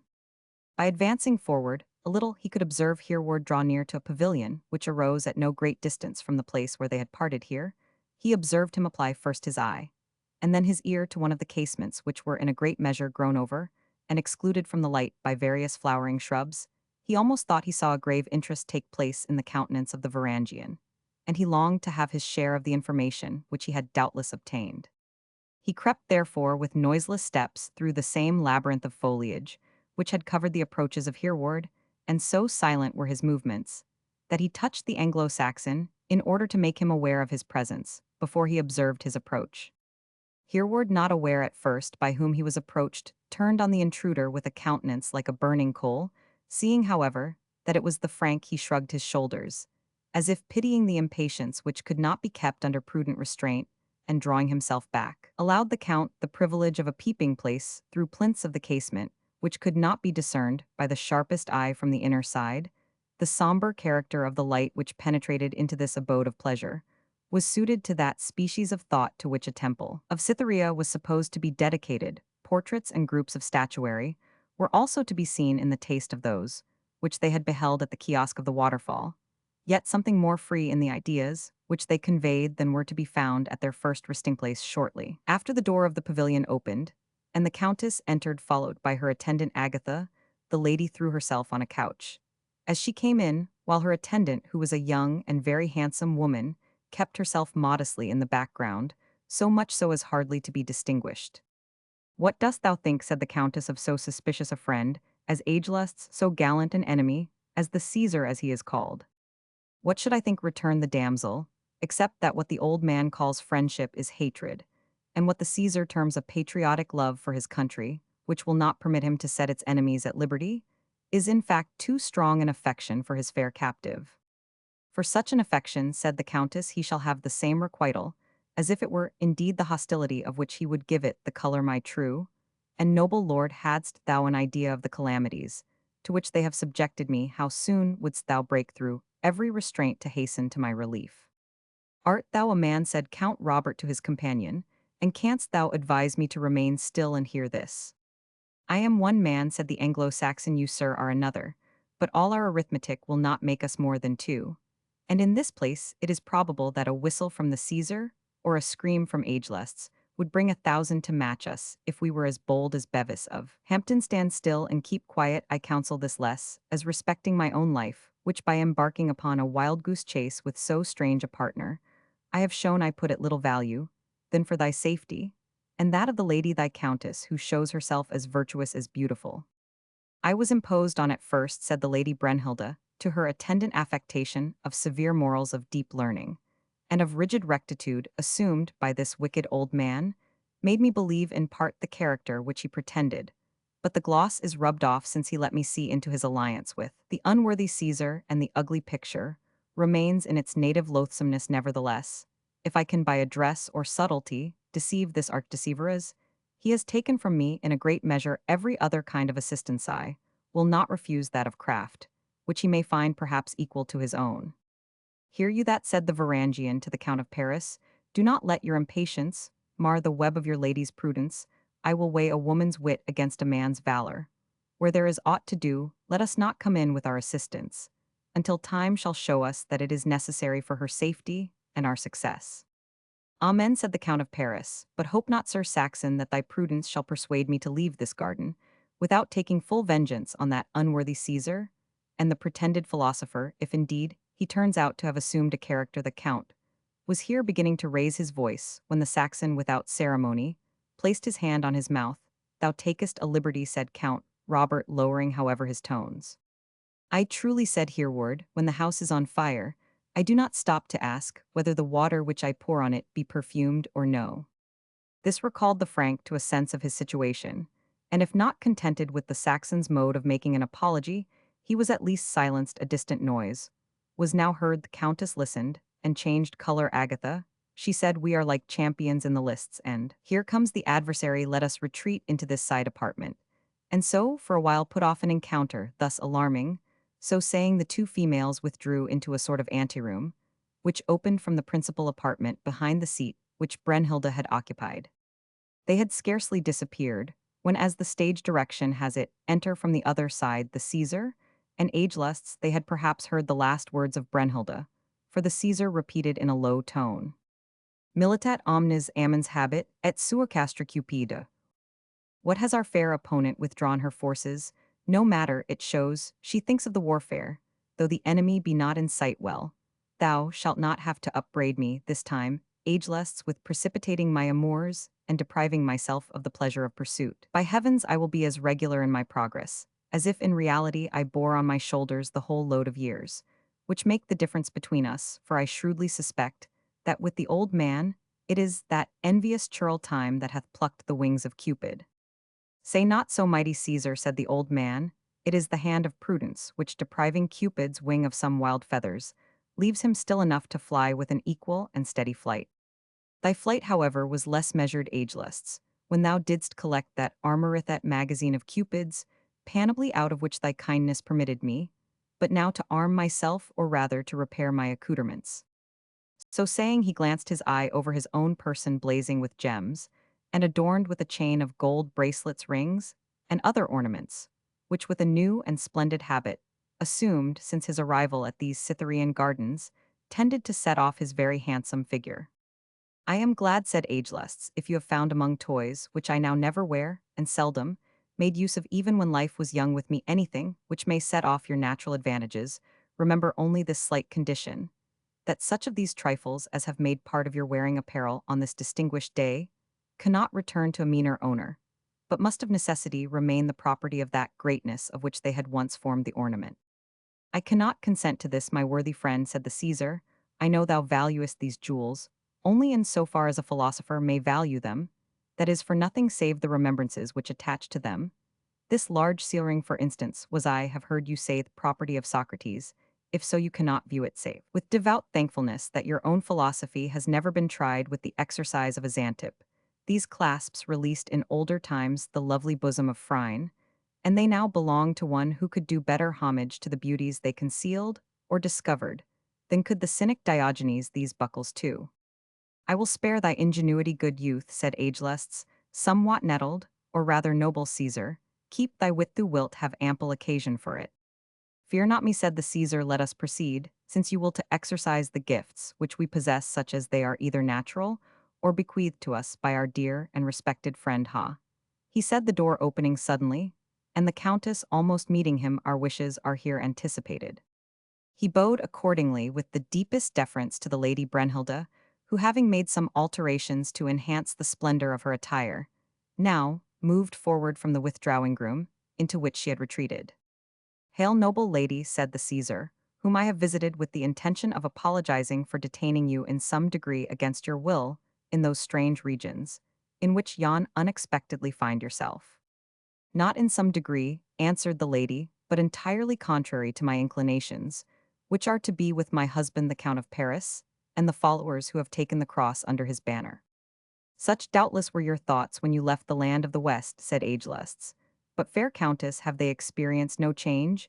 You have left a shore streaming with human blood, when the slightest provocation occurred, and thou hast come to one whose principal maxim is to increase the sum of human happiness by every mode which can be invented in the West yonder. He or she is respected most who can best exercise their tyrannical strength in making others miserable, while in these more placid realms, we reserve our garlands for the ingenious youth or lovely lady, who can best make happy the person whose affection is fixed upon her.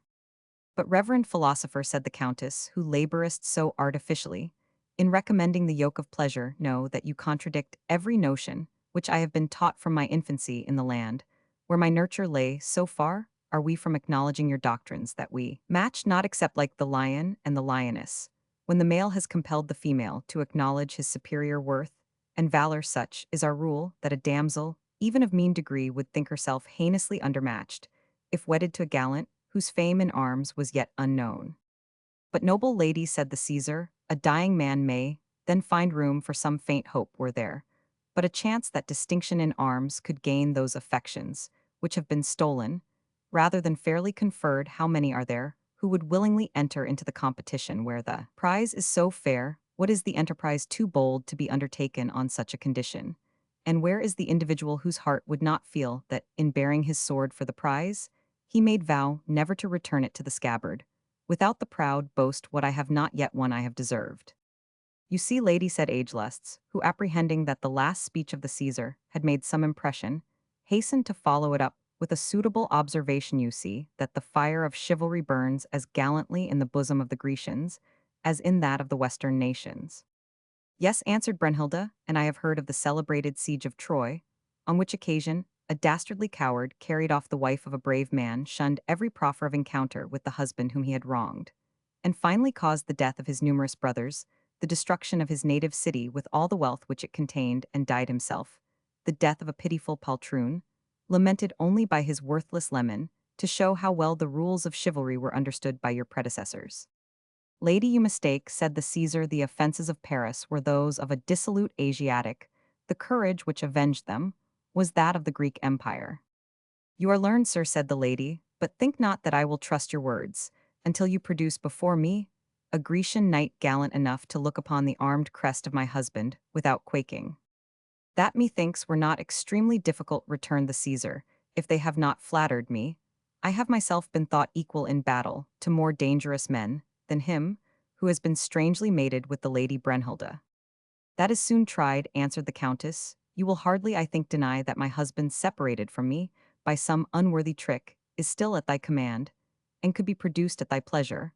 I will ask no armor for him, save what he wears, no weapon, but his good sword Tranchefer. Then place him in this chamber, or any other lists equally narrow, and if he flinch or cry craven, or remain dead under shield, let Brunhilde be the prize of the conqueror. Merciful heaven, she concluded, as she sunk back upon her seat, forgive me for the crime of even imagining such a termination, which is equal almost to doubting than unerring judgment.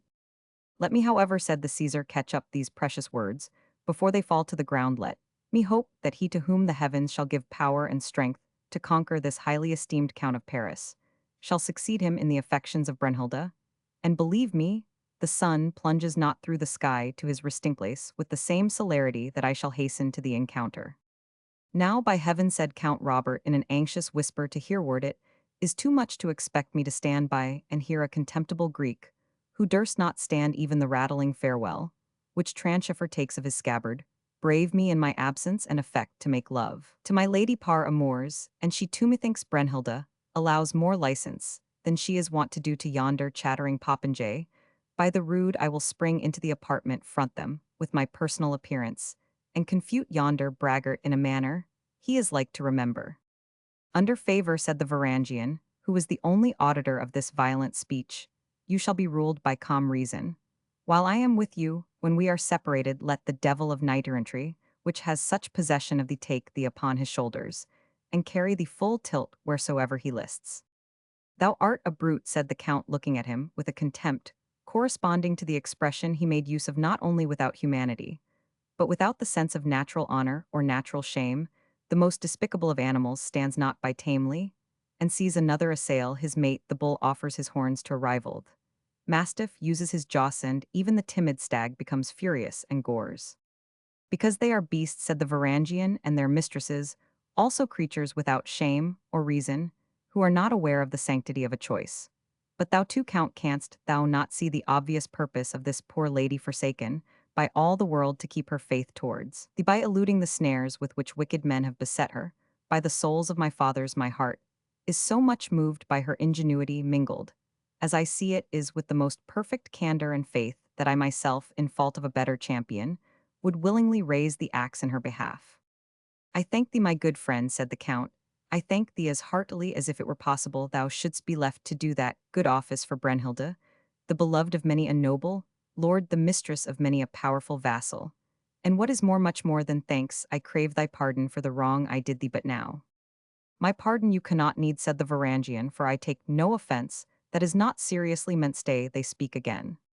It is strange it should be so, said the Caesar as he paced the apartment, but methinks, nay, I am almost certain, agelusts, that I hear voices in the vicinity of this apartment of thy privacy.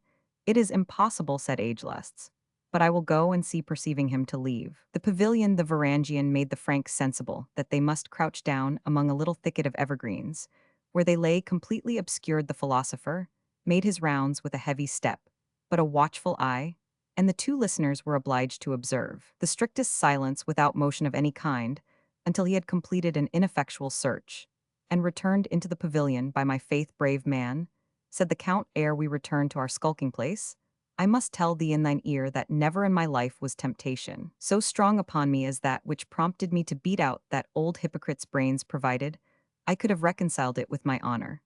And heartily do I wish that thou, whose honor no way withheld thee, had experienced and given way to some impulse of a similar nature. Such fancies have passed through my head, said the Varangian, but I will not follow them till they are consistent both with our own safety, and more particularly with that of the Countess. I thank thee again for thy goodwill to her, said Count Robert, and by heaven, if fight we must at length, as it seems likely, I will neither grudge thee an honorable antagonist nor fair quarter, if the combat goes against thee. Thou hast my thanks, was the reply of Hereward, only for heaven's sake be silent in this conjecture, and do what thou wilt afterwards. Before the Varangian and the Count had again resumed their posture of listeners, the parties within the pavilion, conceiving themselves unwatched, had resumed their conversation, speaking low, yet with considerable animation. It is in vain you would persuade me, said the Countess, that you know not where my husband is, or that you have not the most absolute influence over his captivity. Who else could have an interest in banishing or putting to death the husband, but he that affects to admire the wife? You do me wrong, beautiful lady, answered the Caesar, and forget that I can in no shape be termed the moving spring of this empire, that my father-in-law Alexius is the emperor, and that the woman who terms herself my wife is jealous, as a fiend can be, of my slightest motion. What possibility was there that I should work the captivity of your husband, and your own? The open affront which the Count of Paris put upon the emperor was one which he was likely to avenge either by secret guile or by open force. Me, It no way touched save as the humble vassal of thy charms, and it was by the wisdom and the art of the sage, agelusts, that I was able to extricate thee from the gulf, in which thou hadst else certainly perished. Nay, weep not, lady, for as yet we know not the fate of Count Robert, but credit me, it is wisdom to choose a better protector, and consider him as no more. A better than him, said Brennhilda, I can never have were I to choose out of the knighthood of all the world. This hand, said the Caesar, drawing himself into a martial attitude, should decide that question were the man of whom thou thinkest, so much yet moving on the face of this earth, and at liberty. Thou art, said Brennhilda, looking fixedly at him, with the fire of indignation flashing from every feature at thou art, but it avails not telling thee what is thy real name, believe me, the world shall one day ring with it, and be justly sensible of its value. Observe what I am about to say. Robert of Paris is gone here captive. I know not where he cannot fight the match, which thou seemest so desirous, but here stands Brennhilda, born heiress of Espramont by marriage, the wedded wife of the good Count of Paris. She was never matched in the lists by mortal man, except the valiant Count. And since thou art so grieved that thou canst not meet her husband in battle, thou canst not surely object if she is willing to meet thee in his stead. How, madam, said the Caesar, astonished, do you propose yourself to hold the lists against me? Against you, said the Countess, against all the Grecian Empire, if they shall affirm that Robert of Paris is justly used and lawfully confined. And are the conditions, said the Caesar, the same as if Count Robert himself held the lists? The vanquished must then be at the pleasure of the conqueror, for good or evil. It would seem so, said the Countess, nor do I refuse the hazard, only that if the other champion shall bite the dust, the noble Count Robert shall be set at liberty, and permitted to depart with all suitable honors. This I refuse not, said the Caesar, provided it is in my power. A deep growling sound like that of a modern gong here interrupted the conference. Chapter the 19th. The Varangian and Count Robert, at every risk of discovery, had remained so near as fully to conjecture, though they could not expressly overhear the purport of the conversation. He has accepted her challenge, said the Count of Paris. And with apparent willingness, said Hereward. Oh, doubtless, doubtless, answered the Crusader. But he knows not the skill in war which a woman may attain. For my part, God knows, I have enough depending upon the issue of this contest. Yet such is my confidence that I would to God, I had more I vow to Our Lady of the Broken Lances that I desire every furrow of land I possess every honor which I can call my own from the Countship of Paris, down to the leather that binds my spur were dependent. And at issue, upon this fair field between your Caesar, as men term him, and Brennhilda of Espramont. It is a noble confidence, said the Varangian, nor durst I say, it is a rash one only I cannot, but remember that the Caesar is a strong man, as well as a handsome expert in the use of arms, and above all less strictly bound than you esteem yourself. By the rules of honor, there are many ways in which advantage may be given and taken, which will not in the Caesar's estimation alter the character of the field from an equal one, although it might do so in the opinion of the chivalrous Count of Paris, or even in that of the poor Varangian. But first let me conduct you to some place of safety, for your escape must be soon, if it is not already detected the sounds, which we heard intimate that some of his confederate plotters have visited the garden on other than love affairs. I will guide thee to another avenue than that by which we entered, but you would hardly, I suppose, be pleased to adopt the wisest alternative. And what may that be, said the Count? To give thy purse, though it were thine all, to some poor ferryman to waft thee over the Hellespont, then hasten to carry thy complaint to Godfrey of Bouillon, and what friends thou mayst have among thy brethren crusaders, and determine, as thou easily canst on a sufficient number of them, to come back and menace the city with instant war, unless the emperor should deliver up thy lady most unfairly made prisoner, and prevent by his authority this absurd and unnatural combat. And would you have me then, said Count Robert, move the crusaders to break a fairly appointed field of battle? Do you think that Godfrey of Bouillon would turn back upon his pilgrimage for such an unworthy purpose, or that the Countess of Paris would accept as a service means of safety, which would stain her honor forever by breaking an appointment solemnly made on her own challenge? Never. My judgment is then at fault, said the Varangian, for I see I can hammer out no expedient which is not in some extravagant manner, or another controlled by your foolish notions. Here is a man who has been trapped into the power of his enemy, that he might not interfere to prevent a base stratagem upon his lady, involving both her life and honor, yet he thinks it a matter of necessity that he keeps faith as precisely with these midnight poisoners, as he would had it been pledged to the most honorable. Thou say'st a painful truth, said Count Robert, but my word is the emblem of my faith, and if it pass to a dishonorable or faithless foe, it is imprudently done on my part. But if I break it being once pledged, it is a dishonorable action, and the disgrace can never be washed from my shield. Do you mean then, said the Varangian, to suffer your wife's honor, to remain pledged as it at present, is on the event of an unequal combat? God and the saints pardon thee such a thought, said the Count of Paris. I will go to see this combat with a heart as firm, if not as light as any time I ever saw spears splintered, if by the influence of any accident or treachery fairly, and with such an antagonist Brunhilde of Espramont, cannot be overthrown I step into the lists proclaim the Caesar, as he is a villain show the falsehood of his conduct, from beginning to end Dapiel, to every noble heart that hears me, and then God show the right. Hereward paused and shook his head. All this, he said, might be feasible enough provided the combat were to be fought in the presence of your own countrymen, or even by the mass if the Varangians were to be guards of the lists. But treachery of every kind is so familiar to the Greeks that I question if they would view the conduct of their Caesar as anything else than a pardonable and natural stratagem of Dan, Cupid, to be smiled at rather than subjected to disgrace or punishment. A nation, said Count Robert, who could smile at such a jest, may heaven refuse them sympathy at their utmost need, when their sword is broken in their hand, and their wives and daughters shrieking in the relentless grasp of a barbarous enemy. Hereward looked upon his companion, whose flushed cheeks and sparkling eyes bore witness to his enthusiasm. I see, he said, you are resolved, and I know that your resolution can in justice be called by no other name than an act of heroic folly. What then? It is long since life has been bitter to the Varangian exile. Morn has raised him from a joyless bed, which night has seen him lie down upon wearied with. Wielding a mercenary weapon in the wars of strangers, he has longed to lay down his life in an honorable cause. And this is one in which the extremity and very essence of honor is implicated. It tallies also with my scheme of saving the emperor, which will be greatly facilitated by the downfall of his ungrateful son-in-law. Then addressing himself to the count, he continued, well, Sir Count, as thou art the person principally concerned, I am willing to yield to thy reasoning in this affair, but I hope you will permit me to mingle with your resolution some advices of a more everyday and less fantastic nature. For example, thy escape from the dungeons of the Black Wernal must soon be generally known in prudence. Indeed, I myself must be the first to communicate it, since otherwise the suspicion will fall on me. Where do you think of concealing yourself? For assuredly, the search will be close and general.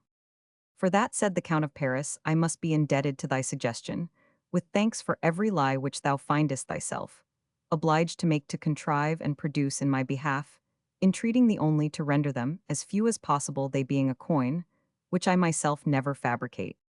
Sir Knight, answered Hereward, let me begin first by saying that no knight that ever belted sword is more a slave to truth when truth is observed towards him than the poor soldier who talks to thee, but when the game depends not upon fair play, but upon lulling men's cautiousness asleep by falsehood, and drugging their senses by opiate draughts, they who would scruple at no means of deceiving me can hardly expect that I who am paid in such base money should pass nothing on my part. But what is lawful and genuine for the present thou must remain concealed within my poor apartment in the barracks of the Varangians, which is the last place where they will think of seeking for thee. Take this my upper cloak, and follow me.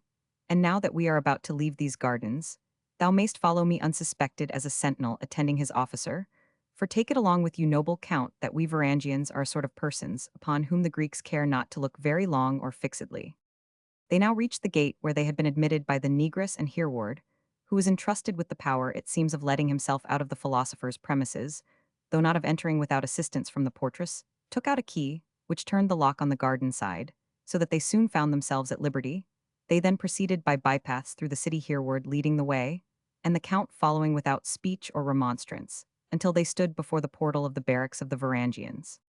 Make haste, said the sentinel who was on duty. Dinner is already begun. The communication sounded joyfully in the ears of Hereward, who was much afraid that his companion might have been stopped and examined by a side passage.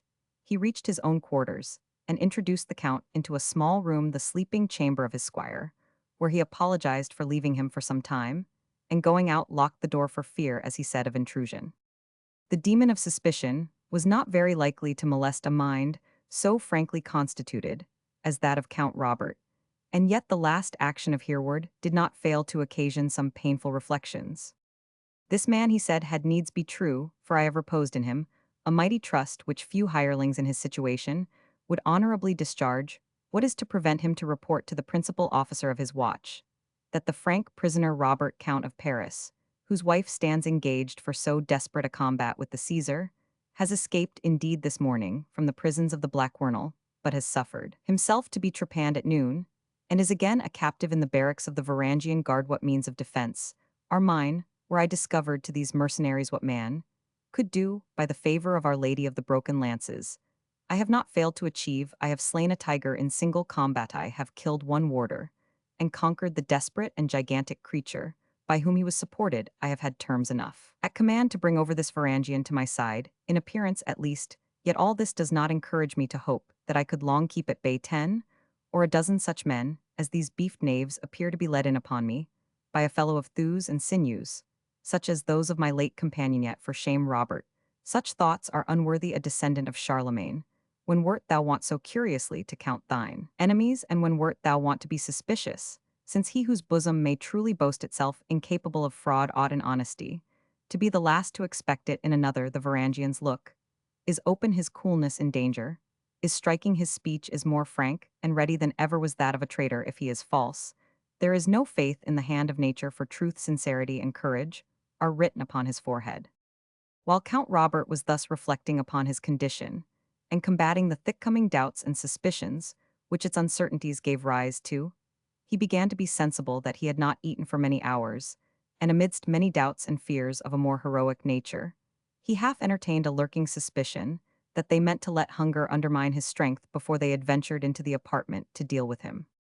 We shall best see how far these doubts were deserved by Hereward, or how far they were unjust, by following his course, after he left his barrack-room, snatching a morsel of dinner, which he ate with an affectation of great hunger, but in fact that his attention to his food might be a pretense for dispensing with disagreeable questions, or with conversation of any kind. He pleaded duty, and immediately leaving his comrades directed his course to the lodgings of Achilles Tatius, which were a part of the same building. A Syrian slave, who opened the door after a deep reverence to Hereward, whom he knew as a favorite attendant of the acolyte, said to him that his master was gone forth, but had desired him to say that if he wished to see him, he would find him at the philosopher's gardens, so called, as belonging to the sage Agelestes. Hereward turned about instantly, and availing himself of his knowledge of Constantinople, to thread its streets in the shortest time possible, at length stood alone before the door in the garden wall, at which he and the Count of Paris had previously been admitted in the earlier part of the day. The same negress appeared at the same private signal, and when he asked for Achilles Tatius, she replied with some sharpness, "Since you were here this morning, I marvel you did not meet him, or that, having business with him, you did not stay till he arrived. Sure I am that not long after you entered the garden, the acolyte was inquiring for you." "It skills not, old woman," said the Varangian. "I communicate the reason of my motions to my commander, but not to thee." He entered the garden accordingly, and avoiding the twilight path that led to the bower of Loveso, was the pavilion named, in which he had overheard the dialogue between the Caesar and the Countess of Paris.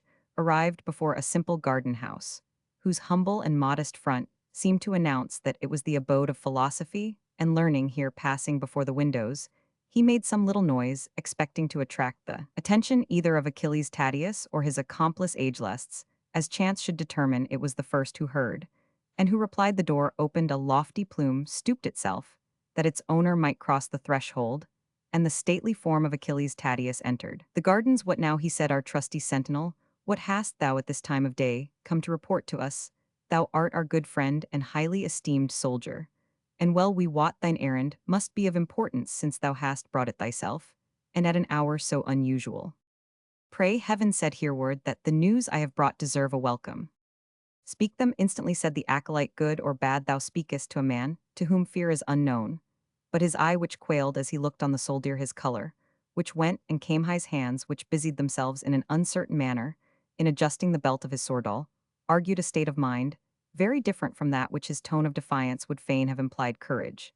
He said, "My trusty soldier, speak the news to me. I can bear the worst thou hast to tell." "In a word," then said the Varangian, "your valor directed me this morning to play the office of master of the rounds upon those dungeons of the Blackwernal Palace, where last night the boisterous Count Robert of Paris was incarcerated." "I remember well," said Achilles Tatius. "What then?" As I reposed me said hereward in an apartment above the vaults, I heard cries from beneath of a kind, which attracted my attention. I hastened to examine, and my surprise was extreme, when looking down into the dungeon, though I could see nothing distinctly yet, by the wailing and whimpering sounds, I conceived that the man of the forest, the animal called Sylvan, whom our soldiers have so far indoctrinated in our Saxon tongue, as to make him useful in the wards of the prison, was bemoaning himself, on account of some violent injury, descending with a torch. I found the bed, on which the prisoner had been let down, burnt to cinders, the tiger which had been chained. Within a spring of it, with its skull broken to pieces, the creature called Sylvan prostrate, and writhing under great pain and terror. And no prisoner whatever in the dungeon. There were marks that all the fastenings had been withdrawn by a Mytilenean soldier companion of my watch, when he visited the dungeon at the usual hour, and as, in my anxious search, I at length found his dead body slain, apparently by a stab in the throat, I was obliged to believe that, while I was examining the cell, he, this Count Robert, with whose daring life the adventure is well consistent, had escaped into the upper air by means doubtless of the ladder and trapdoor by which I had descended. And wherefore didst thou not instantly call treason, and raise the hue and cry? Demanded the acolyte. I dared not venture to do so, replied the Varangian, till I had instructions from your valor the alarming cry of treason, and the various rumors likely at this moment to ensue, might have involved a search so close as perchance would have discovered matters in which the acolyte himself would have been rendered subject to suspicion. Thou art right, said Achilles Tadius in a whisper, and yet it will be necessary that we do not pretend any longer to conceal the flight of this important prisoner, if we would not pass for being his accomplices. Where thinkest thou this unhappy fugitive can have taken refuge? That I was in hopes of learning from your valor's greater wisdom, said Hereward. Thinkest thou not, said Achilles, that he may have crossed the Hellespont in order to rejoin his own countrymen and adherents? It is much to be dreaded, said Hereward, undoubtedly. If the Count listened to the advice of anyone who knew the face of the country, such would be the very counsel he would receive. The danger then of his return at the head of a vengeful body of Franks, said the acolyte, is not so immediate as I apprehended at first, for the emperor gave positive orders that the boats and galleys, which yesterday transported the crusaders to the shores of Asia, should recross the strait, and bring back no single one of them from the steppe upon their journey, on which he had so far furthered them. Besides, they all their leaders, that is to say, made their vows, before crossing, that they would not turn back so much as a foot's pace, now that they had set actually forth on the road to Palestine. So therefore, said Hereward, one of the two propositions is unquestionable. Either Count Robert is on the eastern side of the strait, having no means of returning with his brethren, to avenge the usage he has received, and may therefore be securely set at defiance here. Else, he lurks somewhere in Constantinople, without a friend or ally to take his part, or encourage him openly to state his supposed wrongs. In either case, there can, I think, be no tact in conveying to the palace the news that he has freed himself, since it would only alarm the court, and afford the emperor ground for many suspicions. But it is not for an ignorant barbarian like me to prescribe a course of conduct to your valor and wisdom, and methinks the sage Ageless were a fitter counselor than such as I am. No, no, no, said the acolyte in a hurried whisper. The philosopher and I are right good friends, sworn good friends, very especially bound together. But should it come to this, that one of us must needs throw before the footstool of the emperor the head of the other, I think thou wouldst not advise that I, whose hairs have not a trace of silver, should be the last in making the offering. Therefore we will say nothing of this mishap, but give thee full power and the highest charge to seek for Count Robert of Paris, be he dead or alive, to secure him within the dungeon set apart for the discipline of our own corps. And when thou hast done so, to bring me notice I may make him my friend in many ways, by extricating his wife from danger, by the axes of my Varangians. What is there in this metropolis that they have to oppose them? When raised in a just cause, answered Hereward, nothing. How sayst thou, said the acolyte, how meanest thou by that? But I know thou art scrupulous about having the just and lawful command of thy officer in every action in which thou art engaged, and thinking in that dutiful and soldier-like manner. It is my duty as thine acolyte to see thy scruples satisfied. A warrant shalt thou have with full powers to seek for, and imprison this foreign count of whom we have been speaking. And hark thee, my excellent friend, he continued with some hesitation, I think thou hadst better begone and begin, or rather continue, thy search. It is unnecessary to inform our friend Ageless of what has happened, until his advice be more needful, than as yet it is on the occasion home to the barracks. I will account to him for thy appearance here, if he be curious on the subject, which as a suspicious old man, he is likely to be go to the barracks, and act as if thou hadst a warrant in every respect full and ample. I will provide thee with one, when I come back to my quarters. The Varangian turned hastily homewards.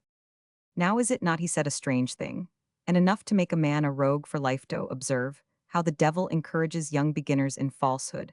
I have told a greater lie at least, I have suppressed more truth than, on any occasion before in my whole life, and what is the consequence why my commander throws, almost at my head, a warrant sufficient to guarantee and protect me in all I have done or proposed to do? If the foul fiend were thus regular in protecting his votaries, methinks, they would have little reason to complain of him, or better men to be astonished at their number. But a time comes, they say, when he seldom fails to desert them. Therefore, get thee behind me, Satan. If I have seemed to be thy servant for a short time, it is, but with an honest and Christian purpose. As he entertained these thoughts, he looked back upon the path, and was startled at an apparition of a creature of a much greater size, and a stranger shape than human, covered all but the face with a reddish, dun fur, his expression and ugly, and yet a sad melancholy. A cloth was wrapped round one hand, and an air of pain and languor bespoke suffering from a wound. So much was Hereward preoccupied with his own reflections that at first he thought his imagination had actually raised the devil, but after a sudden start of surprise, he recognized his acquaintance Sylvan Haw. Old friend, he said, I am happy thou hast made thy escape to a place where them wilt find plenty of fruit to support thee. Take my advice a keep out of the way of discovery, keep thy friend's counsel. The man of the wood uttered a chattering noise in return to this address. I understand thee, said Hereward, thou wilt tell no tales, thou sayest, and faith, I will trust thee rather than the better part of my own Tuligid race, who are eternally circumventing or murdering each other. A minute after the creature was out of sight, Hereward heard the shriek of a female, and a voice which cried for help. The accents must have been uncommonly interesting to the Varangian, since, forgetting his own dangerous situation, he immediately turned and flew to the suppliant's assistance. Chapter the 20th. She comes in all the charms of youth, unequaled love and unsuspected truth. Hereward was not long in tracing the cry through the wooded walks, when a female rushed into his arms alarmed, as it appeared by Sylvan, who was pursuing her closely. The figure of Hereward, with his axe uplifted, put an instant stop to his career, and with a terrified note of his native cries, he withdrew into the thickest of the adjoining foliage. Relieved from his presence, Hereward had time to look at the female whom he had succored. She was arrayed in a dress, which consisted of several colors, that which predominated being a pale yellow. Her tunic was of this color, and like a modern gown, was closely fitted to the body, which in the present case was that of a tall but very well-formed person. The mantle, or upper garment in which the whole figure was wrapped, was of fine cloth, and the kind of hood which was attached to it, having flown back with the rapidity of her motion, gave to view the hair beautifully adorned and twisted into a natural headdress. Beneath this natural headgear appeared a face pale as death from a sense of the supposed danger, but which preserved, even amidst its terrors, an exquisite degree of beauty. Hereward was thunderstruck at this apparition. The dress was neither Grecian Italian, nor of the costume of the Franks. It was Saxon, connected by 1,000 tender remembrances with Hereward's childhood and youth. The circumstance was most extraordinary. Saxon women, indeed, there were in Constantinople, who had united their fortunes with those of the Varangians, and those often chose to wear their national dress in the city, because the character and conduct of their husbands secured them a degree of respect which they might not have met with either as Grecian or as stranger females of a similar rank. But almost all these were personally known to Hereward. It was no time, however, for Riveria was himself in danger. The situation of the young female might be no safe one in every case. It was judicious to quit the more public part of the gardens. He therefore lost not a moment in conveying the fainting Saxon to a retreat. He fortunately was acquainted with a covered path obscured by vegetation, led through a species of labyrinth, to an artificial cave at the bottom of which, half paved with shells, moss, and spar, lay the gigantic and half-recumbent statue of a river deity, with its usual attributes, that is its front crowned with water lilies and sedges, and its ample hand half resting upon an empty urn. The attitude of the whole figure corresponded with the motto, I sleep, awake me not.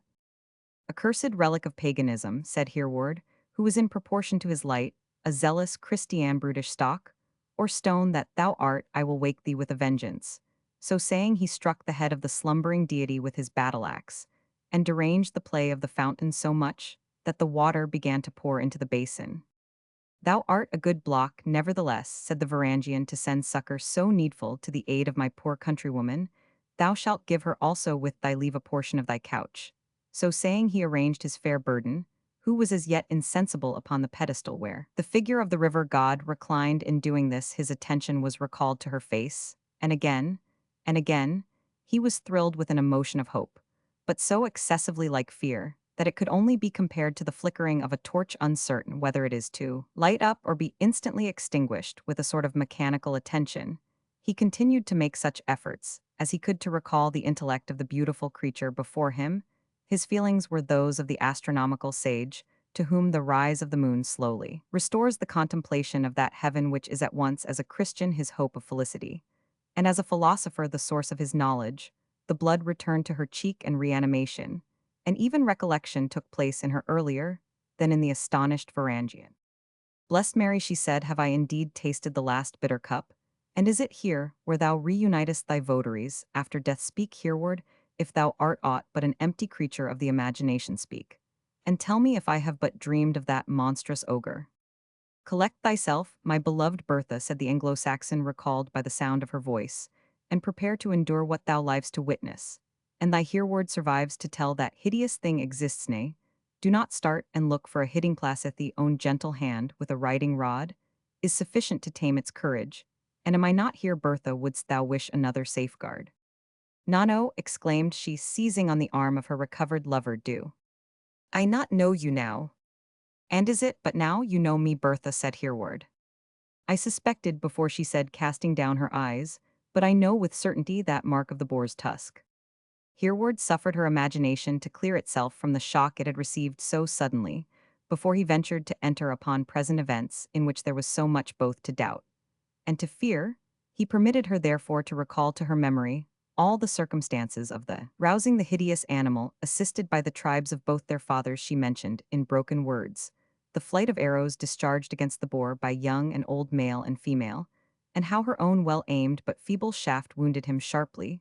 She forgot not how, incensed at the pain, the creature rushed upon her, as the cause laid her palfrey dead upon the spot, and would soon have slain her had not Hereward, when every attempt failed to bring his horse up to the monster, thrown himself from his seat, and interposed personally between the boar and Bertha. The battle was not decided without a desperate struggle. The boar was slain, but Hereward received the deep gash upon his brow which she whom he had saved how recalled to her memory. Alas, she said, what have we been to each other since that period, and what are we now in this foreign land?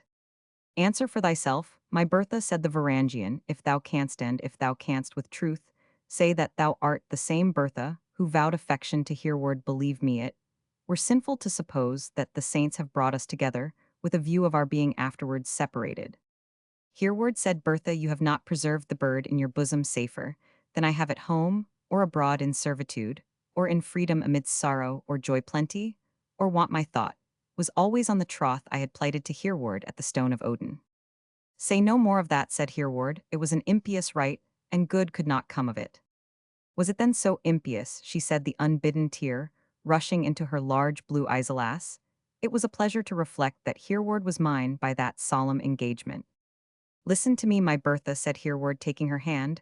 We were then almost children, and though our vow was in itself innocent, yet it was so far wrong as being sworn in the presence of a dumb idol, representing one who was while alive a bloody and cruel magician. But we will, the instant an opportunity offers itself, renew our vow before a shrine of real sanctity, and promise suitable penance for our ignorant acknowledgement of Odin to propitiate the real deity, who can bear us through those storms of adversity which are like to surround us.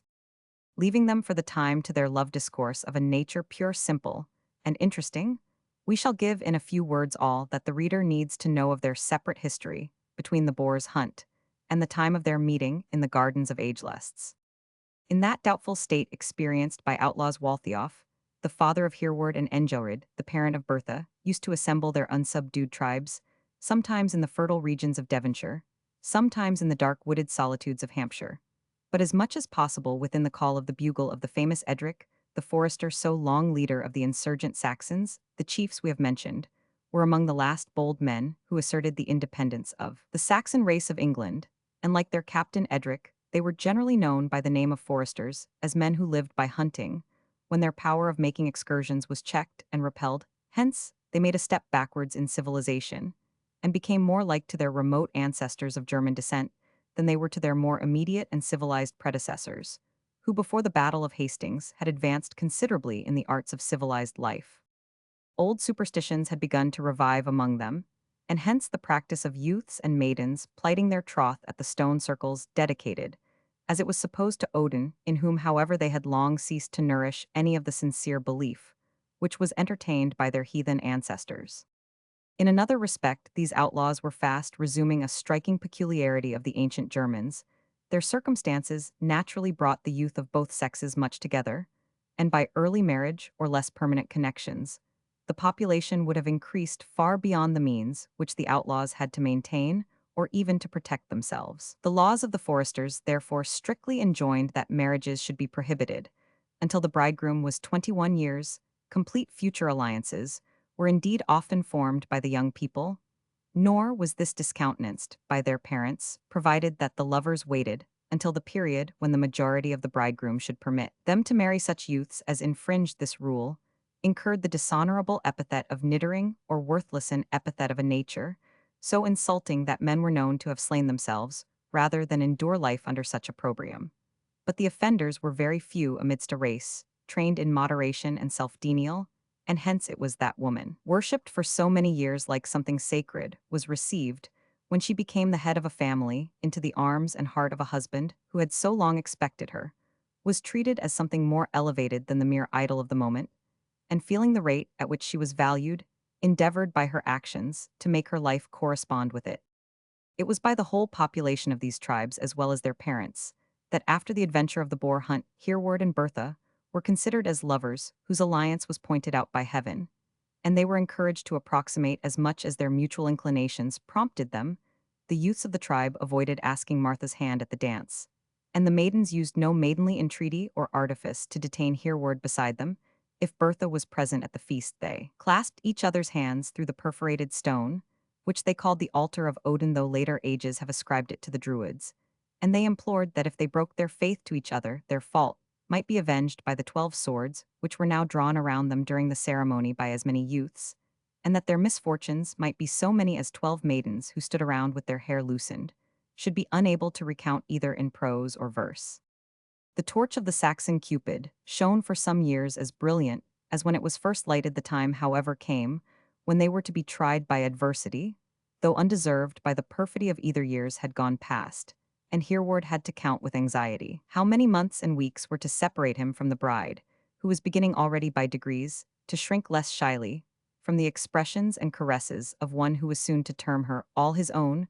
William Rufus, however, had formed a plan of totally extirpating the foresters whose implacable hatred and restless love of freedom had so often disturbed the quiet of his kingdom, and despised his forest laws. He assembled his Norman forces, and united to them a body of Saxons who had submitted to his rule. He thus brought in overpowering force upon the bands of Waltheof and Engelrid, who found no resource but to throw the females of their tribe, and such as could not bear arms, into a convent dedicated to St. Augustine, of which Kenelm, their relation, was prior, and then turning to the battle vindicated their ancient valor by fighting it to the last. Both the unfortunate chiefs remained dead on the field, and Hereward and his brother had well nigh shared their fate, but some Saxon inhabitants of the neighborhood, who had ventured on the field of battle, which the victors had left bare of everything save the booty of the kites, and the ravens found the bodies of the youths still retaining life, as they were generally well known and much beloved by these people.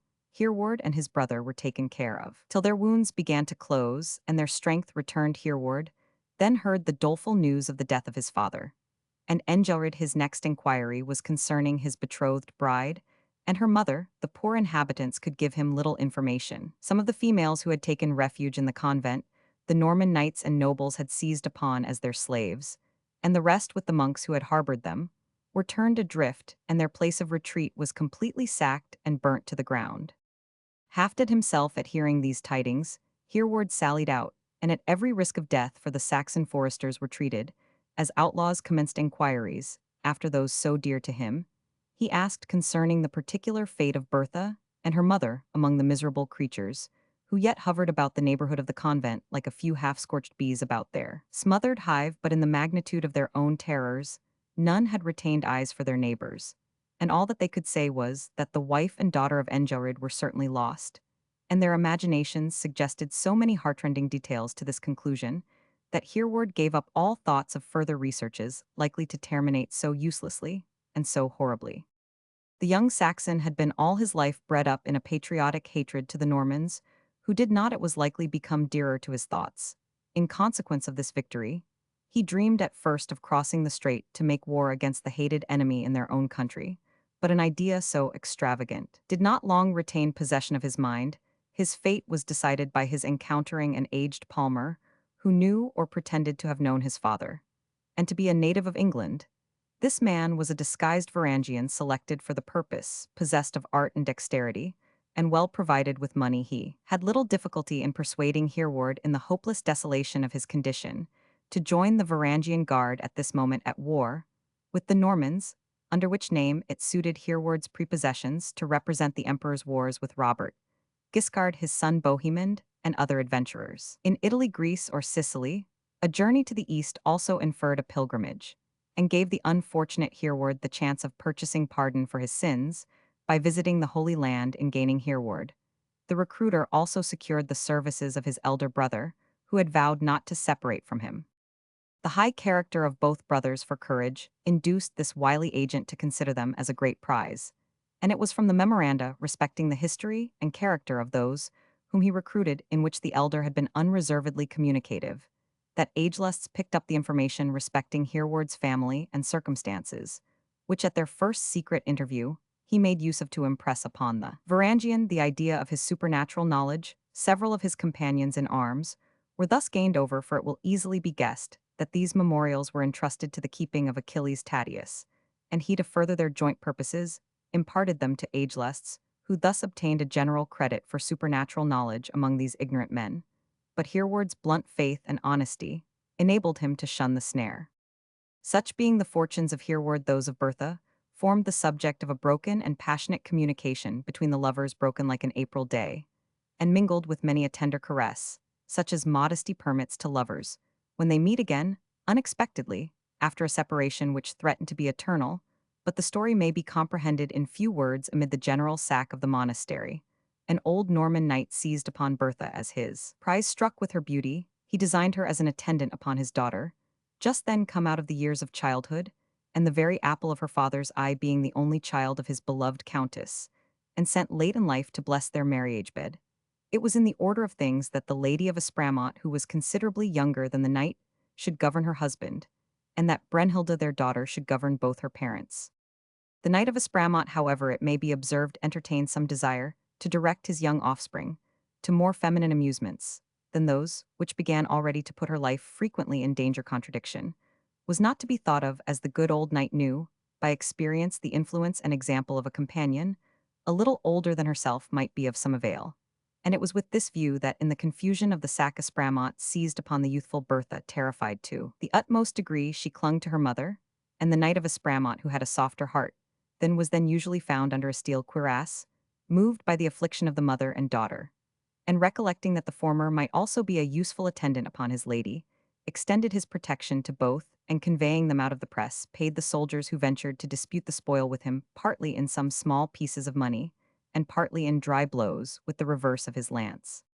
The well-nurtured knight soon after returned to his own castle, and being a man of an orderly life and virtuous habits, the charming beauties of the Saxon virgin, and the more ripened charms of her mother, did not prevent their traveling in all honor, as well as safety, to his family fortress, the castle of Espramont. Here such masters as could be procured were got together to teach the young Bertha every sort of female accomplishment, in the hope that her mistress Brunhilda might be inspired with a desire to partake in her education.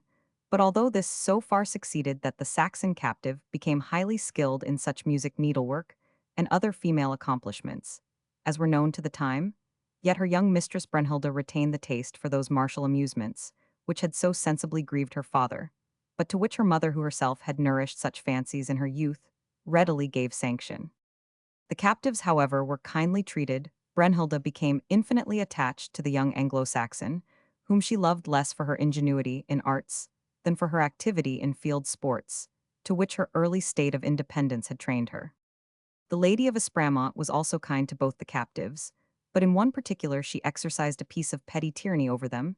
She had imbibed an idea strengthened by an old doting father-confessor, that the Saxons were heathens at that time, or at least heretics, and made a positive point with her husband that the bondswoman and girl who were to attend on her person, and that of her daughter, should be qualified for the office by being anew admitted into the Christian Church by baptism. Though feeling the falsehood and injustice of the accusation, the mother had sense enough to submit to necessity, and received the name of Martha in all form at the altar, to which she answered during the rest of her life. But Bertha showed a character upon this occasion, inconsistent with the general docility and gentleness of her temper.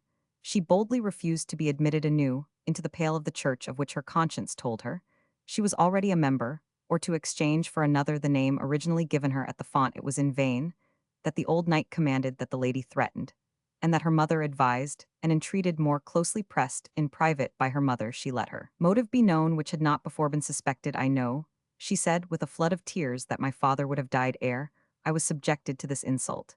And then who shall assure me that vows which were made to the Saxon Bertha will be binding? If a French Agatha be substituted in her stead, they may banish me, she said, or kill me if they will. But if the son of Waltheof should again meet with the daughter of Engelrid, he shall meet that Bertha whom he knew in the forests of Hampton. All argument was in vain, the Saxon maiden remained obstinate, and to try to break her resolution, the Lady of Espramont at length spoke of dismissing her from the service of her young mistress, and banishing her from the castle. To this also she had made up her mind, and she answered firmly though respectfully that she would sorrow bitterly at parting with her young lady. But as to the rest, she would rather beg under her own name than be recreant to the faith of her fathers, and condemn it as heresy by assigning one of Frank origin. The Lady Brunhilde, in the meantime, entered the chamber, where her mother was just about to pass the threatened doom of banishment. Do not stop for my entrance, madam, said the dauntless young lady. I am as much concerned in the doom which you are about to pass as is Bertha, if she crosses the drawbridge of Espramont as an exile. So will I, when she has dried her tears, of which even my petulance could never wring one from her eyes. She shall be my squire and body attendant, and Launcelot the bard shall follow with my spear and shield. And you will return, mistress, said her mother, from so foolish an expedition before the sun sets. So heaven further me in my purpose, lady, answered the young heiress. The sun shall neither rise nor set that sees us return, till this name of Bertha and of her mistress Brunhilde are wafted, as far as the trumpet of fame can sound them. Cheer up, my sweetest Bertha, she said, taking her attendant by the hand, if heaven hath torn thee from thy country, and thy plighted troth, it hath given thee a sister and a friend with whom thy fame shall be forever blended. The Lady of Espramont was confounded. She knew that her daughter was perfectly capable of the wild course which she had announced, and that she herself, even with her husband's assistance, would be unable to prevent her following it. She passively listened, therefore, while the Saxon matron, formerly Eurica, but now Martha, addressed her daughter. My child, she said, as you value honor, virtue, safety, and gratitude, soften your heart towards your master and mistress, and follow the advice of a parent who has more years and more judgment than you. And you, my dearest young lady, let not your lady mother think that an attachment to the exercises you excel in has destroyed in your bosom filial affection, and a regard to the delicacy of your sex, as they seem both obstinate. Madam, continued the matron, after watching the influence of this advice upon the young woman, perhaps, if it may be permitted me, I could state an alternative which might in the meanwhile satisfy your ladyship's wishes, accommodate itself to the wilfulness of my obstinate daughter, and answer the kind purpose of her generous mistress. The Lady of Espramont signed to the Saxon matron to proceed. She went on accordingly. The Saxons, dearest lady of the present day, are neither pagans nor heretics. They are, in the time of keeping Easter, as well as in all other disputable doctrine, humbly obedient to the Pope of Rome. And this our good bishop well knows, since he upbraided some of the domestics for calling me an old heathen. Yet our names are uncouth in the ears of the Franks, and bear perhaps a heathenish sound. If it be not exacted that my daughter submit to a new rite of baptism, she will lay aside her Saxon name of Bertha upon all occasions, while in your honorable household this will cut short a debate which, with forgiveness, I think is scarce of importance enough to break the peace of this castle. I will engage that in gratitude for this indulgence of a trifling scruple, my daughter, if possible, shall double the zeal and assiduity of her service to her young lady. The Lady of Espramont was glad to embrace the means which this offer presented of extricating herself from the dispute with as little compromise of dignity as could well be, if the good Lord Bishop approved of such a compromise. She said she would for herself withdraw. Her opposition the prelate approved accordingly the more readily that he was informed that the young heiress desired earnestly such an agreement. The peace of the castle was restored, and Bertha recognized her new name of Agatha as a name of service, but not a name of baptism. One effect the dispute certainly produced, and that was increasing in an enthusiastic degree the love of Bertha for her young mistress with that amiable failing of attached domestics and humble friends.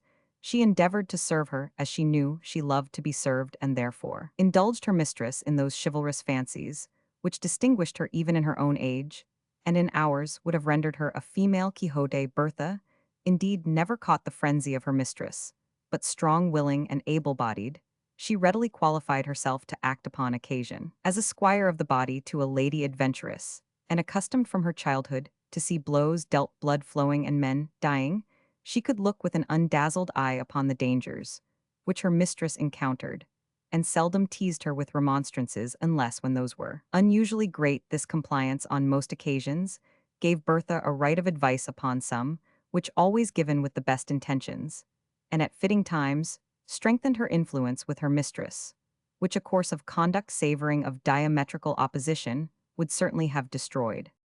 A few more words served to announce the death of the Knight of Espramontez, romantic marriage of the young lady with the Count of Paris, their engagement in the crusading, the detail of events with which the reader is acquainted. Hereward did not exactly comprehend some of the later incidents of the story, owing to a slight strife which arose between Bertha and him during the course of her narrative, when she avowed the girlish simplicity with which she obstinately refused to change her name, because in her apprehension the troth-plight betwixt her and her lover might be thereby prejudiced. It was impossible for Hereward not to acknowledge her tenderness by snatching her to his bosom and impressing his grateful thanks upon her lips. She extricated herself immediately from his grasp, however, with cheeks more crimsoned in modesty than in anger, and gravely addressed her lover, thus: enough, Hereward, this may be pardoned to so unexpected a meeting, but we must in future remember that we are probably the last of our race, and let it not be said that the manners of their ancestors were forgotten by Hereward and by Bertha. Think that though we are alone, the shades of our fathers are not far off, and watch to see what use we make of the meeting, which perhaps their intercession has procured us. You wrong me, Bertha, said Hereward, if you think me capable of forgetting my own duty and yours at a moment when our thanks are due to heaven to be testified very differently than by infringing on its behests or the commands of our parents. The question is now how we shall rejoin each other when we separate, since separate I fear we must. Oh, do not say so, exclaimed the unfortunate Bertha. It must be so, said Hereward, for a time, but I swear to thee by the hilt of my sword and the handle of my battle-axe that blade was never so true to shaft as I will be to thee. But wherefore then leave me, Hereward, said the maiden, and oh, wherefore not assist me in the release of my mistress? Of thy mistress, said Hereward, shame that thou canst give that name to mortal woman. But she is my mistress, answered Bertha, and by 1,000 kind ties which cannot be separated so long as gratitude is the reward of kindness. And what is her danger, said Hereward? What is it she wants, this accomplished lady whom thou callest mistress? Her honor, her life are alike in danger, said Bertha. She has agreed to meet the Caesar in the field, and he will not hesitate like a base-born miscreant to take every advantage in the encounter, which I grieve to say may in all likelihood be fatal to my mistress. Why dost thou think so, answered Hereward? This lady has won many single combats, unless she is belied against adversaries more formidable than the Caesar. True, said the Saxon maiden, but you speak of things that passed in a far different land, where faith and honor are not empty sounds as alas they seem, but too surely to be here. Trust me, it is no girlish terror which sends me out in this disguise of my country dress, which they say finds respect at Constantinople. I go to let the chiefs of the crusade know the peril in which the noble lady stands, and trust to their humanity, to their religion, to their love of honor and fear of disgrace, for assistance in this hour of need. And now that I have had the blessing of meeting with thee, all besides will go well, all will go well, and I will back to my mistress and report whom I have seen. Tarry yet another moment, my recovered treasure, said Hereward, and let me balance this matter carefully. This Frankish lady holds the Saxons like the very dust that thou brushest from the hem of her garment. She regards the Saxons as pagans and heretics. She has dared to impose slavish tasks upon the born. In freedom, her father's sword has been imbrued to the hilt, with Anglo-Saxon blood perhaps, that of Waltheof and Engelred has added death to the stain. She has been besides a presumptuous fool, usurping for herself the trophies and warlike character, which belong to the other sex. Lastly, it will be hard to find a champion to fight in her stead, since all the crusaders have passed over to Asia, which is the land they say in which they have come to war, and by orders of the emperor no means of return to the hither shore will be permitted to any of them. Alas, alas, said Bertha, how does this world change us, the son of Waltheof? I once knew brave ready to assist distress bold, and generous such.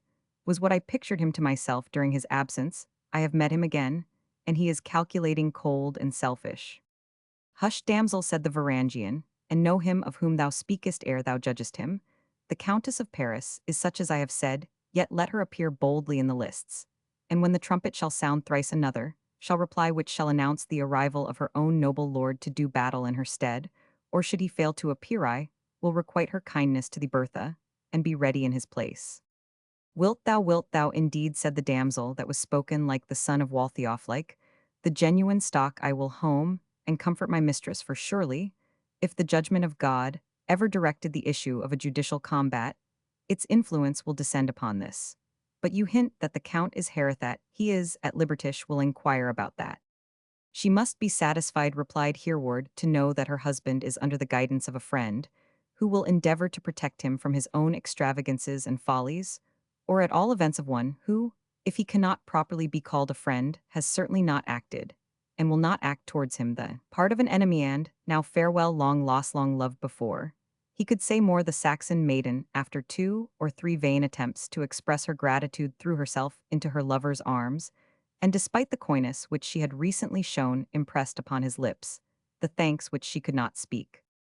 They parted, Bertha returning to her mistress at the lodge which she had left both with trouble and danger, and Hereward, by the portal kept by the negro portress, who, complimenting the handsome Varangian on his success among the fair, intimated that she had been in some sort a witness of his meeting with the Saxon damsel. A piece of gold, part of a late largesse, amply served to bribe her tongue, and the soldier, clear of the gardens of the philosopher, sped back, as he might to the barrack, judging that it was full time to carry some supply to Count Robert, who had been left without food the whole day.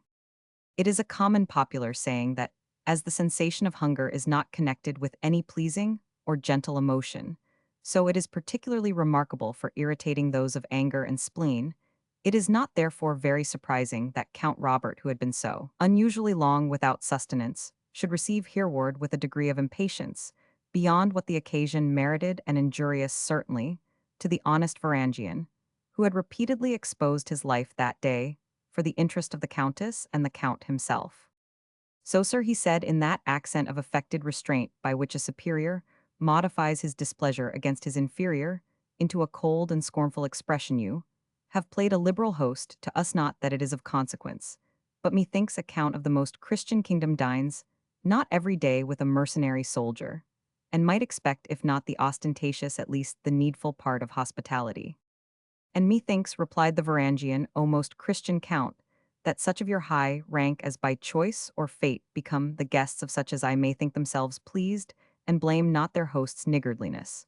But the difficulty of his circumstances, if dinner should not present itself oftener than once in 24 hours. So saying, he clapped his hands together, and his domestic Edric entered. His guest looked astonished at the entrance of this third party into their retirement. I will answer for this man, said Hereward, and addressed him in the following words: What food hast thou, Edric, to place before the honorable Count? Nothing but the cold pasty, replied the attendant, marvelously damaged by your honor's encounter at breakfast. The military domestic, as intimated, brought forward a large pasty, but which had already that morning sustained a furious attack, insomuch that Count Robert of Paris, who, like all noble Normans, was somewhat nice and delicate in his eating, was in some doubt whether his scrupulousness should not prevail over his hunger.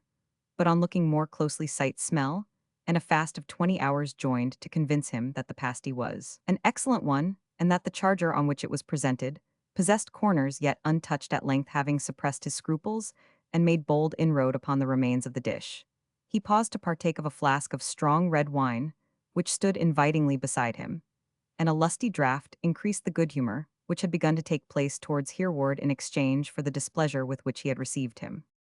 Now, by heaven, he said, I myself ought to be ashamed to lack the courtesy, which I recommend to others here, have I with the manners of a Flemish boor, been devouring the provisions of my gallant host, without even asking him to sit down at his own table, and to partake of his own good cheer.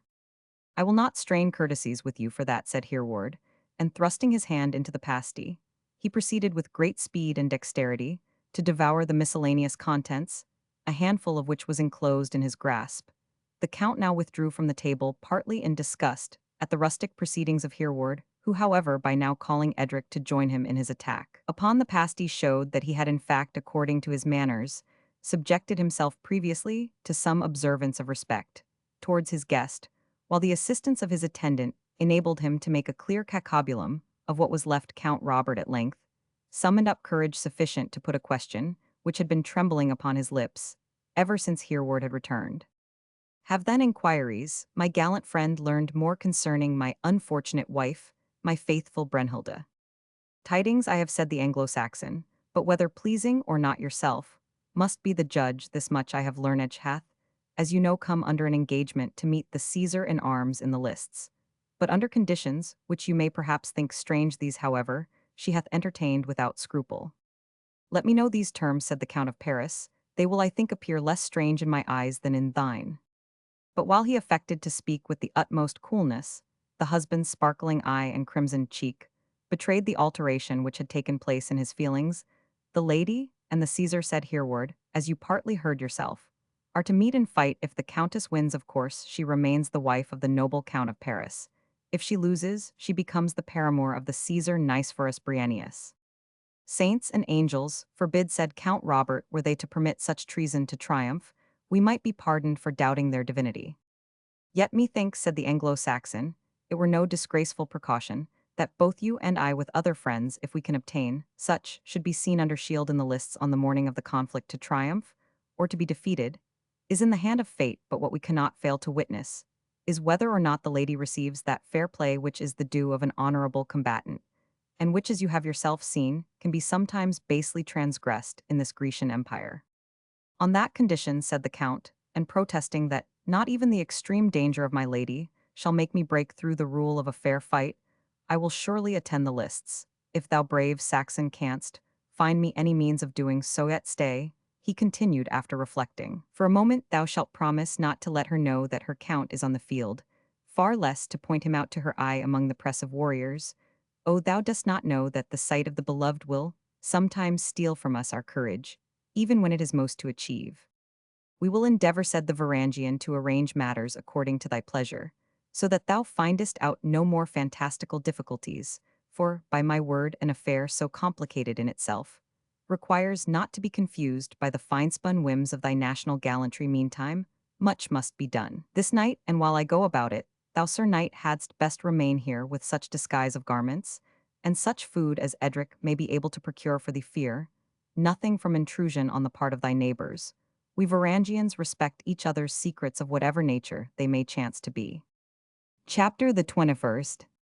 But for our trusty brother-in Lowland the abbot, with all the rest of that consorted crew, destruction straight shall dog them at the heels.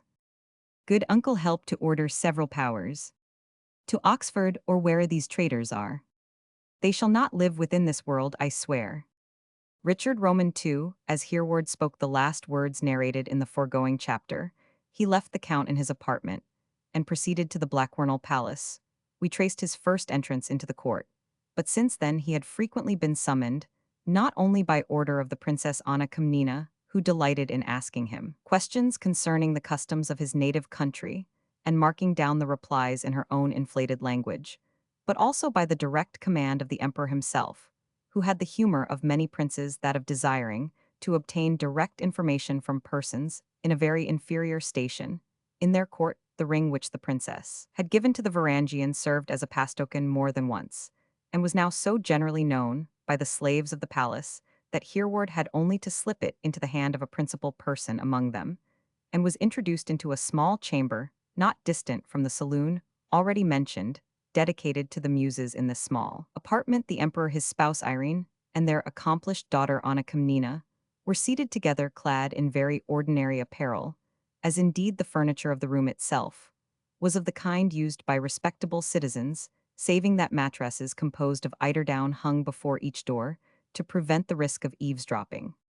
Our trusty Varangian, said the empress. My guide and tutor respecting the manners of those steel-clad men, said the Princess Anna Komnena, of whom it is so necessary that I should form an accurate idea. Your Imperial Majesty, said the Empress, will not, I trust, think your consort, and your muse-inspired daughter, are too many to share with you the intelligence brought by this brave and loyal man.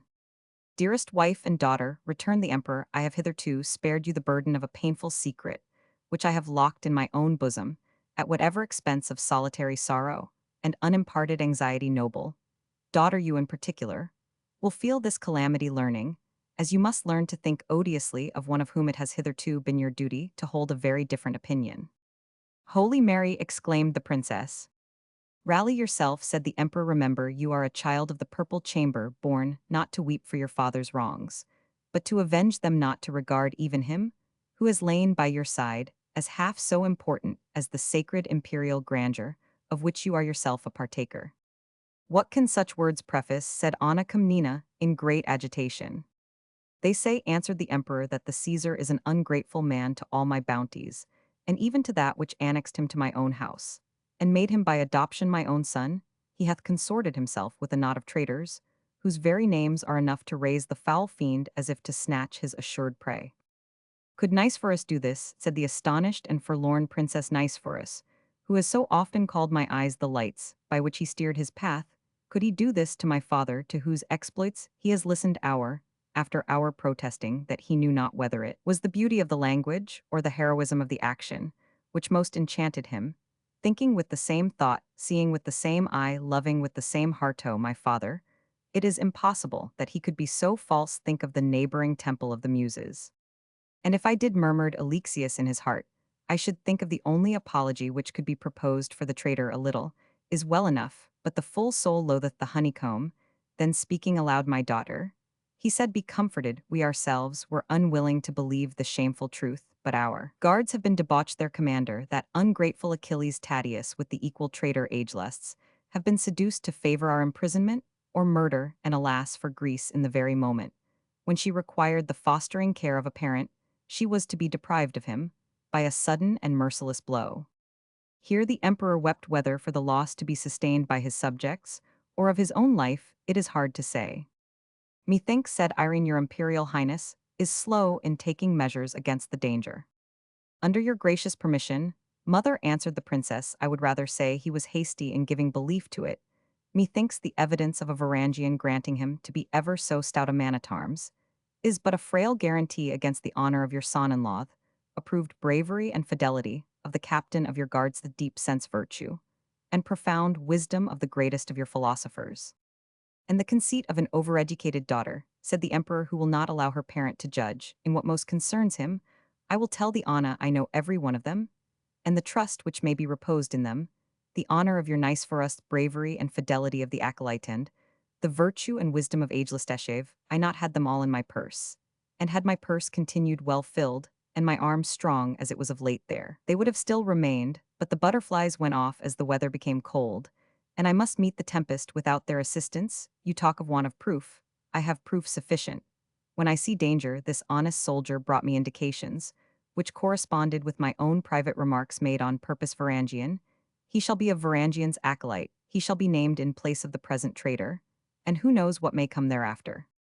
May it please your highness, said the Varangian, who had been hitherto silent. Many men in this empire rise to dignity by the fall of their original patrons, but it is a road to greatness to which I cannot reconcile my conscience. Moreover, having recovered a friend from whom I was long ago separated, I shall require in short space your imperial license for going hence, where I shall leave thousands of enemies behind me, and spending my life, like many of my countrymen, under the banner of King William of Scotland.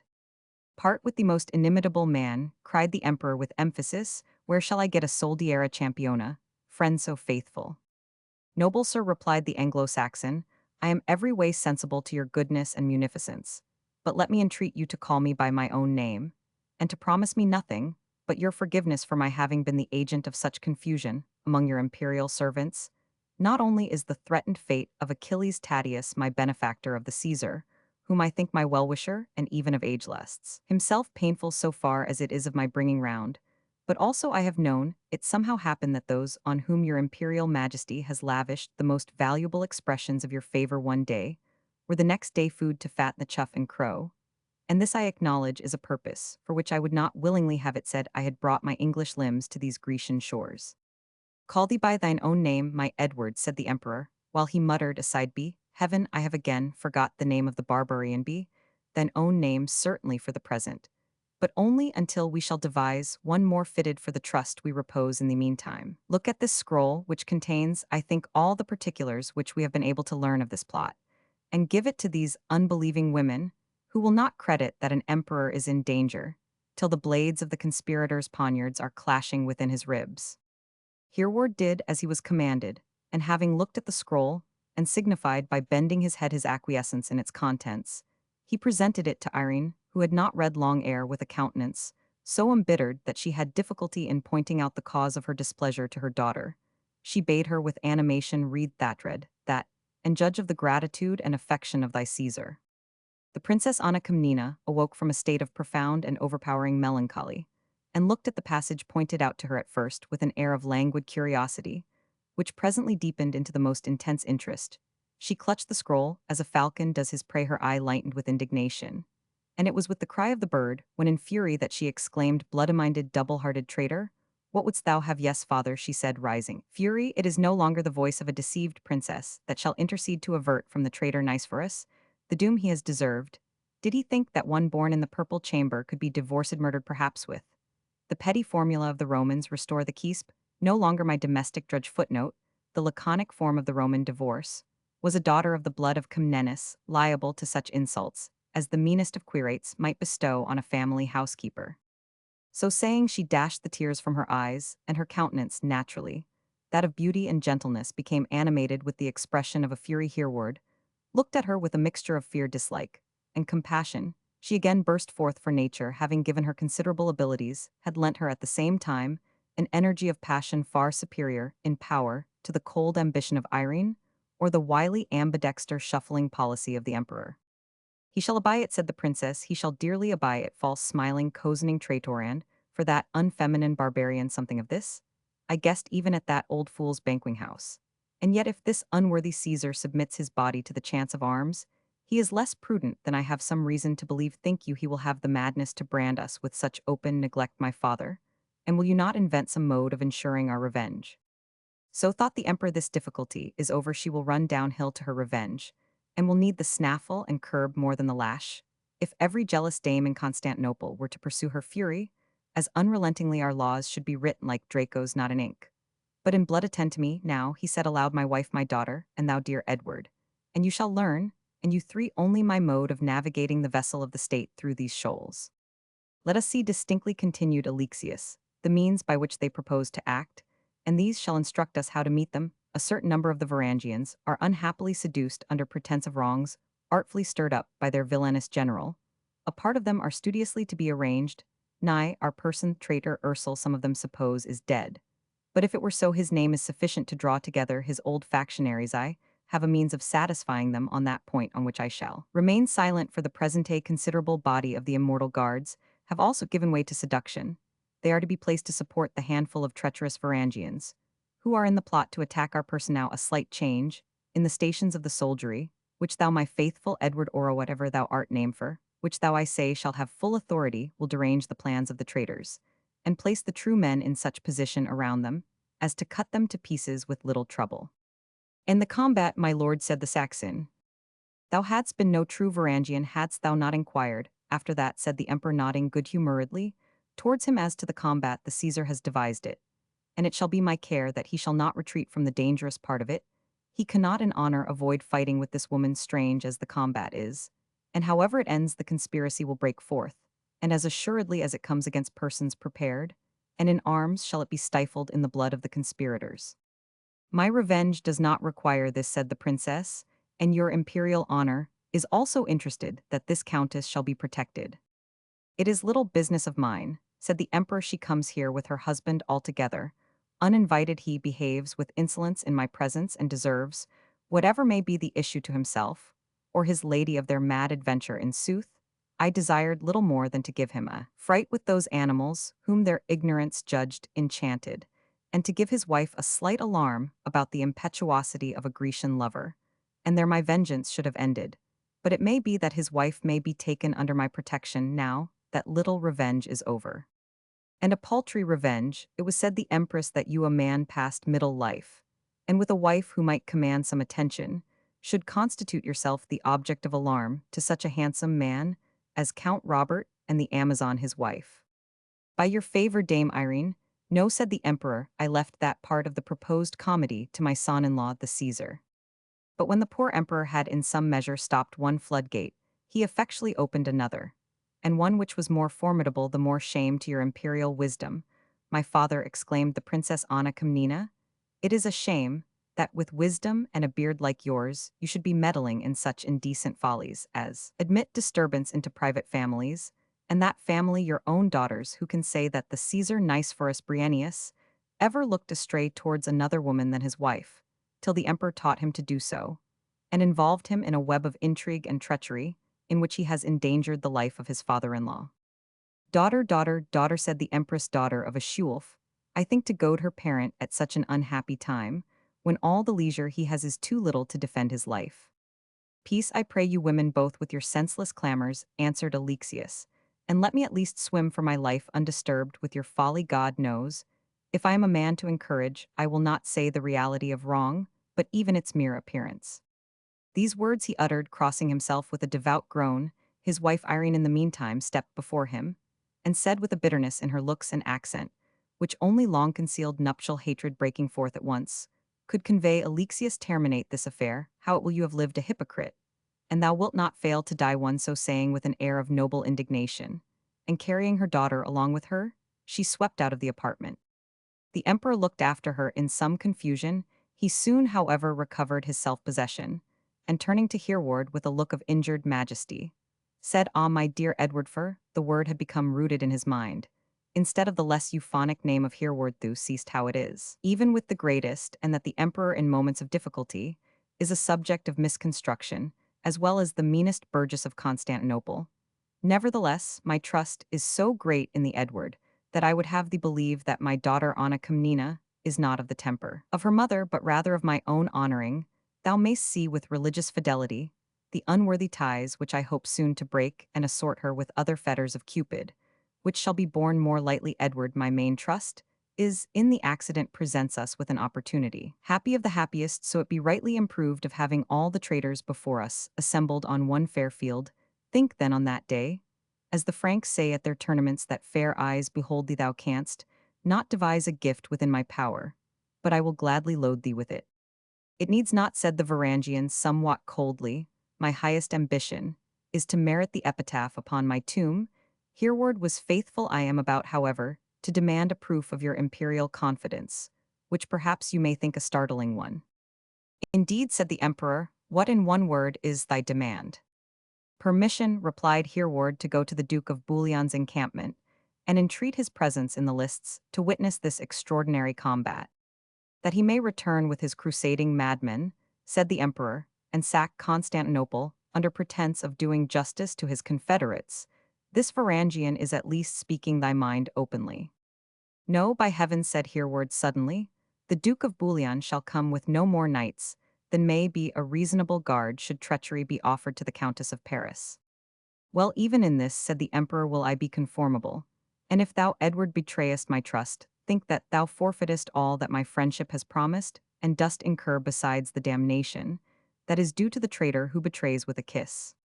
For thy reward, noble sir, answered the Varangian, I hereby renounce all claim to it when the diadem is once more firmly fixed upon thy brow, and the scepter in thy hand.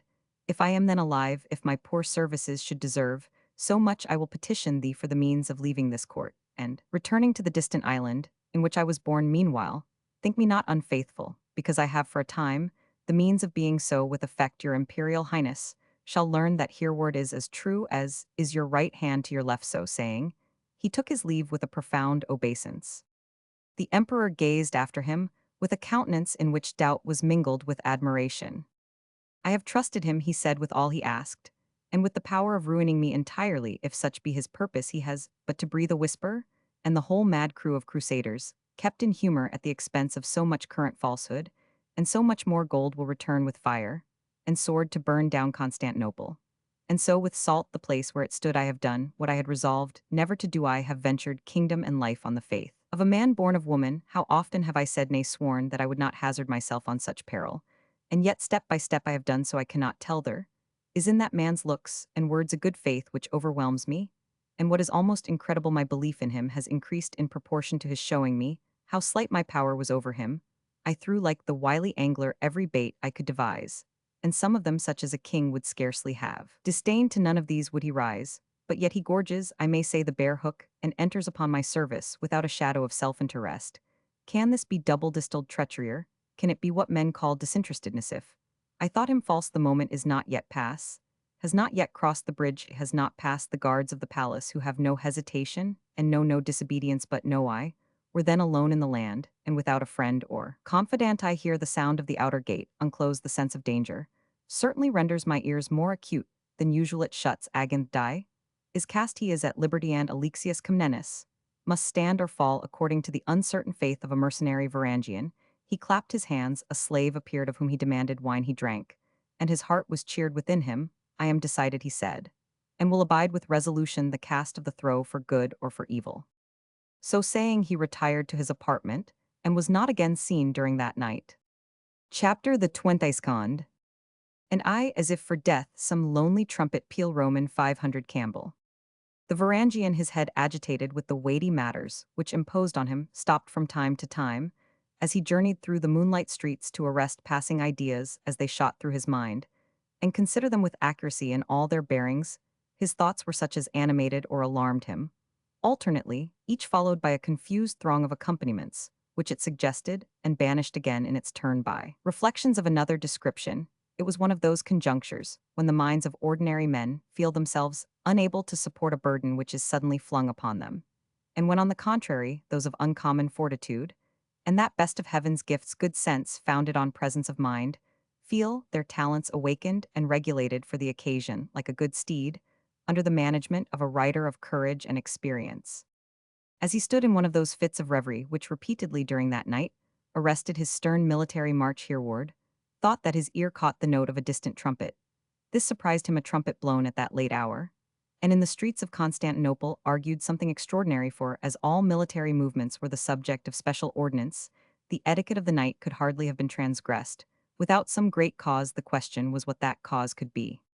Had the insurrection broken out unexpectedly, and in a different manner from what the conspirators proposed to themselves? If so, his meeting with his plighted bride, after so many years' absence, was but a delusive preface to their separating forever. Or had the crusaders, a race of men upon whose motions it was difficult to calculate, suddenly taken arms and returned from the opposite shore to surprise the city? This might very possibly be the case. So numerous had been the different causes of complaint afforded to the crusaders, that, when they were now for the first time assembled into one body, and had heard the stories which they could reciprocally tell concerning the perfidy of the Greeks, nothing was so likely, so natural, even perhaps so justifiable, as that they should study revenge.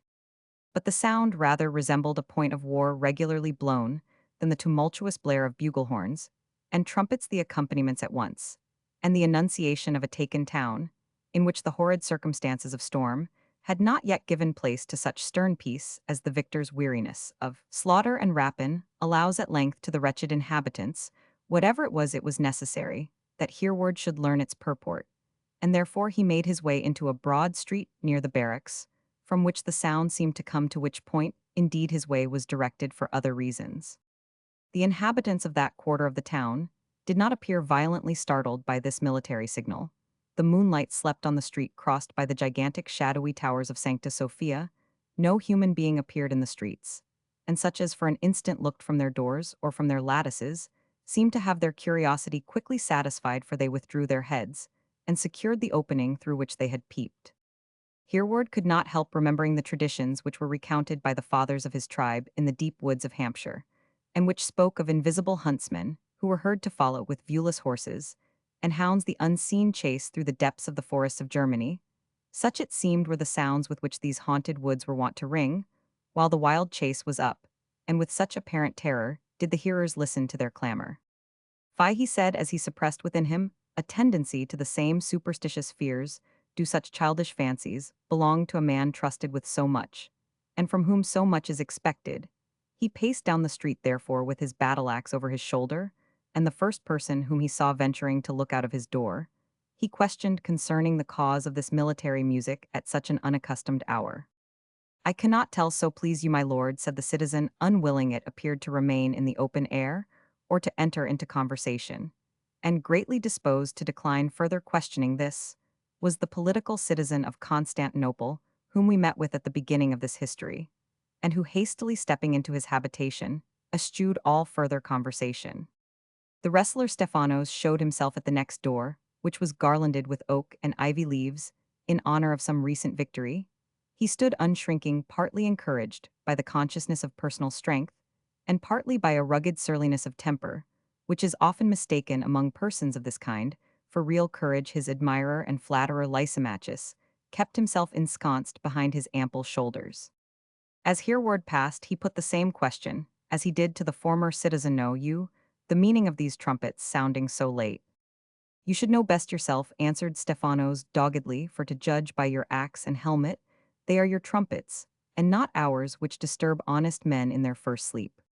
"Varlet," answered the Varangian, with an emphasis which made the prizer start, "but when that trumpet sounds, it is no time for a soldier to punish insolence as it deserves." The Greek started back and bolted into his house, nearly overthrowing in the speed of his retreat the artist Lysimachus, who was listening to what passed. Hereward passed on to the barracks where the military music had seemed to halt, but on the Varangian crossing the threshold of the ample courtyard, it broke forth again with a tremendous burst, whose clangor almost stunned him, though well accustomed to the sounds. "What is the meaning of this, Engelbrecht?" he said to the Varangian sentinel, who paced axe in hand before the entrance. "The proclamation of a challenge and combat," answered Engelbrecht. "Strange things towards comrade the frantic crusaders have bit the Grecians and infected them with their humor of tilting, as they say. Dogs do each other with madness." Hereward made no reply to the sentinel's speech, but pressed forward into a knot of his fellow soldiers, who were assembled in the court half-armed, or more properly in total disarray, as just arisen from their beds, and huddled around the trumpets of their corps, which were drawn out in full pomp. He of the gigantic instrument, whose duty it was to intimate the express commands of the emperor, was not wanting in his place, and the musicians were supported by a band of the Varangians in arms, headed by Achilles Tatius himself. Hereward could also notice on approaching nearer, as his comrades made way for him, that 6 of the imperial heralds were on duty on this occasion. 4 of these, 2 acting at the same time, had already made proclamation, which was to be repeated for the 3rd time by the 2 last, as was the usual fashion in Constantinople, with imperial mandates of great consequence. Achilles Tatius, the moment he saw his confidant, made him a sign, which Hereward understood, as conveying a desire to speak with him. After the proclamation was over, the herald, after the flourish of trumpets was finished, commenced in these words: "By the authority of the resplendent and divine Prince Alexius Comnenus, Emperor of the most holy Roman Empire, his imperial majesty desires it to be made known to all and sundry the subjects of his empire, whatever their race of blood may be, or at whatever shrine of divinity they happen to bend. Know ye, therefore, that upon the 2nd day after this is dated our beloved son-in-law, the much-esteemed Caesar hath taken upon him to do battle with our sworn enemy Robert, Count of Paris, on account of his insolent conduct, by presuming publicly to occupy our royal seat, and no less by breaking in our imperial presence those curious specimens of art ornamenting our throne, called by tradition the Lions of Solomon, and that there may not remain a man in Europe who shall dare to say that the Grecians are behind other parts of the world in any of the manly exercises, which Christian nations use the said noble enemies, renouncing all assistance from falsehood, from spells, or from magic, shall debate this quarrel in 3 courses with grinded spears, and 3 passages of arms with sharpened swords, the field to be at the judgment of the honorable emperor. and to be decided at his most gracious and unerring pleasure. And so God show the right. Another formidable flourish of the trumpets concluded the ceremony. Achilles then dismissed the attendant troops, as well as the heralds and musicians, to their respective quarters, and having got Hereward close to his side, inquired of him whether he had learned anything of the prisoner Robert, Count of Paris. Nothing, said the Varangian, save the tidings your proclamation contains. You think then, said Achilles, that the Count has been a party to it? He ought to have been, so answered the Varangian. I know no one, but himself entitled to take burden for his appearance in the lists. Why, look you, said the acolyte, my most excellent though blunt-witted Hereward, this Caesar of ours, hath had the extravagance to venture his tender wit in comparison to that of Achilles Tatius. He stands upon his honor too, this ineffable fool, and is displeased with the idea of being supposed either to challenge a woman or to receive a challenge at her hand. He has substituted therefore the name of the Lord instead of the lady if the Count fail. To appear the Caesar walks forward challenger and successful combatant at a cheap rate, since no one has encountered him, and claims that the lady should be delivered up to him as a captive of his dreaded bow and spear. This will be the signal for a general tumult, in which if the emperor be not slain on the spot, he will be conveyed to the dungeon of his own Blackwernel there, to endure the doom which his cruelty has inflicted upon so many others. But, said the Varangian, but, said his officer, but thou art a fool, canst thou not see that this gallant Caesar is willing to avoid the risk of encountering with this lady? While he earnestly desires to be supposed willing to meet her husband, it is our business to fix the combat in such a shape as to bring all who are prepared for insurrection together, in arms to play their parts. Do thou only see that our trusty friends are placed near to the emperor's person, and in such a manner as to keep from him the officious and meddling portion of guards who may be disposed to assist him, and whether the Caesar fights a combat with lord or lady, or whether there be any combat at all or not, the revolution shall be accomplished, and the Tatii shall replace the Comneni upon the imperial throne of Constantinople. Go, my trusty Hereward, thou wilt not forget that the signal word of the insurrection is Ursel, who lives in the affections of the people, although his body, it is said, has long lain a corpse in the dungeons of the Blackwernel. What was this Ursel, said Hereward, of whom I hear men talk so variously? A competitor for the crown with Alexius Comnenus, good, brave, and honest, but overpowered by the cunning, rather than the skill or bravery of his foe, he died, as I believe, in the Blackwernel, though when or how, there are few that can say, but up and be doing. My Hereward, speak encouragement to the Varangian's interest, whomsoever thou canst, to join us of the immortals, as they are called, and of the discontented citizens enough are prepared to fill up the cry and follow in the wake of those on whom we must rely as the beginners of the enterprise. No longer shall Alexius' cunning in avoiding popular assemblies avail to protect him. He cannot with regard to his honor avoid being present at a combat to be fought beneath his own eye. And Mercury be praised for the eloquence which inspired him, after some hesitation, to determine for the proclamation. You have seen him, then, this evening, said the Varangian. Seen him, unquestionably, answered the acolyte. Had I ordered these trumpets to be sounded without his knowledge, the blast had blown the head from my shoulders. I had well nigh met you at the palace, said Hereward, while his heart throbbed almost as high as if he had actually had such a dangerous encounter. I heard something of it, said Achilles, that you came to take the parting orders of him, who now acts the sovereign. Surely, had I seen you there with that steadfast, open, seemingly honest countenance, cheating the wily Greek by very din of bluntness, I had not forborne laughing at the contrast between that and the thoughts of thy heart. God alone, said Hereward, knows the thoughts of our hearts, but I take him to witness that I am faithful to my promise, and will discharge the task entrusted to me. Bravo, mine honest Anglo-Saxon, said Achilles, I pray thee to call my slaves to unarm me, and when thou thyself doffest those weapons of an ordinary lifeguardsman, tell them they never shall above twice more enclose the limbs of one for whom fate has much more fitting garments in store. Hereward dared not entrust his voice with an answer to so critical a speech. He bowed profoundly, and retired to his own quarters in the building. Upon entering the apartment, he was immediately saluted by the voice of Count Robert, in joyful accents, not suppressed by the fear of making himself heard, though prudence should have made that uppermost in his mind. Hast thou heard it, my dear Hereward? He said. Hast thou heard the proclamation by which this Greek antelope hath defied me to tilting with grinded spears, and fighting 3 passages of arms with sharpened swords?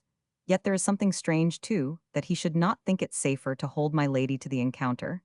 He may think perhaps that the Crusaders would not permit such a battle to be fought. But by Our Lady of the Broken Lances, he little knows that the men of the West hold their lady's character, for courage as jealously as they do their own. This whole night have I been considering in what armor I shall clothe me, what shift I shall make for a steed, and whether I shall not honor him sufficiently by using tranchefer as my only weapon against his whole armor offensive and defensive.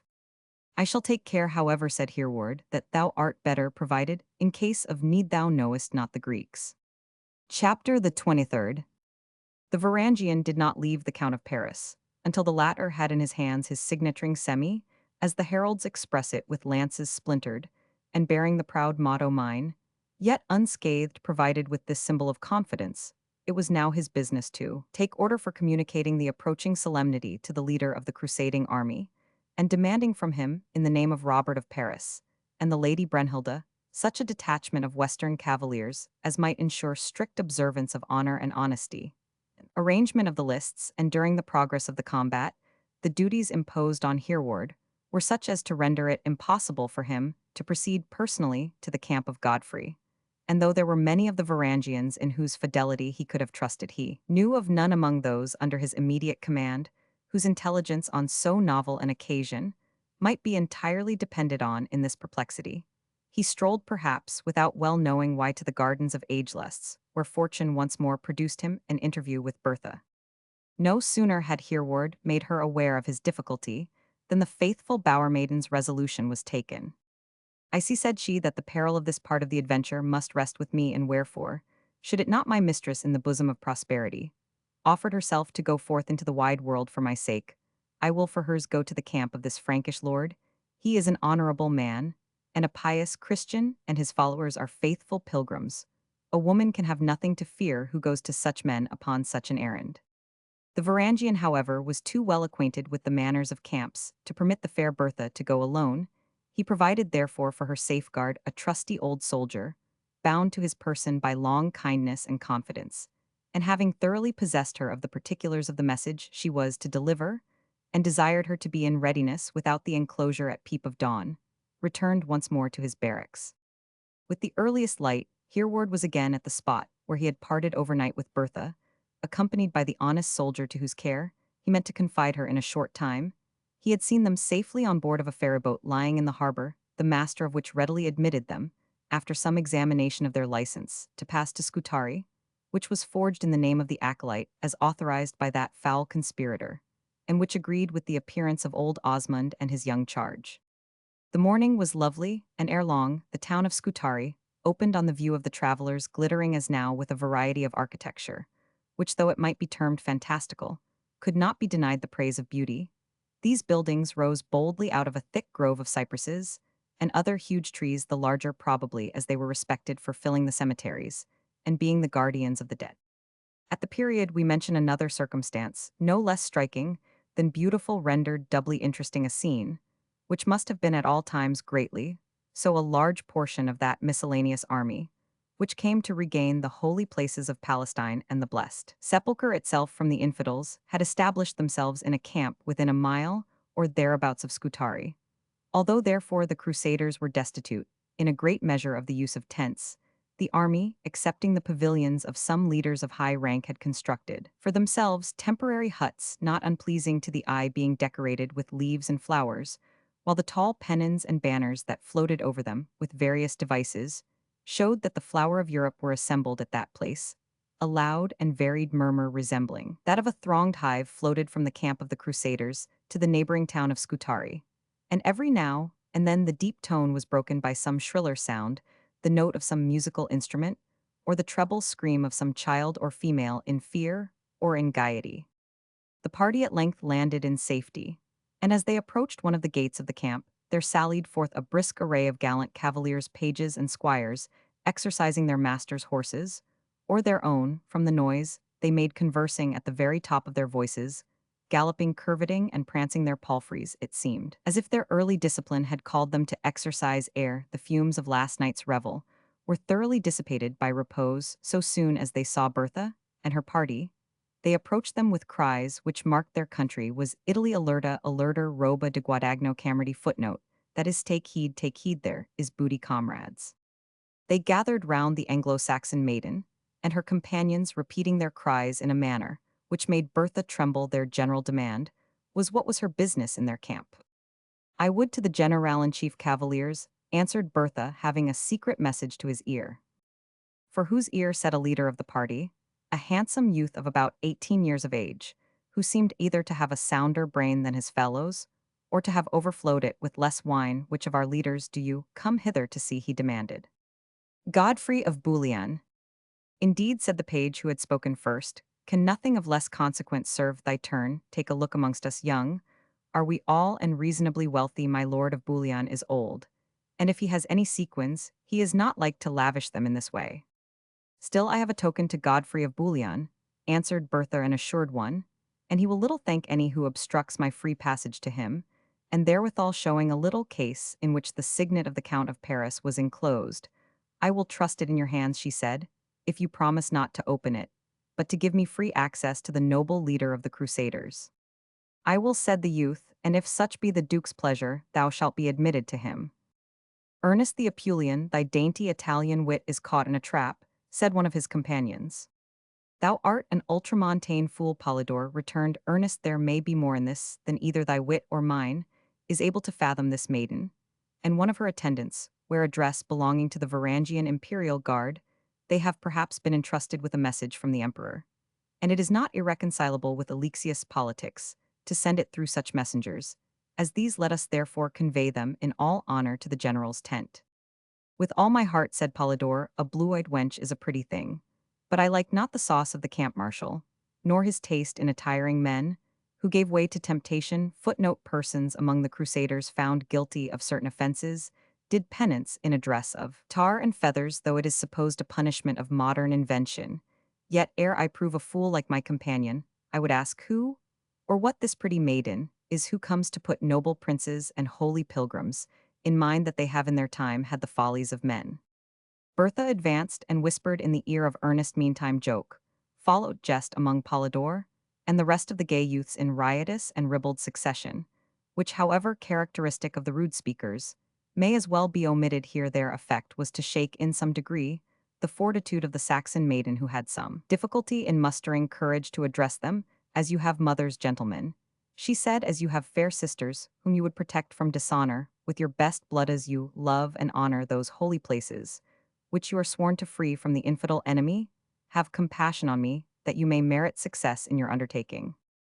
"Fear nothing, maiden," said Ernest, "I will be your protector, and you, my comrades, be ruled by me.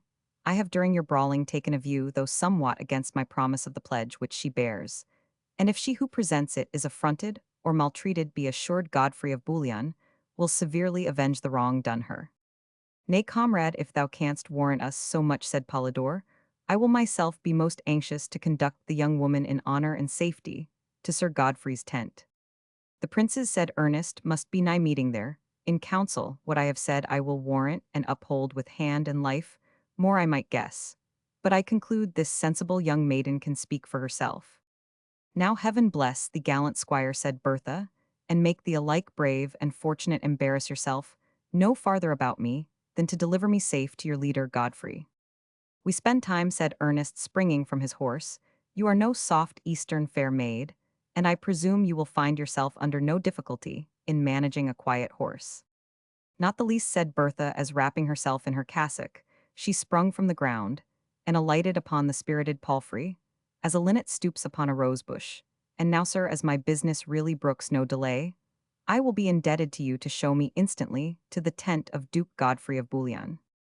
By availing herself of this courtesy of the young Apulian, Bertha imprudently separated herself from the old Varangian, but the intentions of the youth were honorable, and he conducted her through the tents and huts to the pavilion of the celebrated general-in-chief of the Crusade. "Here," he said, "you must tarry for a space under the guardianship of my companions," for 2 or 3 of the pages had accompanied them out of curiosity to see the issue, "and I will take the commands of the Duke of Bouillon upon the subject."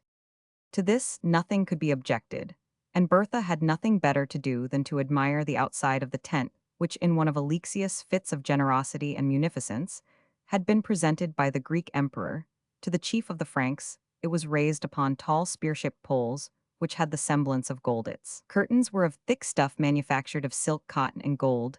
Thread the warders who stood round were, at least during the time that the council was held, old grave men, the personal squires of the body, most of them of the sovereigns who had taken the cross, and who could therefore be trusted as a guard over the assembly without danger of their blabbing.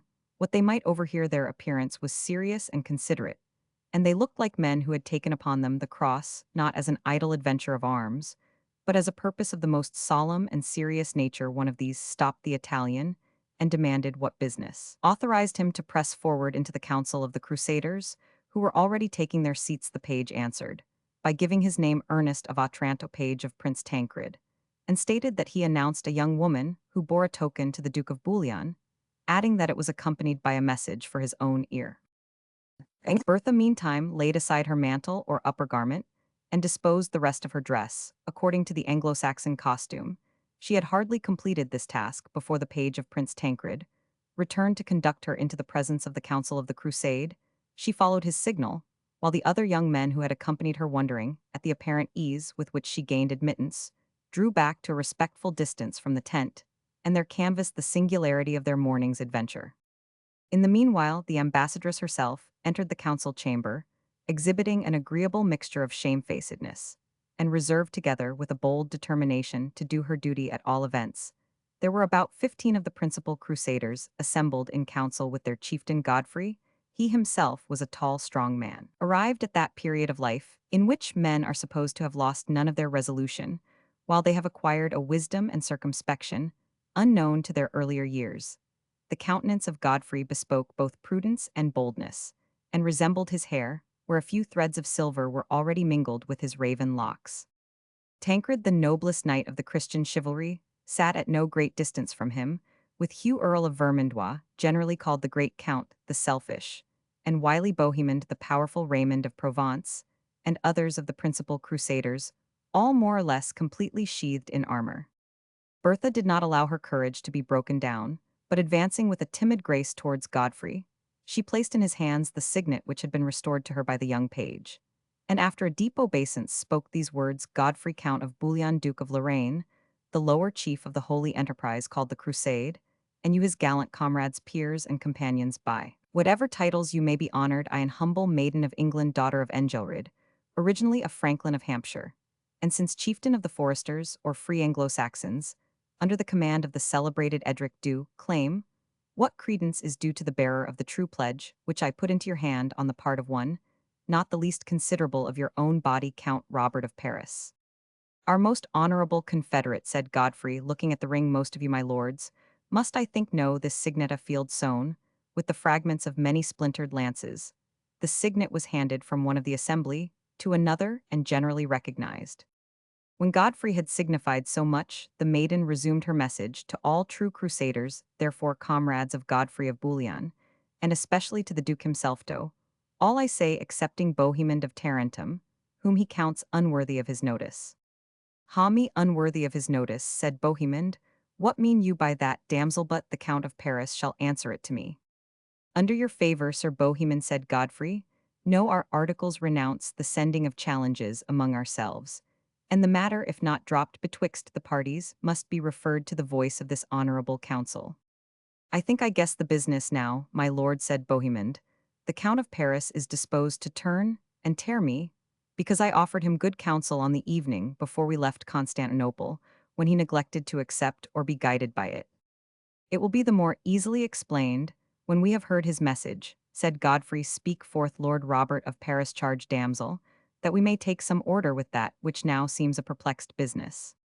Bertha resumed her message, and having briefly narrated the recent events, thus concluded: the battle is to be done tomorrow about 2 hours after daybreak, and the Count entreats of the noble Duke of Lorraine that he will permit some 50 of the lances of France to attend the deed of arms, and secure that fair and honorable conduct, which he has otherwise some doubts of receiving at the hands of his adversary, or, if any young and gallant knight should of his own free will wish to view the said combat, the Count will feel his presence as an honor. Always he desires that the name of such knight be numbered carefully with the armed crusaders who shall attend in the lists, and that the whole shall be limited by Duke Godfrey's own inspection to 50 lances, only, which are enough to obtain the protection required, while more would be considered as a preparation for aggression upon the Grecians, and occasion the revival of disputes which are now happily at rest. Bertha had no sooner finished delivering her manifesto, and made with great grace her obeisance to the council, than a sort of whisper took place in the assembly, which soon assumed a more lively tone. Their solemn vow not to turn their back upon Palestine now, that they had set their hands to the plough, was strongly urged by some of the elder knights of the council, and 2 or 3 high prelates who had by this time entered to take share in the deliberations. The young knights, on the other hand, were fired with indignation on hearing the manner in which their comrade had been trepanned, and few of them could think of missing a combat in the lists in a country in which such sights were so rare, and where one was to be fought so near them.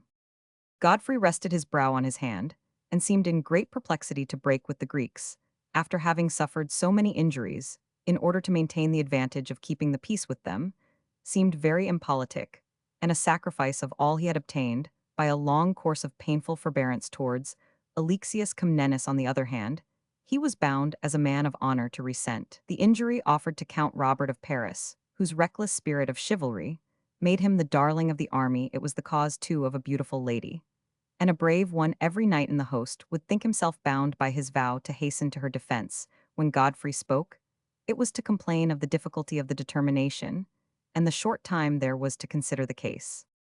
With submission to my Lord Duke of Lorraine, said Tancred, I was a knight ere I was a crusader, and took on me the vows of chivalry ere I placed this blessed sign upon my shoulder. The vow first made must be first discharged. I will therefore do penance for neglecting for a space the obligations of the second vow, while I observe that which recalls me to the first duty of knighthood, the relief of a distressed lady in the hands of men whose conduct towards her, and towards this host in every respect, entitles me to call them treacherous faitors.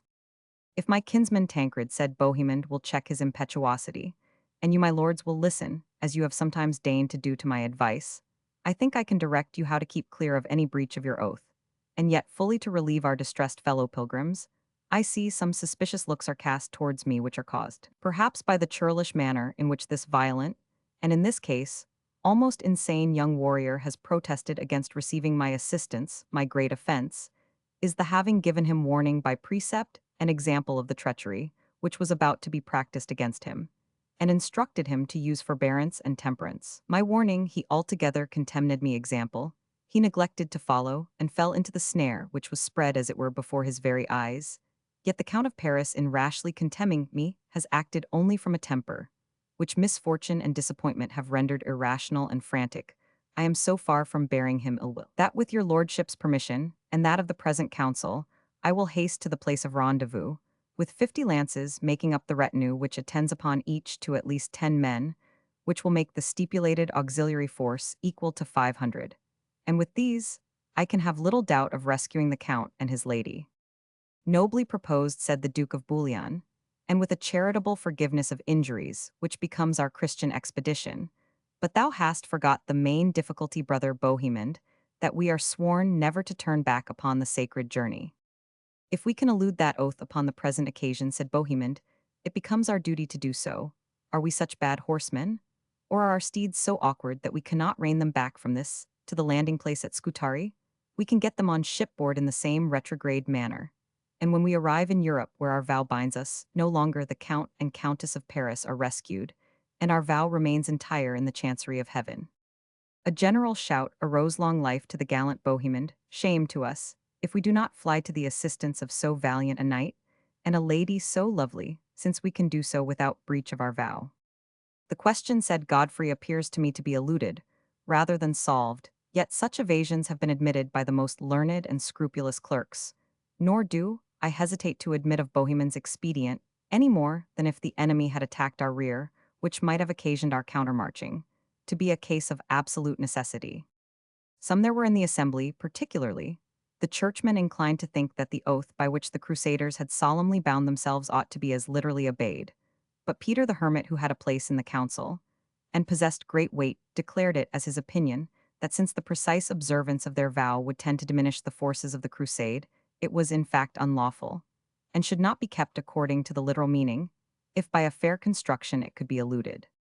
He offered himself to back the animal which he bestrode, that is his ass, and though he was diverted from showing this example, by the remonstrances of Godfrey of Bouillon, who was afraid of his becoming a scandal in the eyes of the heathen, yet he so prevailed by his arguments that the knights, far from scrupling to countermarch, eagerly contended, which should have the honor of making one of the party which should retrograde to Constantinople, see the combat, and bring back to the host in safety the valorous Count of Paris, of whose victory no one doubted, and his Amazonian countess. This emulation was also put an end to by the authority of Godfrey, who himself selected the 50 knights who were to compose the party. They were chosen from different nations, and the command of the whole was given to young Tancred of Otranto.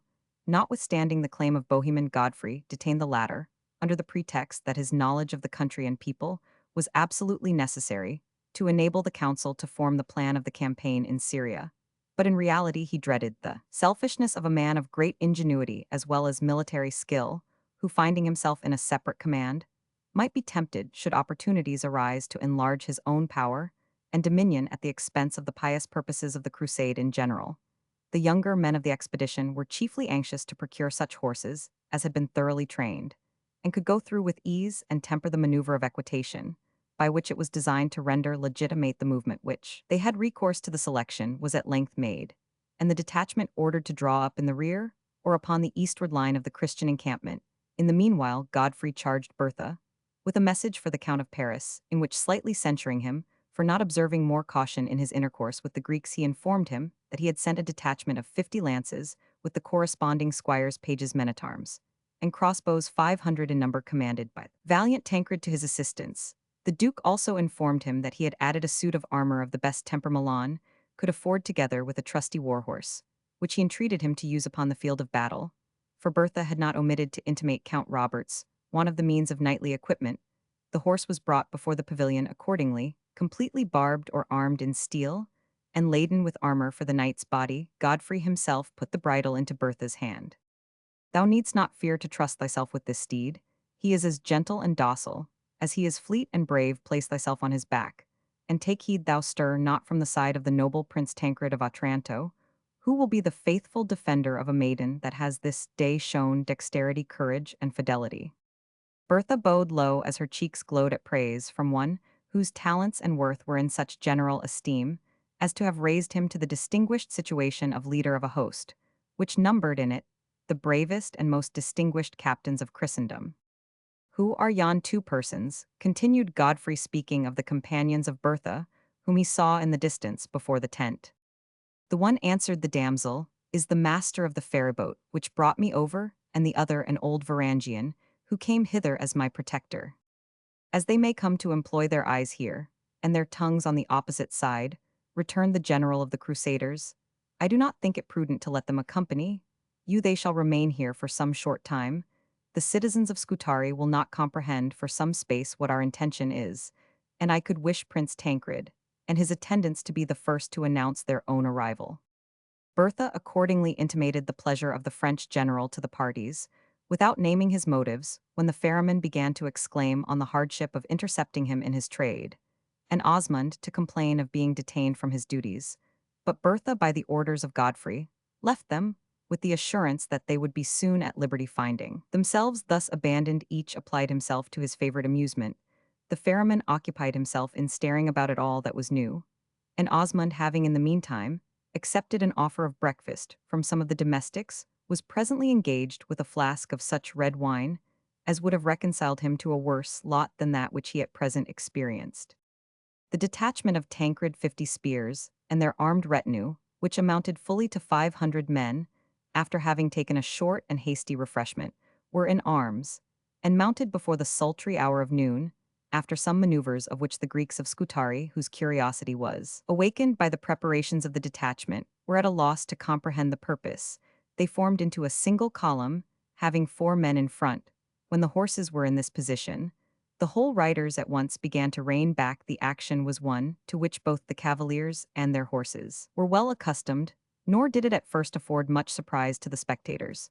But when the same retrograde evolution was continued, and the body of crusaders seemed about to enter the town of Scutari in so extraordinary a fashion, some idea of the truth began to occupy the citizens. The cry at length was general when Tancred and a few others whose horses were unusually well trained arrived at the port, and possessed themselves of a galley into which they led their horses, and disregarding all opposition from the imperial officers of the haven, pushed the vessel off from the shore. Other cavaliers did not accomplish their purpose, so easily the riders or the horses were less accustomed to continue in the constrained pace for such a considerable length of time, so that many of the knights, having retrograded for 1 or 200 yards, thought their vow was sufficiently observed by having so far deferred to it, and riding in the ordinary manner into the town, seized without farther ceremony on some vessels, which, notwithstanding the orders of the Greek emperor, had been allowed to remain on the Asiatic side of the strait.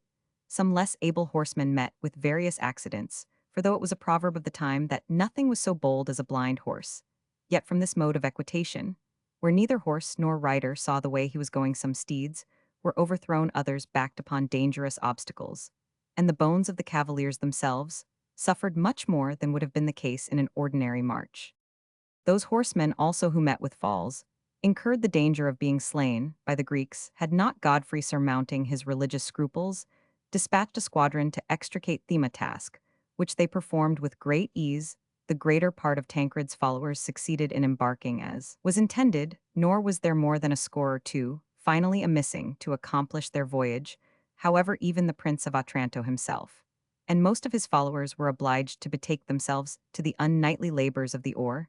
This they found extremely difficult, as well from the state both of the tide and the wind as from the want of practice at the exercise. Godfrey, in person, viewed their progress anxiously from a neighboring height, and perceived with regret the difficulty which they found in making their way, which was still more increased by the necessity for their keeping in a body and waiting for the slowest and worst manned vessels, which considerably detained those that were more expeditious. They made some progress, however, nor had the commander-in-chief the least doubt that before sunset they would safely reach the opposite side of the strait. He retired at length from his post of observation, having placed a careful sentinel in his stead, with directions to bring him word the instant that the detachment reached the opposite shore. This the soldier could easily discern by the eye if it was daylight at the time. If on the contrary it was night before they could arrive, the Prince of Otranto had orders to show certain lights, which in case of their meeting resistance from the Greeks, should be arranged in a peculiar manner, so as to indicate danger. Godfrey then explained to the Greek authorities of Scutari, whom he summoned before him, the necessity there was that he should keep in readiness such vessels as could be procured, with which, in case of need, he was determined to transport a strong division from his army to support those who had gone before. He then rode back to his camp, the confused murmurs of which, rendered more noisy by the various discussions concerning the events of the day, rolled off from the numerous host of the Crusaders, and mingled with the hoarse sound of the man-billowed Hellespont. Chapter the 20th. All is prepared, the chambers of the mine are crammed with the combustible which harmless, while yet unkindled as the sable sand, needs but a spark to change its nature so that he who wakes it from its slumberous mood dreads scarce the explosion less than he who knows that tease his towers which meet its fury. Anonymous. When the sky is darkened suddenly, and the atmosphere grows thick and stifling the lower ranks of creation, entertain the ominous sense of a coming tempest. The birds fly to the thickets, the wild creatures retreat to the closest covers, which their instinct gives them the habit of frequenting, and domestic animals show their apprehension of the approaching thunderstorm by singular actions and movements inferring fear and disturbance. It seems that human nature, when its original habits are cultivated and attended to, possesses on similar occasions something of that prescient foreboding which announces the approaching tempest to the inferior ranks of creation. The cultivation of our intellectual powers goes perhaps too far when it teaches us entirely to suppress and disregard those natural feelings which were originally designed as sentinels by which nature warned us of impending danger. Something of the kind, however, still remains, and that species of feeling which announces to us sorrowful or alarming tidings may be said, like the prophecies of the weird sisters, to come over us like a sudden cloud.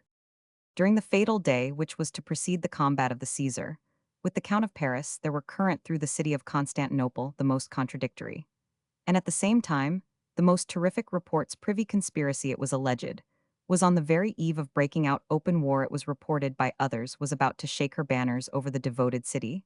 The precise cause was not agreed upon any more than the nature of the enemy. Some said that the barbarians from the borders of Thracia, the Hungarians as they were termed, and the Komani were on their march from the frontiers to surprise the city. Another report stated that the Turks, who during this period were established in Asia, had resolved to prevent the threatened attack of the Crusaders upon Palestine by surprising not only the Western pilgrims, but the Christians of the East by one of their innumerable invasions, executed with their characteristic rapidity.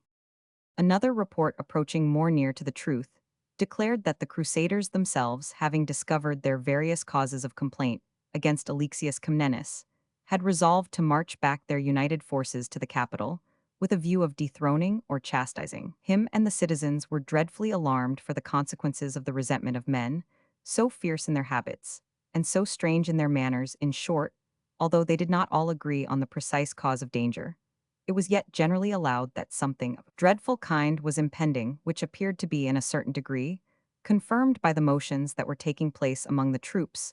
The Varangians, as well as the immortals, were gradually assembled and placed in occupation of the strongest parts of the city, until at length the fleet of galleys, rowboats, and transports occupied by Tancred and his party were observed to put themselves in motion from Scutari, an attempt to gain such a height in the narrow sea as upon the turn of the tide should transport them to the port of the capital. Alexius Comnenus was himself struck at this unexpected movement on the part of the Crusaders, yet after some conversation with Hereward, on whom he had determined to repose his confidence, and had now gone too far to retreat, he became reassured the more especially by the limited size of the detachment, which seemed to meditate so bold a measure as an attack upon his capital. To those around him, he said with carelessness that it was hardly to be supposed that a trumpet could blow to the charge within hearing of the Crusaders' camp, without some out of so many knights coming forth to see the cause and the issue of the conflict. The conspirators also had their secret fears. When the little armament of Tancred had been seen on the straits, Ageless mounted a mule and went to the shore of the sea at the place now called Galata. He met Bertha's old ferryman, whom Godfrey had set at liberty partly in contempt, and partly that the report he was likely to make might serve to amuse the conspirators in the city. Closely examined by Ageless, he confessed that the present detachment, so far as he understood, was dispatched at the instance of Bohemond, and was under the command of his kinsman Tancred, whose well-known banner was floating from the headmost vessel.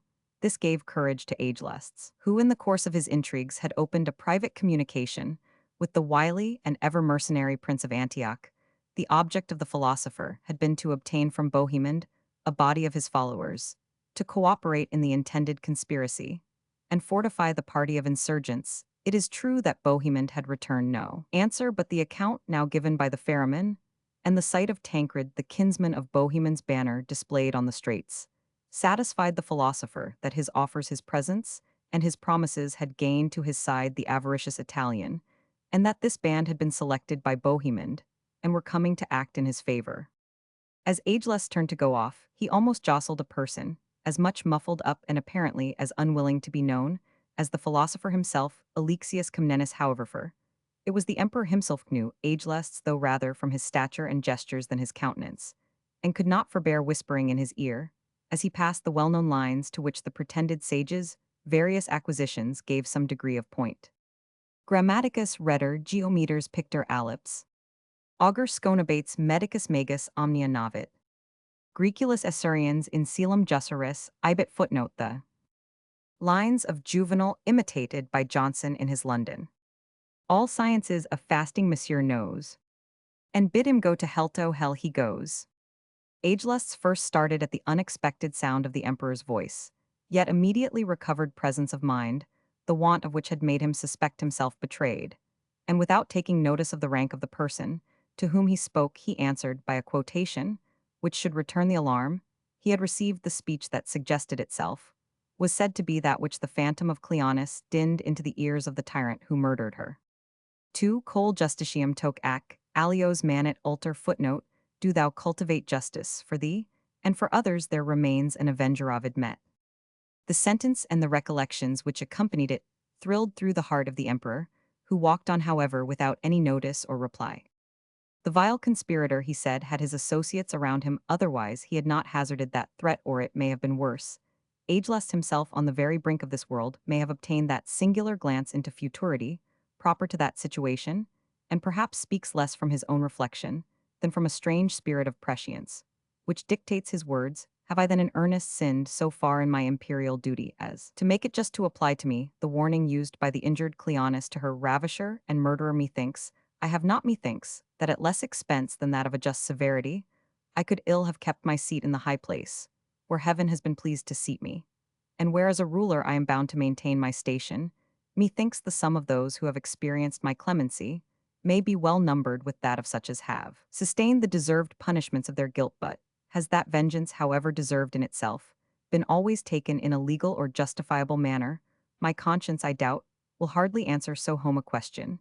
And where is the man, had he the virtues of Antoninus himself, that can hold so high and responsible a place, yet sustain such an interrogation, as is implied in that sort of warning, which I have received from this traitor too? Col justitiam, we all need to use justice to others, tec ac alios manet ultorvi, are all amenable to an avenging being. I will see the patriarch instantly, will I see him, and by confessing my transgressions to the church, I will by her plenary indulgence acquire the right of spending the last day of my reign in a consciousness of innocence, or at least of pardona state of mind, rarely the lot of those whose lines have fallen in lofty places. So saying, he passed to the palace of Zosimus, the patriarch to whom he could unbosom himself with more safety, because he had long considered ageless as a private enemy to the church, and a man attached to the ancient doctrines of heathenism in the councils of the state. They were also opposed to each other, nor did the emperor doubt that in communicating the secret of the conspiracy to the patriarch, he was sure to attain a loyal and firm supporter in the defense which he proposed to himself. He therefore gave a signal by a low whistle, and a confidential officer, well mounted, approached him, who attended him in his ride, though unostentatiously, and at some distance.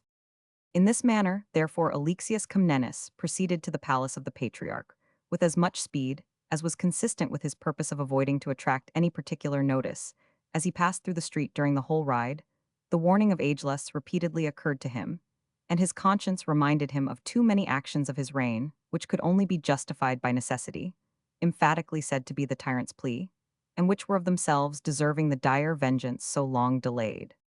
When he came in sight of the splendid towers which adorned the front of the patriarchal palace, he turned aside from the lofty gates, repaired to a narrow court, and again giving his mule to his attendant, he stopped before a postern, whose low arch and humble architrave seemed to exclude the possibility of its leading to any place of importance. On knocking, however, a priest of an inferior order opened the door, who with a deep reverence received the emperor so soon as he had made himself known, and conducted him into the interior of the palace, demanding a secret interview with the patriarch. Alexius was then ushered into his private library, where he was received by the aged priest with the deepest respect, which the nature of his communication soon changed into horror and astonishment. Although Alexius was supposed by many of his own court, and particularly by some members of his own family, to be little better than a hypocrite in his religious professions, yet such severe observers were unjust in branding him with a name so odious. He was indeed aware of the great support which he received from the good opinion of the clergy, and to them he was willing to make sacrifices for the advantage of the church or of individual prelates who manifested fidelity to the crown. But though, on the one hand, such sacrifices were rarely made by Alexius without a view to temporal policy, yet on the other he regarded them as recommended by his devotional feelings, and took credit to himself for various grants and actions as dictated by sincere piety, which in another aspect were the fruits of temporal policy. His mode of looking on these measures was that of a person with oblique vision, who sees an object in a different manner, according to the point from which he chances to contemplate it.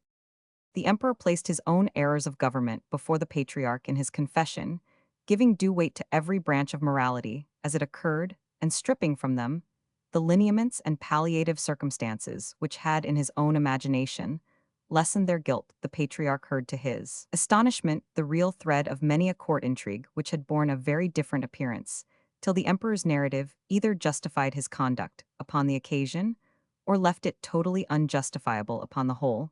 The balance was certainly more in favor of Alexius than the patriarch had supposed. Likely in that more distant view, he had taken of the intrigues of the court, when as usual the ministers and the courtiers endeavored to make up for the applause which they had given in council, in the most blamable actions of the absolute monarch, by elsewhere imputing to his motives greater guilt than really belonged to them.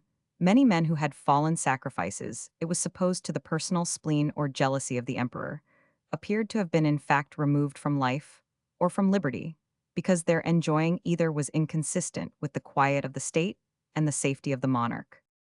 Zosimus also learned what he perhaps already suspected, that amidst the profound silence of despotism, which seemed to pervade the Grecian Empire, it heaved frequently with convulsive throes, which ever and anon made obvious the existence of a volcano under the surface.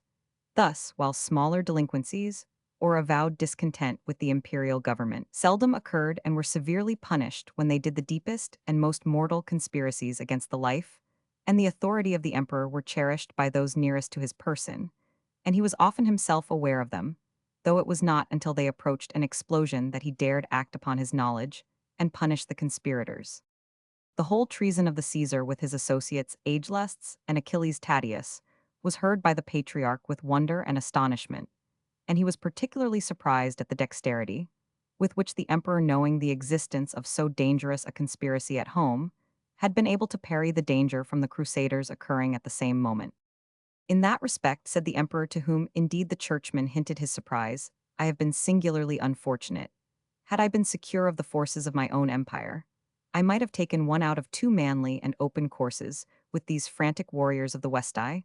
Might my reverend father have devoted the sums paid to Bohemond and other of the more selfish among the crusaders to the honest and open support of the army of Western Christians, and safely transported them to Palestine, without exposing them to the great loss which they are likely to sustain by the opposition of the infidels, their success would have been in fact my own, and a Latin kingdom in Palestine, defended by its steel-clad warriors, would have been a safe and unexpugnable barrier of the empire against the Saracens, or if it was thought more expedient for the protection of the empire and the holy church over which you are ruler, we might at once, and by open force, have defended the frontiers of our states against a host commanded by so many different and discording chiefs, and advancing upon us with such equivocal intentions. If the first swarm of these locusts under him, whom they called Walter the Penniless, was thinned by the Hungarians and totally destroyed by the Turks, as the pyramids of bones on the frontiers of the country still keep in memory, surely the united forces of the Grecian Empire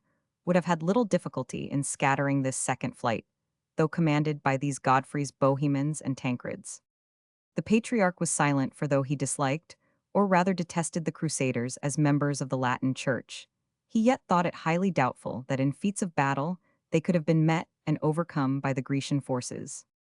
"At any rate," said Alexius, rightly interpreting his silence, "if vanquished, I had fallen under my shield, as a Greek emperor should, nor had I been forced into these mean measures of attacking men by stealth, and with forces disguised as infidels, while the lives of the faithful soldiers of the empire who have fallen in obscure skirmishes had better, both for them and me, been lost bravely in their ranks, avowedly fighting for their native emperor and their native country now. And as the matter stands, I shall be handed down to posterity as a wily tyrant, who engaged his subjects in fatal feuds for the safety of his own obscure life. Patriarch, these crimes rest not with me, but with the rebels whose intrigues compelled me into such courses. What, reverend father, will be my fate hereafter, and in what light shall I descend to posterity, the author of so many disasters?" "For futurity," said the patriarch, "your grace hath referred yourself to the Holy Church, which hath power to bind and loose your means of propitiating. Her are ample, and I have already indicated such as she may reasonably expect in consequence of your repentance and forgiveness." "They shall be granted," replied the emperor, "in their fullest extent, nor will I injure you in doubting their effect in the next world. In this present state of existence, however, the favorable opinion of the Church may do much for me during this important crisis.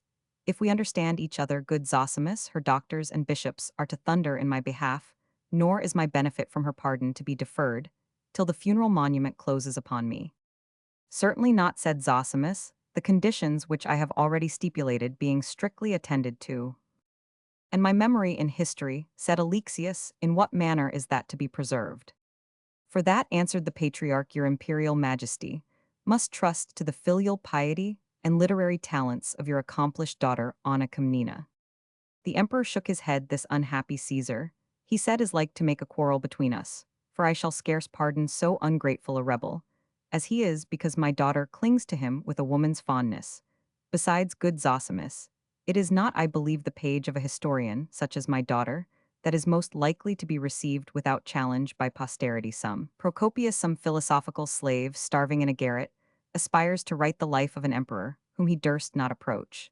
and although the principal merit of his production be that it contains particulars upon the subject which no man durst have promulgated, while the prince was living, yet no man hesitates to admit such as true when he has passed from the scene.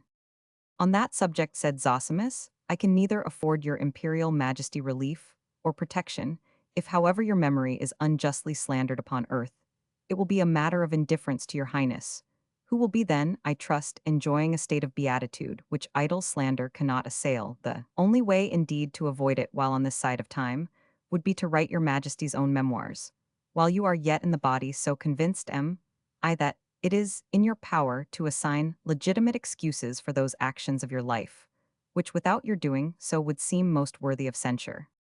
Change we the subject, said the emperor, and since the danger is imminent, let us take care for the present, and leave future ages to judge for themselves what circumstance. Is it, reverend father, in your opinion, which encourages these conspirators to make so audacious an appeal to the populace and the Grecian soldiers? Certainly, answered the patriarch, the most irritating incident of your highness' reign was the fate of Ursel, who, submitting it is said upon capitulation for life, limb, and liberty, was starved to death by your orders in the dungeons of the Black Wernal, and whose courage, liberality, and other popular virtues are still fondly remembered by the citizens of this metropolis, and by the soldiers of the guard called immortal. And this, said the emperor, fixing his eye upon his confessor, your reverence esteems actually the most dangerous point of the popular tumult.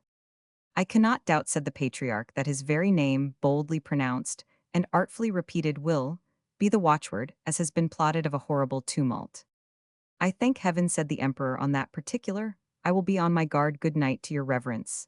And believe me that all in this scroll to which I have set my hand shall be with the utmost fidelity accomplished. Be not, however, over impatient in this business, such a shower of benefits falling at once upon the church would make men suspicious that the prelates and ministers proceeded rather as acting upon a bargain between the emperor and patriarch, than as paying or receiving an atonement offered by a sinner in excuse of his crimes.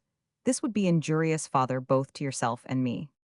All regular delay, said the patriarch, shall be interposed at your highness' pleasure, and we shall trust to you for recollection that the bargain, if it could be termed one, was of your own seeking, and that the benefit to the church was contingent upon the pardon and the support which she has afforded to your majesty.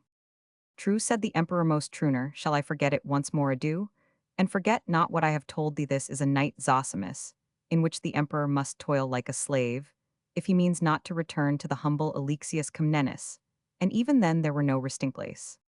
So saying, he took leave of the patriarch, who was highly gratified with the advantages he had obtained for the church, which many of his predecessors had struggled for in vain. He resolved, therefore, to support the staggering Alexius. Chapter the 25th. Heaven knows its time, the bullet has its billet. Arrow and javelin each its destined purpose. The fated beasts of nature's lower strain have each their separate task. Bold play. Ageless, after crossing the emperor in the manner we have already described, and after having taken such measures as occurred to him to ensure the success of the conspiracy, returned to the lodge of his garden, where the lady of the Count of Paris still remained, her only companion being an old woman named Vexelia, the wife of the soldier, who accompanied Bertha to the camp of the Crusaders, the kind-hearted maiden having stipulated that during her absence her mistress was not to be left without an attendant, and that attendant connected with the Varangian Guard. He had been all day playing the part of the ambitious politician, the selfish time-server, the dark and subtle conspirator. And now it seemed as if, to exhaust the catalogue of his various parts in the human drama, he chose to exhibit himself in the character of the wily sophist and justify, or seem to justify, the arts by which he had risen to wealth and eminence, and hoped even now to arise to royalty itself. Fair countess, he said, what occasion is there for your wearing this veil of sadness over a countenance so lovely? Do you suppose me, said Brunhilde, a stock or stone, or a creature, without the feelings of a sensitive being, that I should endure mortification, imprisonment, danger, and distress, without expressing the natural feelings of humanity? Do you imagine that, to a lady like me, as free as the unreclaimed falcon, you can offer the insult of captivity, without my being sensible to the disgrace or incensed against the authors of it? And dost thou think that I will receive consolation at thy hands, at thine own, of the most active artificers in this web of treachery, in which I am so basely entangled? Not entangled, certainly, by my mean-censored age-lusts, clap your hands call for what you wish, and the slave who refuses instant obedience had better been unborn, had I not with reference to your safety, and your honor agreed for a short time to be your keeper, that office would have been usurped by the Caesar whose object you know, and may partly guess the modes by which it would be pursued. Why then dost thou childishly weep at being held for a short space, in an honorable restraint, which the renowned arms of your husband will probably put an end to long ere tomorrow at noon? Canst thou not comprehend, said the Countess, thou man of many words, but of few honorable thoughts, that a heart like mine, which has been trained in the feelings of reliance upon my own worth and valor, must be necessarily affected with shame, at being obliged to accept even from the sword of a husband that safety which I would gladly have owed only to my own? Thou art misled, Countess, answered the philosopher, by thy pride of failing predominant in woman thinkest thou there has been no offensive assumption, in laving aside the character of a mother and a wife, and adopting that of one of those brain-sick female fools, who like the bravos of the other sex sacrifice everything that is honorable or useful to a frantic and insane affectation of courage. Believe me, fair lady, that the true system of virtue consists in filling thine own place gracefully in society, breeding up thy children, and delighting those of the other sex, and anything beyond this may well render thee hateful or terrible, but can add nothing to thy amiable qualities. Thou pretendest, said the Countess, to be a philosopher, methinks. Thou shouldst know that the fame which hangs its chaplet on the tomb of a brave hero or heroine is worth all the petty engagements in which ordinary persons spend the current of their time.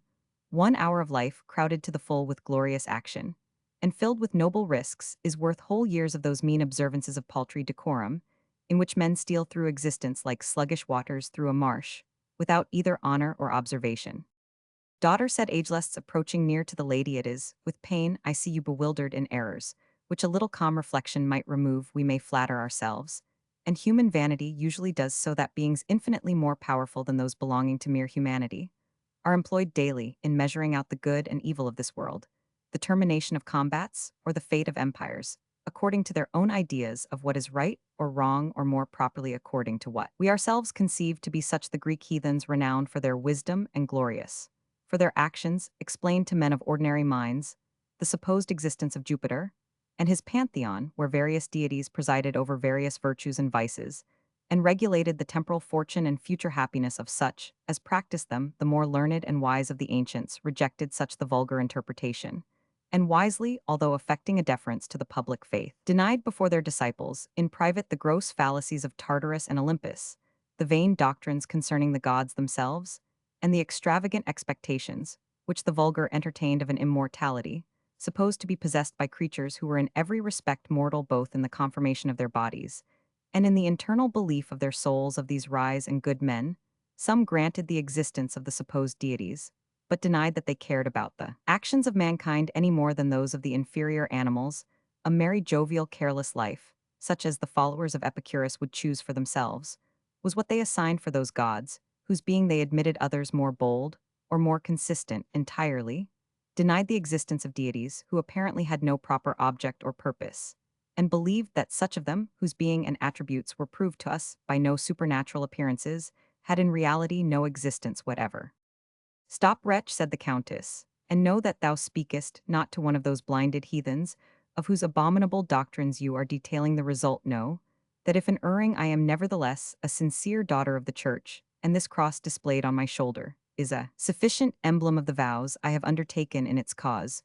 Bo therefore wary as thou art wily, for believe me, if thou scoffest or utterest reproach against my holy religion, what I am unable to answer in language, I will reply to without hesitation with the point of my dagger.